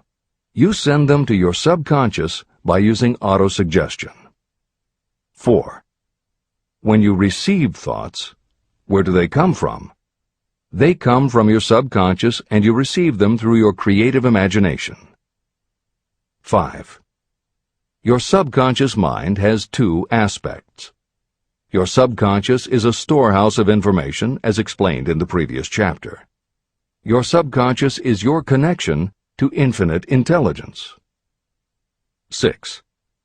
Infinite intelligence is the medium through which you receive thoughts from other brains. Infinite intelligence is Hill's term for describing the following basic law of physics. Because everything in the universe is made of time, space, energy, or matter, and because matter is just energy in a different form, then everything is actually different parts of the same thing. This means that your subconscious mind, energy, has a common base with every other subconscious mind, energy. 7. Thoughts from other brains come to you as follows. When you are under the effect of a strong emotion and your receiver is especially receptive, sometimes its pull is so strong that it attracts a thought from the subconscious mind of another brain. It is able to do this because infinite intelligence interconnects your subconscious with the subconscious of the other brain. 8. These thoughts from other brains are what we refer to as intuition, hunches, déjà vu, and foreknowledge.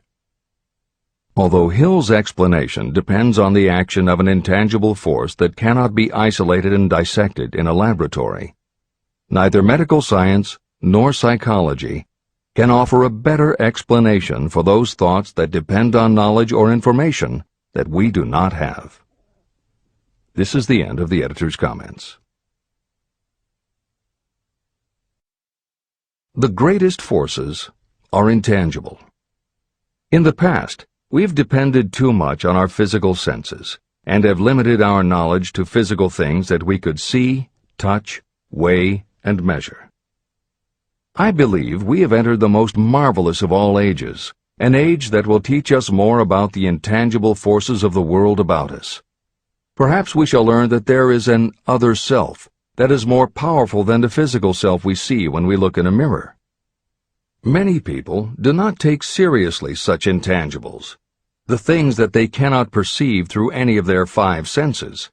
However, to belittle the idea of forces that are intangible or cannot be explained is to ignore the fact that all of us, every day, are controlled by forces that are unseen and intangible. The whole of mankind has not the power to cope with, nor to control the intangible force wrapped up in the rolling waves of the oceans. We still do not fully understand the intangible force of gravity, which keeps this little Earth suspended in space and keeps us from falling from it, much less have the power to control that force. We are entirely subservient to the intangible force that comes with a thunderstorm, and we are just as helpless in the presence of the intangible force of electricity. We do not understand the intangible force and intelligence wrapped up in the soil of the earth, the force that provides us with every morsel of food we eat, every article of clothing we wear, and every dollar we carry in our pockets. Last but not least, with all of our culture and education, we still understand little or nothing of the greatest of all the intangibles, thought. However, we have begun to learn a good deal about the intricate workings of the physical brain, and the results are stunning. We know that the central switchboard of the human brain, the number of lines that connect the brain cells to each other, is written as the figure 1, followed by 15 million zeros. Dr. C. Judson Herrick of the University of Chicago says, "The figure is so stupendous that astronomical figures, dealing with hundreds of millions of light years, become insignificant by comparison. It has been determined that there are from 10 billion to 14 billion nerve cells in the human cerebral cortex, and we know that these are arranged in definite patterns. These arrangements are not haphazard. They are orderly. It is inconceivable to me that such a network of intricate machinery should be in existence for the sole purpose of carrying on the physical functions connected with the growth and maintenance of the physical body. Is it not likely that the same system, which gives billions of brain cells the media for communication, one with another, also provides the means of communication with other intangible forces?" Editor's comments. In the time since Hill wrote the above comments, we have learned a great deal more about the physical brain and how it operates. We understand much about the chemistry of the brain. We can measure the energies it releases. We know which areas control the various functions of the body and which areas affect memory, emotions, reasoning, and many other subtleties related to the thinking process. Through surgery, medication, and other techniques, we know how to prevent the brain from having certain kinds of thoughts. And we know how to encourage the brain to produce certain other kinds of thoughts when we want it to. For instance, a specific area can be stimulated, and you will have pleasurable thoughts. But we cannot yet control what those pleasurable thoughts will be, and we have no idea what the bits and pieces of information are that go into your pleasurable thoughts. With all of our advanced knowledge about the physical brain, we still don't know how to make it have a specific thought or idea, especially not an original thought or a creative idea. And medical science offers no better theory than Hill's as to how we could have an intuition or hunch made up from information that we don't have and were never exposed to. In short, the physical properties of the brain confirm that it is where the thinking process takes place. But it does not offer the answer to the question of how it happens, or how thoughts from one brain might travel to another. In previous commentaries, we pointed to the laws of physics as they relate to Hill's theory about the interconnectedness of all things. And although this is not meant to be a science lesson, it may reassure you to know that the work of renowned scientists lends support to the idea. Quantum theory deals with subatomic particles so minuscule that they are almost at the level of the basic stuff from which everything is made. Albert Einstein developed what is called the EPR effect. Einstein, Podolsky, and Rosen, and Irish physicist John Stuart Bell proposed Bell's theorem, both of which pertain to the concept that when two linked subatomic particles are separated from each other, when a change is made to particle A, the same change will instantly happen in particle B, even though the two are distant from each other. Another related concept is called the holographic brain or holographic universe, and is named after an unusual quality of holograms.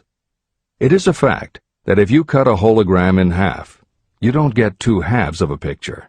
You get two separate but complete pictures. Cut either one of those in half, and you get another two complete pictures. Cut other pieces, and again you get whole images. Every part of a hologram has the whole of the information in the original. In the 1970s, Carl Pribram, a neurophysiologist at Stanford University, announced the results of his studies which suggest that memory is not in a specific part of the brain, but is spread throughout the brain like the image on a holographic plate. At almost the same time, renowned physicist David Bohm proposed that the workings of the universe were like a holographic image, that among all things there is total interconnectivity, and that all things influence all other things. In effect, every part of the universe contains the whole of the universe. That is probably more than enough science for most readers. The point is, Hill was not alone in his conclusion that through some intangible force, your subconscious shares interconnectivity with everything else in the universe. Previously, the example was given of the folds and bumps in a tablecloth, all being different, but all still tablecloth. Here is another way to envision the intangible interconnection of all things. Suppose you were to drill 5 holes in a wall, and have someone outside the room put their fingers and thumb through the holes and wiggle them. If you then bring into your room someone who only believes in tangible things that he or she can see, that person will see 5 separate objects that can move independently of each other. You may tell the person that behind the wall the objects are connected and all part of the same hand, but because they cannot see the connection and disbelieve anything they don't understand, the person will not be convinced. Neither modern medicine, nor psychiatry, nor technology can yet conclusively show us behind the wall. But the fact remains, we have all had a hunch about somebody, and it turns out to be right. A premonition that something will happen, and it does. Or a feeling that something isn't right with someone who is not there with you, and it turns out to be true. How does this information come to us? As mentioned previously, psychologist Carl Jung called the intangible connection the collective unconscious, also called universal subconscious. Others call it the totally unified theory, the great first cause, the universal mind, or spirit, and some see it as another way of describing God.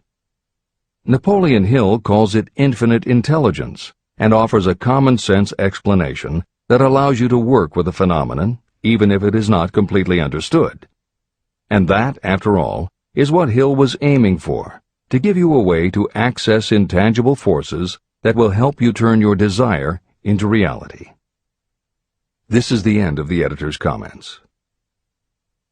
After this book had been written, just before the manuscript went to the publisher, the New York Times published an editorial showing that at least one great university and one intelligent investigator in the field of mental phenomena are carrying on an organized research through which conclusions have been reached that parallel many of those described in this and the following chapter. The editorial briefly analyzed the work carried on by Dr. J.B. Rhine and his associates at Duke University. From the New York Times. What is telepathy? A month ago, we cited on this page some of the remarkable results achieved by Professor Rhine and his associates in Duke University from more than 100,000 tests to determine the existence of telepathy and clairvoyance. These results were summarized in the first 2 articles in Harper's Magazine. In the second, which has now appeared, the author, E.H. Wright, attempts to summarize what has been learned, or what it seems reasonable to infer, regarding the exact nature of these extrasensory modes of perception. The actual existence of telepathy and clairvoyance now seems to some scientists enormously probable as the result of Rhine's experiments. Various percipients were asked to name as many cards in a special pack as they could without looking at them and without other sensory access to them. About a score of men and women were discovered who could regularly name so many of the cards correctly that there was not one chance in many a million of their having done their feats by luck or accident. But how did they do them?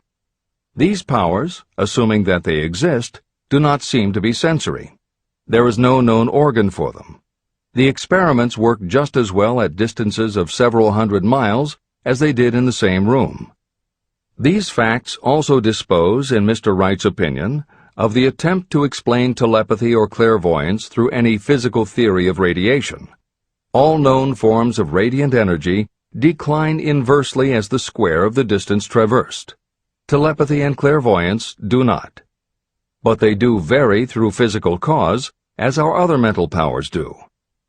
Contrary to widespread opinion, they do not improve when the percipient is asleep or half asleep, but on the contrary, when he is most wide awake and alert. Rhine discovered that a narcotic will invariably lower a percipient score, while a stimulant will always send it higher. The most reliable performer apparently cannot make a good score unless he tries to do his best.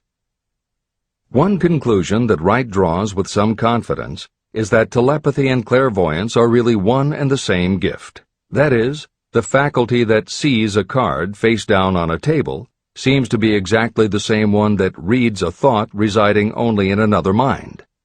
There are several grounds for believing this. So far, the two gifts have been found in every person who has either of them. If you have the abilities, both seem to be of equal strength. Screens, walls, distances have no effect at all on either. Wright expresses his hunch that other extrasensory experiences, such as prophetic dreams, premonitions of disaster, and the like, may also prove to be part of the same faculty. The reader is not asked to accept any of these conclusions, but the evidence that Rhine has piled up must remain impressive. In 1927, Dr. J.B. Rhine and his wife, Dr. Louisa E. Rhine, joined Professor William McDougall, chairman of the psychology department at Duke University, to create a lab that would apply strict scientific procedures to the study of psychic phenomena. They developed scientific methodologies and procedures to study, identify, and test individuals who demonstrated unusual abilities. It was Dr. Rhine who coined the term extrasensory perception, ESP, and he adopted the word parapsychology to describe their studies. It is fair to say that the research done at the Rhine lab is some of the most advanced work on the entire subject. In 1962, they created the Foundation for Research into the Nature of Man in order to continue their studies independent of the university and to publish related works. In 1995, the name was changed to the Rhine Research Institute. This is the end of the editor's comments. How to join minds in teamwork. In view of Dr. Rhine's findings about the conditions under which the mind responds to what he terms extrasensory modes of perception, I would like to add my own observations. My associates and I have discovered what we believe to be the ideal conditions under which the mind can be stimulated so that this sixth sense can be made to function in a practical way. To begin with, I should explain that there is a close working alliance between myself and two members of my staff. Through experimentation and practice, we have discovered how to stimulate our minds so that we can, by a process of blending our three minds into one, find the solution to a great variety of problems that are submitted by my clients. The procedure is very simple. We sit down at a conference table, clearly state the nature of the problem we have under consideration, then begin discussing it. Each contributes whatever thoughts may occur by applying the principle used in connection with the invisible counselors described in the next chapter. The strange thing about this method of mind stimulation is that it places each participant in communication with unknown sources of knowledge definitely outside their own experience. If you understand the principle described in the chapter on the mastermind, you of course recognize the round table as being a practical application of the mastermind. This method of mind stimulation, through the discussion of definite subjects between three people, illustrates the simplest and most practical use of the mastermind. When you tap into the power of your mastermind group, you will find that the more you work together, the more each member will learn to anticipate the ideas of others and to connect immediately with their intense enthusiasm and inspiration. You cannot completely control this process, but the more you use it, the more it will come into play. By adopting and following a similar plan, you will be making use of the famous Carnegie formula described in Chapter 1. If it means nothing to you at this time, mark this page and read it again after you have finished the last chapter.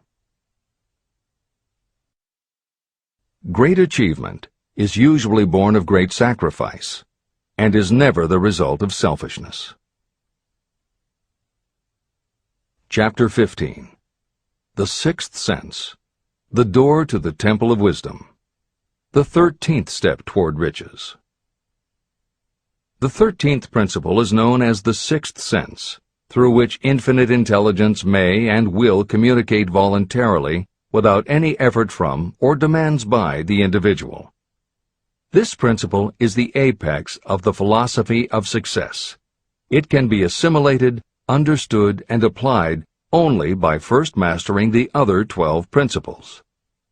The sixth sense is that portion of the subconscious mind that has been referred to as the creative imagination.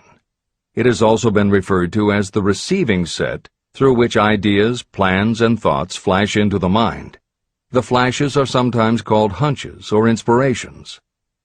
The sixth sense defies description.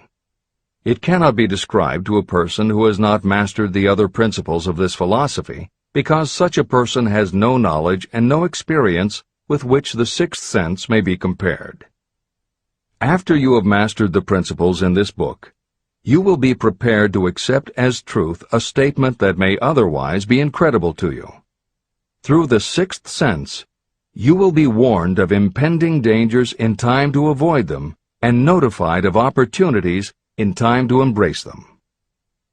As you develop your sixth sense, it is almost as though a guardian angel comes to you to be of help and assistance, a guardian angel who will open to you at all times the door to the Temple of Wisdom.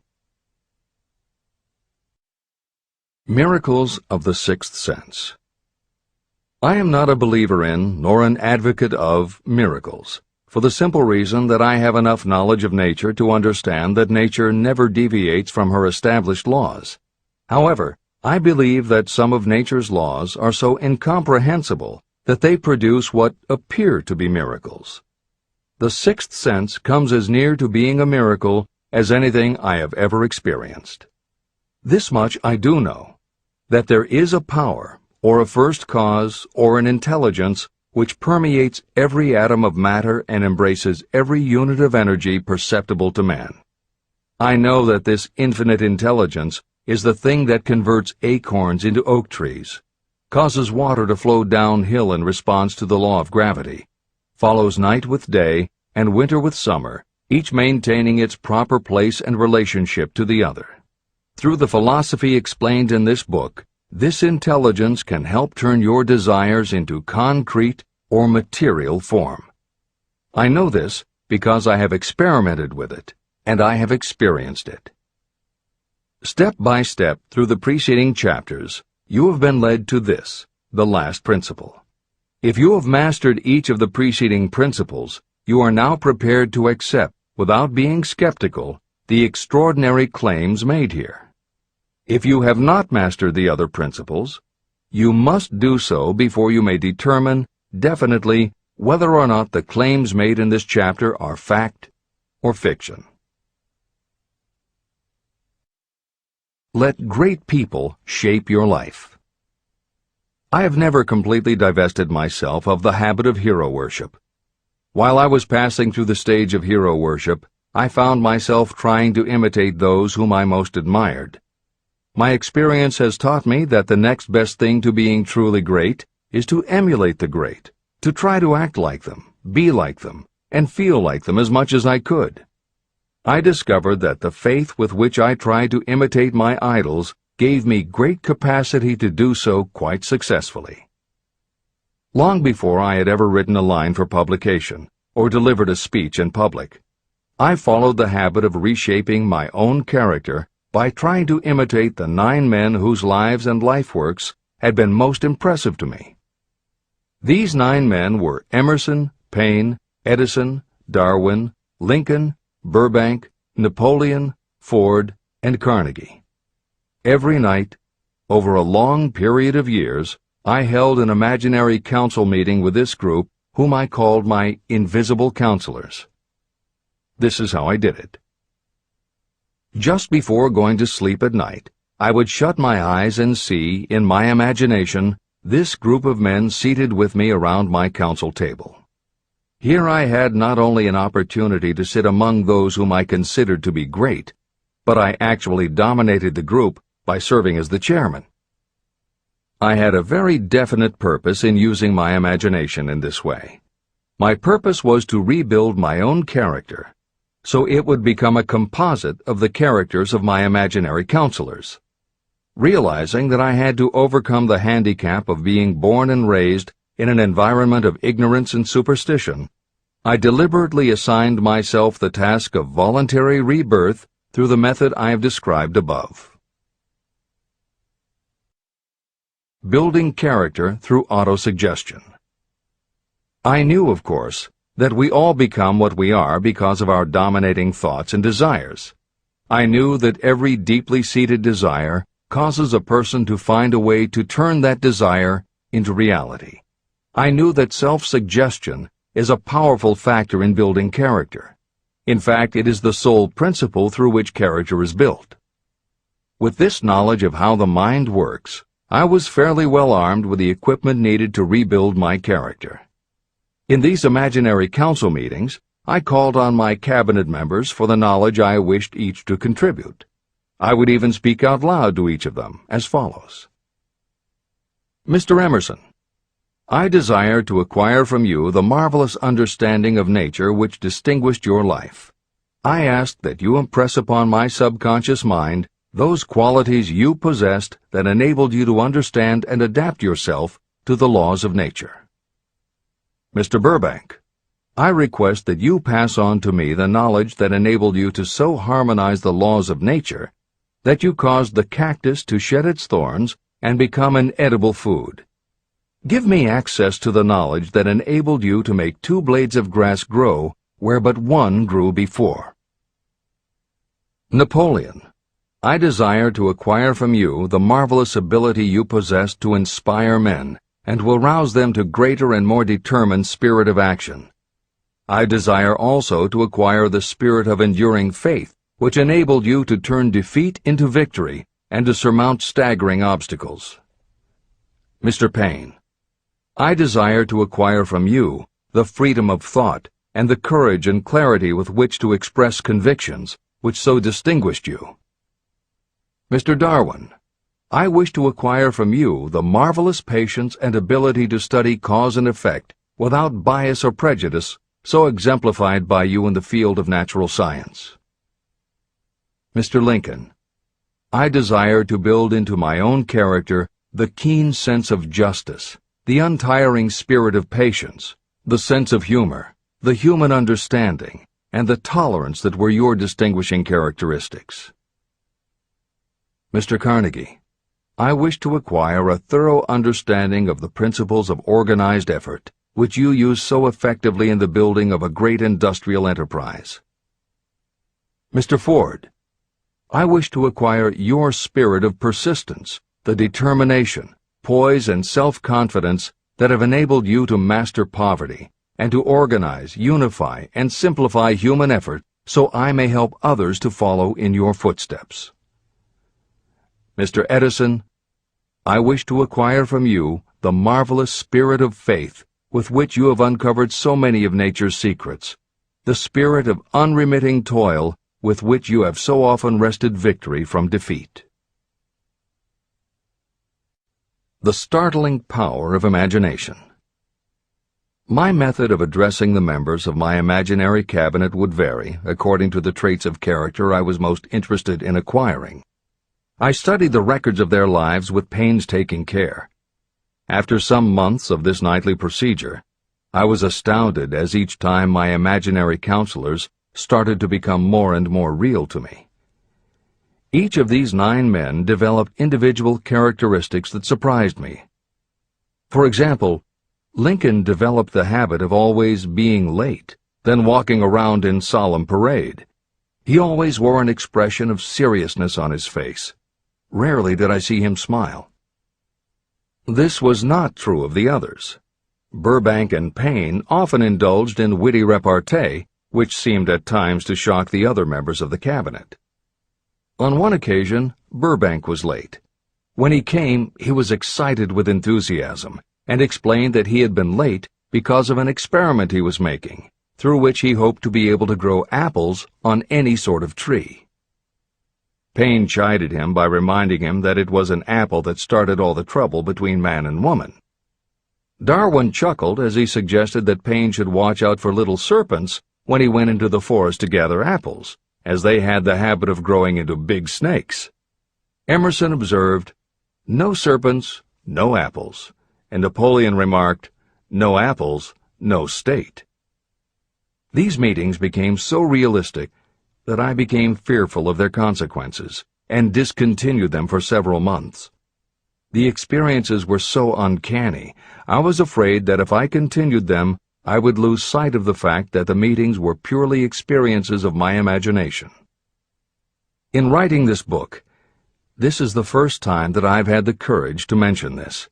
I knew from my own attitude in connection with such matters that I would be misunderstood if I described my unusual experience. I now have the courage to put this on the printed page, because I am now less concerned about what they say than I was in the years that have passed. While the members of my cabinet may be purely fictional, and the meetings existed only in my own imagination, they have led me into glorious paths of adventure, rekindled my appreciation of true greatness, encouraged my creativity, and inspired me to be honest and bold in expressing my thoughts. Editor's comments. Napoleon Hill's experience with his imaginary counselors is not as uncommon as it may seem on first reading. In fact, it happens to novelists all the time. As an author proceeds with the writing of a book, there will come a point when the characters in the novel become so well defined in the author's mind that the personalities of the characters themselves begin to suggest plot points and dialogue that the author never planned. Often the thoughts that come to the author when he or she is in the character are completely original, and in real life would never have occurred to the author. Psychiatrists, therapists, and motivational experts also use this phenomenon when they work with role-playing. The usual procedure is to ask 2 people to act out a scenario as if they were in each other's shoes. If this is done in a situation where the participants do not feel embarrassed or self-conscious, and if the people will allow themselves to become submerged and seriously try to become the other person, the results can be stunning. Depending on the faith with which you approach it, you can get not just a general sense of what the other person is going through, but also have flashes of insight, actually feel what the other person feels, and gain a real understanding about the reactions or motivations of others. Why it works is just as much a mystery as why you get hunches. It may be simply that when your imagination creates a character, it doesn't give the character inhibitions. So when you think through the character, your mind is less restricted. Regardless, the fact is that by using your imagination to project yourself into other characters, you can open yourself to ideas that you don't normally have access to, and you can use this mental phenomenon as one of the tools that will help you turn your desire into success. This is the end of the editor's comments. Tapping the source of inspiration. Somewhere in the cell structure of the brain is something that receives the vibrations of thought ordinarily called hunches. So far, science has not discovered where this sixth sense is located, but this is not important. The fact remains that human beings do receive accurate knowledge through sources other than the physical senses. Generally, such knowledge is received when the mind is under the influence of extraordinary stimulation. Any emergency that arouses the emotions and causes the heart to beat more rapidly may bring the sixth sense into action. Anyone who has experienced a near accident while driving knows that the sixth sense often comes to your rescue and by split seconds helps to avoid the accident. I mention this as background to the following statement of fact. On many occasions when I have faced emergencies, some of them so grave that my life was in jeopardy, I have been miraculously guided past these difficulties through the influence of my invisible counselors. My original purpose in conducting council meetings with imaginary beings was solely to use autosuggestion to impress upon my subconscious mind certain characteristics that I wanted to acquire. In more recent years, my experimentation has taken on an entirely different trend. I now go to my imaginary counselors with every difficult problem that confronts me and my clients. During my meetings with these invisible counselors, I find my mind most receptive to ideas, thoughts, and knowledge that reach me through the sixth sense. The results are often astonishing, although I do not depend entirely on this form of counsel. The sixth sense is not something that one can take off and put on at will. Ability to use this great power comes slowly through application of the other principles outlined in this book. No matter who you are, or what may have been your purpose in reading this book, you can profit by it even if you don't fully understand how or why the principle described in this chapter works. This is especially true if your major purpose is that of accumulation of money or other material things. This chapter on the sixth sense was written because the book is designed to present a complete philosophy by which individuals may unerringly guide themselves in attaining whatever they ask of life. The starting point of all achievement is desire. The finishing point is the kind of knowledge that leads to understanding. Understanding of yourself, understanding of others, understanding of the laws of nature, and the recognition and understanding of happiness. Full understanding of this comes only through familiarity with and use of the principle of the sixth sense. In reading this chapter, you may have found yourself lifted to a high level of mental stimulation. Splendid! Come back to this again a month from now, read it once more, and observe that your mind will soar to a still higher level of stimulation. Repeat this experience from time to time, giving no concern as to how much or how little you learn at the time. Eventually, you will find yourself in possession of a power that will enable you to throw off discouragement, master fear, overcome procrastination, and draw freely upon your imagination. Then you will have felt the touch of that unknown something that has been the moving spirit of every truly great thinker, leader, artist, musician, writer, or statesman. Then you will be in a position to transmute your desires into their physical or financial counterpart as easily as you may lie down and quit at the first sign of opposition.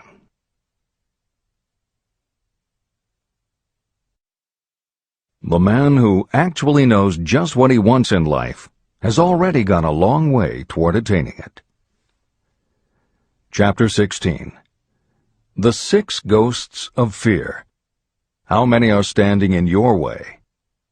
Take inventory of yourself as you read this closing chapter, and find out how many of the ghosts are standing in your way. Before you can put any portion of this philosophy into successful use, your mind must be prepared to receive it. The preparation is not difficult. It begins with study, analysis, and understanding of three enemies that you will have to clear out: indecision, doubt, and fear. The sixth sense will never function while these three negatives, or any one of them, remain in your mind. The members of this unholy trio are closely related. Where one is found, the other two are close at hand. Indecision is the seedling of fear. Remember this as you read. Indecision crystallizes into doubt. The two blend and become fear. The blending process often is slow. This is one reason why these three enemies are so dangerous. They germinate and grow without their presence being observed.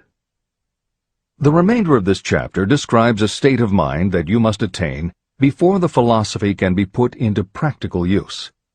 This chapter also analyzes a condition that has reduced huge numbers of people to poverty, and it states a truth that must be understood by all who accumulate riches, whether measured in terms of money or in terms of a state of mind that may be of far greater value than money. The purpose of this chapter is to turn the spotlight of attention on the cause and the cure of the 6 basic fears. Before you can master an enemy, you must know its name, its habits, and where to attack it. As you read, analyze yourself carefully and determine which, if any, of the 6 common fears have attached themselves to you. And keep in mind that sometimes they are hidden in the subconscious mind, where they are difficult to locate and still more difficult to eliminate. The 6 basic fears. There are 6 basic fears.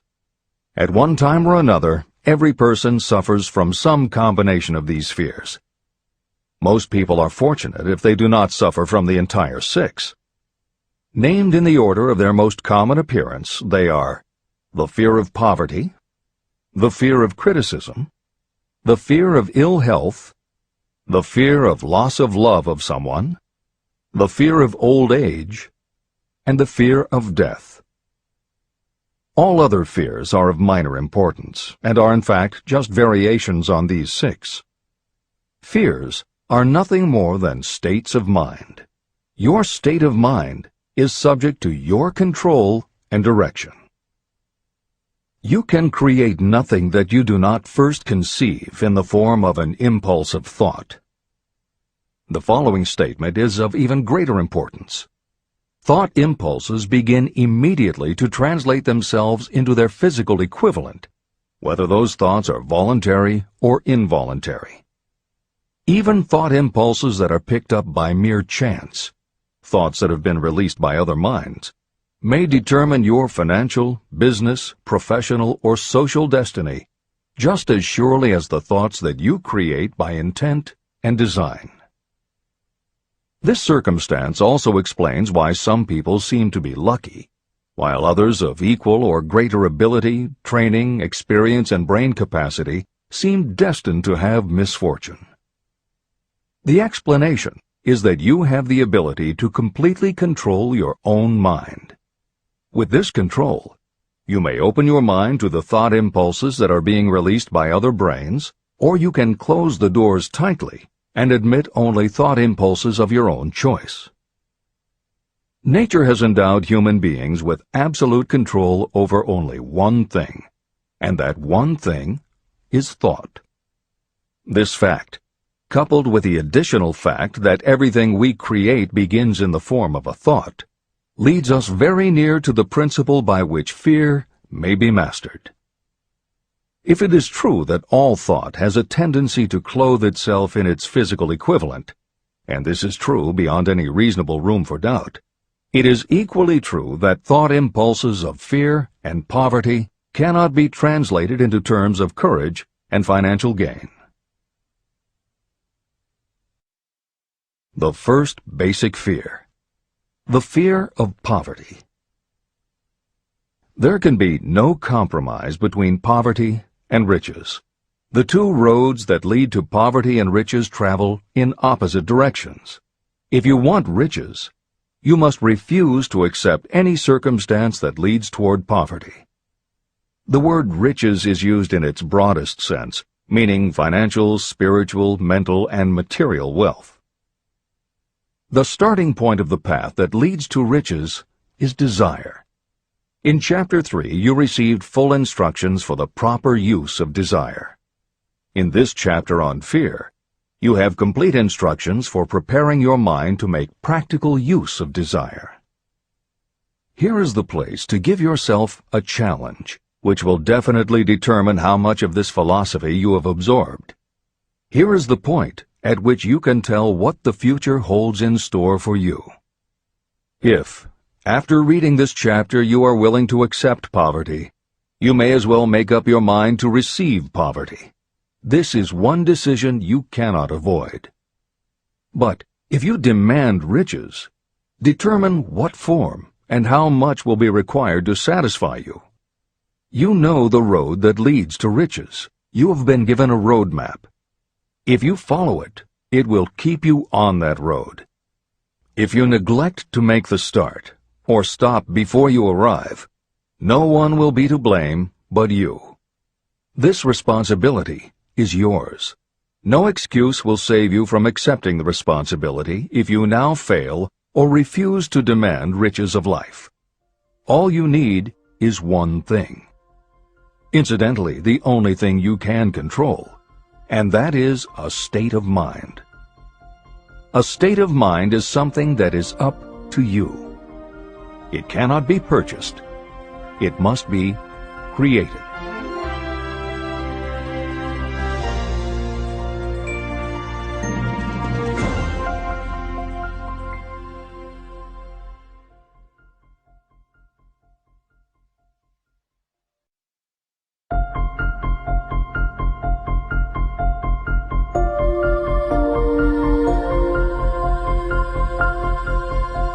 The most destructive fear.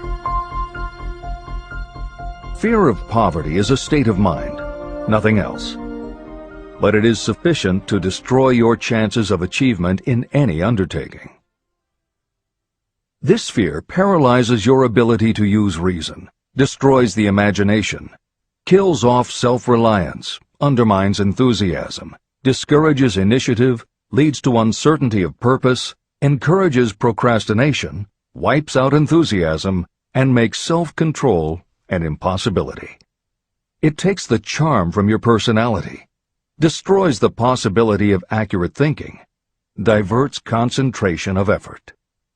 It defeats persistence, turns willpower into nothingness, destroys ambition, clouds the memory, and invites failure in every conceivable form.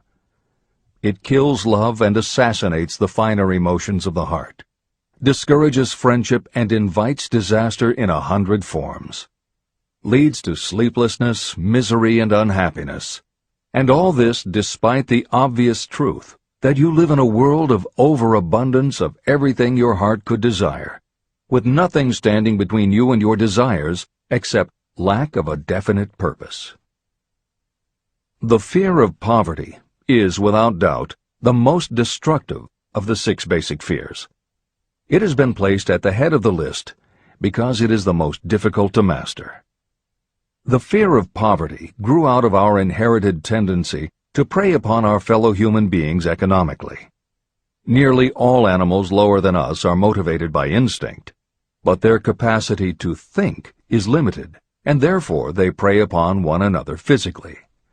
We, with our superior sense of intuition, with the capacity to think and to reason, do not eat others bodily. Human beings get more satisfaction out of eating others financially. Humans are so avaricious that every conceivable law has been passed to safeguard us from one another. Nothing brings so much suffering and humility as poverty. Only those who have experienced poverty understand the full meaning of this. It is no wonder that we fear poverty.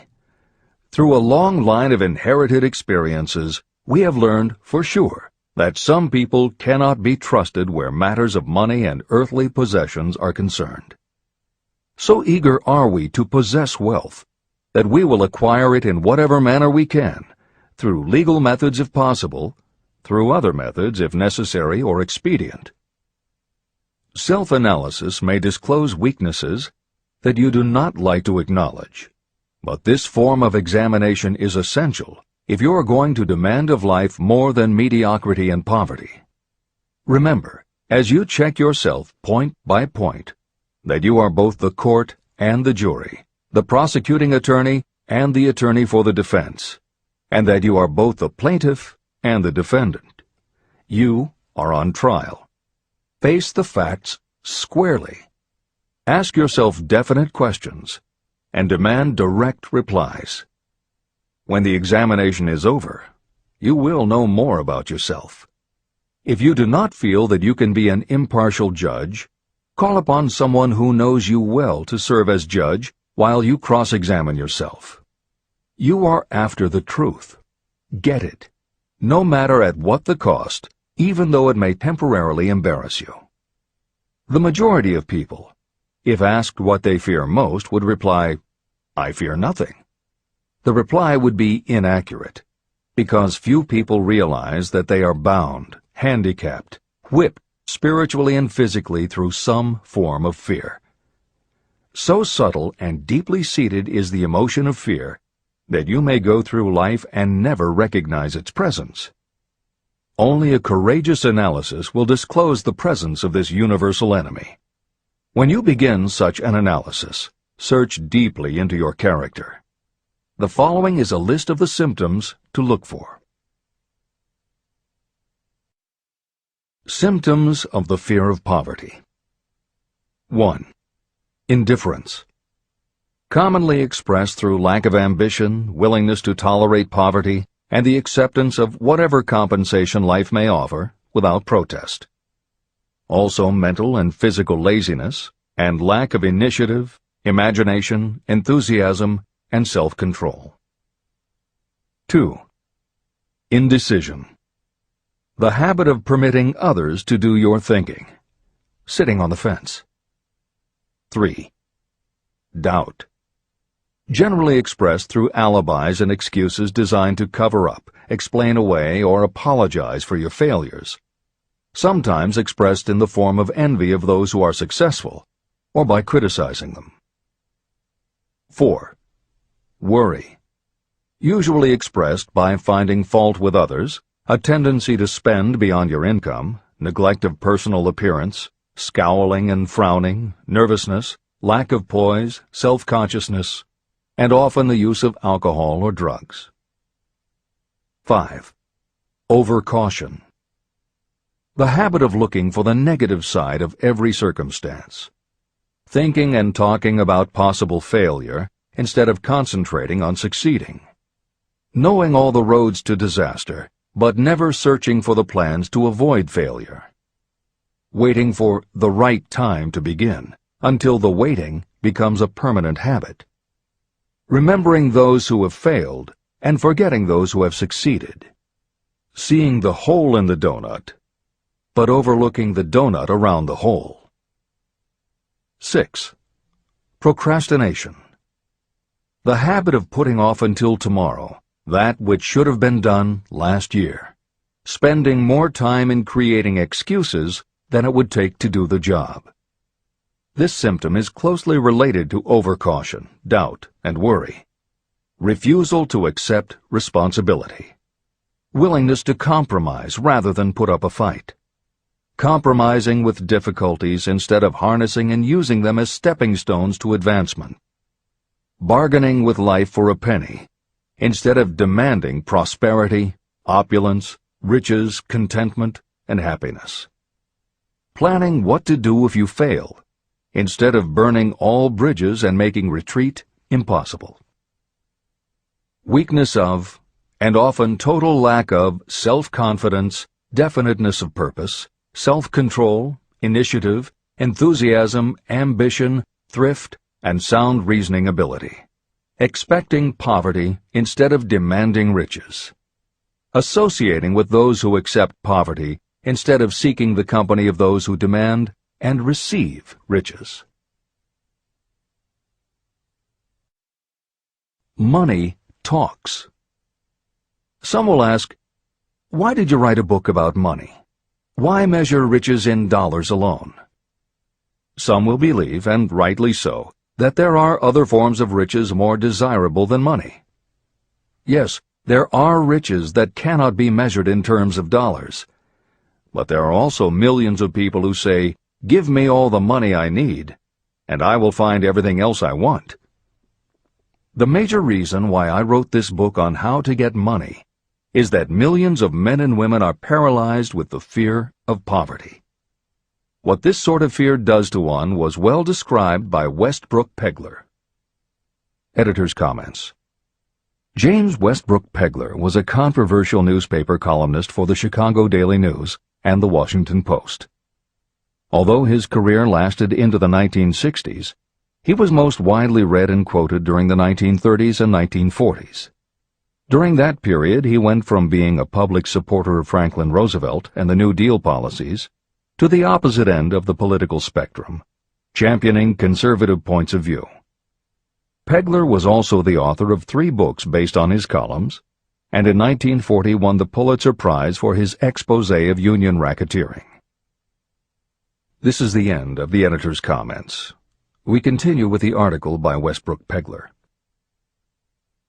Money is only clamshells or metal discs or scraps of paper, and there are treasures of the heart and soul which money cannot buy. But most people, being broke, are unable to keep this in mind and sustain their spirits. When a man is down and out and on the street, unable to get any job at all, something happens to his spirit, which can be observed in the droop of his shoulders, the set of his hat, his walk, and his gaze. He cannot escape a feeling of inferiority among people with regular employment, even though he knows they are definitely not his equals in character, intelligence, or ability. These people, even his friends, feel, on the other hand, a sense of superiority and regard him, perhaps unconsciously, as a casualty. He may borrow for a time, but not enough to carry on in his accustomed way, and he cannot continue to borrow very long.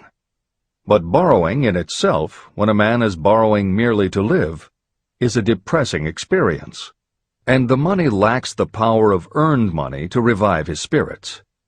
Of course, none of this applies to bums or habitual ne'er-do-wells, but only to men of normal ambitions and self-respect. Women in the same predicament must be different. We somehow do not think of women at all in considering the down-and-outers. They are scarce in the breadlines, they rarely are seen begging on the streets, and they are not recognizable in crowds by the same plain signs which identify busted men. Of course, I do not mean the shuffling hags of the city streets, who are the opposite number of the confirmed male bums. I mean reasonably young, decent, and intelligent women. There must be many of them, but their despair is not apparent. When a man is down and out, he has time on his hands for brooding. He may travel miles to see a man about a job and discover that the job is filled, or that it is one of those jobs with no base pay, but only a commission on the sale of some useless knick-knack which nobody would buy except out of pity. Turning that down, he finds himself back on the street with nowhere to go, but just anywhere. So he walks and walks. He gazes into store windows at luxuries which are not for him, and feels inferior and gives way to people who stop to look with an active interest. He wanders into the railroad station, or puts himself down in the library to ease his legs and soak up a little heat, but that isn't looking for a job, so he gets going again. He may not know it, but his aimlessness would give him away even if the very lines of his figure did not. He may be well dressed in the clothes left over from the days when he had a steady job, but the clothes cannot disguise the droop. He sees thousands of other people, bookkeepers or clerks or chemists or wagon hands, busy at their work, and envies them from the bottom of his soul. They have their independence, their self-respect and manhood, and he simply cannot convince himself that he is a good man too, though he argue it out and arrive at a favorable verdict hour after hour. It is just money which makes this difference in him. With a little money, he would be himself again. This is the end of the article by Westbrook Pegler.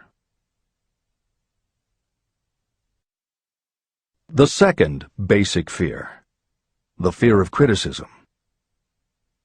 Just how we originally came by this fear, no one can say definitely, but one thing is certain: we have it in a highly developed form. I am inclined to attribute the basic fear of criticism to that part of our inherited nature that prompts us not only to take away other people's goods and wares, but also to justify our actions by criticism of the character of others. It is well known that a thief will criticize the man from whom he steals, that politicians seek office not by displaying their own virtues and qualifications, but by running negative campaigns against their opponents. Designers and clothing manufacturers have not been slow to take advantage of this basic fear of criticism. Every season, styles change. Who establishes the styles? Certainly not the purchaser. It is the designers and manufacturers. Why do they change the styles so often? The answer is obvious. They change the styles so they can sell more clothes. The fear of criticism robs people of their initiative, destroys their power of imagination, limits their individuality, takes away their self-reliance, and does them damage in 100 other ways. Parents often do their children irreparable injury by criticizing them. The mother of one of my friends used to punish him with a switch almost daily, always completing the job with the statement, "You'll land in a penitentiary before you are 20. He was sent to a reformatory at the age of 17. Editor's comments. Modern psychotherapy is well aware of the circumstance that Hill describes in the preceding paragraph. In the chapters on autosuggestion and hypnosis, reference was made to childhood traumas that result in phobias, compulsive behaviors, fixations, or complexes. However, there are instances in which the implanting of a suggestion is much more subtle. Hypnotherapists have found that common phrases such as, "Don't you ever say no to me again," "I'm afraid she'll never get over it," or "You're just like your father," can hamper a person's abilities later in life if such phrases were said often enough, or at a time when a child was particularly vulnerable. This is the end of the editor's comments. Criticism is the one form of service of which everyone has too much. Everyone has a stock of it, which is handed out gratis whether called for or not. Your nearest relatives are often the worst offenders. It should be recognized as a crime. In reality, it is a crime of the worst nature for any parent to build inferiority complexes in the mind of a child through unnecessary criticism. Employers who understand human nature get the best there is in people not by criticism, but by constructive suggestion. Parents may accomplish the same results with their children. Criticism will plant fear in the human heart, or resentment, but it will not build love or affection. Symptoms of the fear of criticism. This fear is almost as universal as the fear of poverty, and its effects are just as fatal to personal achievement, mainly because this fear destroys initiative and discourages the use of imagination. The major symptoms of the fear are 1. Self-consciousness, generally expressed through nervousness, timidity in conversation and in meeting strangers, awkward movements, and shifting of the eyes. 2. Lack of poise, expressed through lack of voice control, nervousness in the presence of others, poor posture, poor memory. 3. Personality weaknesses, lacking in firmness of decision, personal charm, and ability to express opinions definitely, the habit of sidestepping issues instead of meeting them squarely, agreeing with others without careful examination of their opinions. 4. Inferiority complex, the habit of expressing your own self-approval as a means of covering up your feeling of inferiority, using big words to impress others, often without knowing the real meaning of the words, imitating others in dress, speech, and manners, boasting of imaginary achievements, and acting superior to cover up the fact that you feel inferior. 5. Extravagance, the habit of trying to keep up with the Joneses and spending beyond your income. 6. Lack of initiative, failure to embrace opportunities for self-advancement, fear to express opinions, lack of confidence in your own ideas, giving evasive answers to questions asked by superiors, hesitancy of manner and speech, deceit in both words and deeds. 7. Lack of ambition. Mental and physical laziness, lack of self-assertion, slowness in reaching decisions, being too easily influenced, the habit of accepting defeat without protest, or quitting an undertaking when opposed by others. Also the habit of criticizing others behind their backs and flattering them to their faces, suspicion of other people without cause, lack of tactfulness of manner and speech, and unwillingness to accept the blame for mistakes. The third basic fear, the fear of ill health. This fear may be traced to both physical and social heredity. It is closely associated with the causes of fear of old age and the fear of death. We fear ill health because of the terrible pictures that have been planted in our minds of what may happen if death should overtake us. We also fear it because of the economic toll that it may claim. One reputable physician estimated that 75% of all people who visit doctors are suffering with hypochondria, imaginary illness. It has been shown that the fear of disease, even when there is not the slightest cause for fear, often produces the physical symptoms of the disease feared. Powerful and mighty is the human mind. It builds or it destroys. Through a series of experiments, my staff proved how susceptible people are to the power of suggestion. We asked 3 acquaintances to visit separately with the victim. They were instructed to pose the question, "What ails you? You look terribly ill." The first questioner provoked a grin from him and a nonchalant, "Oh, nothing, I'm all right." The second questioner was answered with a statement, "I don't know exactly, but I do feel badly." The third questioner was met with the admission that the victim was actually feeling ill. Editor's comment. Hill's experiment is one that you do not want to carry too far. It is not that different from the principle behind certain religious sects whose members take vengeance on their enemies by hexing or placing a spell on a victim. The spell only works because the victim believes that spells can be cast and that it is possible he or she could be hexed. When the hex victim is informed that someone has cast a spell on them, they accept that it is possible, and their mind does the rest. The same theory operated when Hill's associate was told 3 times that he looked ill. He believed it was possible.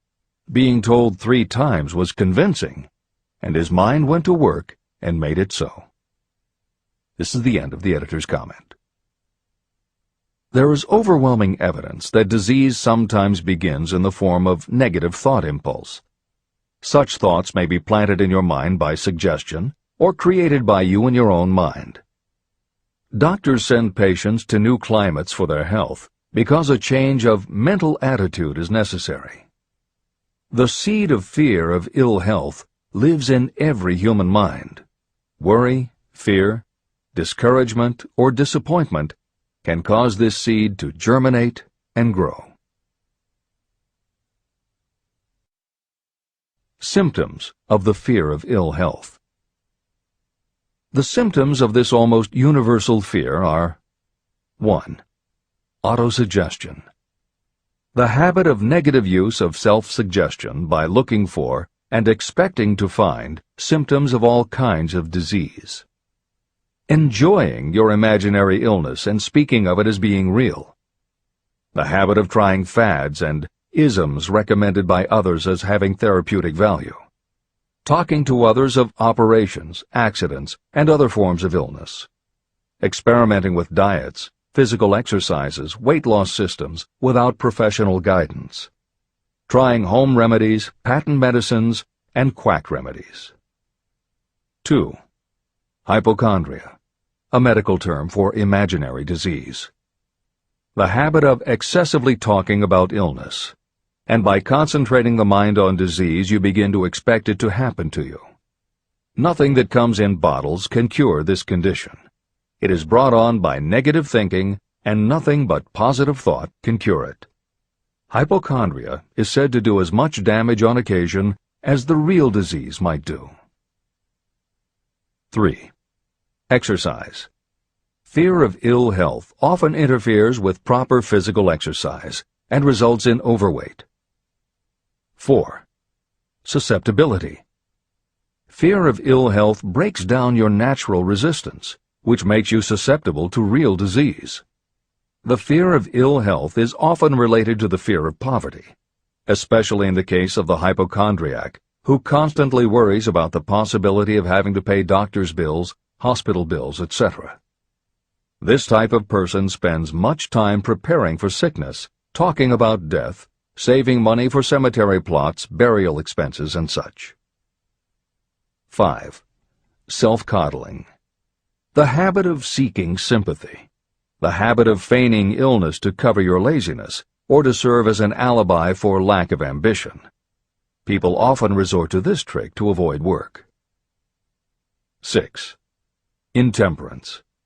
The habit of using alcohol or drugs to destroy pain instead of eliminating the cause. 7. The habit of reading about illness and worrying over the possibility of being stricken by it. The fourth basic fear. The fear of loss of love.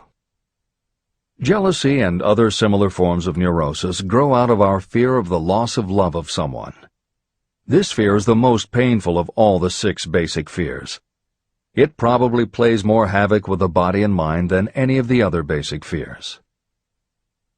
Editor's comment. By way of introduction to each of the 6 basic fears, Napoleon Hill usually postulates how the fear originated in humans. In the original edition of this book, he suggested that the fear of loss of love may have started with prehistoric man's habit of stealing his neighbor's mate and taking liberties with her whenever he could. Though amusing, this theory does not take into account that women fear the loss of a love just as profoundly as men do, and both men and women fear losing the love of not just their mates, but also of family members and others with whom they are close. How the emotion of love originated may remain a mystery, but there is no mystery about how we feel when we lose it. This is the end of the editor's comment. The fourth basic fear. The fear of loss of love. Jealousy and other similar forms of neurosis grow out of our fear of the loss of love of someone. This fear is the most painful of all the 6 basic fears. It probably plays more havoc with the body and mind than any of the other basic fears. Editor's comment. By way of introduction to each of the 6 basic fears, Napoleon Hill usually postulates how the fear originated in humans.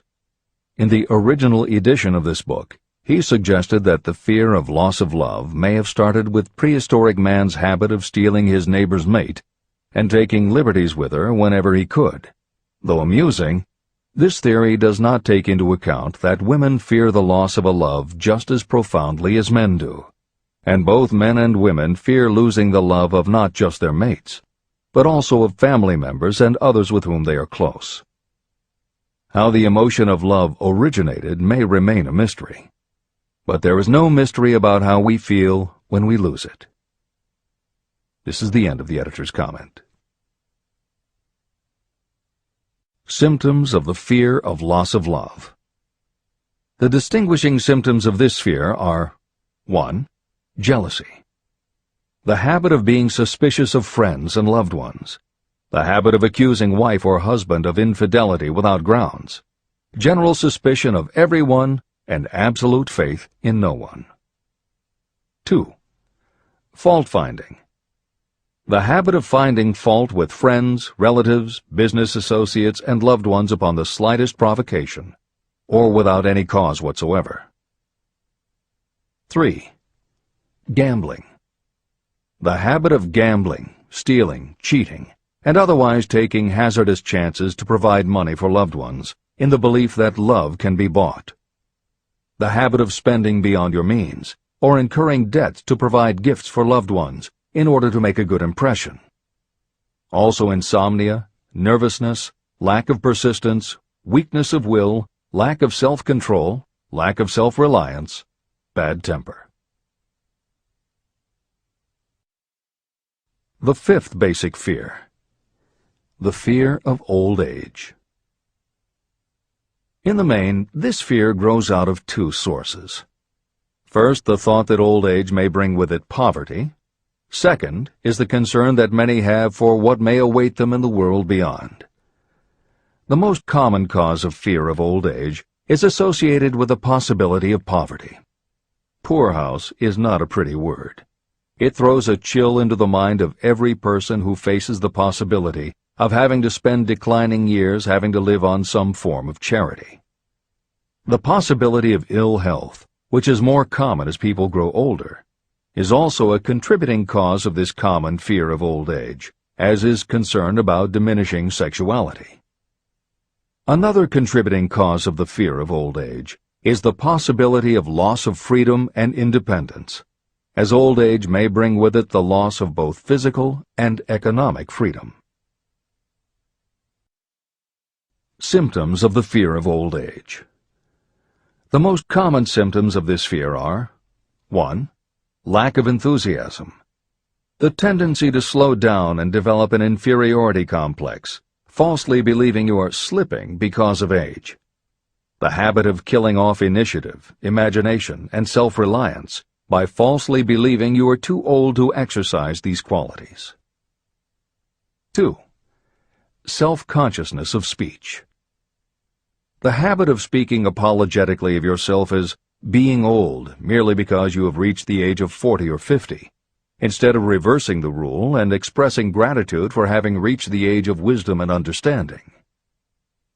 3. Inappropriate dress and action. Trying to appear much younger than your age by going overboard in your attempt to keep up with the style and mannerisms of youth.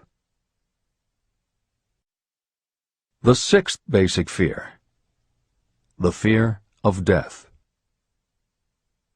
To some, this is the cruelest of all the basic fears. The reason is obvious. The terrible pangs of fear associated with the thought of death, in the majority of cases, may be charged to religious fanaticism. So-called heathens are less afraid of death than the more civilized. For hundreds of millions of years we have been asking the still unanswered questions: where did I come from? And where am I going? During the darker ages of the past, the more cunning and crafty were not slow to offer the answer to these questions for a price. Come into my tent, embrace my faith, accept my dogmas, and I will give you a ticket that will admit you straight into heaven when you die, says the religious leader.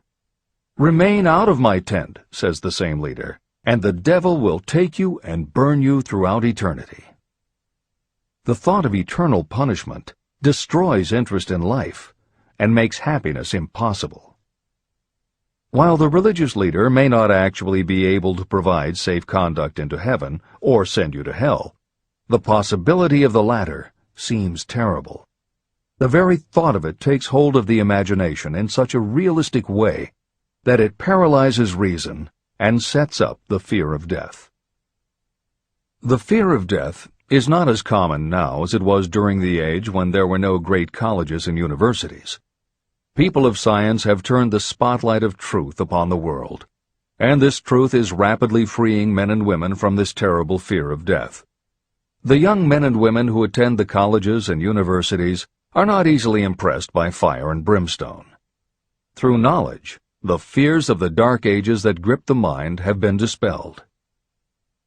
The entire world is made up of only four things: time, space, energy, and matter. In elementary physics, we learn that neither matter nor energy can be created or destroyed. Both matter and energy can be transformed, but neither can be destroyed. Life is energy, if it is anything. If neither energy nor matter can be destroyed, of course life itself cannot be destroyed. Life, like other forms of energy, may be passed through various processes of transition or change, but it cannot be destroyed. Death is mere transition. And if death is not mere change or transition, then nothing comes after death except a long, eternal, peaceful sleep. And sleep is nothing to be feared. If you can accept the logic of this, you may forever wipe out your fear of death. Symptoms of the fear of death. The general symptoms of this fear are: 1. The habit of thinking about dying, instead of making the most of life. This is generally due to lack of purpose or lack of a suitable occupation. This fear is more prevalent among the aged, but sometimes the more youthful are victims of it. The greatest of all remedies for the fear of death is a burning desire for achievement, backed by useful service to others. A busy person seldom has time to think about dying. A busy person finds life too thrilling to worry about death. 2. Sometimes the fear of death is closely associated with the fear of poverty, where death would leave loved ones poverty-stricken. 3. In other cases, the fear of death is caused by illness and the breakdown of physical body resistance. 4. The most common causes of the fear of death are ill health, poverty, lack of appropriate occupation, disappointment over love, insanity, and religious fanaticism. The disaster of worry and destructive thinking. Worry is a state of mind based upon fear. It works slowly but persistently. It is insidious and subtle. Step by step, it digs itself in until it paralyzes the reasoning faculty and destroys self-confidence and initiative. Worry is a form of sustained fear caused by indecision. Therefore, it is a state of mind that can be controlled. An unsettled mind is helpless. Indecision makes an unsettled mind. Most individuals lack the willpower to reach decisions promptly and to stand by them after they have been made. We do not worry over conditions once we have reached a decision to follow a definite line of action. I once interviewed a man who was sentenced to be electrocuted 2 hours later. The condemned man was the calmest of the 8 men who were in the death cell with him. His calmness prompted me to ask him how it felt to know that he was going into eternity in a short while. With a smile of confidence on his face, he said, "It feels fine. Just think, brother, my troubles will soon be over. I've had nothing but trouble all my life. It has been a hardship to get food and clothing. Soon, I will not need these things. I have felt fine ever since I learned for certain that I must die. I made up my mind then to accept my fate in good spirit." As he spoke, he devoured a dinner sufficient for 3 men, eating every mouthful of the food brought to him, and apparently enjoying it as much as if no disaster awaited him. Decision gave this man resignation to his fate. Decision can also prevent one's acceptance of undesired circumstances. Through indecision, the 6 basic fears become translated into a state of worry.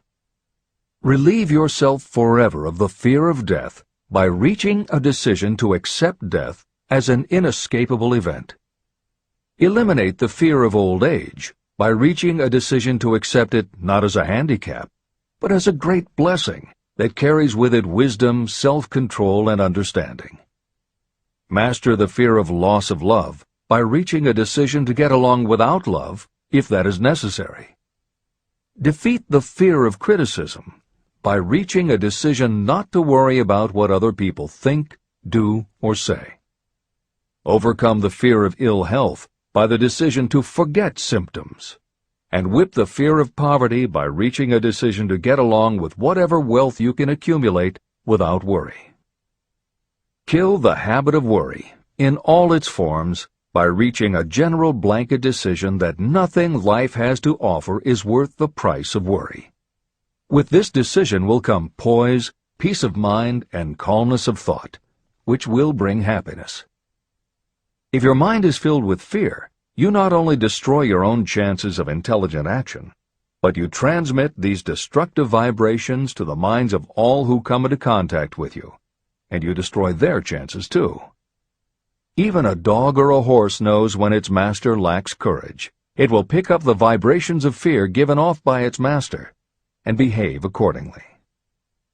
The vibrations of fear pass from one mind to another just as quickly and as surely as the sound of the human voice passes from the broadcasting station to a radio receiver. The person who constantly speaks of negative or destructive thoughts is practically certain to experience the results of those words in the form of destructive feedback. But even negative thoughts without words will come back to you. The release of destructive thought impulses alone also produces feedback in more ways than one. First, and perhaps most important to be remembered, the person who releases thoughts of a destructive nature must suffer damage through the breaking down of creative imagination. Secondly, the presence in the mind of any destructive emotion develops a negative personality, which repels people and often converts them into antagonists. The third source of damage is that negative thoughts not only affect others, but they also embed themselves in the subconscious mind of the person releasing them and there become a part of that person's character. Your business in life is to achieve success. To be successful, you must find peace of mind, acquire the material needs of life, and above all, attain happiness. All of these indications of success begin in the form of thought impulses. You control your own mind. You have the power to feed it whatever thought impulses you choose.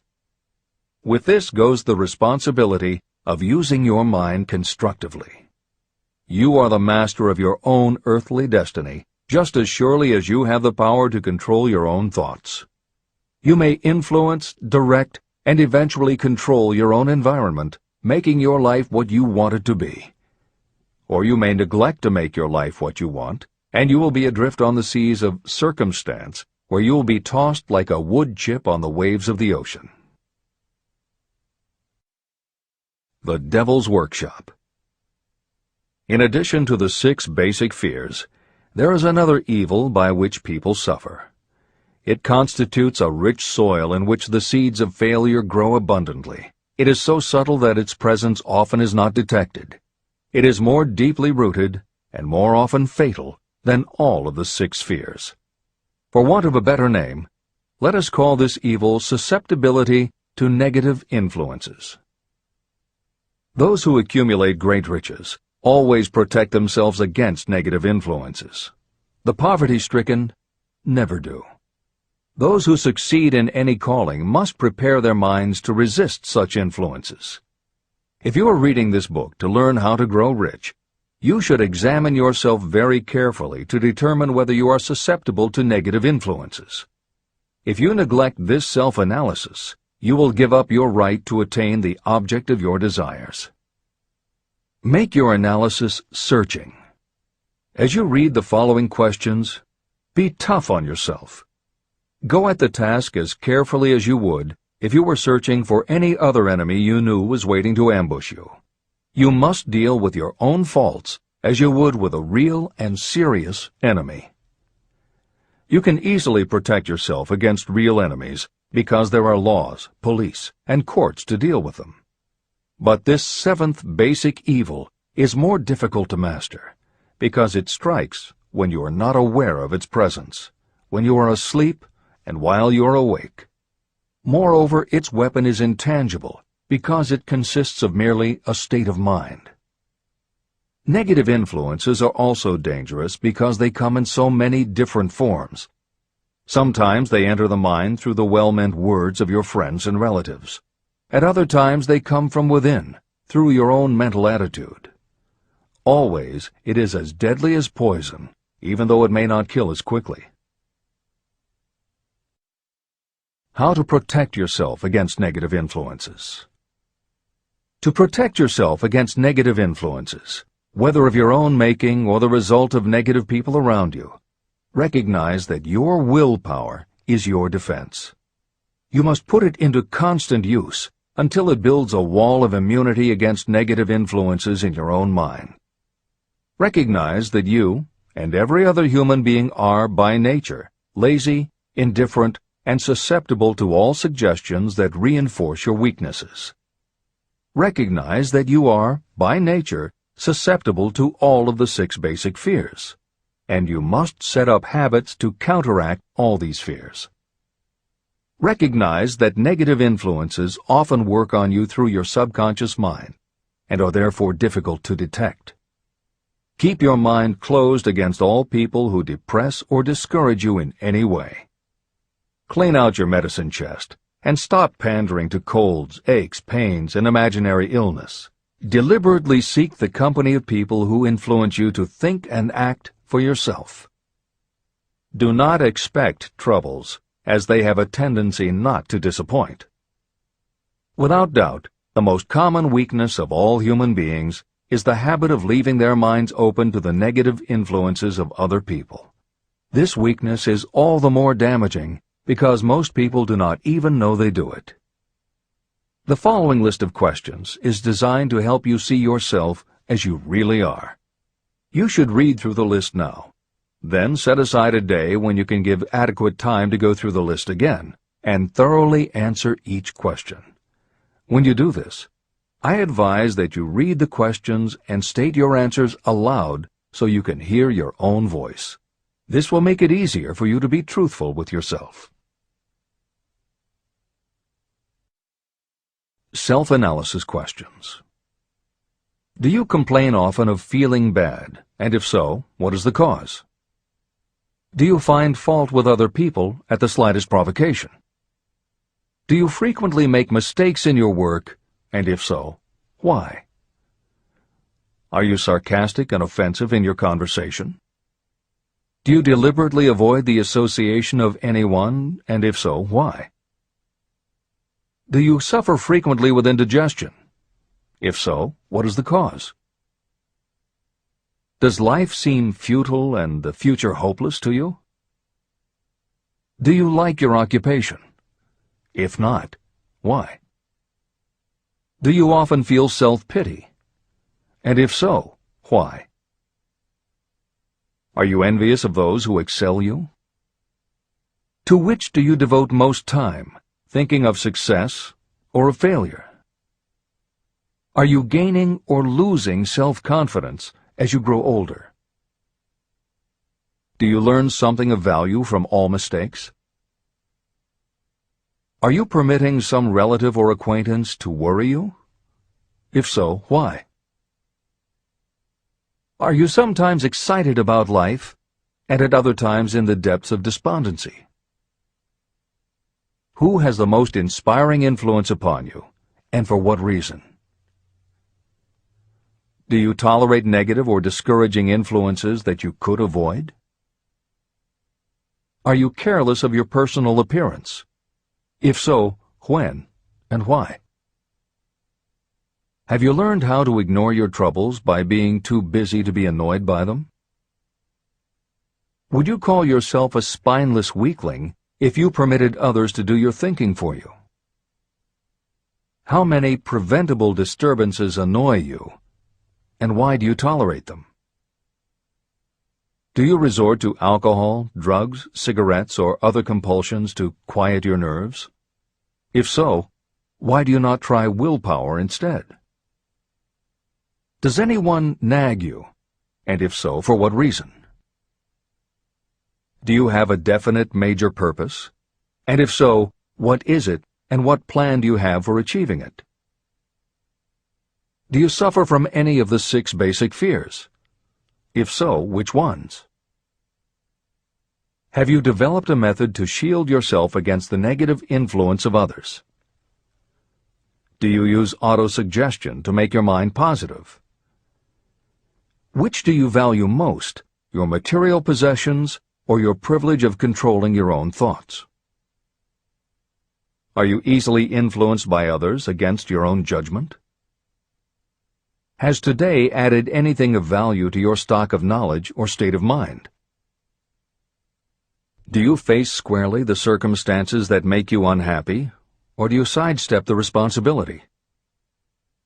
Do you analyze all mistakes and failures and try to profit by them, or do you take the attitude that this is not your duty? Can you name 3 of your most damaging weaknesses? What are you doing to correct them? Do you encourage other people to bring their worries to you for sympathy? Do you choose from your daily experiences lessons or influences that aid in your personal advancement? Does your presence have a negative influence on other people as a rule? What habits of other people annoy you most? Do you form your own opinions, or do you permit yourself to be influenced by other people? Have you learned how to create a mental state of mind with which you can shield yourself against all discouraging influences? Does your occupation inspire you with faith and hope? Are you conscious of possessing spiritual forces of sufficient power to enable you to keep your mind free from all forms of fear? Does your religion help to keep your mind positive? Do you feel it your duty to share other people's worries?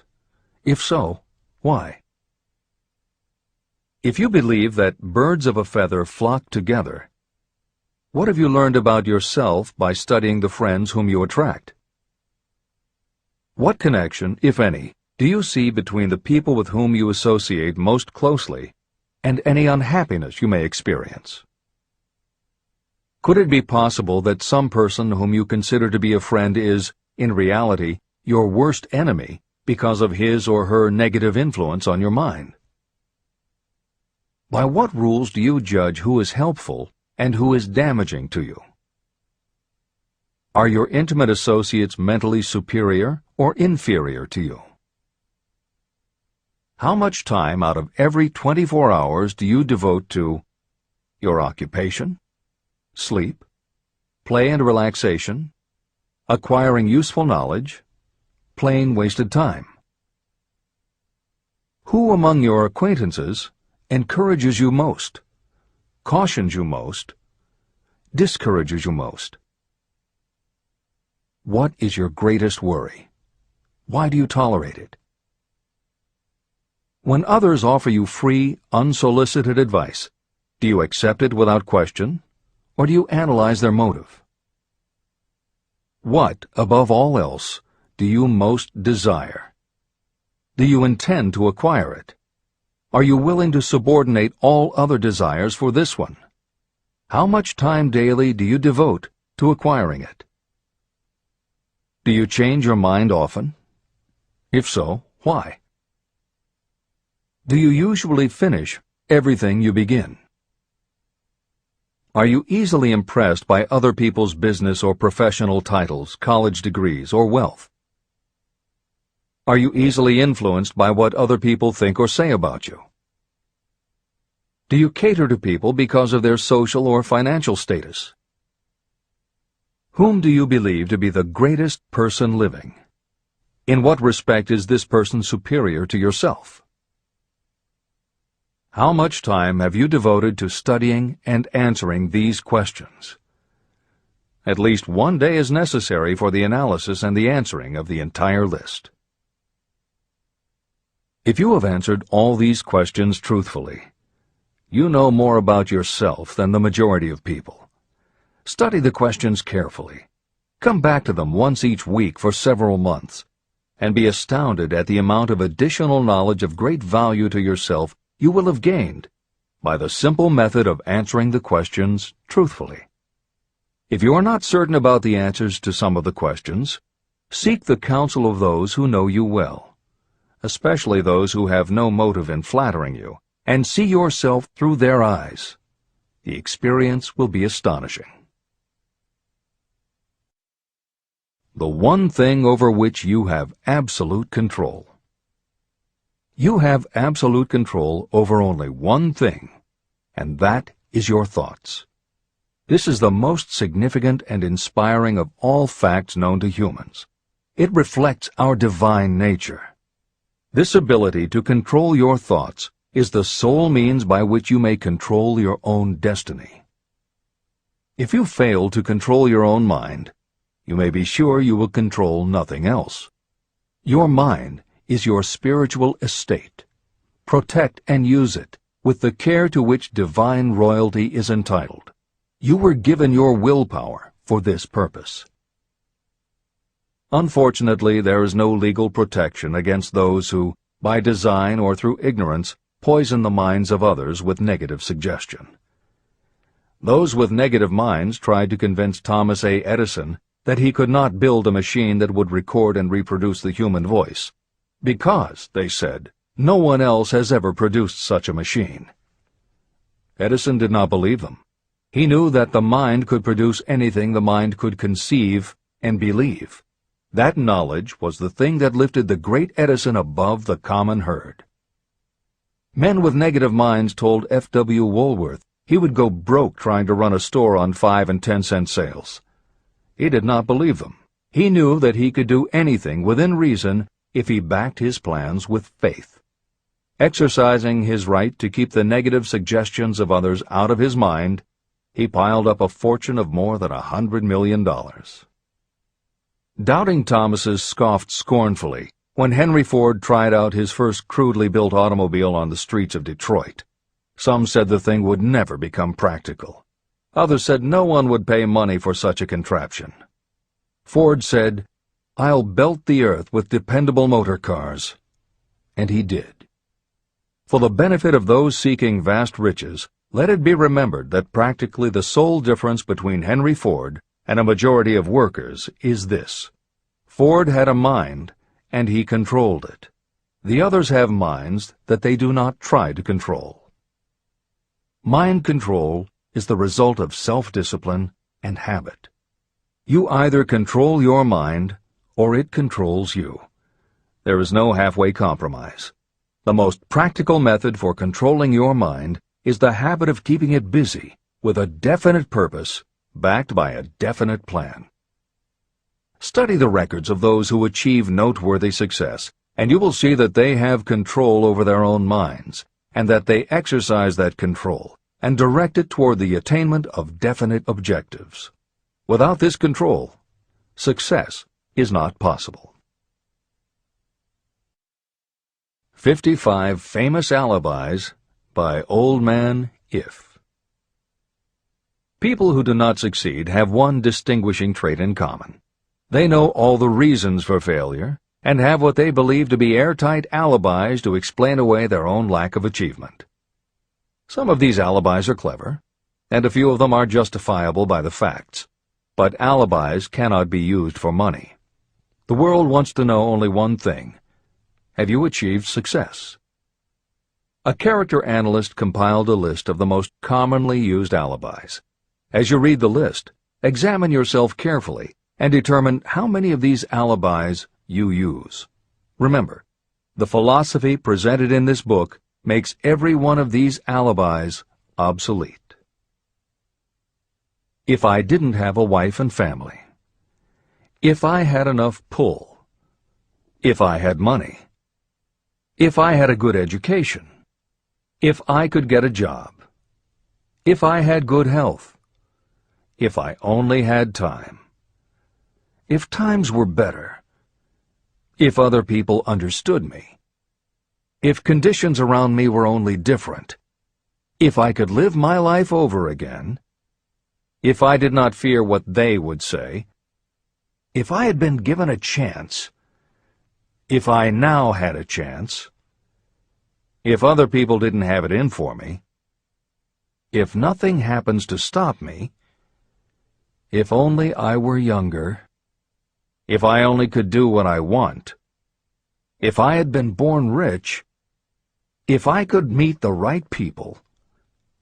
If I had the talent that some people have. If I dared to assert myself. If only I had embraced past opportunities. If people didn't get on my nerves. If I didn't have to keep house and look after the children. If I could save some money. If the boss only appreciated me. If I only had somebody to help me. If my family understood me. If I lived in a big city. If I could just get started. If I were only free. If I had the personality of some people. If I were not so fat. If my real talents were known. If I could just get a break.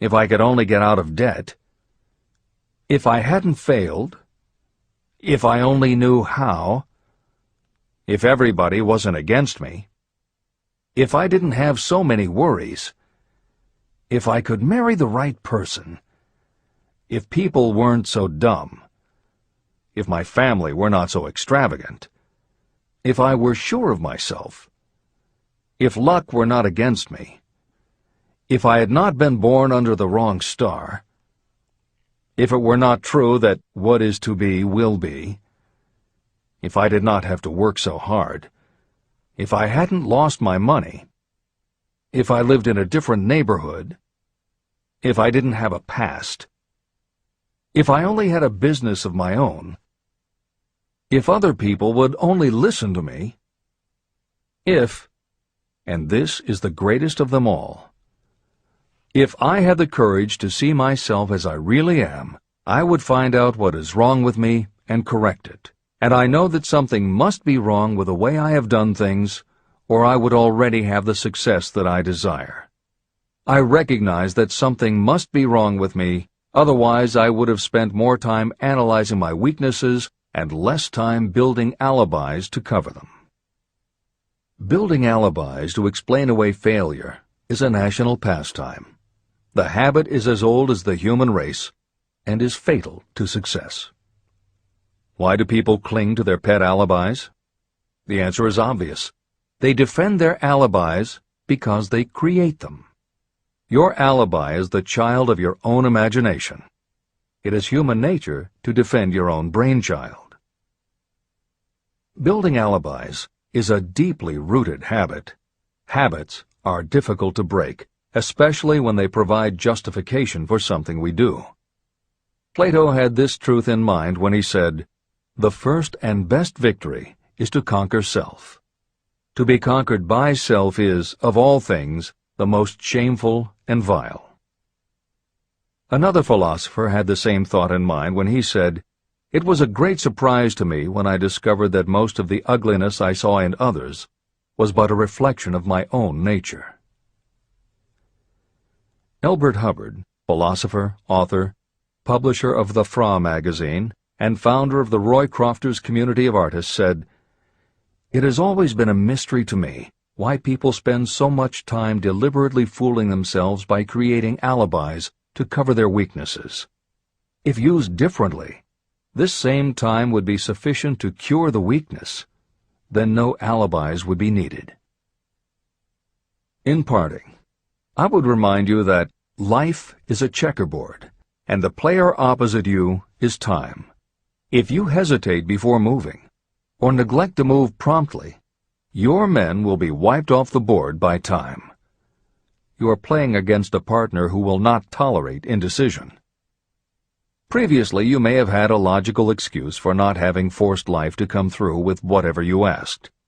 That alibi is now obsolete, because you are in possession of the master key that unlocks the door to life's riches.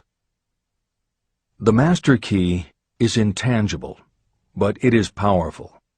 It is the privilege of creating, in your own mind, a burning desire for a definite form of riches. There is no penalty for the use of this key, but there is a price you must pay if you do not use it. The price is failure. There is a reward of stupendous proportions if you put the key to use. It is the satisfaction that will come to you when you conquer self and force life to pay whatever is asked. The reward is worthy of your effort. Will you make the start and be convinced? "If we are related," said the immortal Emerson, "we shall meet." In closing, may I borrow his thought and say, if we are related, we have, through these pages, met. Remember that your real wealth can be measured not by what you have, but by what you are.